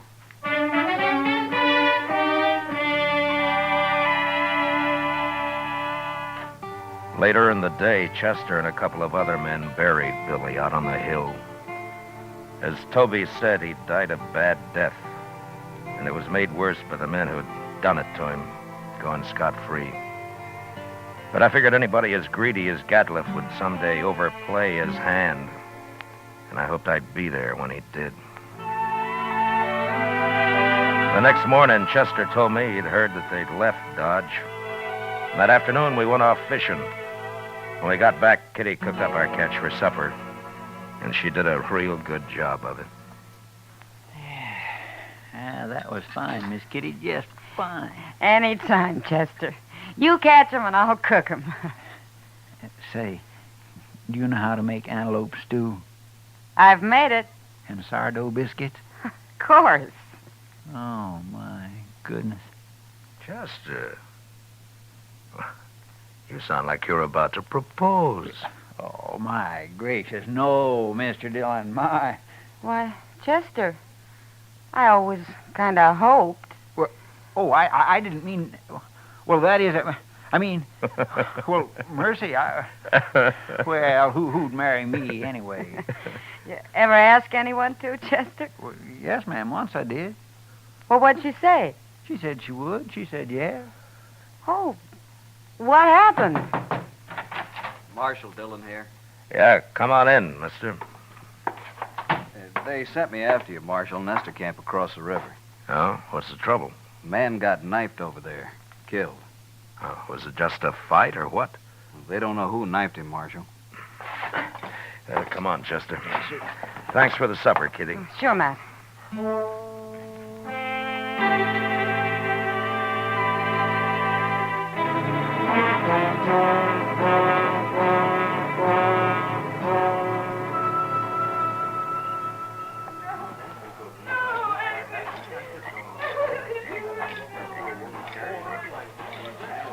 He was knifed in the back, Mr. Dillon. Yeah, but nobody saw it happen. No, sir. Looks like somebody got clean away with murder. Well, hello there. Marshal Dillon? That's right. What can I do for you, son? That man that's dead. Huh? What about him? Well, go ahead. You can tell me. I saw him get stabbed, Marshal. You did? Well, where were you? I was looking for berries over there. I heard them arguing, and I sneaked up just after he'd done it. They were all alone. Who was the man, son? Did you know him? No, sir, but he was big and kind of dirty looking. He had a buckskin shirt. Anything else you remember? He had funny eyes, Marshal. They had spots in them. That's Gatliff, Chester. I declare it sounds like him, sure enough. Son, how come you didn't tell anybody about what you saw? I was afraid to, till you came, Marshal. Why, it's all right. But in case I want to find you later sometime, what's your name? Yorkie Kelly. All right, I won't forget that, Yorkie. And thanks for telling me about this. Oh, sure, Marshal, anytime. Well, I hope there won't be a next time, Yorkie. Goodbye. So long, Marshal. Goodbye.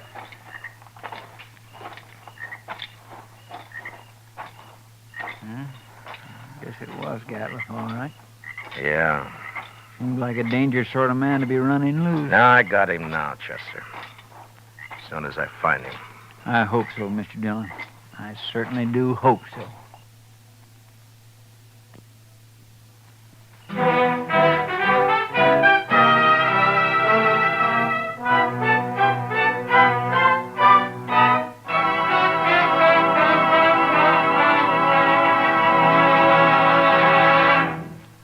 We will return with the second act of Gunsmoke in just a moment. But first, tomorrow night, Frank Lovejoy stars in the remarkable talent of Egbert Haw on CBS Radio's Theater of Stars.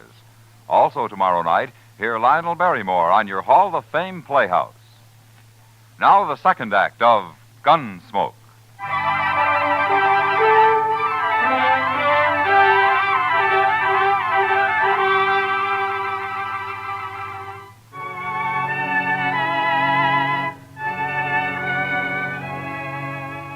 Since Gatliff would figure nobody had seen him, it wasn't likely that he'd run. And anyway, there wasn't much sense in trying to track him down in the dark. So Chester and I didn't start out until the next morning. Ordinarily, a man would ride into the prairie and disappear. But with Gatliff, it was a little different. At least we knew he'd be somewhere around Buffalo. It was late afternoon before we reached good hunting grounds, and almost dark when we spotted the first hunter's camp. We just gonna ride right up to him, Mr. Dillon? Now, this isn't Gatliff. He had mules. This man's got horses. Yeah, that's right. Keep your eyes open just the same, Chester. Oh, yes, sir.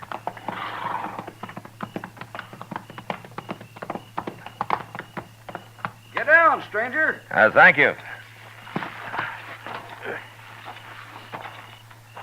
Supper will be ready. Cook, throw some more tongue in that stew pot. Don't like buffalo tongue. You'll go mighty hungry in this camp. Oh, thanks, mister. Hey, you're a lawman. Matt Dillon. I'm a U.S. Marshal. My name's Tom Mercer. How are you? This is Chester Proudfoot. How'd you do? Mr. Mercer? Come over by the wagon and sit down. Supper'll take a little longer now. Anyway, my skinners won't be in for a while yet.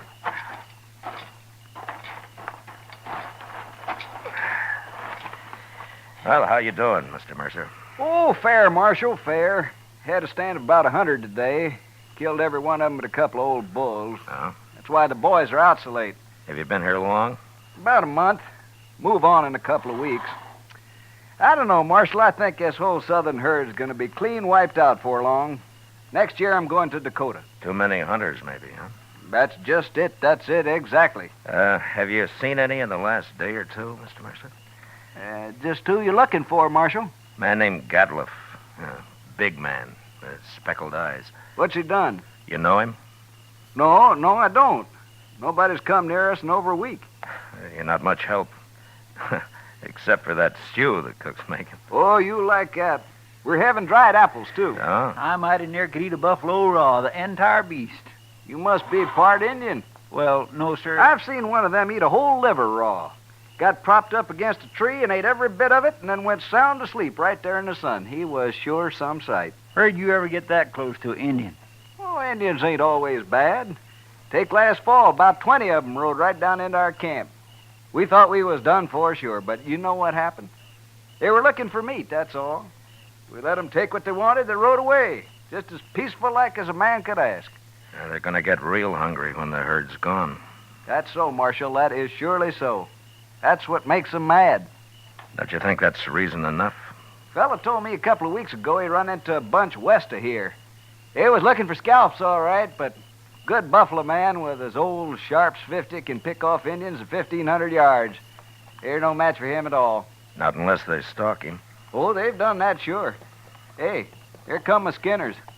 Let's go get outside some of that stew. Good. All of it. Don't you ever feed this man, Marshal? Only when he works, Mr. Mercer. Oh, now, Mr. Dillon.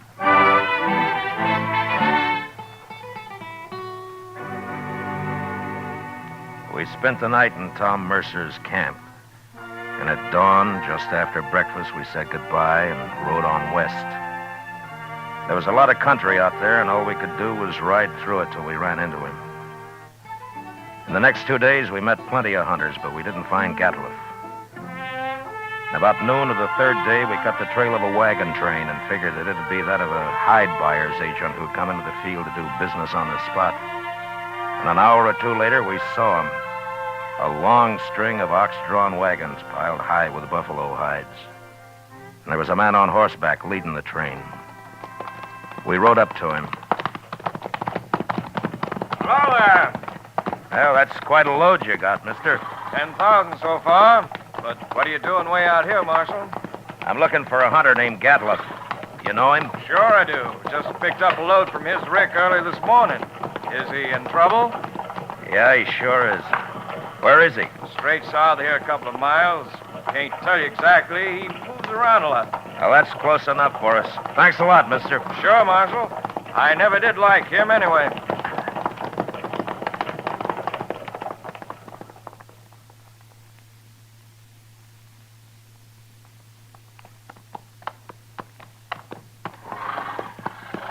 There's an empty rick over yonder. That must be it. Yeah, but he's moved his camp. Not far if it was just this morning. Chester, what's that out there? Where? Hey, that looks like a man. Come on. There.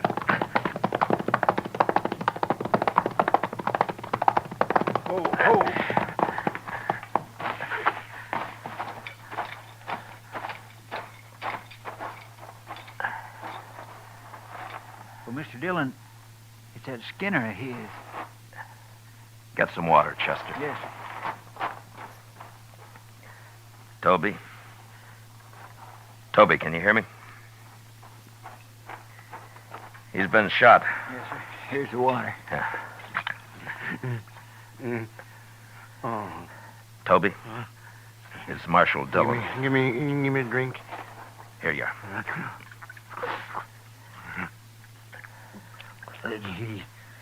He shot me, Marshal. Oh, what happened? Where's the rest of the crew? They run off. He took his wagon and the horses. He went kind of crazy when he found out. That's why he shot me. You know where he is now? No, I don't know, Marshal. He shot me, and then he said he was going hunting. He's going loco. You're going loco. Now, take it easy, Toby. Take it easy. You'll be all right. I could hear him shooting at Sharps a long time. And then he stopped. Well, where was he? Which way? Off. Behind me there. I could hear him. Chester, you stay with him. I'm going after Gatliff. All right, sir.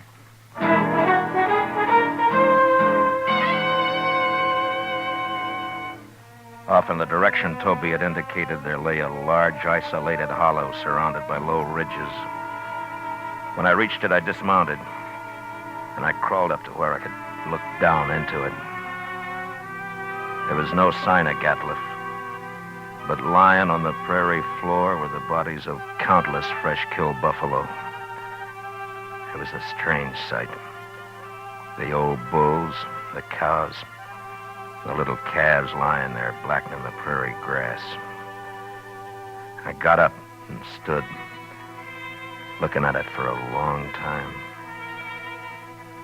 And then suddenly, out in the middle, I thought I saw a slight movement. And a second later, there came the familiar boom of a Sharp's 50. And I dropped behind a ridge and waited. And then Chester rode up. Have you found him, Mr. Dillon? Yeah. I thought I'd better come along. You see... Toby's dead, is that it? Yes, sir. All right. Well, Gatliff's down there in the middle of the hollow. But we can't get anywhere near him as long as he's got that Sharp's rifle. He's killed a small herd of buffalo in there, and now he's lying out in the center of them. Well, that's the darndest thing I ever heard of, Mr. Dillon. He must have gone crazy, just like Toby said. Yeah. What's he shooting at now?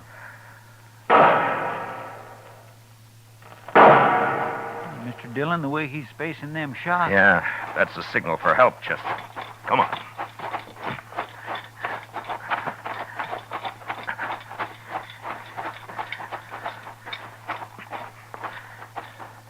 Say, maybe this is a trap. Be ready to take cover behind one of these animals. It might be.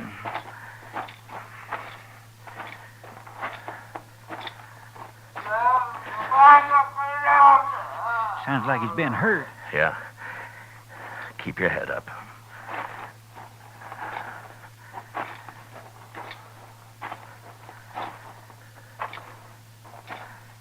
There he is, behind that big bull.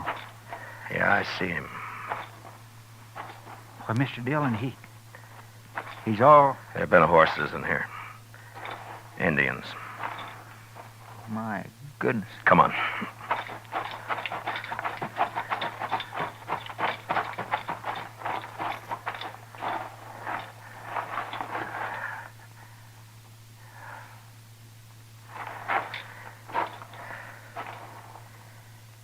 Well, that was his last effort, Chester. He's dead now. Mr. Dillon, that's awful. Yeah. Come on, let's get out of here.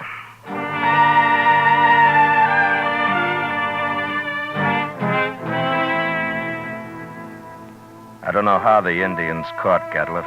He'd gone a little mad, and maybe that made it easy for him. But they finally got themselves a buffalo hunter. And into their unbelievably savage torture of him had gone all the hatred and desperation of a race being slowly starved and driven from their homeland. And then they'd put him there surrounded by his own bloody slaughter. And they'd gone off with a gesture of contempt, leaving his rifle and his ammunition by his side. And having seen what they did to him, I'll never know how he managed to fire even one of those shots. For all of his evil, Gatliff had died harder than any man I'd ever seen. Chester and I rode back to Dodge. And it was never mentioned between us again.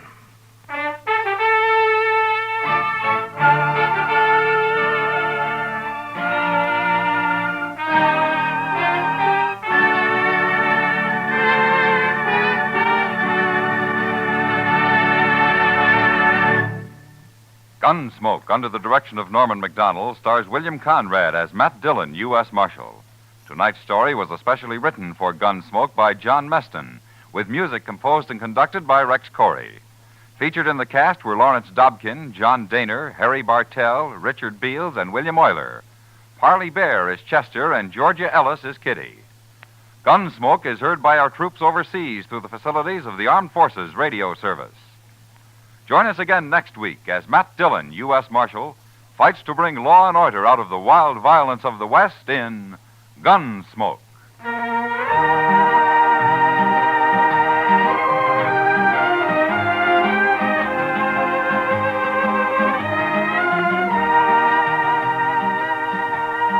Monday night on CBS Radio, hear the concluded suspense production of Shakespeare's tragic drama Othello, starring Richard Widmark, Elliott Lewis, and Kathy Lewis.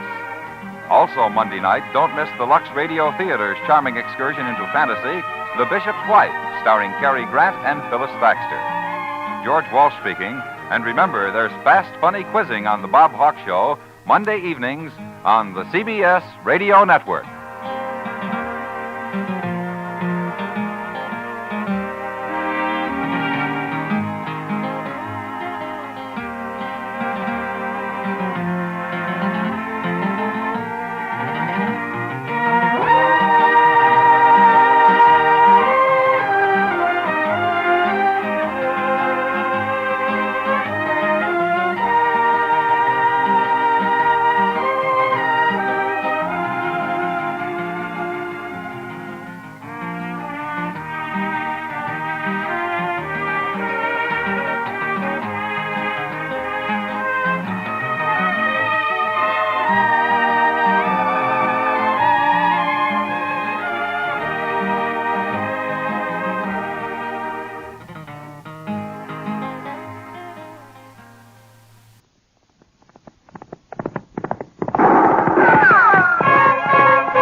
Around Dodge City and in the territory on West, there's just one way to handle the killers and the spoilers, and that's with a U.S. Marshal and the smell of Gunsmoke.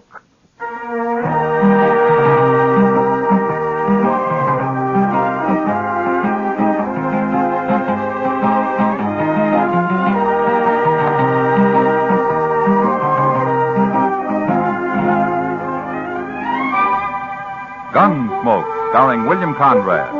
The story of the violence that moved west with young America. The story of a man who moved with it. Matt Dillon, United States Marshal.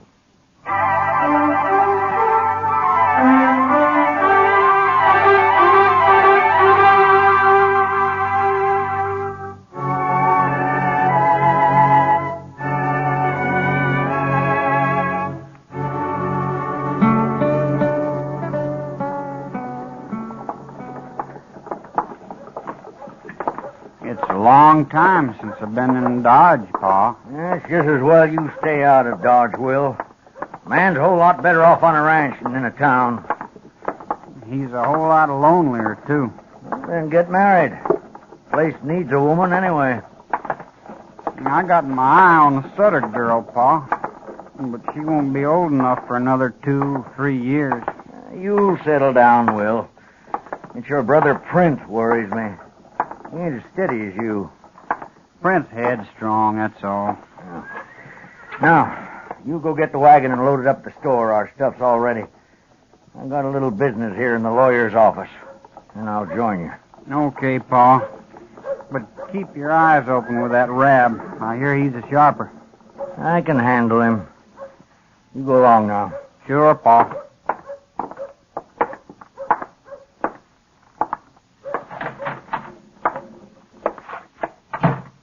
Well, John Asper, what are you doing in town? I drove in with one of my boys, Rab, after supplies. Not often you get to Dodge. No, it isn't. But it's a good thing I came in this time. Why's that? Well, last night I ran into the clerk from the land office. We got to talking about this and that and one thing and another. Eh? And then he happened to mention that paper you fixed for me here, the one I signed a few weeks back. Oh, the transfer of title, you mean? The one that said my boys own the ranch now, that they don't have to wait till I die. What about it? You wrote it out legal, and I signed it. That's right, Asper. And you said I'd have to wait a while before I could give it to the boys. I did. Well, now, Rab, the clerk told me I didn't have to wait any time at all. The clerk is wrong, Asper. I'm a lawyer. I know the law. Maybe so, Rab. But anyways, the clerk can read. And he told me that paper I signed says that my boys don't own the ranch at all. It says you do. All right, the deed is in my name, Asper, but I don't aim to do anything about it for the moment, so don't you get all upset. You cheated me, didn't you? I should have known better than to trust you, Rab. Everything's perfectly legal, Asper. Sure. Only you own my ranch. Well, I told you can go on living there for a while. What if I, went to court about it, Rab? Oh, it'd take forever, and it'd cost you a lot of money, and you couldn't win anyway. That's just about what I figured. So you might as well just forget about it, Asper. I wanted the boys to own that ranch right now so they'd take a bigger interest working it. And it seems their old pa went and fuddled everything. You got outsmarted, that's all. Yeah, I sure did. Well, Rab, I brought this here gun along. And I'm going to kill you with it. Right? Put that gun away, Asper. You can't do that. Last man I killed was in the spring of '69. Made up my mind then I wouldn't be killing any more men. And I sure hate to do it. But I got to. Now, look here, Asper. Yeah, just ain't any other way, Rab. Like you say, it's all legal, and there's nothing I can do about it. So, I've got to kill you and get it over with. You're crazy. You'll hang for this. Sure I will. But I'm old, and it won't matter much. And it just might learn you a lesson. No. Asper, I'll no. give you a few seconds to pray, Rab, but that's all. Now, wait, Asper. Listen to me. You can have the deed back. I'll fix it up right now. I don't want your ranch. Oh, that wouldn't be much use, Rab. You just go tell Marshal Dillon I forced you to sign it back, and then they wouldn't re-record it. No, I won't. I swear I won't. And then I just have to find you and shoot you all the same. It's just easier I do it now. No. Here. Here's the deed. I'll fix it right now, and you can go file it yourself. Now, you see, look, I'll do it now. You know I can't read. Then we'll take it over together and record it. Oh, no, the clerk can read it for you. Well, all right, Rab. Go ahead, fix it. Yes. There. Now, are you satisfied? As soon as we get it recorded, maybe I will be. Come on, then. We'll do it right now. You're a pretty smart lawyer, Rab. I think this is about the last job I'll ask you to do for me. And if you didn't do this right, I'll kill you sure. Now, let's go find out.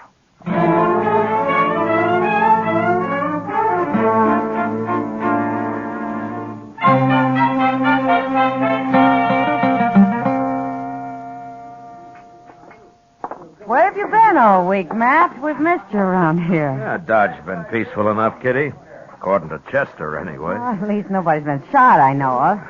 They've come close to it a time or two, though. Well, arguing doesn't fill any graves. Yeah, maybe someday men will learn that. I doubt it. Huh? You don't think very high of men, do you? Not very. After what I've seen of them. Well, maybe the trouble is you've never seen them when they were working. They aren't so bad, man. That's what they're always telling me.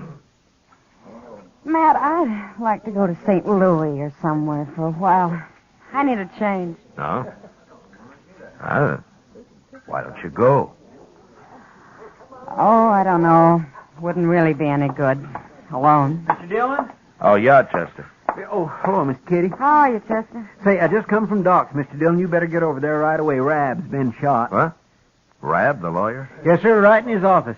Doc isn't sure how long he'll be conscious. Well, who shot him? I don't know, sir. Some men heard the shot, and they found him there all alone. Whoever it was had got out the back way. I'll see you later, Kitty. Sure, Matt. Come on, Chester.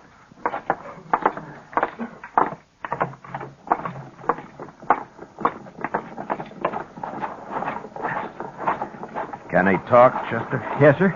But Doc told him not to waste his strength until you got there. Oh, good. I came right away, Mr. Dillon. Yeah, sure.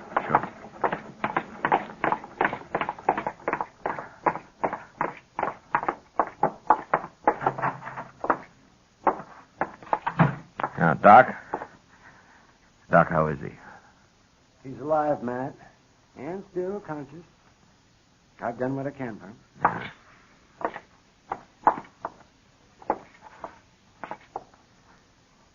The marshal's here, Rab. feel like talking now? Hello, Marshal.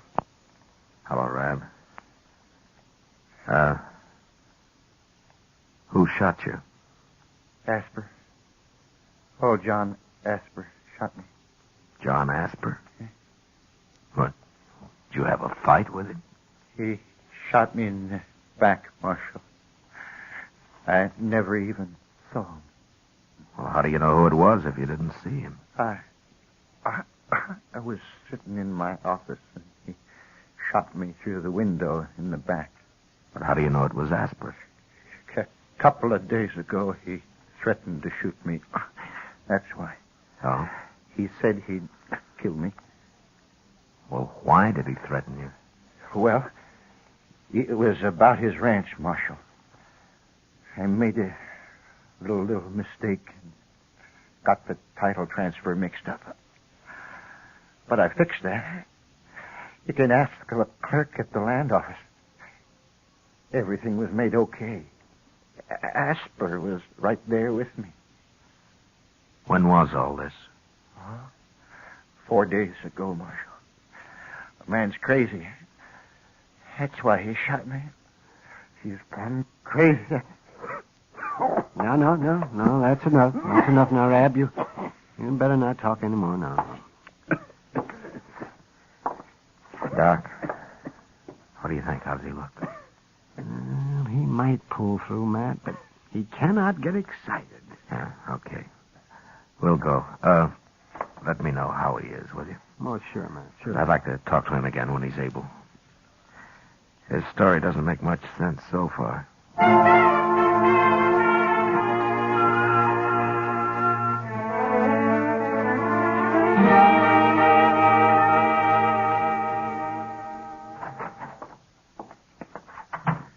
I found him, Mr. Dillon. Oh? He was just closing up the land office. For a clerk, he works pretty late. Yes, sir. What'd he say? Well, sir, he said the same thing Rab did, only it wasn't no mistake. What? Rab didn't make any mistake. Somehow he got old Asper to sign the deed to his ranch over to him, all clear and legal. Then 4 days ago, they came in again and signed it back to Asper. The clerk thinks Rab fooled the old man somehow on the first one. He can't read, you know. Then maybe Asper did threaten him after all. Yes, but if everything was made okay, why would Asper shoot him? I don't know. Maybe we better ask him. We going to ride out there tonight, Mr. Dillon? No. I know John Asper. He's not going to run. Anyway, I'd like to talk to Rab again first. Yes, sir.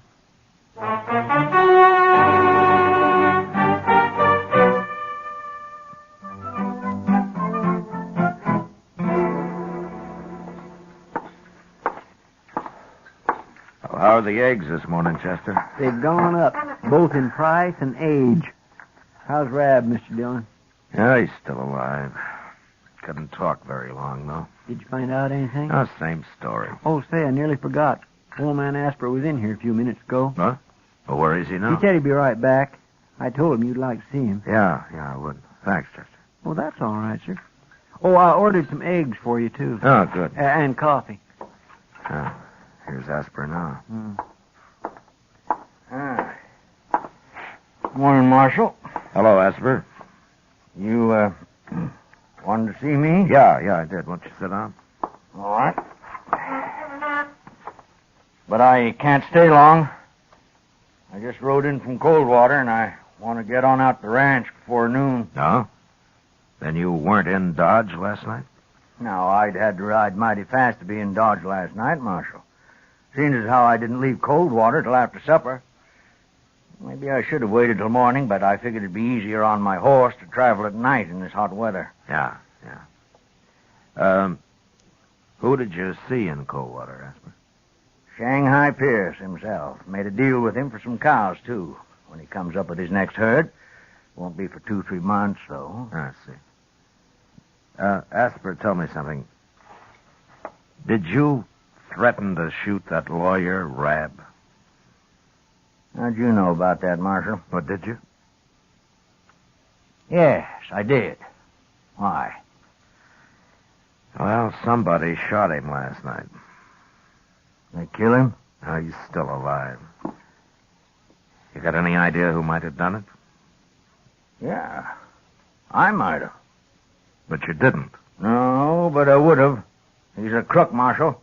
I thought I was signing the ranch over to my boys, and he put his name in instead. He changed his mind about it, though, once I got him treed. Do your boys know about this? Nary a word. No, now they didn't do it, Marshal. Isn't your younger son, Prent, isn't he the wild one? Well, Print's a mite wild, you could say. His mother didn't live long enough to have a hand raising him, that's why. But he didn't know about Rab, Marshal. He knew nothing at all. Might have found out somehow. Well, I sure don't know how. I never told him. And he ain't even been to town since this started. Neither of the boys been here? Will, he come in with me the other day, but he didn't talk to Rab. Yeah, I see. Now, look, Marshal, I don't want any suspicions about them boys. Now, you just ride out with me and we'll clear this up once and for all.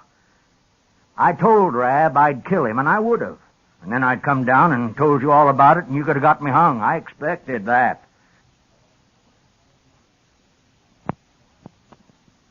But the boys weren't in on it, and I don't want anybody thinking they were.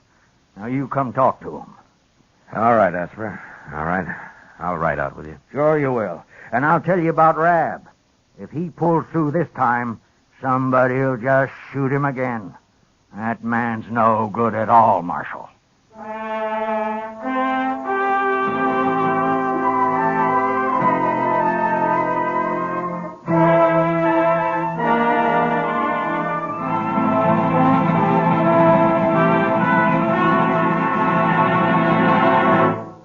We will return for the second act of Gunsmoke in just a moment. But first, young women are needed to enroll as student nurses and to take their places as graduate nurses in an ever-expanding field where opportunity unlimited awaits.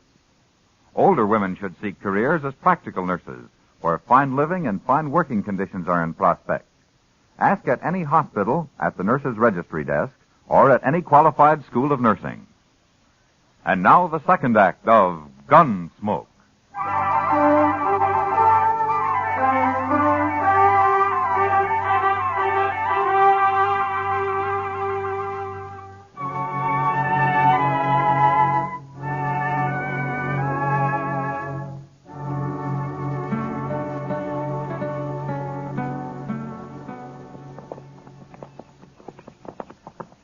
You've done a lot of work on this place since I was here, Asper.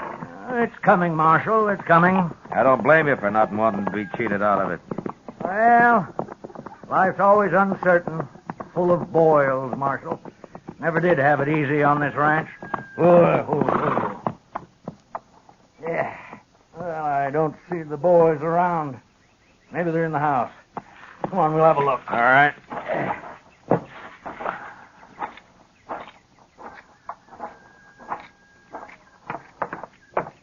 Boys! Will! Prince! That's you, Pa. Come on out, Will.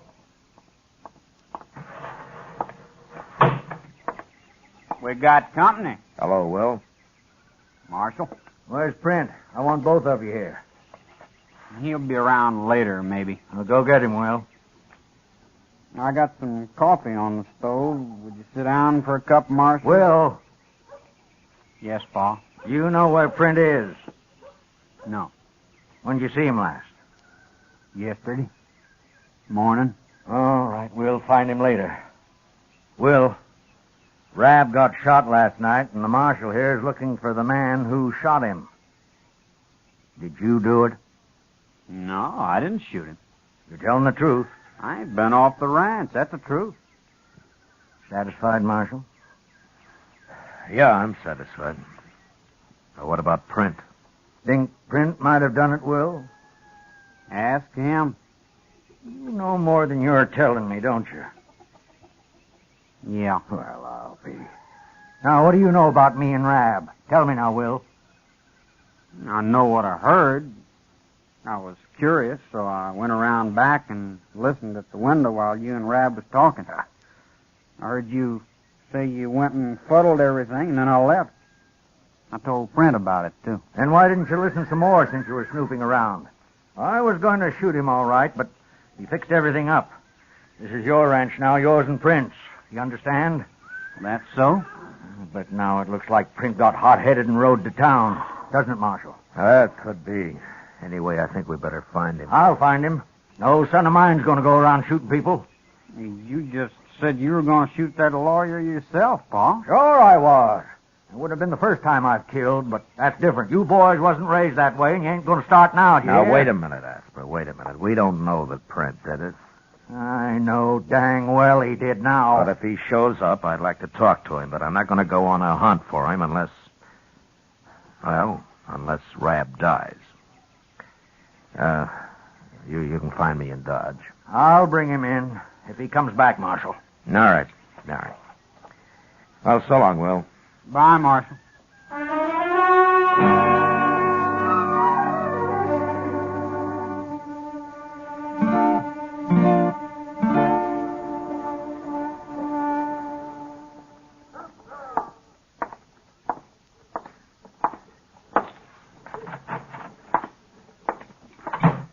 Hello, Chester, Doc. You're about a half hour late, Matt. Yes, I was just going to ride out after you, Mr. Dillon. Well, why? What's happened? Rab got shot all over again. What? He's dead for sure now. Yeah, right in Doc's office, Mr. Dillon. We was sitting down here, me and Doc, when we heard it. But by the time we got upstairs, he'd gone, whoever done it, and Rab was dead. Shot him right on the couch and jumped out Doc's back window.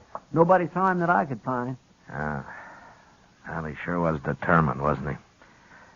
Chester, go see if you can find out if Print Asper's been in Dodge in the last couple of days. Old Asper's youngman? Well, he's 18, Doc. Oh. Well, yes, you're right. Oh, yeah, he's old now. Get going, will you, Chester? Yes, sir. And Chester, I'll be at the Texas Trail, huh? All right, sir. Doc, you've known John Asper for a long time. Boy, ever since I've been in Dodge, man. Yeah, well, so have I. I just hope for his sake Print didn't do this. Oh, yes, Matt. Asper's a crusty old buzzard, but he's straight as a come. Yeah, sure is. Well, I'll see you later, Doc. Yeah, sure, Matt.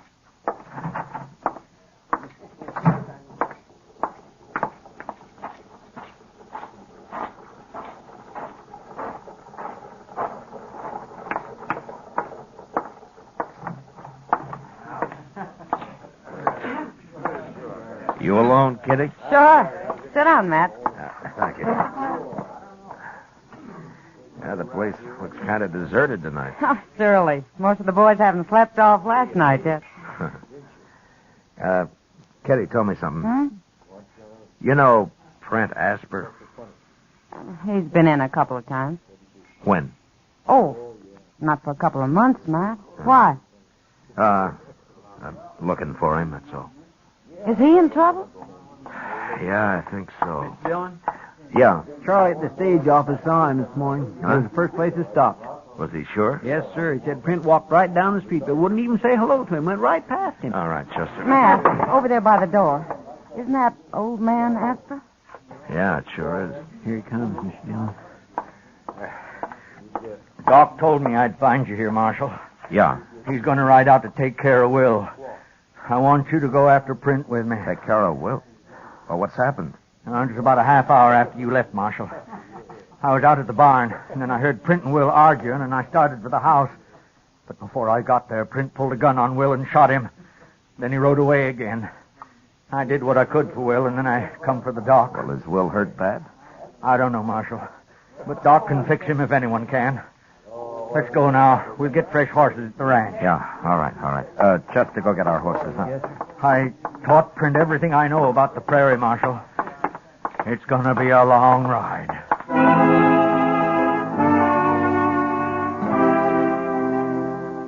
Asper was right. It was, sure enough, a long ride.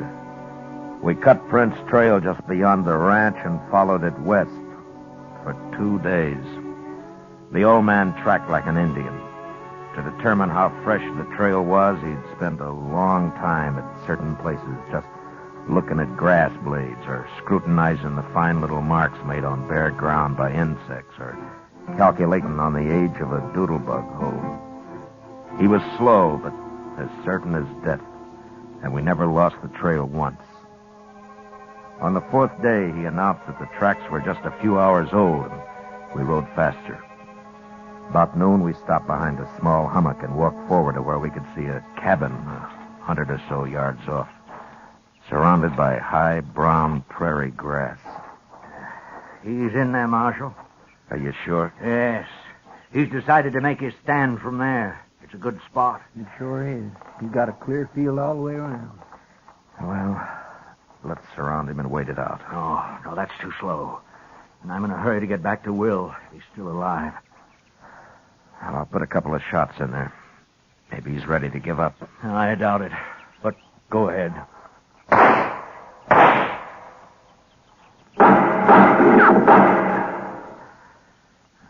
He'll never give up.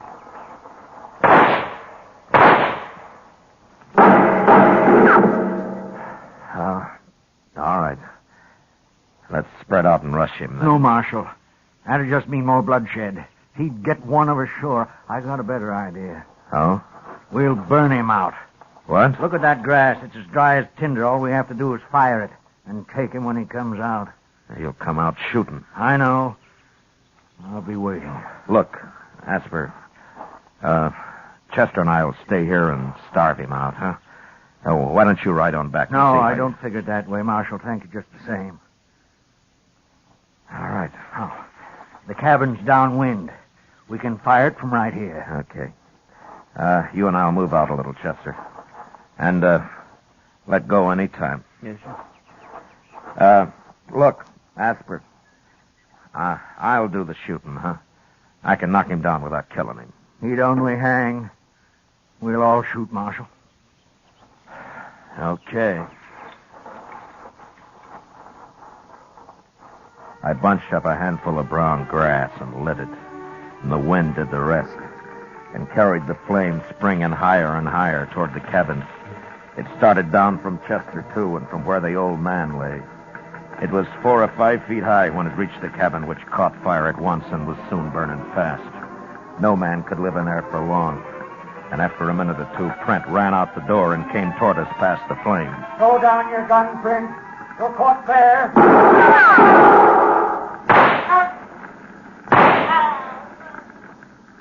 All right, Marshal. Chester? All right. Come on, Chester.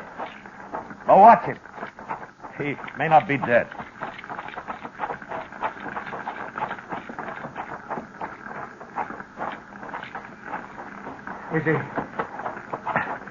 Is he dead, Marshal? Yeah. I'm sorry, Asper, but I was afraid he'd kill one of us if I didn't get him first. I saw your shot, Marshal. You hit him in the shoulder. On purpose, I figure. I killed him. I had to. Now let's get him buried.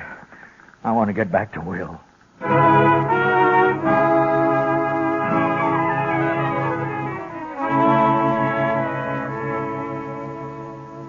We buried Trent near the charred ruins of the cabin and then started the long ride back to the ranch. On the way, the old man never mentioned Trent, but talked endlessly of the prairie and his long life on it. He knew the land the way a preacher knows the Bible, and he accepted it and its ways with the same mixture of faith and fear. When we finally reached the ranch, Chester and I waited outside the house while the old man went in alone. After a moment, Doc appeared on the porch, smiling. And then the three of us rode back to Dodge.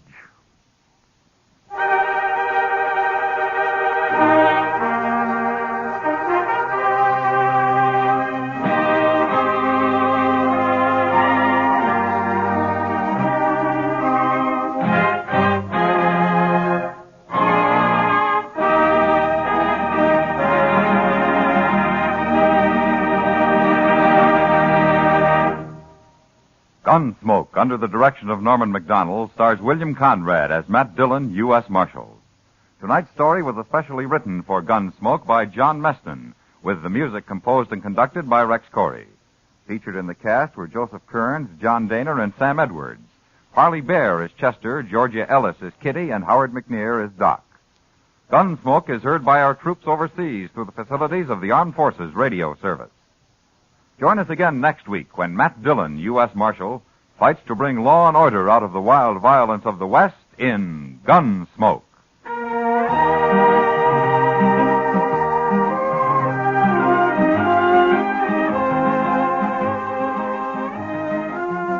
Next Monday night, The Lure of the Wilderness will be your Lux Radio Theater feature attraction, starring Gene Peters and Jeffrey Hunter in their original screen role. And remember, too, radio's outstanding theater of thrills, Suspense, is heard Monday evenings on the CBS Radio Network.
Dodge City and to the territory on west, there's just one way to handle the killers and the spoilers, and that's with the U.S. Marshal and the smell of Gunsmoke.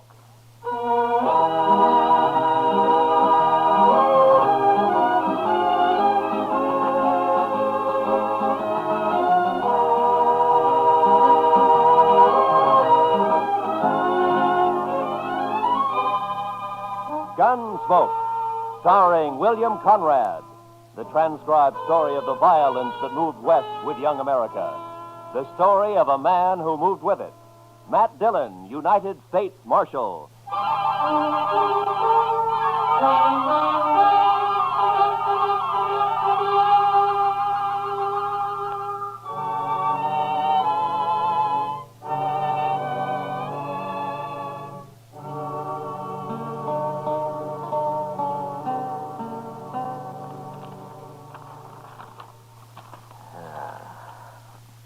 Is this everything, Chester? Well, there might be more later when they finish sorting the mail. Hey, where's that telegram? Oh, what telegram? I thought I put it right on top. Let me take a look. Oh, yes. Here it is. Might be important. Oh, we'll soon see. Well, it's from Bill Hickok. Up in Abilene? Yeah. What'd you say, Mr. Dillon? Teeters and Gridler headed for Dodge. Keep them there, but don't arrest them until I get there with murder witness. Or I'll write Washington all I know about you. Signed Hickok. Oh, then Mr. Hickok's coming here, huh? Now, that's what he says. Well, how'll you recognize those two men, Mr. Dillon? I expect I'll recognize him all right. Oh, you know them. Yeah, we've met. Teeters and Gridler are gunmen, Chester. The kind who kill as easy as most men shake hands. Just about as often. Too bad you can't just put them in jail. Yeah. Well, we'll start meeting the trains. There's one in at noon, sir. Good. Then we'll meet it.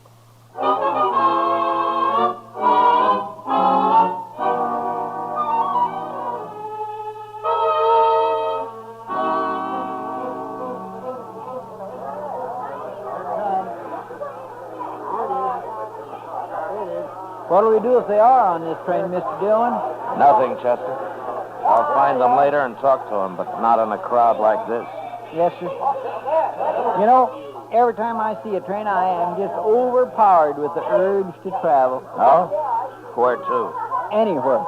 Anywhere but Kansas. Well, I don't think you'd like it back east any better. Why not? You just have the urge to come out west again.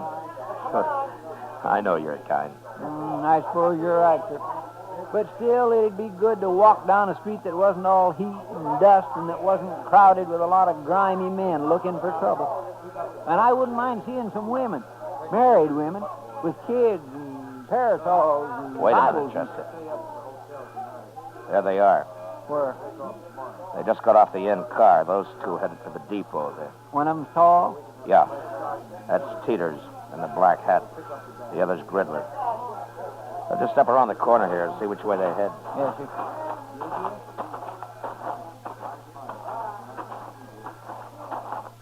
There they are. Yeah. Looks like they're going to the Dodge house. Now, let's follow them.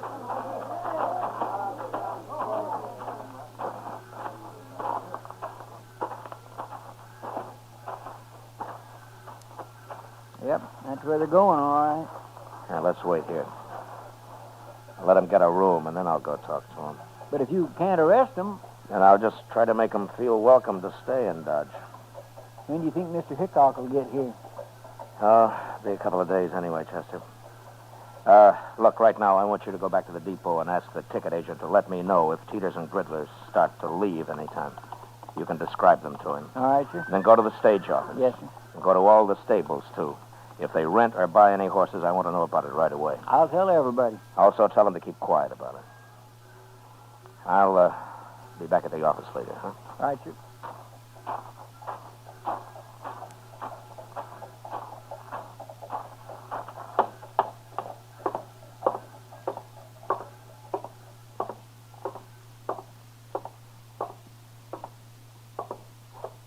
What can I do for you, Marshal? Two men came in here just a minute ago. One of them was tall, black hat. Well? Well, what, Marshal? You were here. Did you see him? Those were gunmen. I could tell. The tall one's Teeters and the other one's Gridler. Those the names they gave you? Yes, but there'll be trouble if you try to arrest them here, Marshal. Can't you wait until they're outside in the street someplace? No. What if they're after you? I've got nothing to do with men like that, Marshal. There's no reason in the world that Now, they... just take it easy. They never heard of you, and I'm not going to arrest them. But since you're a good, helpful citizen, maybe you can tell me what room they're in. Certainly, Marshal, certainly. Number 25. Up the stairs and turn to your left. Thank you very much.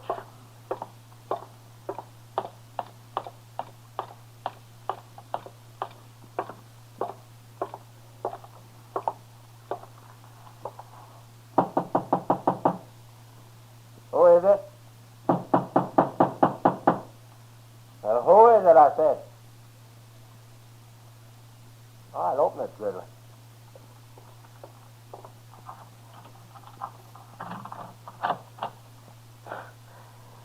You can put your gun away, Gridler. I just came for a little talk.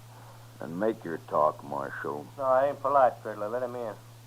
We watch him better inside, anyway.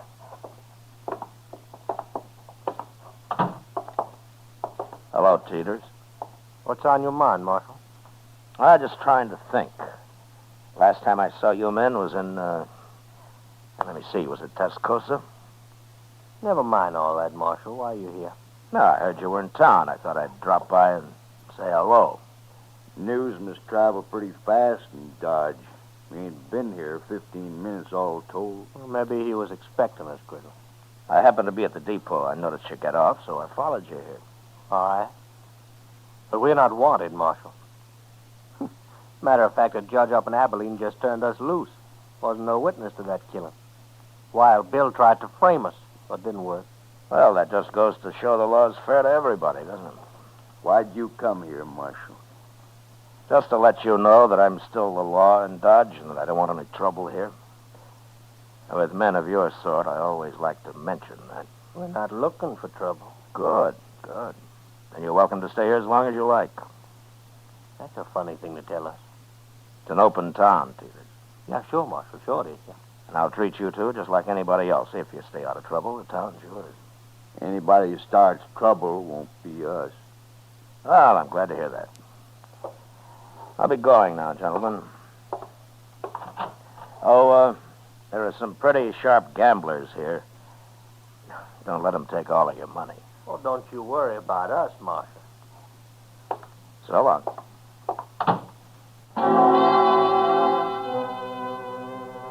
There was no way of figuring how long Teeters and Gridler might stay in Dodge. If they took a notion to do some gambling, it might be a week or two, or they might move on in an hour. That night, however, they were still in town, Buck and Pharaoh at the Alfraganza. Everything looked fine until Chester came into the office about 10 o'clock. They're fixing to leave, Mr. Dillon, first thing in the morning. Oh, how do you know? Jim Bunch at the stage office. He just told me they came in and paid their fare to Sharon Springs on the morning stage. Sharon Springs, huh? And then they're headed for Denver. Looks like it, sir. All right, Chester. Go tell Jim that I'm going to be on that stage tomorrow, too. If he likes, I'll ride shotgun for him. One of the boys can have a little time off. I'll tell him, sir. But are you going all the way to Denver? I'll follow him all the way to San Francisco if necessary. You can tell Hickok that when he shows up. Too bad he won't be here before they leave. And it'll be another day before he can get here. But I won't be too far behind us. Stage leaves at 8, right? Yes, sir. I'll be there to see you off, Mr. Dillon. Fine. We'll meet at the Dodge House for breakfast if you like. All right, sir.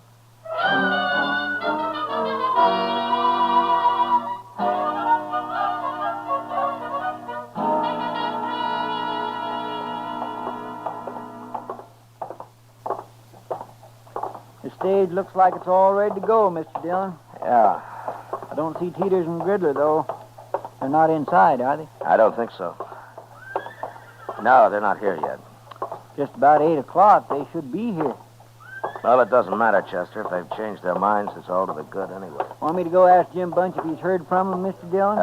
No. Let's just wait here. Oh, say, I forgot to tell you.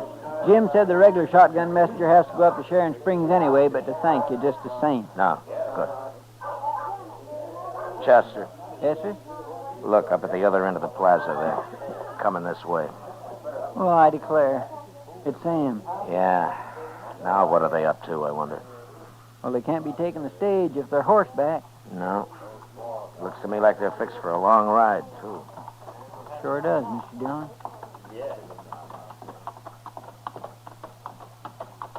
You're up early, Marshal.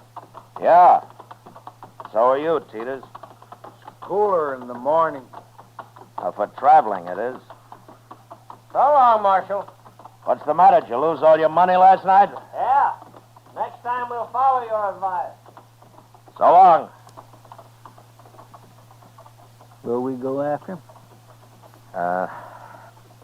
Chester, you stay here and explain things to Wild Bill. I'll be on their trail. As soon as they're out of sight, I'll get my horse. You can tell Jim I won't be taking the stage. All right, sir.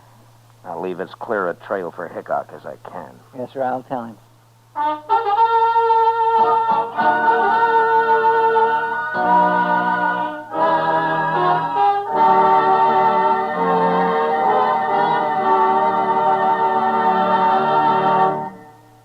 We will return to the second act of Gunsmoke in just a moment. But first, young women are needed to enroll as student nurses and to take their places as graduate nurses in an ever-expanding field where opportunity unlimited awaits.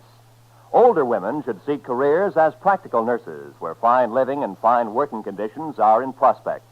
Ask at any hospital at the nurses' registry desk or at any qualified school of nursing. And now, the second act of Gunsmoke.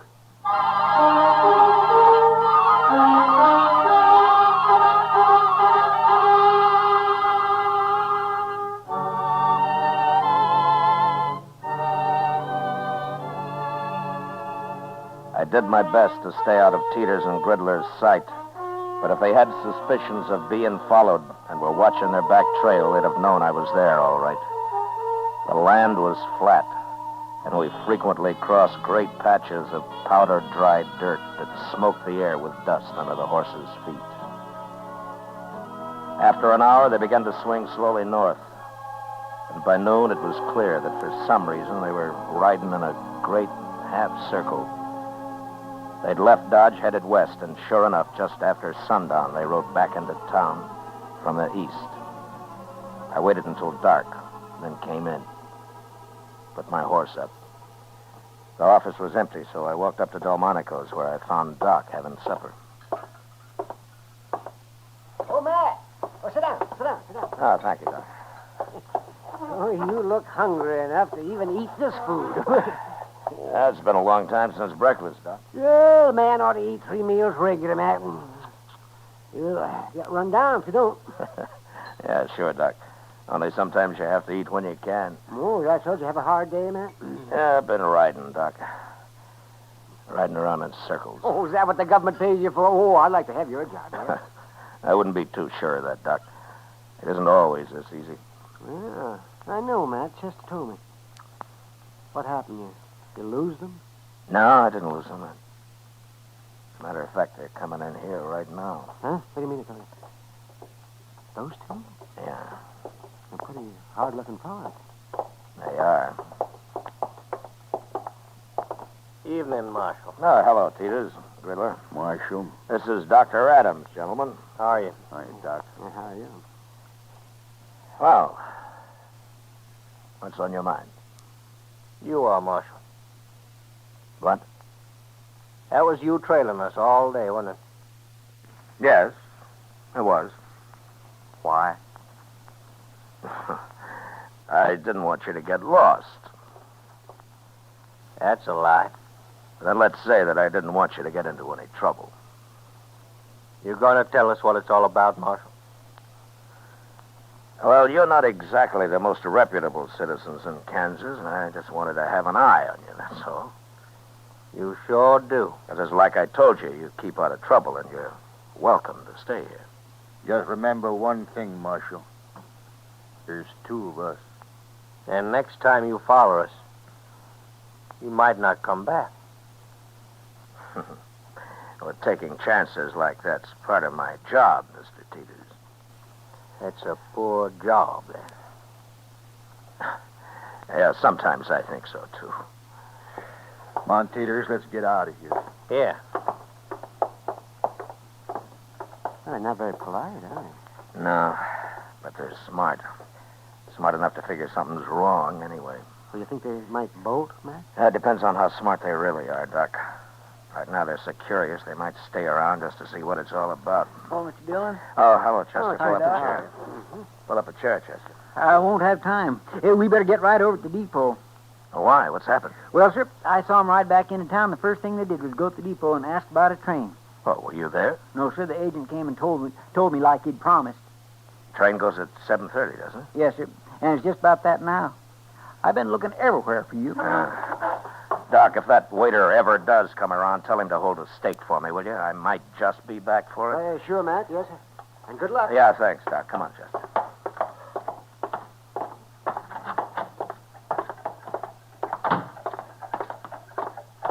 Are you going to go on the train with him, Mr. Dillon? No. Hickok's sure to be here in the morning, Chester. If I can keep him off this train tonight, I doubt they'll try anything else till tomorrow. Yeah, but you can't arrest him. Yeah, I know. Well, then, I'll just face him off it, Chester. So keep your head up. Yes, sir.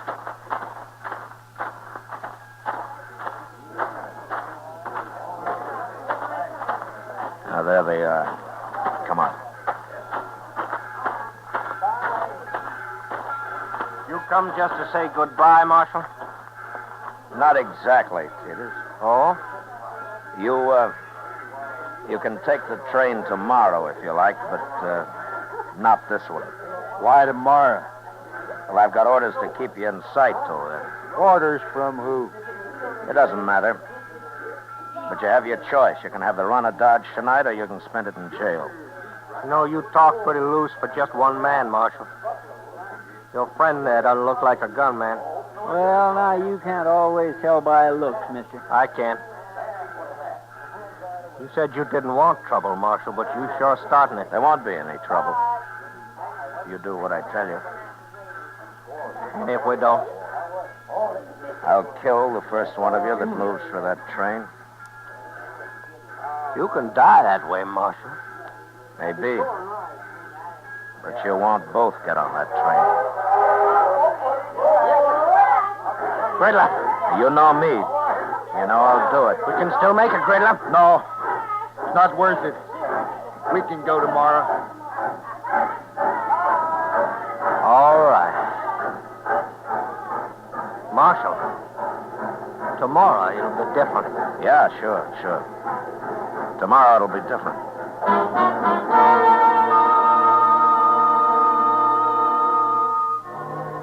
Chester and I met the noon train next day. But as I'd figured, Hickok didn't get off it. I questioned the man who rode the baggage car, and sure enough, Wild Bill and his witness had hidden out there the whole trip. As soon as the crowd left the depot, we walked down to the car, crawled under it, and pounded on the door on the other side. Who is it? It's Dillon, Bill. Open up. Oh, jump up, man. Come on, Chester.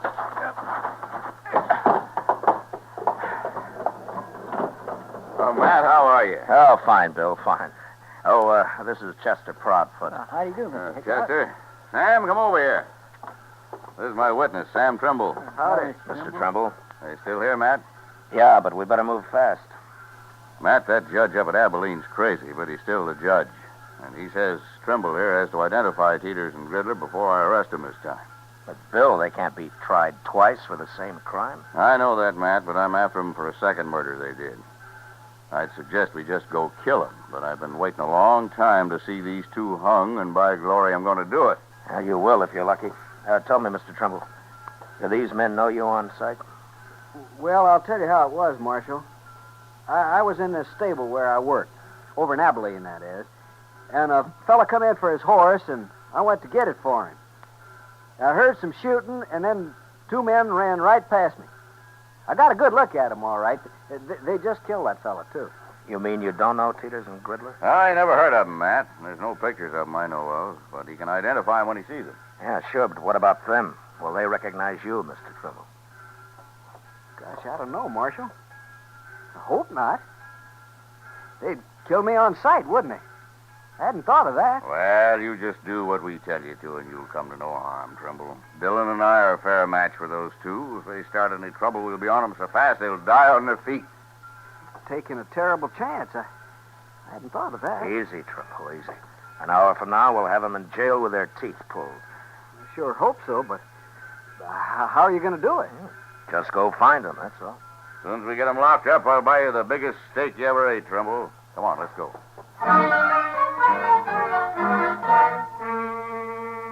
I took Hickok and Trimble over to the Texas Trail, where we decided we'd wait while Chester located Teeters and Gridler. Then we'd just walk in on them and get it over with fast. I introduced the two men to Kitty, and we ordered a couple of drinks for Trimble, who was getting jumpier by the minute. What are you two heroes doing? Getting this poor man drunk enough to fight him? Not exactly, Miss Kitty. He just lacks faith in us, that's all. I wouldn't have come if I'd thought about it. I sure would. Look, Trimble, it isn't often a man has both mine and Matt Dillon's guns behind him. You're as safe as you'd be in church. I don't go to church. Here, Mr. Trimble, have another drink, huh? I will in a minute. I'm going out back first.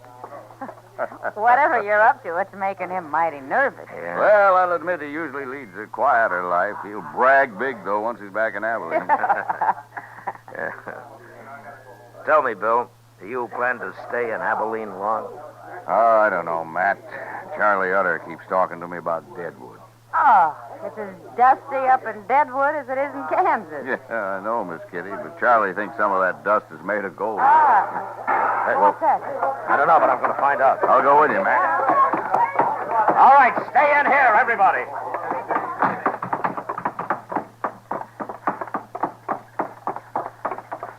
It was Teeters and Gridler. I was just crossing the street and saw them run out of the alley there. All right, come on.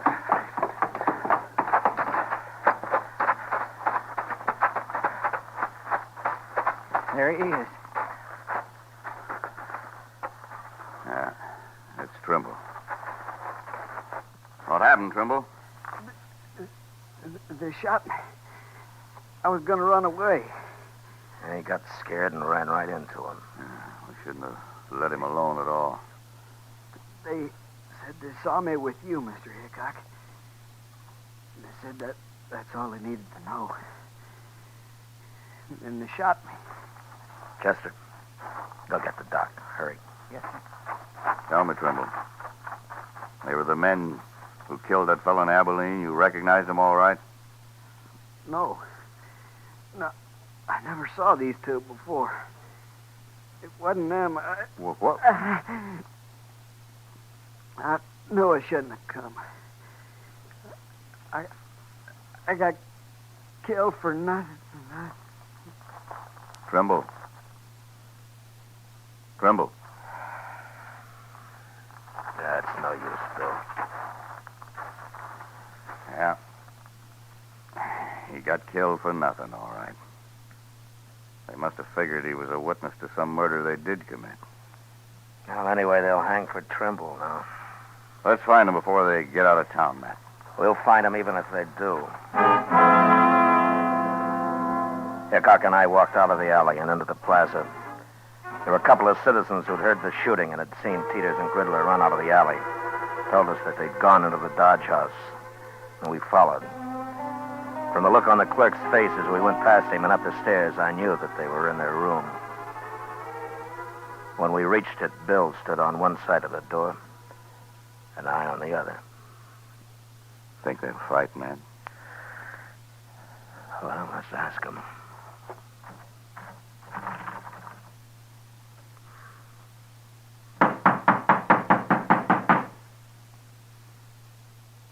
I told you they'd follow us, Peters. Now we're trapped sure. Shut up, I said. And it got us to the street on the line. Open the door.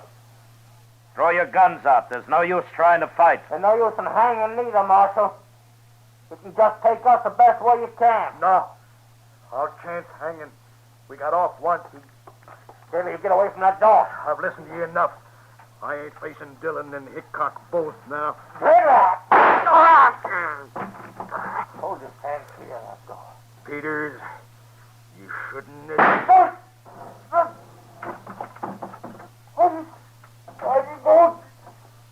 Don't you try to convince us.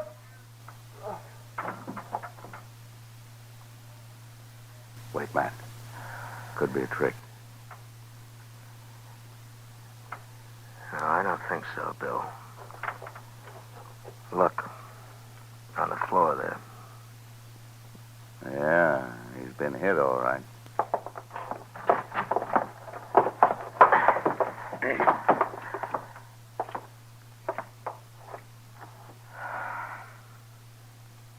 Well, they're both dead. Well, I sure never expected this. Saved us doing it, maybe. Riddler lost his nerve. Blast him. Shooting was too good for these two. I wanted to see him hung. Well, things don't always work out, Bill. No, they sure don't. Not lately, anyway.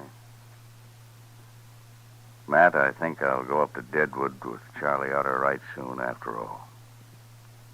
Maybe I can find me a little peace and quiet.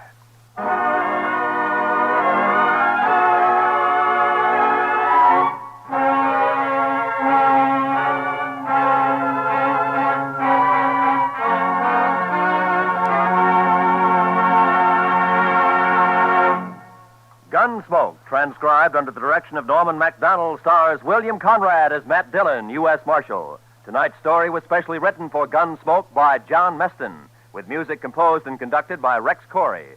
Featured in the cast were John McIntyre, Lawrence Dobkin, John Daner, Joe Duvall, and Harry Bartell.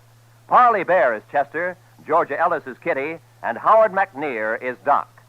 Gunsmoke is heard by our troops overseas through the facilities of the Armed Forces Radio Service. Join us again next week as Matt Dillon, U.S. Marshal, fights to bring law and order out of the wild violence of the West in Gunsmoke.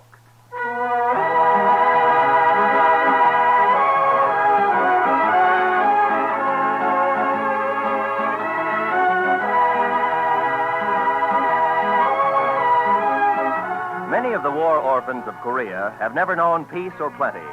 Their lives have gone from bad to worse. Now their future is in our hands. Without help, they cannot live. We can send them food through CARE, the American Package Sending Relief Agency. Send your contribution to CARE's local office or to CARE New York or CARE Los Angeles. This is Roy Rowan. This is the CBS Radio Network.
Around Dodge City and in the territory on West, there's just one way to handle the killers and the spoilers, and that's with a U.S. Marshal and the smell of gun smoke.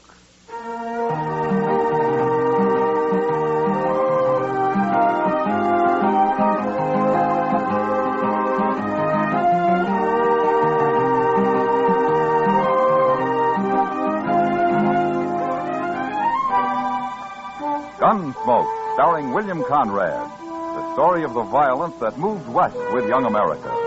The story of a man who moved with it. Matt Dillon, United States Marshal.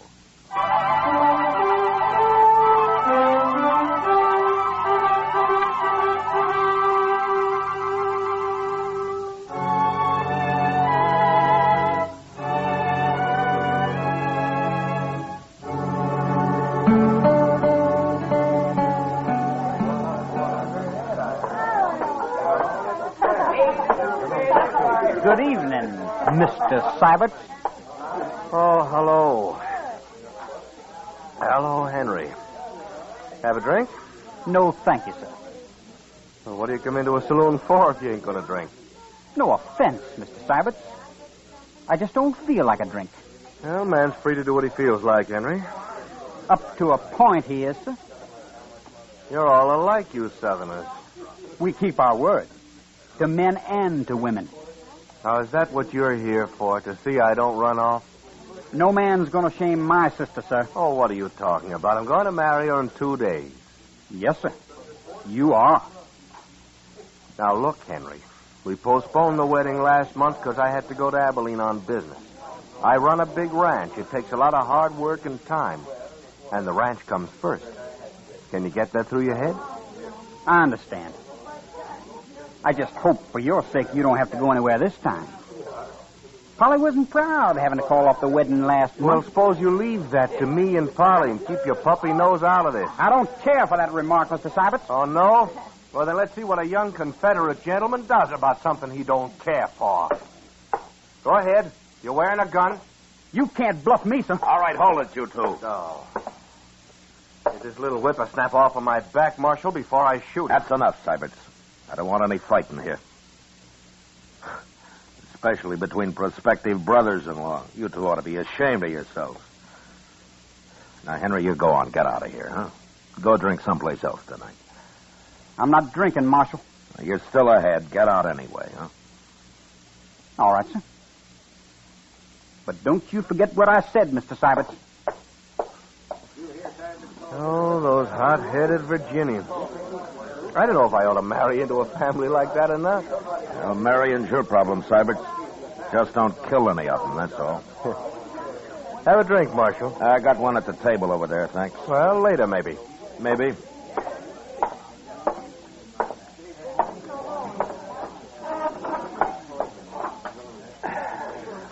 You sure stopped that just in time, Matt. Yeah.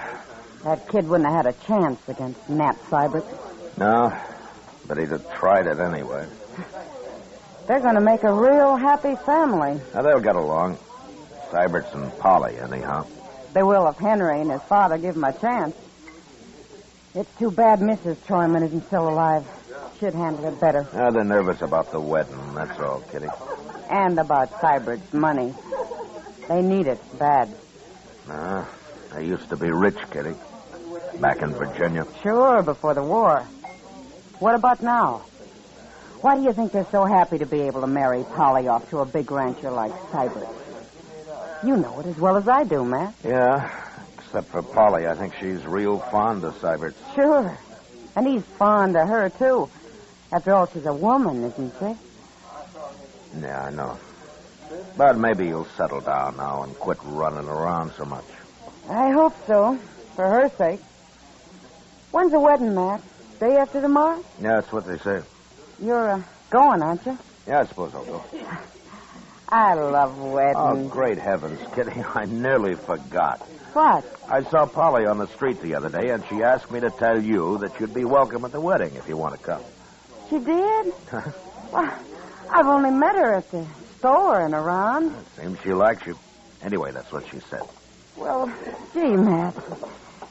You think I should? You were invited by the bride. I don't know why not. Well, maybe I better think it over. She's got enough trouble as it is. But anyway, I feel kind of good, her asking me. They're just people, Kitty. Like anybody else.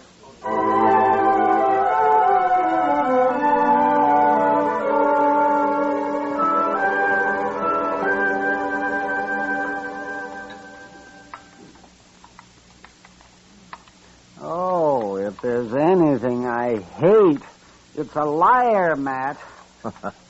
What's the trouble now, Doc? These eggs. The cook swore they were fresh, and I know darn well they've been put down in water glass. Why don't you raise some chickens, Doc? I would. But it'd just create a whole new class of thieves. Chicken thieves. You're in for a bad day, Doc. You started feeling this way. I'd sooner trust Crazy Beulah over there than most people I know around here. Crazy Beulah? Oh, yeah. I haven't seen her in a long time. That's the funny thing about her, Matt. She's still sort of pretty. After you look in her eyes, she is. You know, Doc, I can't help feeling sorry for her. Well, I know, but there's nothing anyone can do to help her. No, I guess not. She came to see me a couple of weeks ago. Had the ague. No? And she paid my fee, too. And if Crazy Beulah can pay up, you'd think the more prosperous citizens around here could, too. Oh, I sometimes wonder about these people, man. Really, I do. Maybe you charge too much, Doc. If I charged nothing, they'd still cheat me somehow. Good morning, Mr. Dillon. Chester, how Hi, are Doc. you? Chester. Hey, looky here at this. Read it. No? If Nat Syberts marries that Tryman girl, there'll be a killing. I'm warning the law to stop it before it's too late. No, there's no signature. Where'd you get this, Chester? It was under the office door when I opened up this morning. What do you make of it? Let me see it, Matt. Here, Doc. Oh, it's printed. Thought I might recognize the writing. Well, that's why you printed it, I guess. I see. I wouldn't want to be in Nat Sybert's boots. Young Henry is going to shoot him if he doesn't marry Polly. And here's somebody who's going to shoot him if he does. Well, all in all, it'll make for a lively tomorrow. Chester, I think we better talk to Syberts about this. Yes, sir. He's staying at the Dodge House till after the wedding. Yeah, I know. Well, so long, Doc, and be sure and have a pleasant day, huh? Oh, surely, Matt. So long.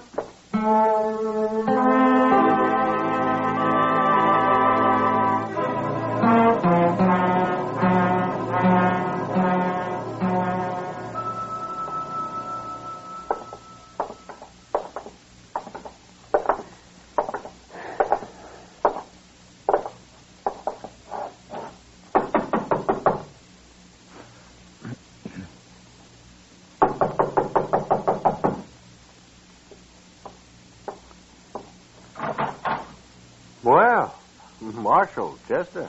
Oh, Mr. Sybert? I'd like to talk to you, Syberts. Why, sure, Marshal. Come in. Thank you. Chester found this note at the jail this morning, Syberts. What in the... Who wrote this? And I thought maybe you could tell me. No, I've got no idea, Marshal. Oh, can you think of anybody who doesn't want you to get married, Syberts? He was there last night, Marshal. Sure don't look like it. Yeah, I know, but I was thinking of somebody else, some enemy of yours who maybe wants to cause trouble. No. I've got enemies, sure. What man hasn't? But they don't have nothing to do with me and Polly. What'd they care if I get married? Well, say, maybe it's just a joke somebody's playing on you. Mighty poor joke under the circumstances. Yeah, I suppose it would be. Old man told me to stay away from women a long time ago. I should have listened to him. It's a little late now, isn't it, Syberts? Yeah. If you got any ideas, let me know, huh? Anyway, we'll be at the wedding. We'll do what we can. And I'll be wearing a gun, too, Marshal. You can count on that.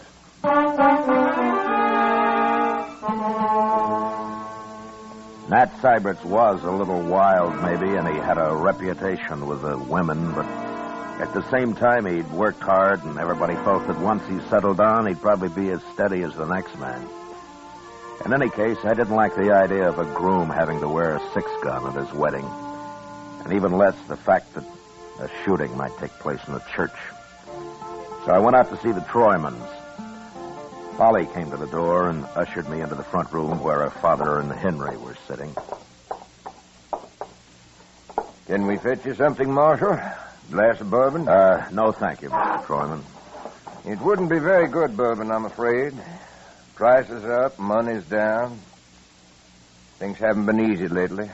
Not for this family, anyway. Please, Father. Polly, I hate to bother you this way, but, well, it's important. Nothing's happened to Matt. If he's run off, I'll... Quiet, Henry. I'll let the marshal speak. No, he's all right, Polly. I just want to know if you can think of anybody who'd try to put a stop to the wedding tomorrow. Try to stop it? That's right, Henry. But, Marshal, I don't understand. Well, somebody's threatened to, Polly. I don't know who it could be, and neither does Nat Syberts. I talked to him about it, too. This is mighty strange, huh? It sure is. Is this true, Marshal? And it looks that way, Polly. But who'd not want us to get married? Polly, when you took up with Nat Syberts, was there anyone else who might have been jealous about it? Uncommonly jealous, I mean. Enough to start trouble tomorrow? No, Marshal, there wasn't. Say, what about Red Withers? Oh, Red Withers and I broke off 2 months before that, Henry. Besides, he's gone to Los Animas. And there wasn't anyone else? No. Not unless she was sneaking out at night, like. Father, another word like that out of you and Leave a baby, Dad. Marshal, have you thought that maybe Nat Syberts himself might have started this? He didn't. How do you know he didn't? He ran out once before. Henry, He's not that kind of a man, Henry, that's why. Now, let's not get all upset about this. Polly, I promise you that Chester and I'll be there tomorrow, and we'll see that nothing goes wrong. Thank you, Marshal. I'll be there, too. Don't forget that. Sure, Henry. But don't come wearing a gun. Why not? Because I'll take it off you if you do. You're too ready to use it. Is there anything I can do, Marshal? Well, I'll let you know if there is, Mr. Troyman. I'm sorry I had to trouble you with this, Polly. I understand, Marshal, and I thank you kindly. I'll see you to the door. Thanks.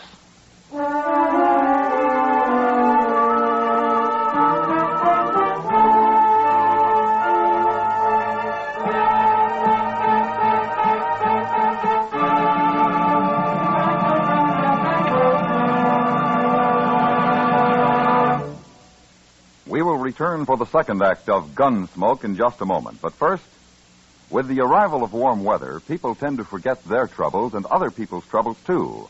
We go off for the pleasures of the beach, the forests, and the countryside. By all means, let's get the most that life has to give. But let's keep the need of the Red Cross, the continuing need for blood, somewhere in our minds. At least once this summer, give a pint through your local chapter. Don't forget, disaster waits on no season. Give blood during the summer, too. Now the second act of Gunsmoke.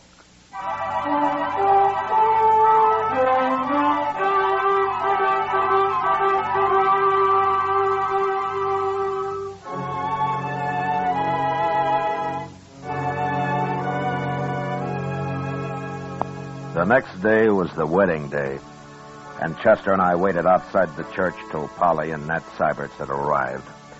Then we went inside and took up our positions on the far right and the left of the altar, facing the congregation. We were wearing our guns under our coats, and nobody seemed to take much notice of us. As soon as the ceremony began, I had a feeling that nothing would happen. And as it neared the end, I signaled to Chester, and we slipped quietly out to the church entrance. And there two had given and pledged their troth either to other, and have declared the same by giving in the field gold ransom. By joining with friends, I pronounce All I could see in there was a lot of real friendly faces, Mr. Dillon. Yeah. And there's nobody outside here. That's Mr. Sybert's buggy right there, isn't it? Mm-hmm. He's driving Polly out to the ranch right after the ceremony, Chester. She didn't want a celebration of any kind. Well, it looks like there won't be any trouble after all. I sure hope not. On their wedding day and all. That's over. They'll be coming out now. Yes, sir.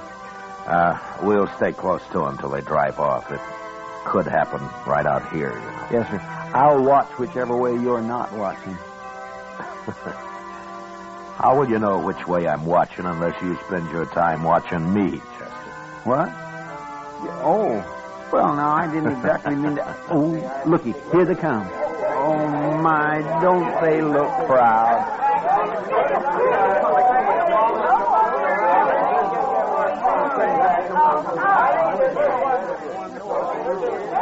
Oh, Marshal.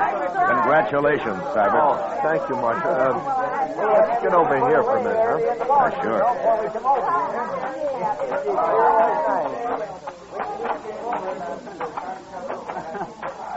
I guess that warning wasn't much to worry about after all. It looks that way. You got nothing but friends here, as far as I Boy, can that see. sure unsettles a man, though, a note like that. I think you can forget about it now, Cybert. I'll forget it when I find out who wrote it, Marshal. Look, that's what I wanted to ask you. What? If you learn anything about it, let me know. You promise me that? What would you do if I did find out? I'd kill him. That's what I thought. Look, Cybert, you're married now, and you got more than yourself to think about. I'm a peace officer. I'm paid for it. It's my job. And if I find out who wrote that note, I'll run him out of the country. And I'll try to keep you from finding out who it was. I'm not a boy, Marshal. I'm not sure I appreciate your trying to protect me. Well, what about Polly? Polly? Yeah. Yeah. Think I see what you mean, Marshal. You're just not used to being married, Cyrus. No. But go on. Start getting used to it. Polly's looking for you over there. Thank you, Marshal. Sure.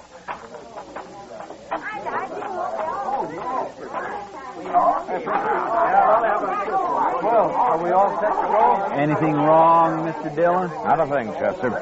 Come on, let's see him off. Thank you. All right, Polly. Up you go, honey. That's the way. Bye, Father. Bye, So long, honey. Bye, everybody. You come see us up the ranch. Goodbye. Goodbye.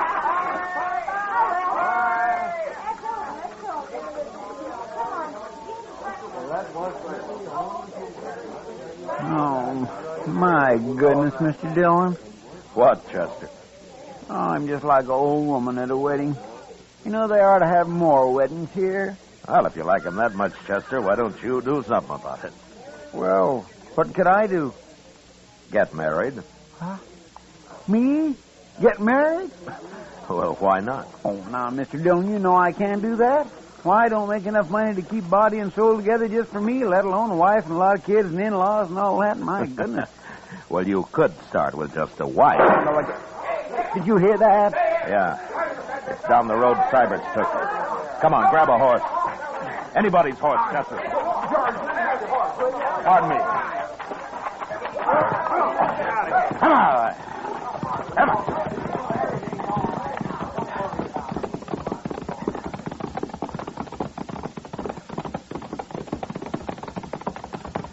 There's the buggy. Just past the bridge. I don't see nobody else. Ease up, Chester, so we don't scare the horse. Yes.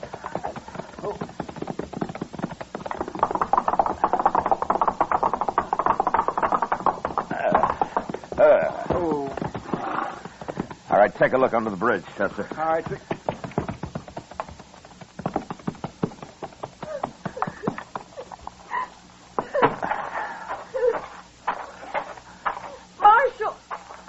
Marshal, they shot him.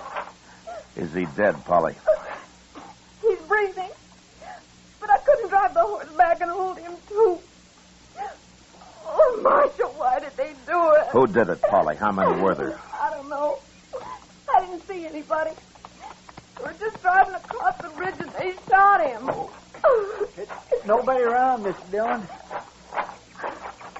How is he? Oh, please, Marshal, do something. He'll die. Chester, get in the buggy and drive back to docks, quick. Yes, sir. All right, just give me them lines, Polly. And tell everybody to stay in town. I don't want them messing up the tracks out here. Now, hurry. We'll be there before you know it, Polly. Hold him tight now.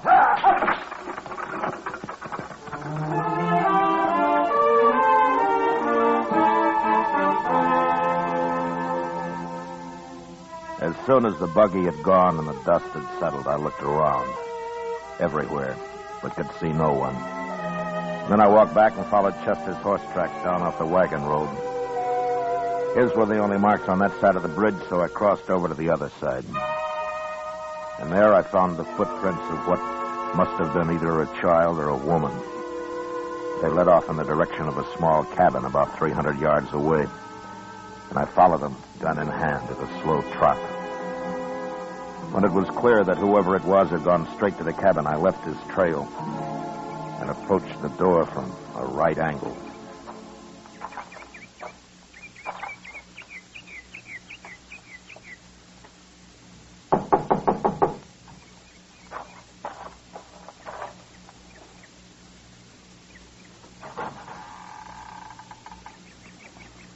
Why, there's nobody here.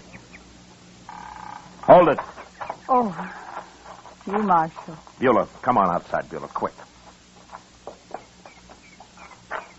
Now, who's in there? Tell me. Nobody, Marshal. Nobody now that I'm out here. You're trapped. Come out with your hands up. What are you yelling for, Marshal?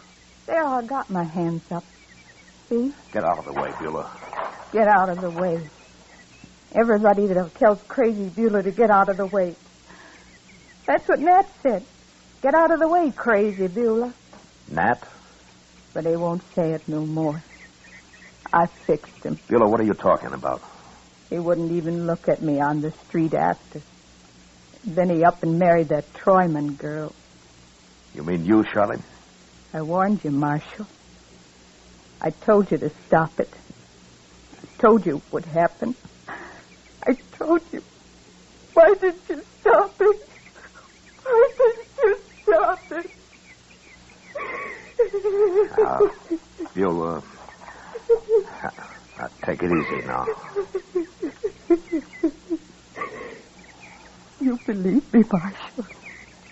What? Take a look in the cabin. By heaven, I will.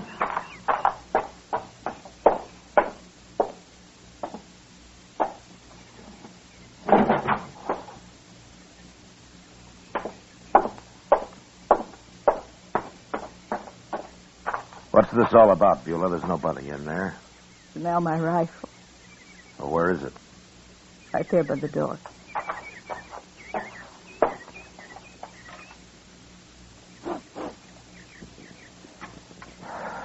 Yeah, it's been fired, all right. Did you really shoot Nat Syberts, Beulah? I want the truth now. Said I would, didn't I? I hate him. But why? Why did you do it? Tell me. No. I won't tell you. I don't have to. Well, it's clear enough that you did it. All right, Beulah, get your things and let's go into town. I don't need nothing, Marshal. I got all dressed up and everything. See? See? Yeah. Yeah, you look fine. I feel better now, Marshal. Now that it's all over. He's dead. I feel a lot better.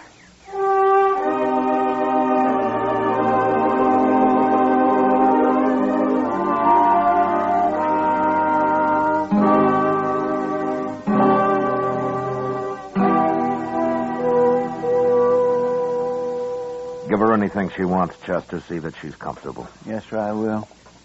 It sure beats all, though, don't it? Yeah.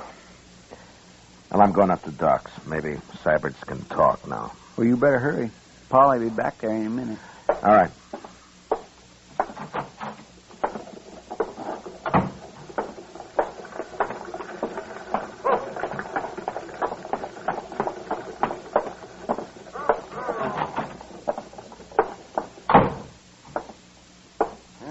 Hello, Matt. How is he, Doc? I can't tell yet, but don't wear him out. No. Hello, Syberts. Marshal? I guess we should have stayed with you a little longer, huh? I don't even know where it came from, Marshal.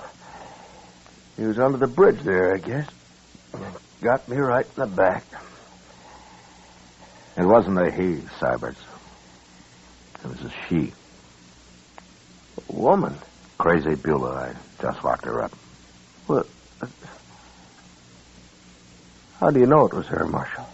I trailed her to her cabin, and she admitted it. Did she say why she did it? She said you wouldn't look at her on the street. Told her to get out of the way or something.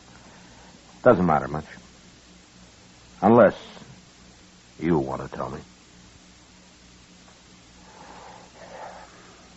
Well, just that I got drunk one night, Marshal, and she kind of chased after me ever since, and I tried to keep out of her way.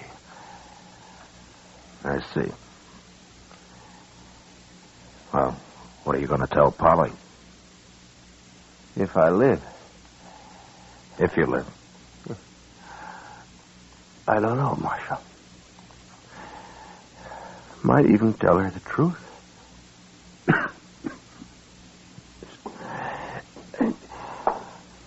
All right, Matt. Now, that's enough. Yeah, sure, Doc. So long, Syberts. Bye, Marshal.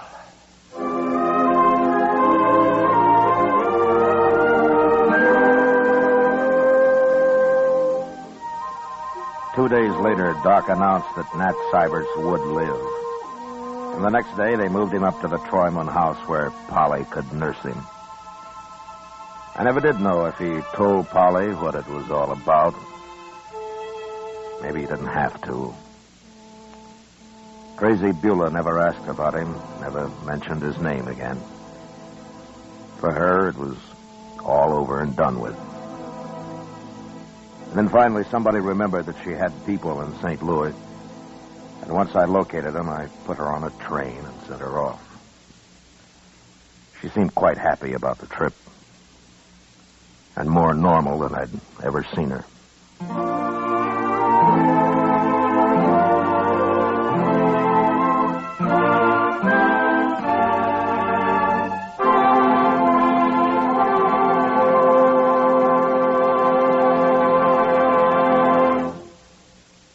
Gunsmoke, under the direction of Norman MacDonald, stars William Conrad as Matt Dillon, U.S. Marshal. Tonight's story was specially written for Gunsmoke by John Meston, with music composed and conducted by Rex Corey. Featured in the cast were Lawrence Dobkin, Sam Edwards, Joyce McCluskey, Joe Cranston, Elaine Williams, and Pat McGeehan. Parley Bear is Chester, Georgia Ellis is Kitty, and Howard McNear is Doc. Gunsmoke has been selected by the Armed Forces Radio Service to be heard by our troops overseas. Join us again next week as Matt Dillon, U.S. Marshal, fights to bring law and order out of the wild violence of the West in Gunsmoke.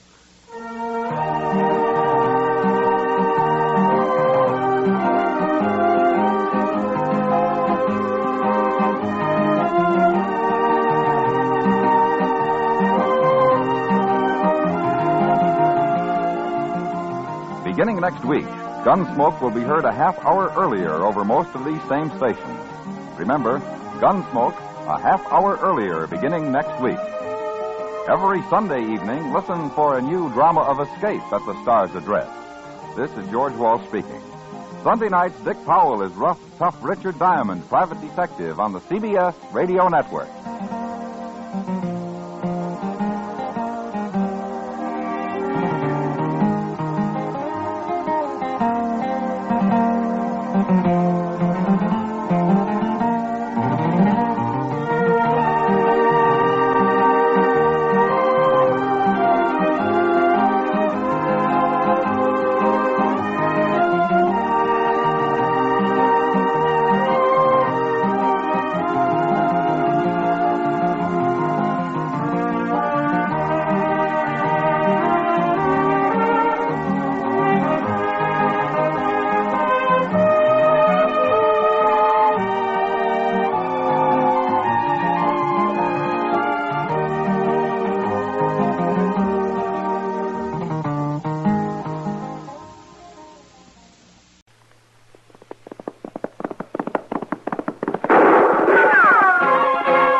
Around Dodge City and in the territory on West, there's just one way to handle the killers and the spoilers, and that's with a U.S. Marshal and the smell of gun smoke.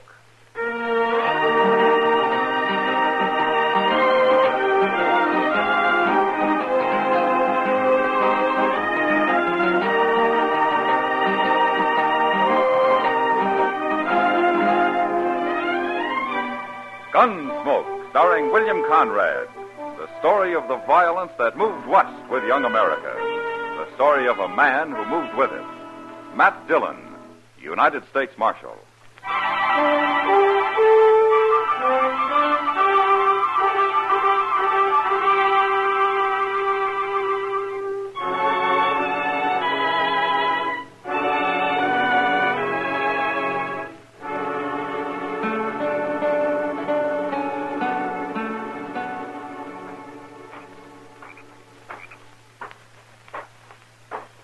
That you, Si?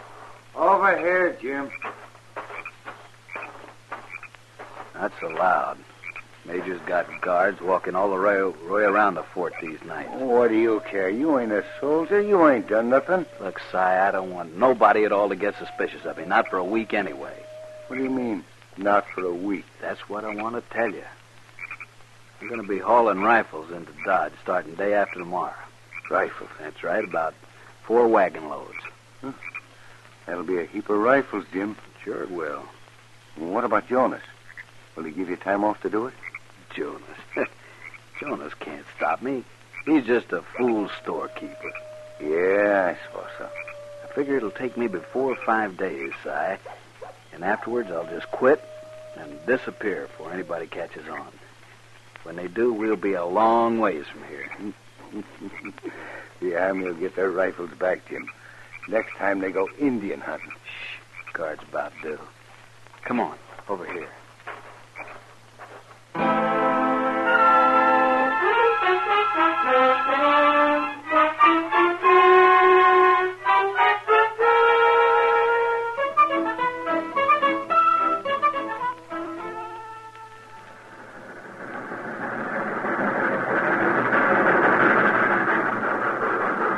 She made it, Mr. Dillon, for the first time all week. She made it. Now, you can't expect the train to pull in on time every day, Chester. Well, the railroad people expect her to. Otherwise, they wouldn't write it down on the schedule board up there. Well, that's the time they hope she'll arrive. Well, then they ought to say so. With all their money, they can afford to be honest about such things. What have you got against the railroad, Chester? Well, they're so rich, that's all, and I'm so poor. How was Saturday night, Chester? You never told me. Why, they must have been using a marked deck on me. I never had such a run of bad luck in my whole life. Aren't you old enough to know you can't play poker with a woman sitting on your lap? A woman? We was in the OK stable, Mr. Dillon. We didn't even have a glass of beer. Then you didn't have much fun for your money, did you? No, sir. I didn't enjoy 1 minute of it. Not 1 minute. Hey, you fellas busy? What can we do for you, mister? I got some supplies coming on the train. I need a little help loading my wagon. Oh, why don't you hire someone? Well, I aim to hire you 2 men if you want to work. I'll give you 20 cents an hour. That's fair enough. Now, here's your chance, Chester. You won't get rich, but it's something. All right. I'll take it, mister. What about you? Thanks, but I got to pick up some mail. You're talking to the U.S. Marshal, mister. He don't take odd jobs. U.S. Marshal? Not a fact. But I don't see no badge. Well, I don't often wear one. Well, I'm glad to meet you, Marshal. My name's Will Jonas. I am the sutler out of Fort Dodge. I'm glad to know you, Mr. Jones. My supplies are in the last freight car, Chester, down yonder. Well, where's your wagon at? It's on the other side of the train. Won't take more than an hour and a half, maybe. 30 cents. But I can sure use it. Well, let's get at it, Mr. Jonas.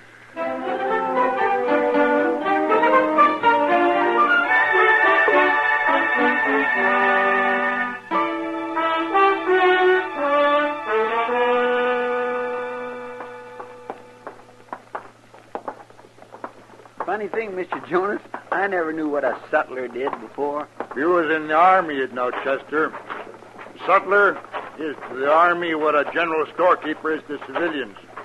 We sell the soldiers everything from extra food, clothes, to whiskey and playing cards. Is that what was in all them boxes? They sure were heavy. Of course they were heavy. And That's why I needed help. And that's why I'm buying you a beer. And here we are. Well, hey, look. There's Mr. Dillon. Who? Mr. Dillon, the marshal. Oh, sure. Well, let's go sit with him. He seemed like a nice fellow. Well, you go ahead. I'll get the beer. All right. Well, here. Here's some money. Thank you, Mr. Jonas.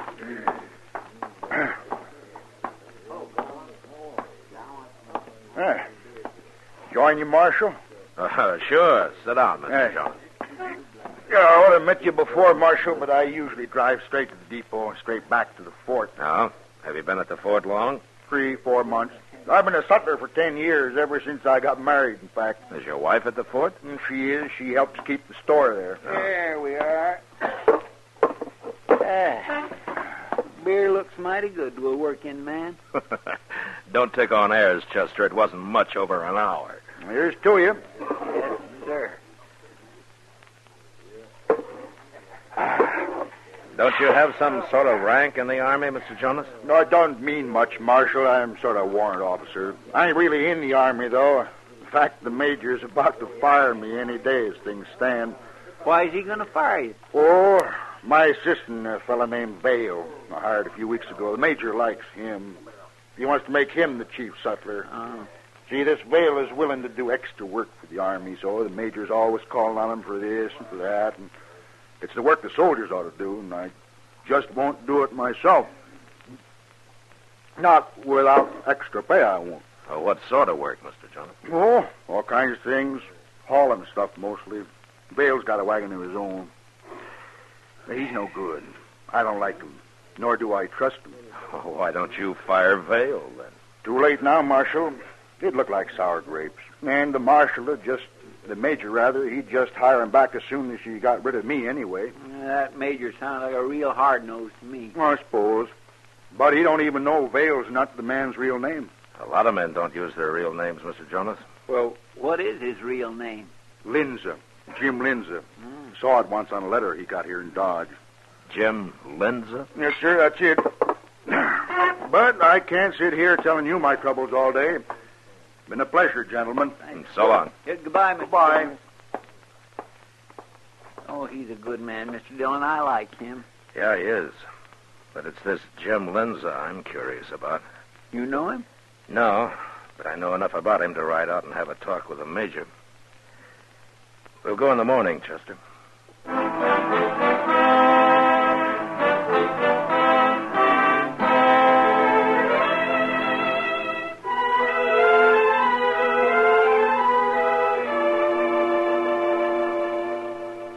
While you're talking to the major, I think I'll go see Mr. Jonas. Okay, Chester. I'll meet you there afterwards. Marshal Dillon? Yeah, I'll see you after, Mr. Dillon. Yeah.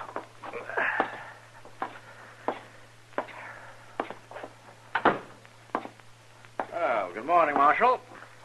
Have a chair. Oh, thank you, Major. No trouble, I hope. Well, that depends. What do you mean?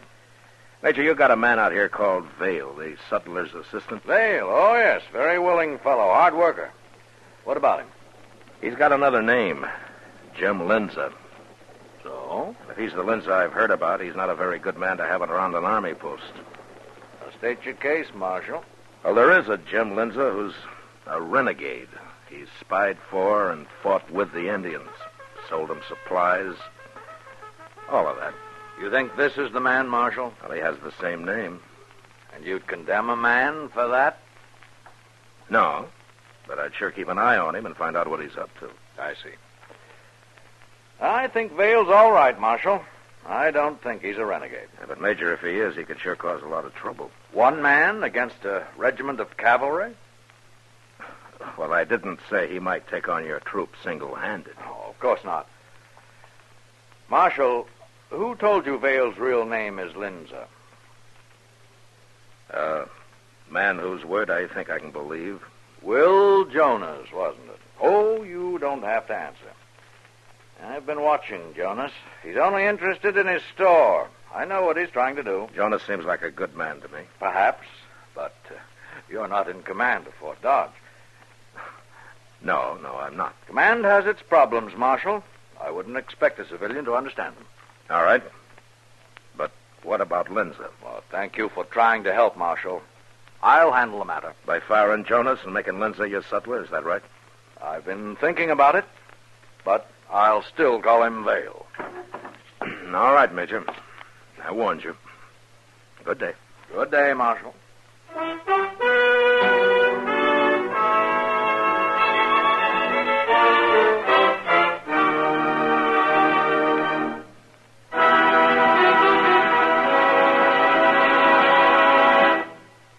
We will return for the second act of Gunsmoke in just a moment. But first, Sunday night, you are cordially invited to Escape via CBS Radio.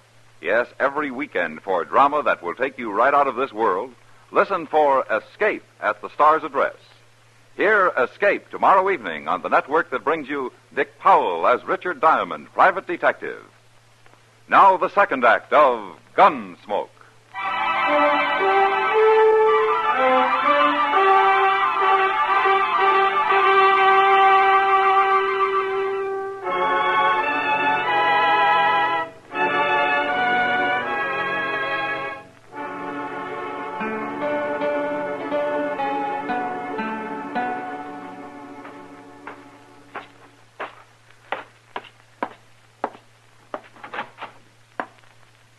There he is. Come in, Marshal. You're just in time. Hello, Mr. Jonas. In time for what? Chow. Mrs. Jonas is expecting you. Chester here already accepted. Because they insisted, Mr. Dillon, that's why. Well, if it isn't putting you out. Oh, glad to have you. We live right in the back of the store here. Lil, come on out and meet the Marshal. Well, here she is. Lil, this is Marshal Dillon. How do you do, ma'am? How do you do, Marshal? It's good of you to fix dinner for us. No trouble, Marshal. If you don't mind dried vegetables, that's about all the Army ever eats. Sounds fine, ma'am. Well, some of the boys brought some fish last night, though, and I'm sort of fixing it all together. Fish stew. Oh, I've made that myself. Well, then I hope you'll like mine, Chester. Oh, I will, ma'am, especially seeing as I'm half starved. Well, I'm sure it's going to be just fine. Well, I like cooking for hungry men. It'll be ready in a few minutes. You can wash up out back. Oh, well, thank you, ma'am. There's soap out there and a towel, if nobody's run off with it yet. Oh, now who'd do that, Lil? I don't know, but the boys seem to figure it's a good place to find a clean towel. Oh, they always return it. Dirty, of course.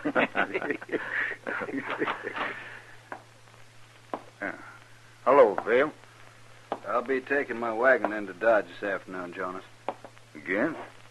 This'll be the fourth day. Major wants me to. Sure. Who are these men? This is Marshal Dillon. That's Chester, Proudfoot. Lawman, huh? Ain't you supposed to be in Dodge? I'm not a town marshal, Vale. I'm a U.S. Marshal. Yeah, I heard of you. Your trouble out here?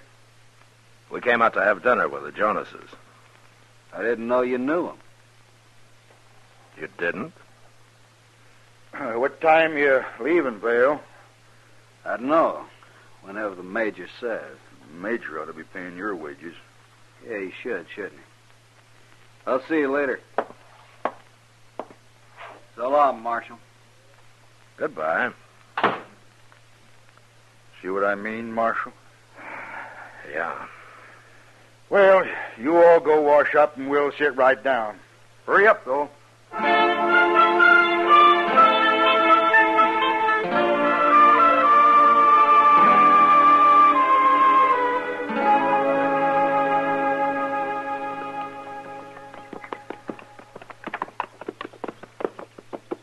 That sure was a good dinner, wasn't it, Mr. Dillon? Yeah, it was.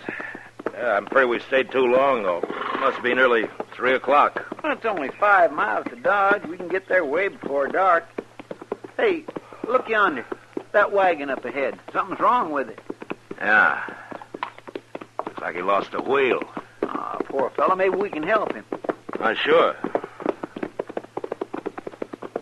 Mr. Dillon? It's that fellow Vale. Yeah. Come on.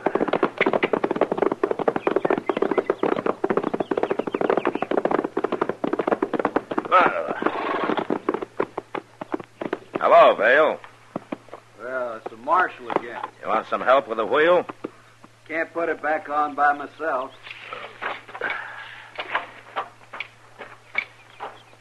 There's a pole in the ditch over there. We can use it for a lever. I'll get it. Yeah.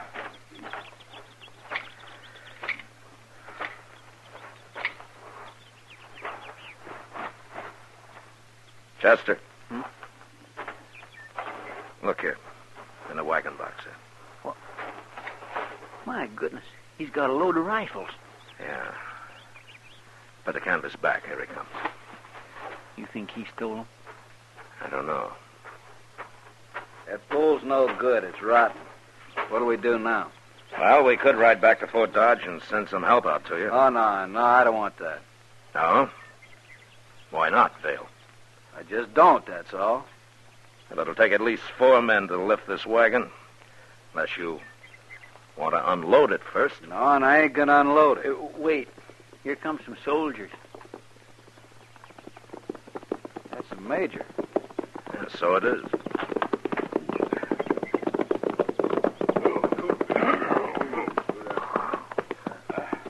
What's the trouble here, Vale? Wheel rolled off, Major. Have to lift the wagon up to get it on again. Corporal Harris.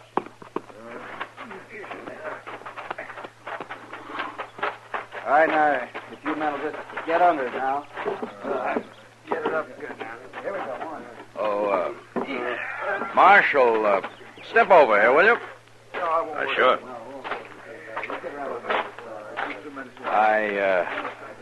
I hear you had dinner with Will Jonas and his wife. Yeah, that's right. But before you say anything, Major, do you know what Vale's carrying in that wagon? Do you? Rifles. He must have 20 or so. 25. Oh. All right. This load makes an even 100 bales carted into Dodge the last few days. We're overstocked, so we're shipping them back to Fort Scott. Does that explain everything, Marshal? Yeah, sure. If they all get there. You're over-suspicious, Marshal. Perhaps it's the nature of your job. Perhaps. Vale's all right. His helping out with this sort of work means my soldiers have more time for their military duties. His name's Lenza, Major, and I've told you what he is. And you had dinner with Jonas. No, I'm not convinced, Marshal. Oh, there, the men seem to have the wheel on. I've got to get back to the fort. I've just been exercising my horse a little, you know. Don't have much time.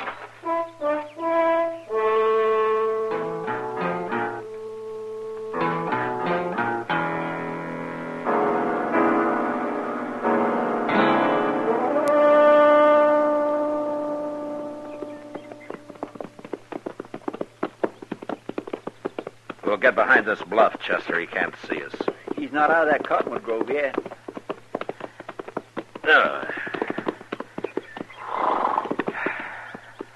We'll trail him like this all the way into Dodge. And if nothing happens on the road, then they're stealing those rifles off the train somehow. They? Well, I doubt if Lenza's working alone. It'd be too difficult. You're pretty sure he's stealing them, aren't you, Mr. Dillon? And from what I've heard of Lenza, he can make a lot of money off of some good rifles. He'll probably trade them to the Indians for horses and then sell the horses. He and whoever's in on it with him. Plum makes me boil to think of that major about to fire Mr. Jonas and then letting this Lindsay get by with everything. Now, he's doing what he thinks right, Chester. He'll learn. I sure hope so, sir. And before it's too late. Where is that wagon? He should have come out of those cottonwoods a long time ago. Maybe his wheel fell off again. I hope not. Oh, there he is. No, that's a different wagon. Well, it sure is. And it's headed this way. Look, it's left the road. Yeah. I didn't see a wagon hunter come through there, did you? No. It could have been hidden easy enough, though. There's Lindsay's wagon now, just leaving the trees. What'll we do? That first one will be over here pretty soon. Yeah, let's drop back a little, Chester. They might see us. Yes, sir.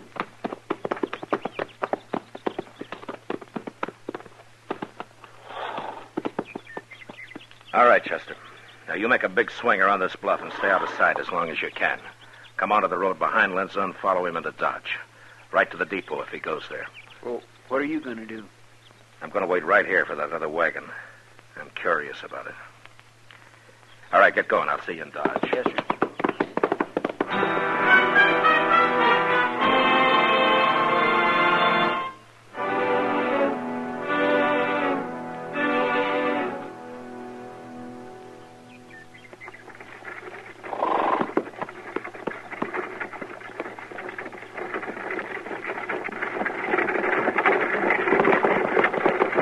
Pull that team up, mister. Don't shoot.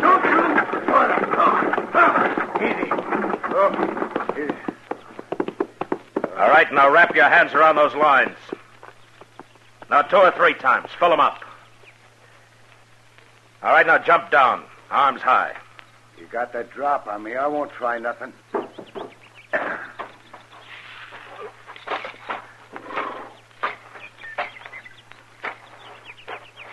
Now take your gun.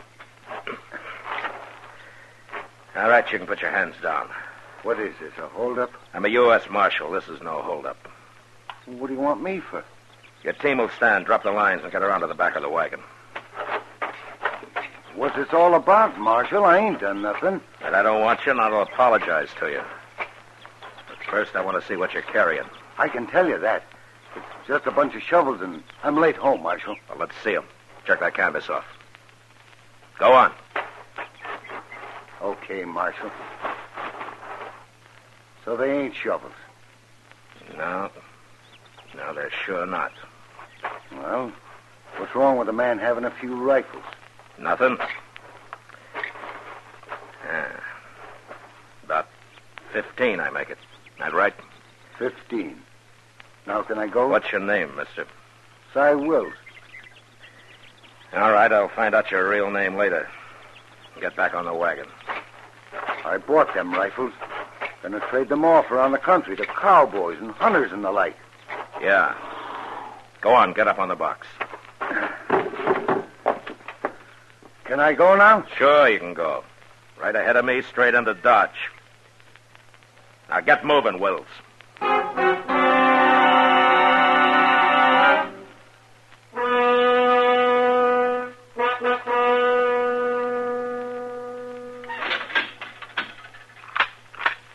You'll have company pretty quick, Wills. Who? Now, you wouldn't want me to spoil the surprise for you, would you? If there's anything I hate, it's a renegade. Mr. Dillon? Where is he, Chester? He put the rifles on the train, sir, but there wasn't any 25 of them. I guess you found the rest, huh? Yeah, his partner had him. I got him locked up. Where's Lindsay now? I followed him to the Longhorn. He's in there. Yeah. The wagon's out back, Chester. You better stack those rifles in the office here. Yes, sir. I'm going after Lindsay. Well, you shouldn't have any trouble. He's not wearing a gun. I know. I'll be back shortly.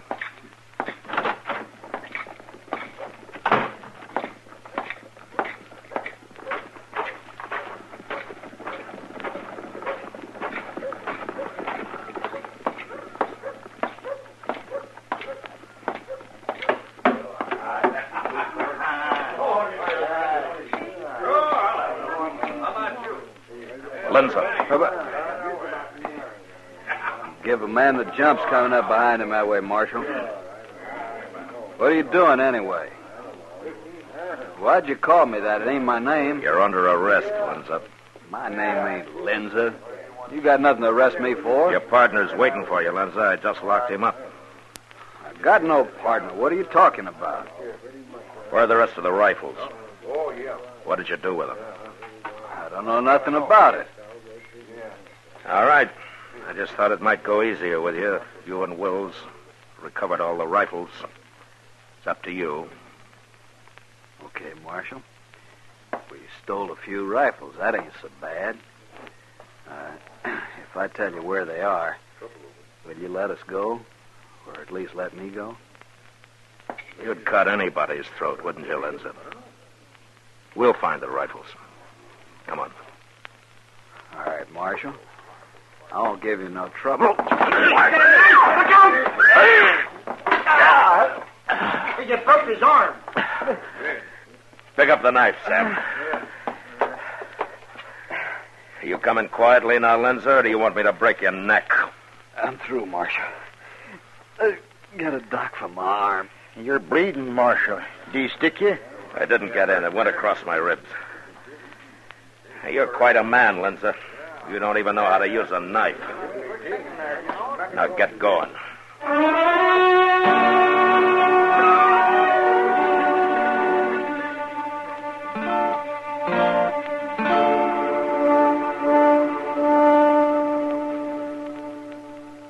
I heard what happened yesterday, Marshal, so I come in early this morning. Well, glad to see you, Mr. Jonas, anytime.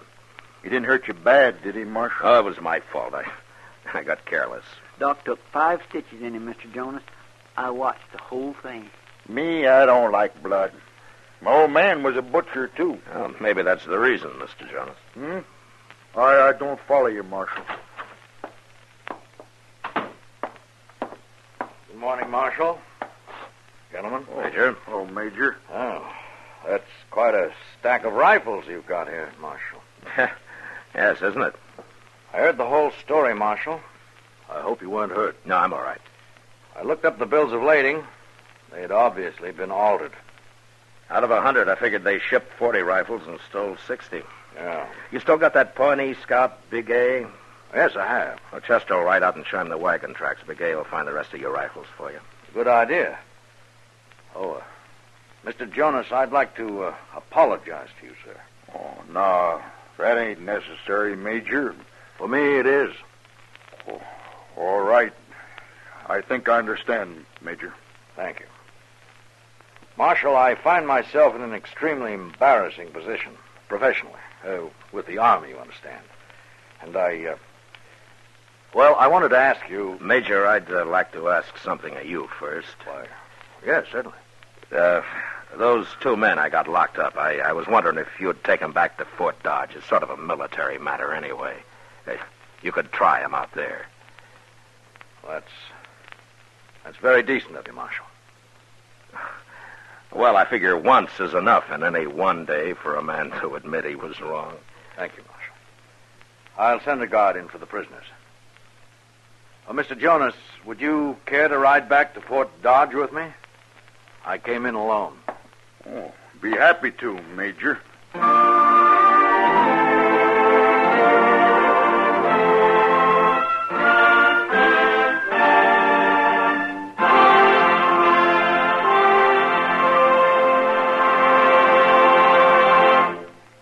Gunsmoke, under the direction of Norman MacDonald, stars William Conrad as Matt Dillon, U.S. Marshal. Tonight's story was specially written for Gunsmoke by John Meston, with music composed and conducted by Rex Corey. Featured in the cast were John Daner, Harry Bartell, Joseph Kearns, Julie Conger, and James Nusser. Parley Bear is Chester. Gunsmoke has been selected by the Armed Forces Radio Service to be heard by our troops overseas. Join us again next week as Matt Dillon, U.S. Marshal, fights to bring law and order out of the wild violence of the West in Gunsmoke.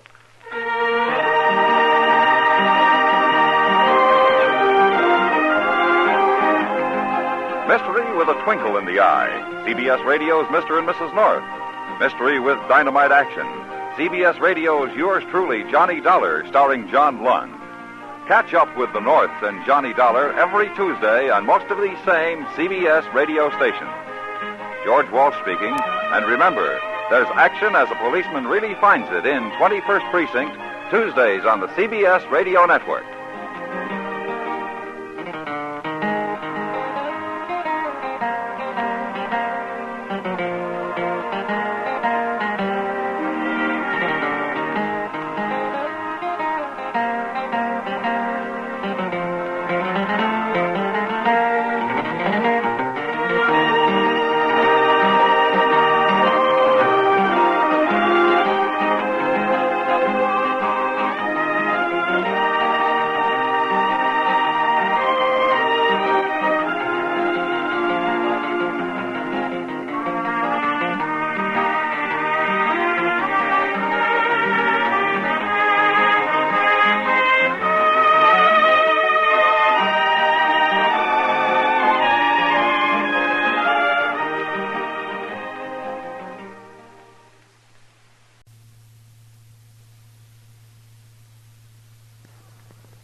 around Dodge City and in the territory on West, there's just one way to handle the killers and the spoilers, and that's with a U.S. Marshal and the smell of Gunsmoke.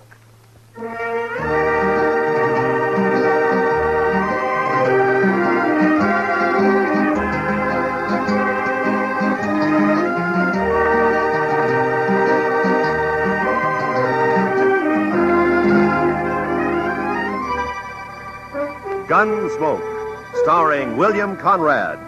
The story of the violence that moved west with young America. The story of a man who moved with it. Matt Dillon, United States Marshal.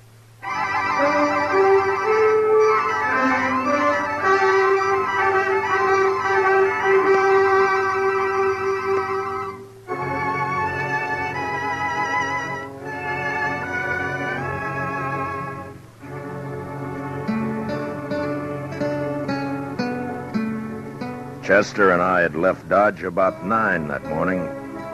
It was a good day, clear with a snap in the air. The horses felt it too, and they wanted to move fast. Not in the lope that we were holding them to. Chester took a couple of deep breaths and liked what he smelled. It surely is a fine day, Mr. Dillon. A fine day. I had some government papers to take over to Bill Holton at the post office in Pierceville, a place about 40 miles west of Dodge. Chester and I figured we'd stop overnight and ride back the next day. We followed the trail along the Arkansas and stayed with it as it left the river at Cimarron and cut across the prairie. Looks like a big wagon train up ahead there at the crossing, Mr. Dillon. Yeah, sure looks like it, Chester.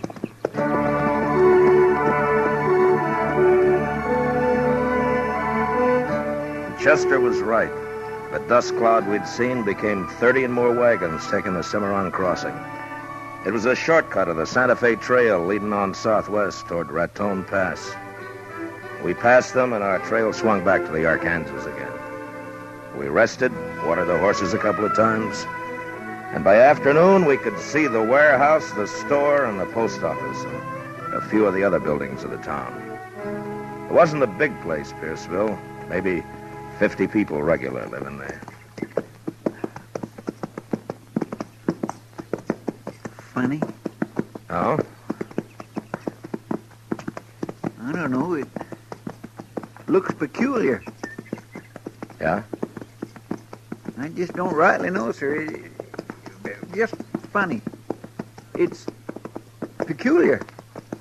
You mean nobody around? Yes, sir, that's what I was thinking. Yeah, that's what I thought.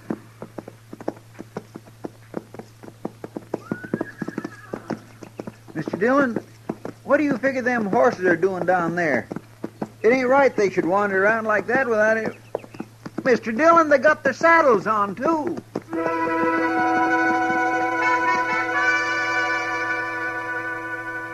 The horses were down the street, and as they heard us, their heads jerked up and they wheeled about and trotted off away and around out of sight. And we stopped. I listened. There was nothing to hear.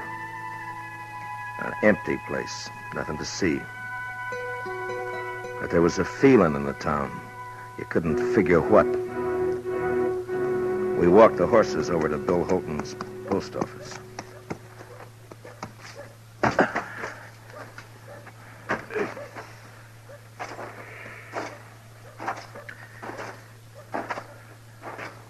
You think maybe everybody in town is sick, Mr. Dillon? No. Or maybe dead? No, couldn't be that. There's no crows nor buzzards.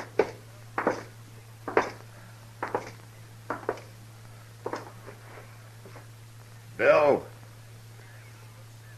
Hey, Bill. Mr. Dillon, look yonder. The safe's open. What? What? He wouldn't leave the place like this. Come on, Chester.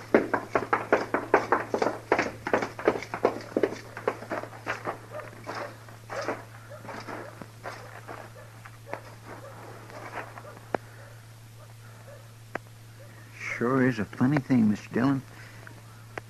I swear it gives me the willy-was. never seen anything like it. Not a living soul in the Hold whole... it, Chester. Did you hear something? I'm not sure. Just wait a minute.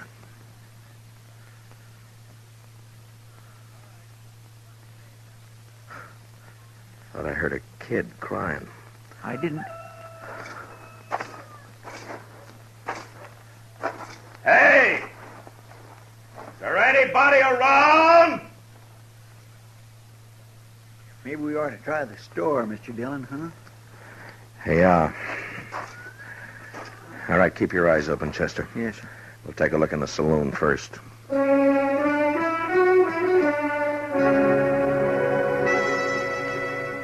The saloon was about 200 feet back up toward the end of town. But we didn't get that far. They stepped out behind us as we passed the livery stable, and we never had a chance to draw. Get your hands up. High. And hold them there. We did, and I felt my guns lifted away. And then we got a look at what had crawled into Pierceville. There were 3 of them, and they were killers. Man gets to know the look in the eye of a killer. If you're lucky, you see it in time. Now, we weren't lucky that day. It's the law, Brill. Yeah. Where you from, mister? Dodge? Dodge? Hey, that's Dillon. No. It sure is. You Dillon? Marshal Dillon from Dodge? Yeah. Okay. You dirty... Shut up, you...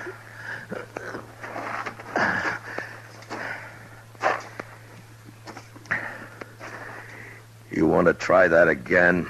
We will. Don't fret yourself about that, Dillon. You move in. Take him to warehouse, Brill? Yeah.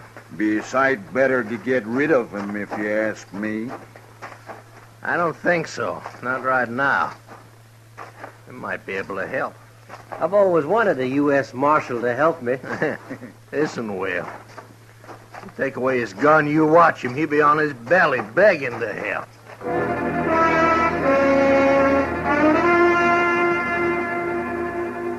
They took us to the warehouse, and we found out what had happened to the folks who lived in Pierceville. They were all in there. The kids, the 6-month-old baby, the women, and the men. Inside, there were 6 more hard-faced men leaning against the wall near the door, their guns held lazily in their hands. They'd taken over the whole town, and for some reason, they were holding it. Shut up! Every one of you! Shut up! Lady, told you to keep that kid quiet. You want me to do it for you?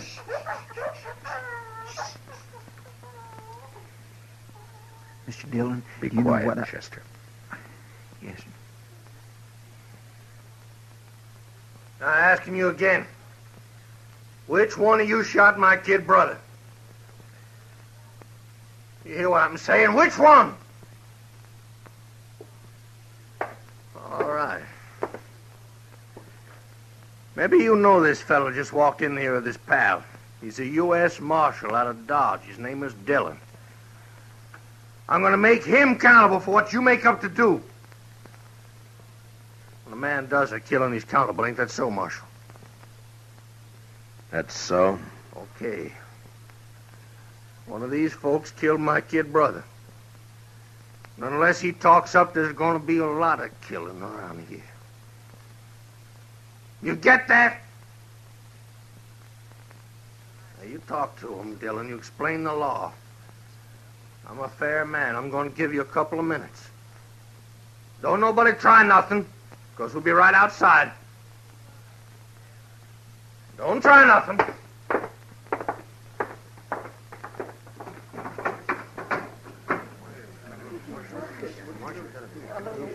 Chester, there's Bill Holton over there.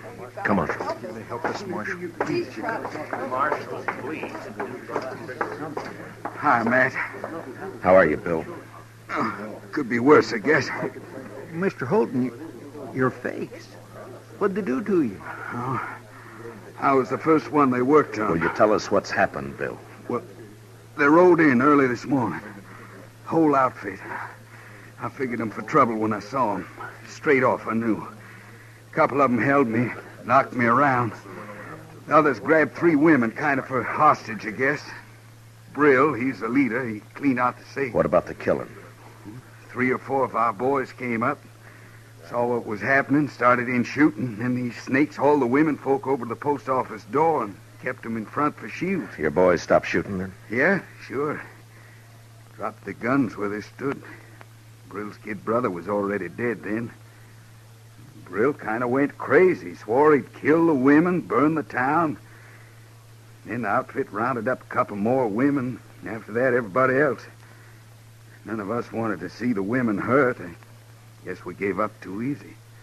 On account of his brother, huh? He calls it murder. You heard. They've kept you locked up in here ever since? Yeah. He says he'll take us out 2 at a time and shoot us if we don't tell.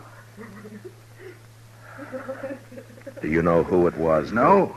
Like I say, 3 or 4 fellas were shooting. Even they don't know which one of them it was.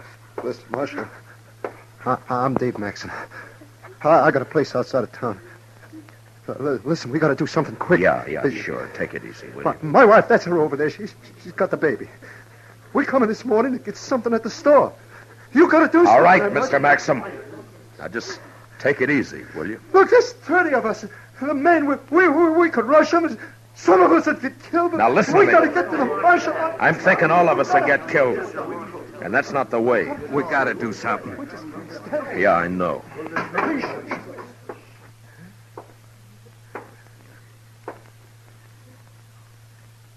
Okay, what's it gonna be? Dillon, step over here.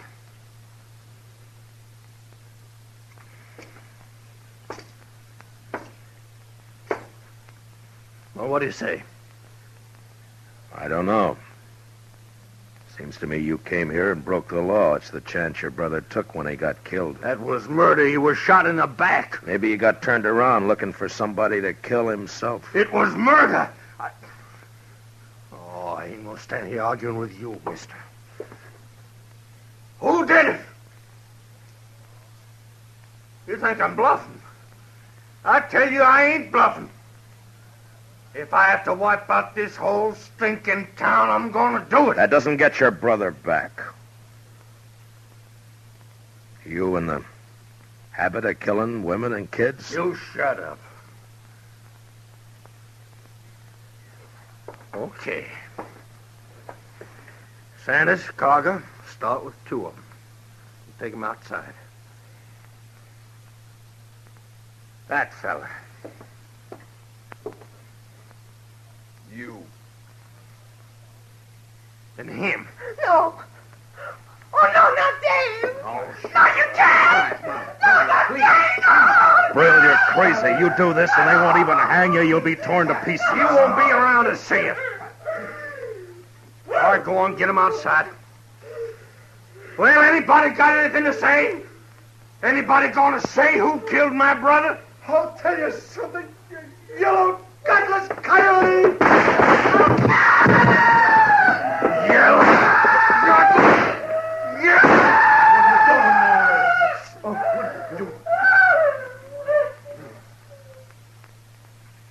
Anybody else?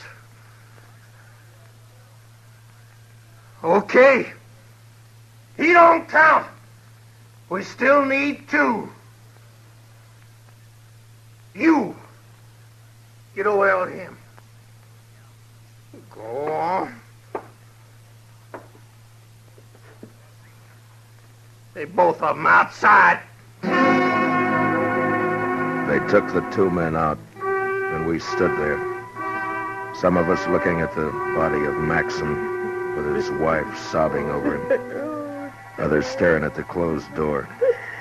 It had happened so quickly there wasn't time to think, to figure anything. And there wasn't any way to shut out the sound of what happened outside. Oh, no. I I gotta do something. No, Bill, don't.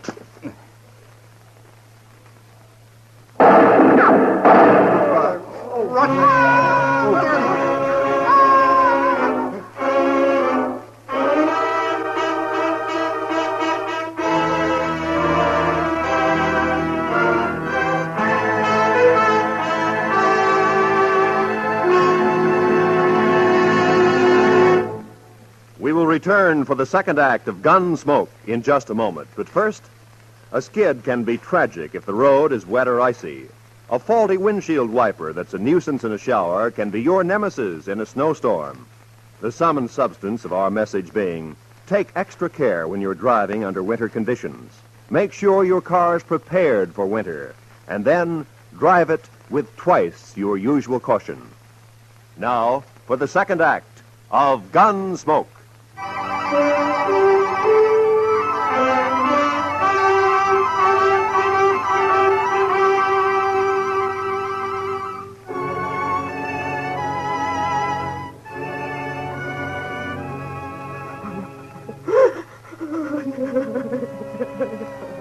Except for Maxon's wife and another woman whose husband had died, there was a quiet now in the warehouse. The killers didn't come back in again. Maybe for what they'd done, they didn't have the nerve right then. It takes nerve to look at the faces of the ones who are left. I found out that there'd been 12 of them who'd ridden in. Now, with the one who was gone, there were 11. I talked to the boys who had done the shooting at the gang. 2 of them were willing to give up, but 2 others weren't, and I didn't blame them. We waited, Chester, Bill Holton, and me in a corner trying to make a plan. An hour went by. An early evening chill found its way into the warehouse. I think they'll do it again. 2 more of us. Not for a while, maybe. That kind will get liquored up first. It makes them brave. I still think that maybe now's a chance to get outside, Mr. Dillon. Yeah, it might be. What scares me, though, is they'll start with the women and kids. Yeah. There's always a chance somebody will ride in, maybe see what's happening and send for help. Like us, huh? Mm-mm. Besides, it'll take too long. Mr. Dillon, let me try it. I don't want to hear no more of these women doing that. Just let me think, Chester. They're coming back. All right. Come on, quick. There's 2 of them. You can see through the crack. Yeah. It's the ones that got our guns. Brill isn't with them. Chester, get on the other side of the door. Yes, sir. You, Mister, and Bill, behind me. Okay, right. Now, when they come in, grab them and tie 'em. Now, look. I want everybody to keep real quiet. Do you understand? Yeah. All right, now wait until they're inside. You think the others might be around the back? I don't know. We'll take the chance. Now, whoever gets hold of them, don't let them yell.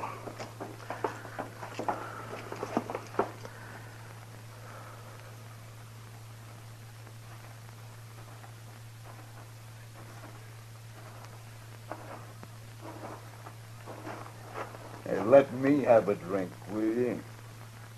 Here. What do you think? What? In there. How should I know? Well, we shouldn't hang around too long. I figure we ought to start riding. Well, you know Brill. It was the kid. He thought a lot of them. Yeah. Hey, there's one woman in there, though. Did you see her? Tall one? Oh, no, with the old man, the pretty one, the little. Oh, yeah. Yeah. But maybe we get her out here and the others will talk. Might be. I ain't saying it will make them talk, but a lot of men in there are soft about women. What about Brill? Nah, he don't care. He wants to find out who killed the kid. Maybe we can get him to talk. Sure. Might be fun.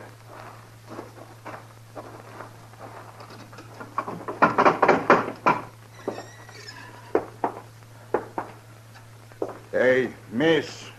No, you. Over there. Come on. We won't hurt you. We want to talk to you outside. Come on. He said come here. She don't want it. Cover me, will you? I'll go get her.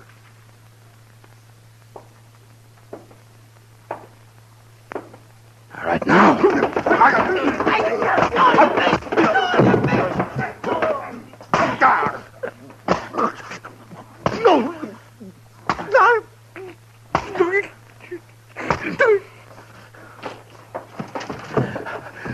All right. Get the door closed. Mine only had but one gun, Mr. Dillon. Well, this one's got two. All right, which one of you here can handle a gun right?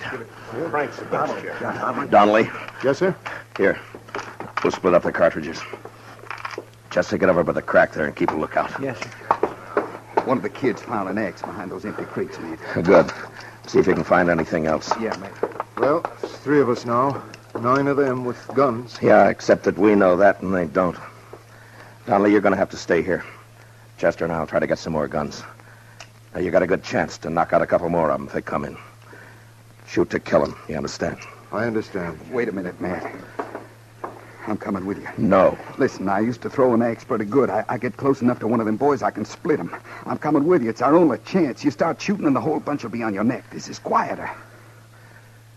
Okay, let's go. You see anybody, Chester? No, sir. He must be up the saloon. All right, then open the door. Now, if we hear any shots back here, Donnelly, we'll come running. Take it easy now.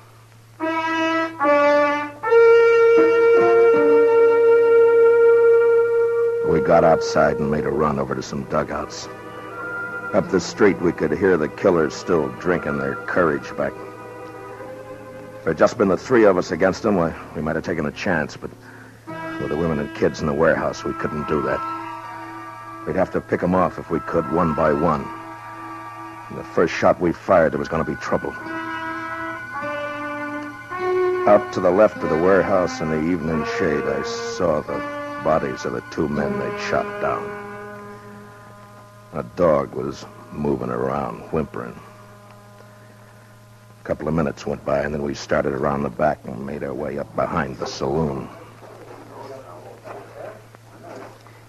If we get in by the back door, Mr. Dillon, you think we could surprise them? We can't take the chance, Chester. Not with only 2 guns. They get us, and you know what'll happen. Yes, sir. One of them's coming out. Look. Yeah? It's the fella shot Dave Maxon. He's heading this way. You think he's... Oh. Bill?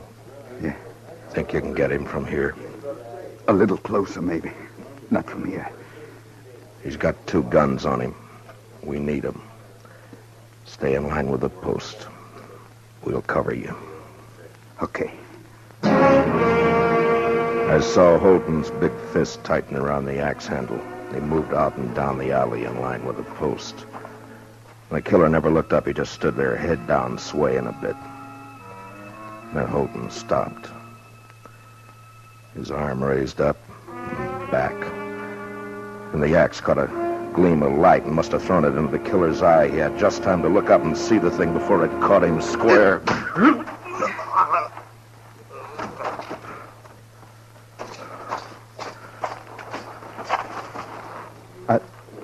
I haven't done that for a long time. I only throw at trees and boards. I never did it to a man before. I never killed a man like that. Chester, get the other gun. Yes. All right, here. Here, Bill, take this. All right, we got 4 now. That ought to fix us. Now, look, I don't like what we're going to do, but it's the safest way. We go in there shooting, get them fast. In the leg, anywhere. Try not to kill, but don't give them a chance to shoot back. Yes, sir. Sure, man. You okay, Bill? You want to wait a minute? I'm okay. I'm telling you, I ain't leaving until the man killed my my brother gets it the same way. No, sir, I won't hear that discussion. How long was that? Drink up, we'll go on back now and see if they change their mind. It's all right with me. They got Marshal Dillon out this time. Yeah. And that deputy. Yeah. Too many marshals around this country anyway. Sure.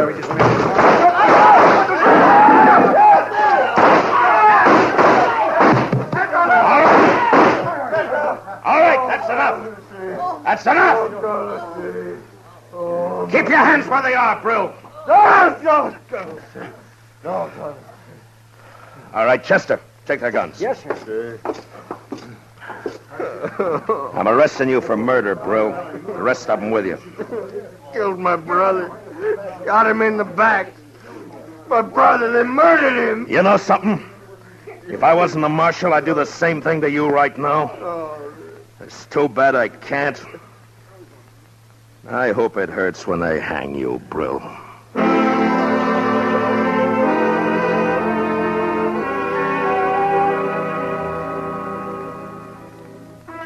And it was over.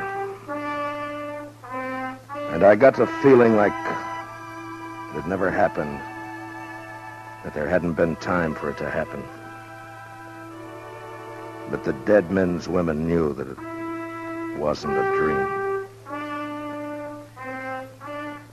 The next day, a half a dozen of the fellows, Chester and myself, took the outlaws back to Dodge. Most of them had been hit back in the saloon. One died in Cimarron before we could get him to the dock. But not Brill. He was alive when he went to Hayes City with the rest of the boys. I was there when they tried him. And I was there when they hanged him.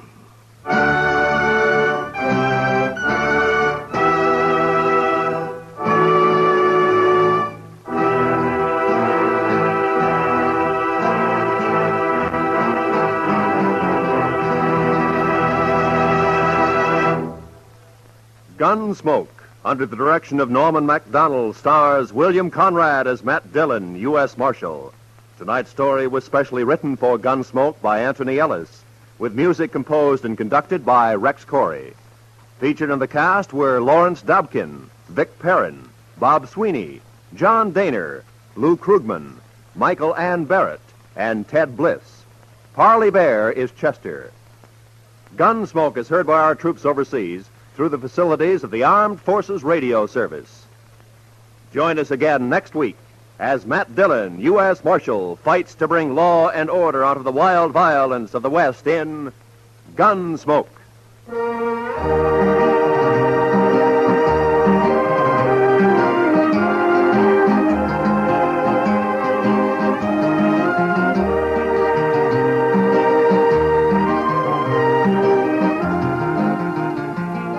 Tomorrow night, CBS Radio raises the curtain on a new dramatic treat, The Theater of Stars. On the network that brings you Lionel Barrymore's Sunday Night Playhouse and thrilling stories of escape. Tomorrow night, for the premiere performance over most of these same CBS radio stations, hear lovely Joan Fontaine in The Guardsman. It's a sprightly, peppery adaptation of Franz Molnar's great French comedy, a romantic experience you will certainly enjoy. Remember, Theater of Stars, tomorrow night, premiere performance on CBS Radio. This is Roy Rowan speaking.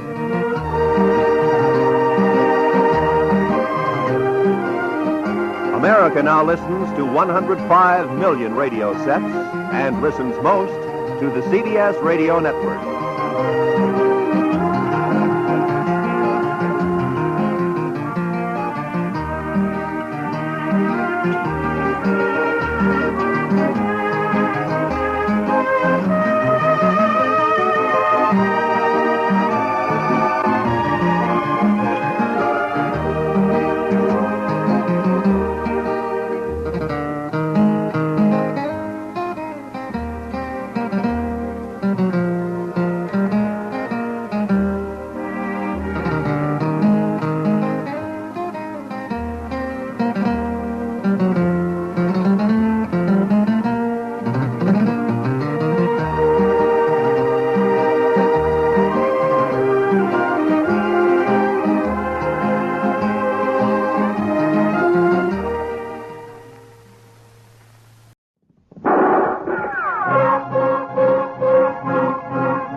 And in the territory on West, there's just one way to handle the killers and the spoilers, and that's with the U.S. Marshal and the smell of Gunsmoke.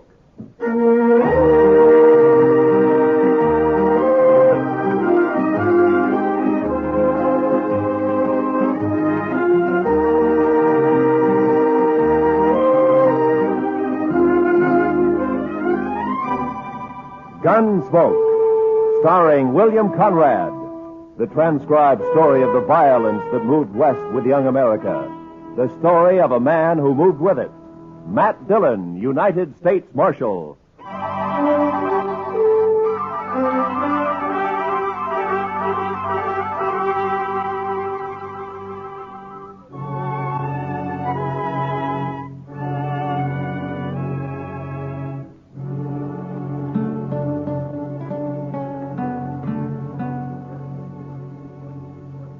You know, Mr. Dillon, on evenings like this, I feel kindly towards everybody.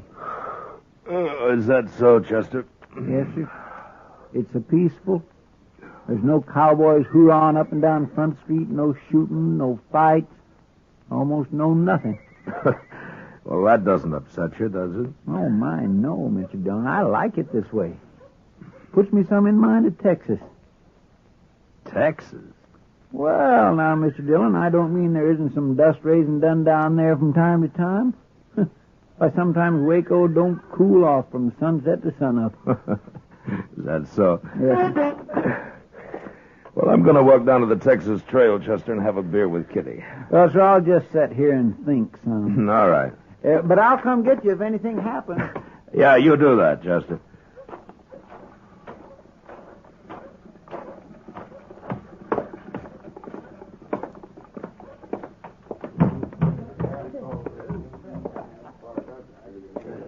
Hello, Matt. Ah, Kitty. I was kind of looking for you. Oh, you got time for a beer? Sure. You want to go over to a table? Oh, the bar's cooler. Sam, set up some beer for me and Miss Kitty, will you? Why, sure, Marshal. There you are. It's kind of quiet in here tonight. The whole town's quiet, Matt. Too hot for trouble, maybe. Sometimes heat brings trouble, Kitty. Makes people ouchy. Kitty, bring your beer and come over to the table. I need more luck. Sorry, Webb. I can't right now. Of course you can. Come on. I said I'm sorry, Webb. Your friend will wait for you. Webb, this is Marshal Dillon. Webb Johnson. How are you? Marshal, you won't mind if I take Kitty away for a while, will you? I think Miss Kitty gave you her answer. I heard what she said. But maybe she feels kind of obligated to stay, seeing as you're a marshal. I don't figure my being a peace officer has anything to do with what Miss Kitty decides. Maybe not. But most girls know which side of their bread the butter's on. You better get back to your poker game. Okay. But come over to the table, Kitty, when you're free. How long's he been around here? A couple of days, maybe more. You know anything about him? Not much. Plays poker mostly. He doesn't drink too much. Gambler? Well, I don't know if that's his profession, but he likes cards, and he's lucky. Figures he has quite a way with women, too. Oh? With you? He tries. We were talking last night. He offered me a job. Job? He says he's bought out the Longhorn Saloon. Wants me to come over and be his hostess there. Figures maybe some trade would follow me over. So he bought out the Longhorn, huh? Mm-hmm. He must have some money with him. He's not short. Yeah, he's talky enough to cause trouble sooner or later. Don't mind him, Matt. Yeah. Well, I better get back to the office. Will I see you later, Matt? No, I don't think so, Kitty. I gotta work. Good night.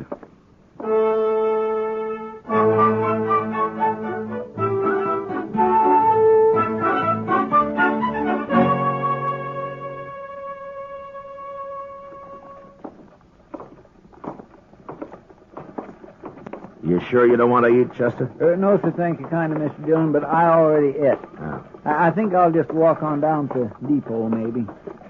The depot? Yes, sir. Chester, what in the world do you do down there? Oh, Mr. Hightower and me just sort of sat around and socialized. Then besides, there's a train due in. Sometimes there's all sorts of things. All right, Chester. I'll see you later. Yes, sir.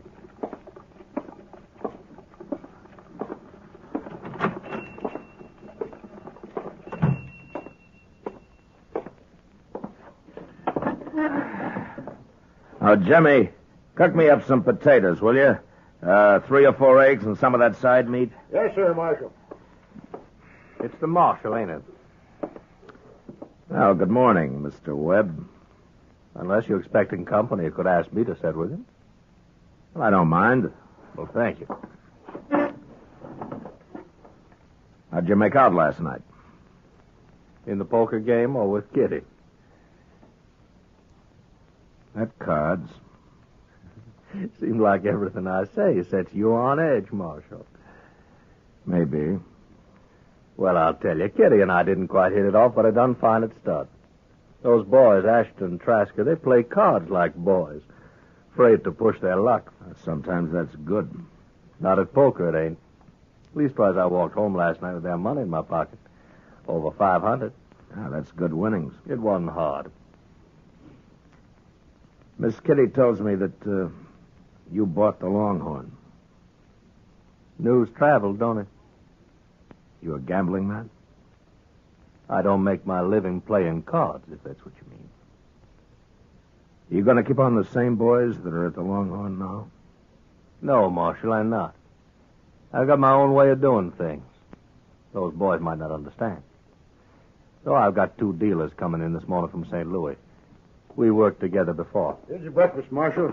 Fried up some onions for good measure. They kind of bring out the flavor of the eggs some. Oh, thank you, Jimmy. You want beer? Coffee?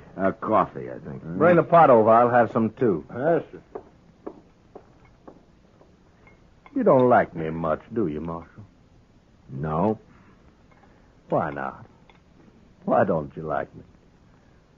Well, for one thing, you talk too much. That may be. Let me give you some advice, Mr. Webb. This is an easy town to get killed in. So I've heard. So see to it that the Longhorn runs smooth and easy, huh? Speaking of gambling. Gambling or girls. Well, now, Marshal, there's a lot of money in Dodge these days, what with the trail herds and the buffalo and all. I'd feel kind of bad if I didn't get my share of it. The money that changes hands in the Longhorn is your business as long as it's honest. You just tell your St. Louis dealers to remember that. You're mighty preachy for Marshal, ain't you? I'm not interested in the morals of the citizens individually. But when it affects the peace of the whole town, it is my business. Well, now, from the way you talk, I don't imagine you'd be interested in a percentage deal. Or would you? Get out of here. And remember what I said. Why, sure. Well, I'll tell you one thing, Marshal. That star on your chest don't scare me one bit. Well, good morning, Miss Russell, and how are you this morning? I swear, I don't understand that Webb Johnson. Sit down, Kitty. Have some coffee. That's why I came by. I figured you'd be eating when there was no one at the office. Chester's down at the depot waiting for the train. Anything important, Matt? No, just the train. He likes trains. Matt, I had a long talk with Webb last night. No? Yeah, after the game broke up, he bought me some drinks. He say where he was from, Kitty? Missouri. Mr. Dillon? Mr. Dillon. Yeah, what is it, Chester? Oh, you should have seen it, Mr. Dillon. My gracious alive. The train no sooner come to a stop. Hello, Miss Kitty. The train no sooner come to a stop and they begun getting off. Must be 15 or 20 of them. 15 or 20 what? Girls, Mr. Dillon, girls. In no time at all, the depot platform was just plain crawling with them. Well, they're going to work at the Longhorn. The Longhorn? That's right, Chester. Webb Johnson's bought it. Those are new hostesses. Yeah, they're from St. Louis, Chester. Oh, my goodness, Mr. Dillon, it fair gives a man the shakes to see so many women all at one time. Well, they'll keep, I think. You can go on back to the depot if you want. I'll see you later. Well, don't you want to come look, Mr. Dillon? Like he says, Chester. They'll keep. And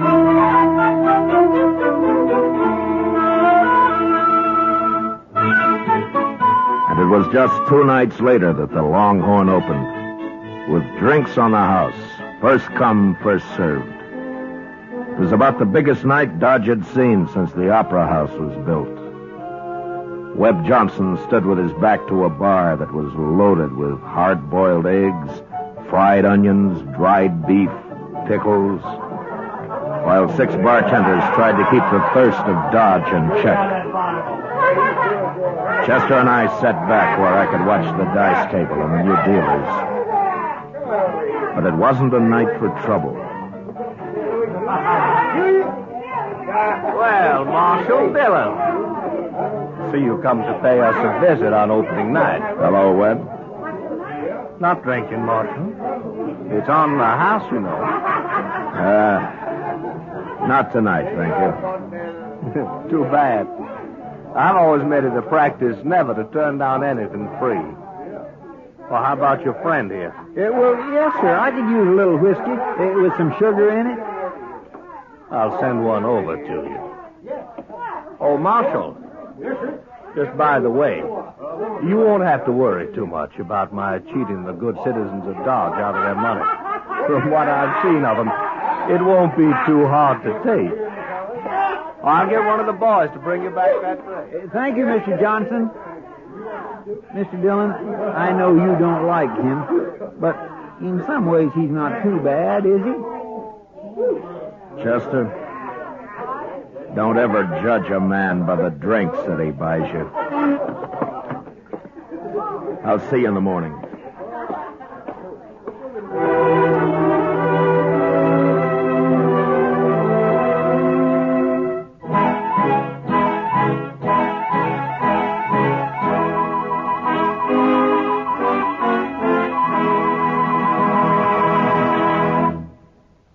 Return to the second act of Gunsmoke in just a moment. But first, $10 seems like a small amount of money when weighed in the balance of a child's life. Yet a $10 care package, food or clothing, to the war orphans of Korea could easily save a child's life. These children have no parents, homes, or source of food. They are begging for just enough to eat. A contribution in any amount will help. Send it to your local care office, or to Care New York, or Care Los Angeles. Now, the second act of Gunsmoke.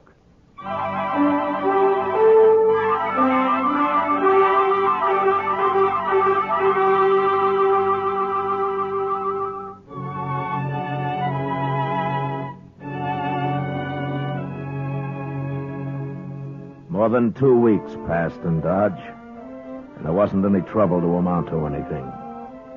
A couple of buffalo skinners got knifed in a fight the other side of the river, and that was all. I saw Webb Johnson a couple of times walking along Front Street, each time with one of his new entertainers, but I avoided going into the Longhorn unless I had to. I didn't want any part of him or his saloon.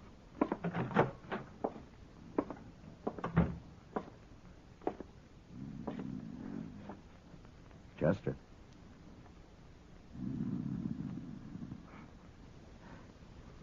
Chester.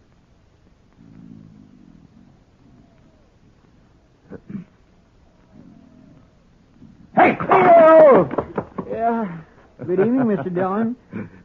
Good evening, Chester. I wasn't really sleeping, Mr. Dillon. I was just resting my eyes some. Oh, is that so? Yes, you see, I come back to the office after supper and kind of straightened out your papers some, and I just sat down at your desk to read a few reports, and I guess maybe my eyes got a mite strained. Oh, I see. Chester, the way you've been working lately, are you after my job? Oh, Mr. Dillon, I wouldn't never be able to do that. Well, I've been a little worried about it. You've been patrolling the town an awful lot at night lately. Oh, that. Well, to tell the truth, Mr. Dillon, I've been keeping company, you might say. Oh? Yes, sir. One of them rolled. I think she cottons to me some.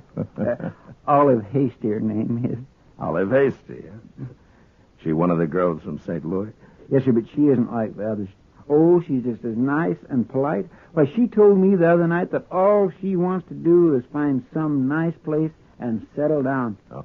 She purely hates being in this sordid business. She's one of the finest... Marshal Dillon? Yes, that's right. My name's Cook. Side Cook. Mr. Cook? I was thinking maybe you could help me. Well, perhaps I can. I'm looking for a man. I heard he took a train for Dodge about 2 weeks back. Oh? Well, what's his name? He called himself Sam Williams last time I saw him. Don't know what name he uses now. Oh, there are 2 or 3 Williamses in Dodge, Mr. Cook. Oh? What did this man you're looking for have to mark him out? Oh, nothing special. He's a young man, Marshal, maybe 35, 6.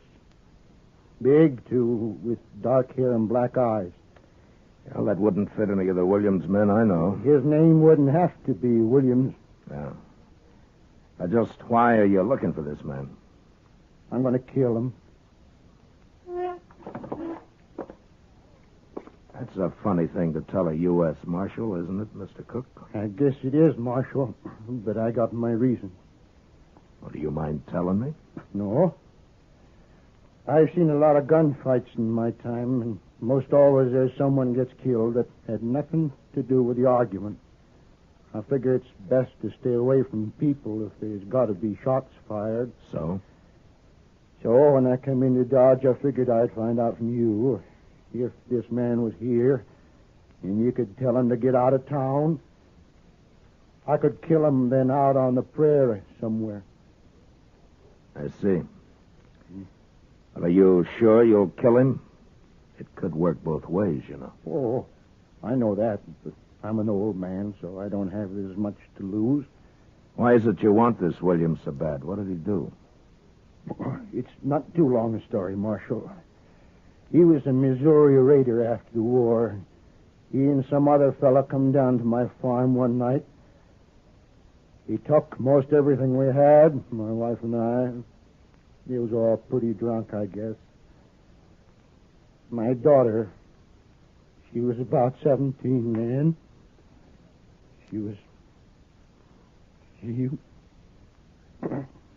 Well, it's not a new story, Marshal. No. Yeah. I didn't have too much reason for staying on there in Missouri, and I've been following this man ever since. Not too fast sometimes, because it takes money to eat and travel. But I've been following. You think he came to Dodge? That's right, Marshal. I see. Are you staying here, Mr. Cook? I got me a room for tonight at the Dodge house. Maybe I'll be there for a day or so while I look around. Yeah. Well, I'll remember what you've told me, Mr. Cook. Well, thank you, Marshal. I sure hope I don't make you any trouble over this.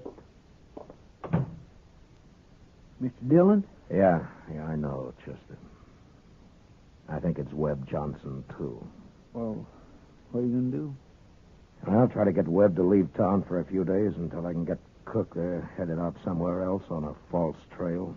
But if that Webb Johnson really did that, shouldn't he go to jail or at least go to trial? We don't know what happened at the Cook farm other than what he just told us. My guess is he won't ever tell us any more.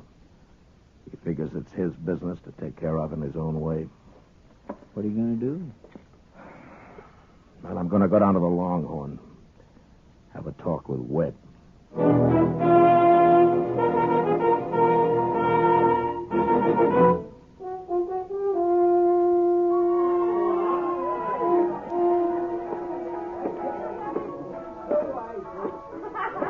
Webb, I want to talk to you.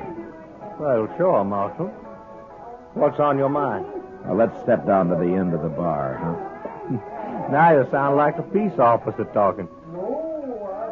Move. Sure. You look mighty serious, Marshal. What's troubling you? A few minutes back, a man came into my office. He's looking for you. That so? He knows you by the name of Sam Williams. Most folks know me by the name of Webb Johnson. Your man must be thinking of someone else. I don't think so. You could have changed your name. Lots of men have. And you fit the description he gave. Suppose I am the one this man is looking for. What then? What's he want with me? He plans to kill you. I see. What are you going to do with him? Nothing. He doesn't even know you're in town. He came to ask me if you were. He's got a strange way of doing things. Well, he may have his reasons. Now, why are you telling me this, Marshal? Because you'd probably be just as happy if I got shot in the back. Look, Webb, I want you to get out of town. Give me a chance to steer Cook out into the territory someplace. Get him clear of Dodge. What for? That way we can avoid more killing. You don't have to worry about me. I can take care of myself. Look, Webb, I'm telling you, get out of town for a while. So I ain't got no plans for leaving? Sam Williams. Hello, Si. I've come a long way, Sam. Moving away from him, Marshal. Now listen to me, Si. Now you turn around and go back out that door. I don't want any gunplay. And you turn around slow. No use, Marshal. I found Sam Williams. And I'm going to kill him. Now, Si, listen to me. I don't want you... Move away from him. Let go on!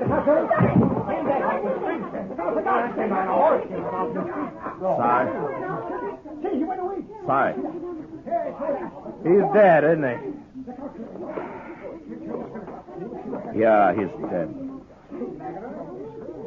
Well, he was bound to get himself hurt sooner or later.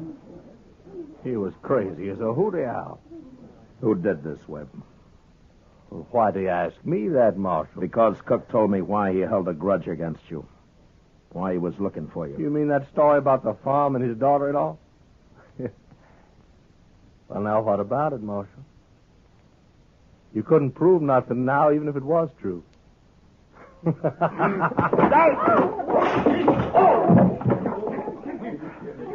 All right. All right, a couple of you men drag this outside and dump it in the street. And you three, you'll carry Cook up to Doc's place.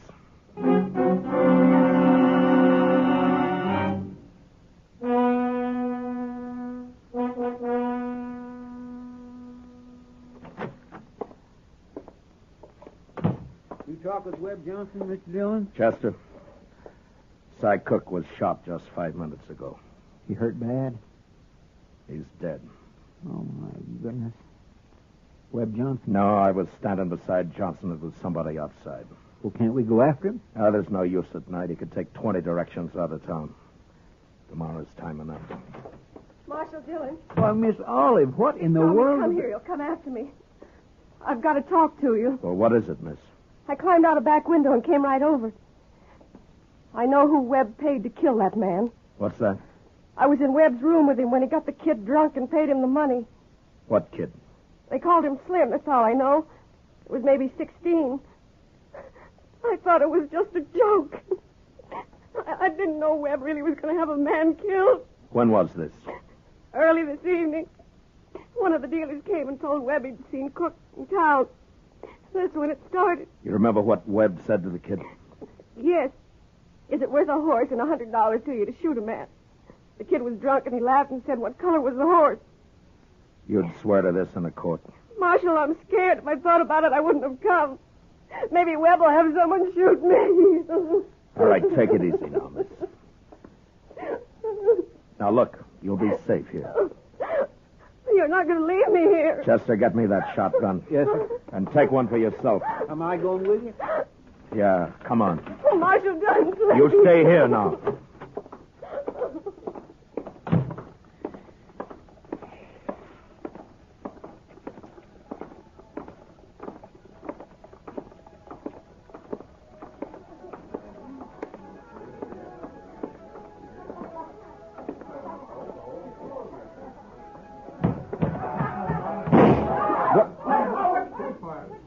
Chester, climb up on the bar. And shoot the first man that makes a move. Yes, sir. You two men, you dealers. Get over against the wall. Now go on, belly up. I'll cut you in half. You make a move. All right, now, where's Johnson? I said, where's Johnson? Where is he? He's upstairs, Marshal. He's in the office. All right, Sorrows, you're deputized. Stand by the door there. No one goes in or out. Yes. Chester, I'm going upstairs.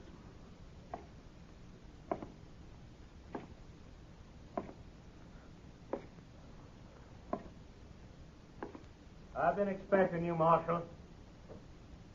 Be no need to come upstairs. I'll meet you halfway.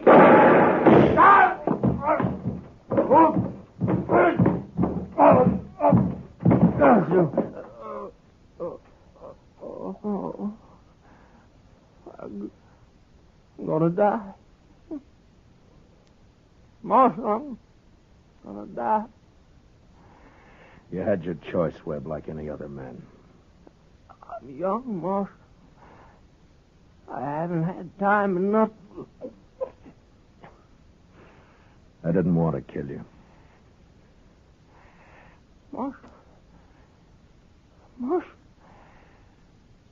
I'm scared. Now I'm scared. Marshal.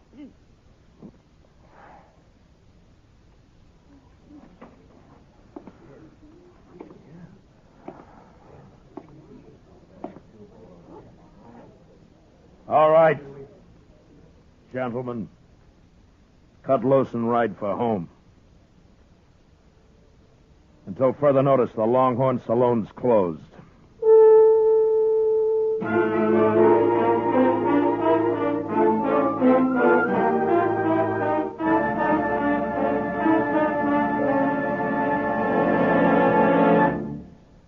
Gunsmoke, transcribed under the direction of Norman MacDonald, stars William Conrad as Matt Dillon, U.S. Marshal. The special music was composed and conducted by Rex Corey. Featured in the cast were Lawrence Dobkin, John Daner, Howard McNear, and Charlotte Lawrence. Parley Bear is Chester, and Georgia Ellis is Kitty.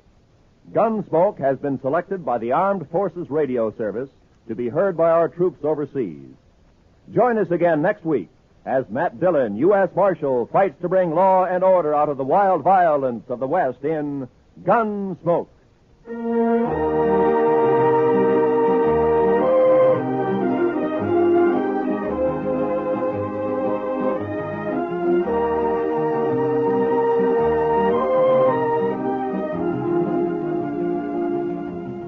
Plasma is saving many lives that would otherwise be lost at the fighting front in Korea, but the reserve of plasma is almost exhausted. To make sure that an adequate supply is on hand at all times, the Defense Department is asking all of us to contribute blood to the armed forces. You can do so by making an appointment for this life-saving contribution at your local Red Cross or Blood Donor Center. This is Roy Rowan speaking. This is the CBS Radio Network.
Around Dodge City and in the territory on West, there's just one way to handle the killers and the spoilers, and that's with a U.S. Marshal and the smell of Gunsmoke.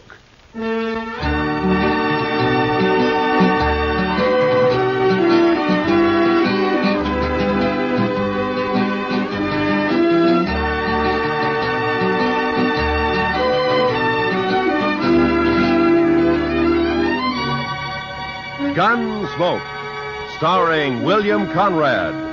The story of the violence that moved west with young America. The story of a man who moved with it. Matt Dillon, United States Marshal.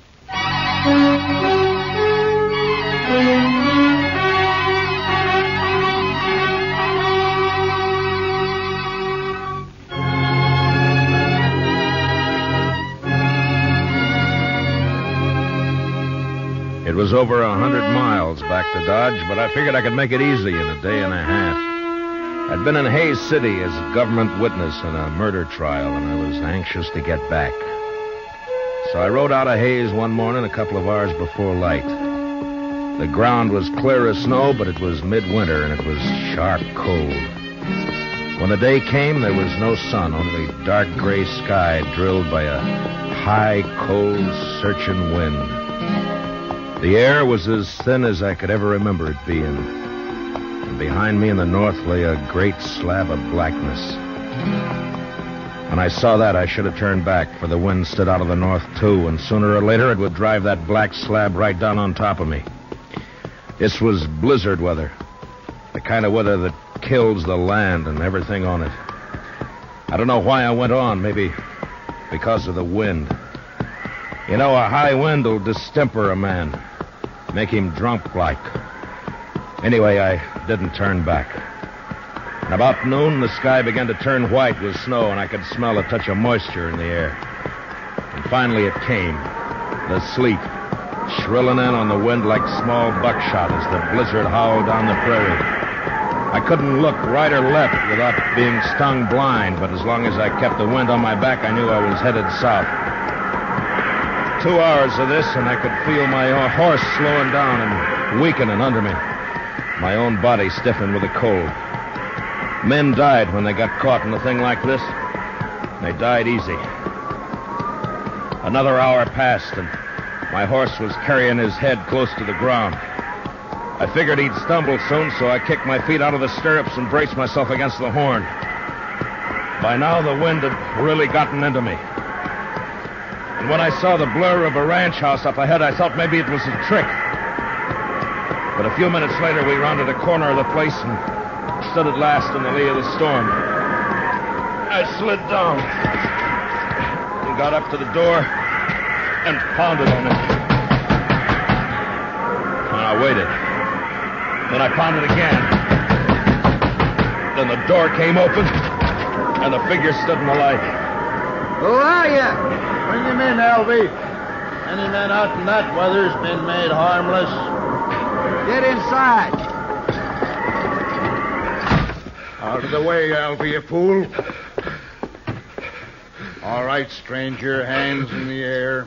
High. That's better. Unload him, Alvy.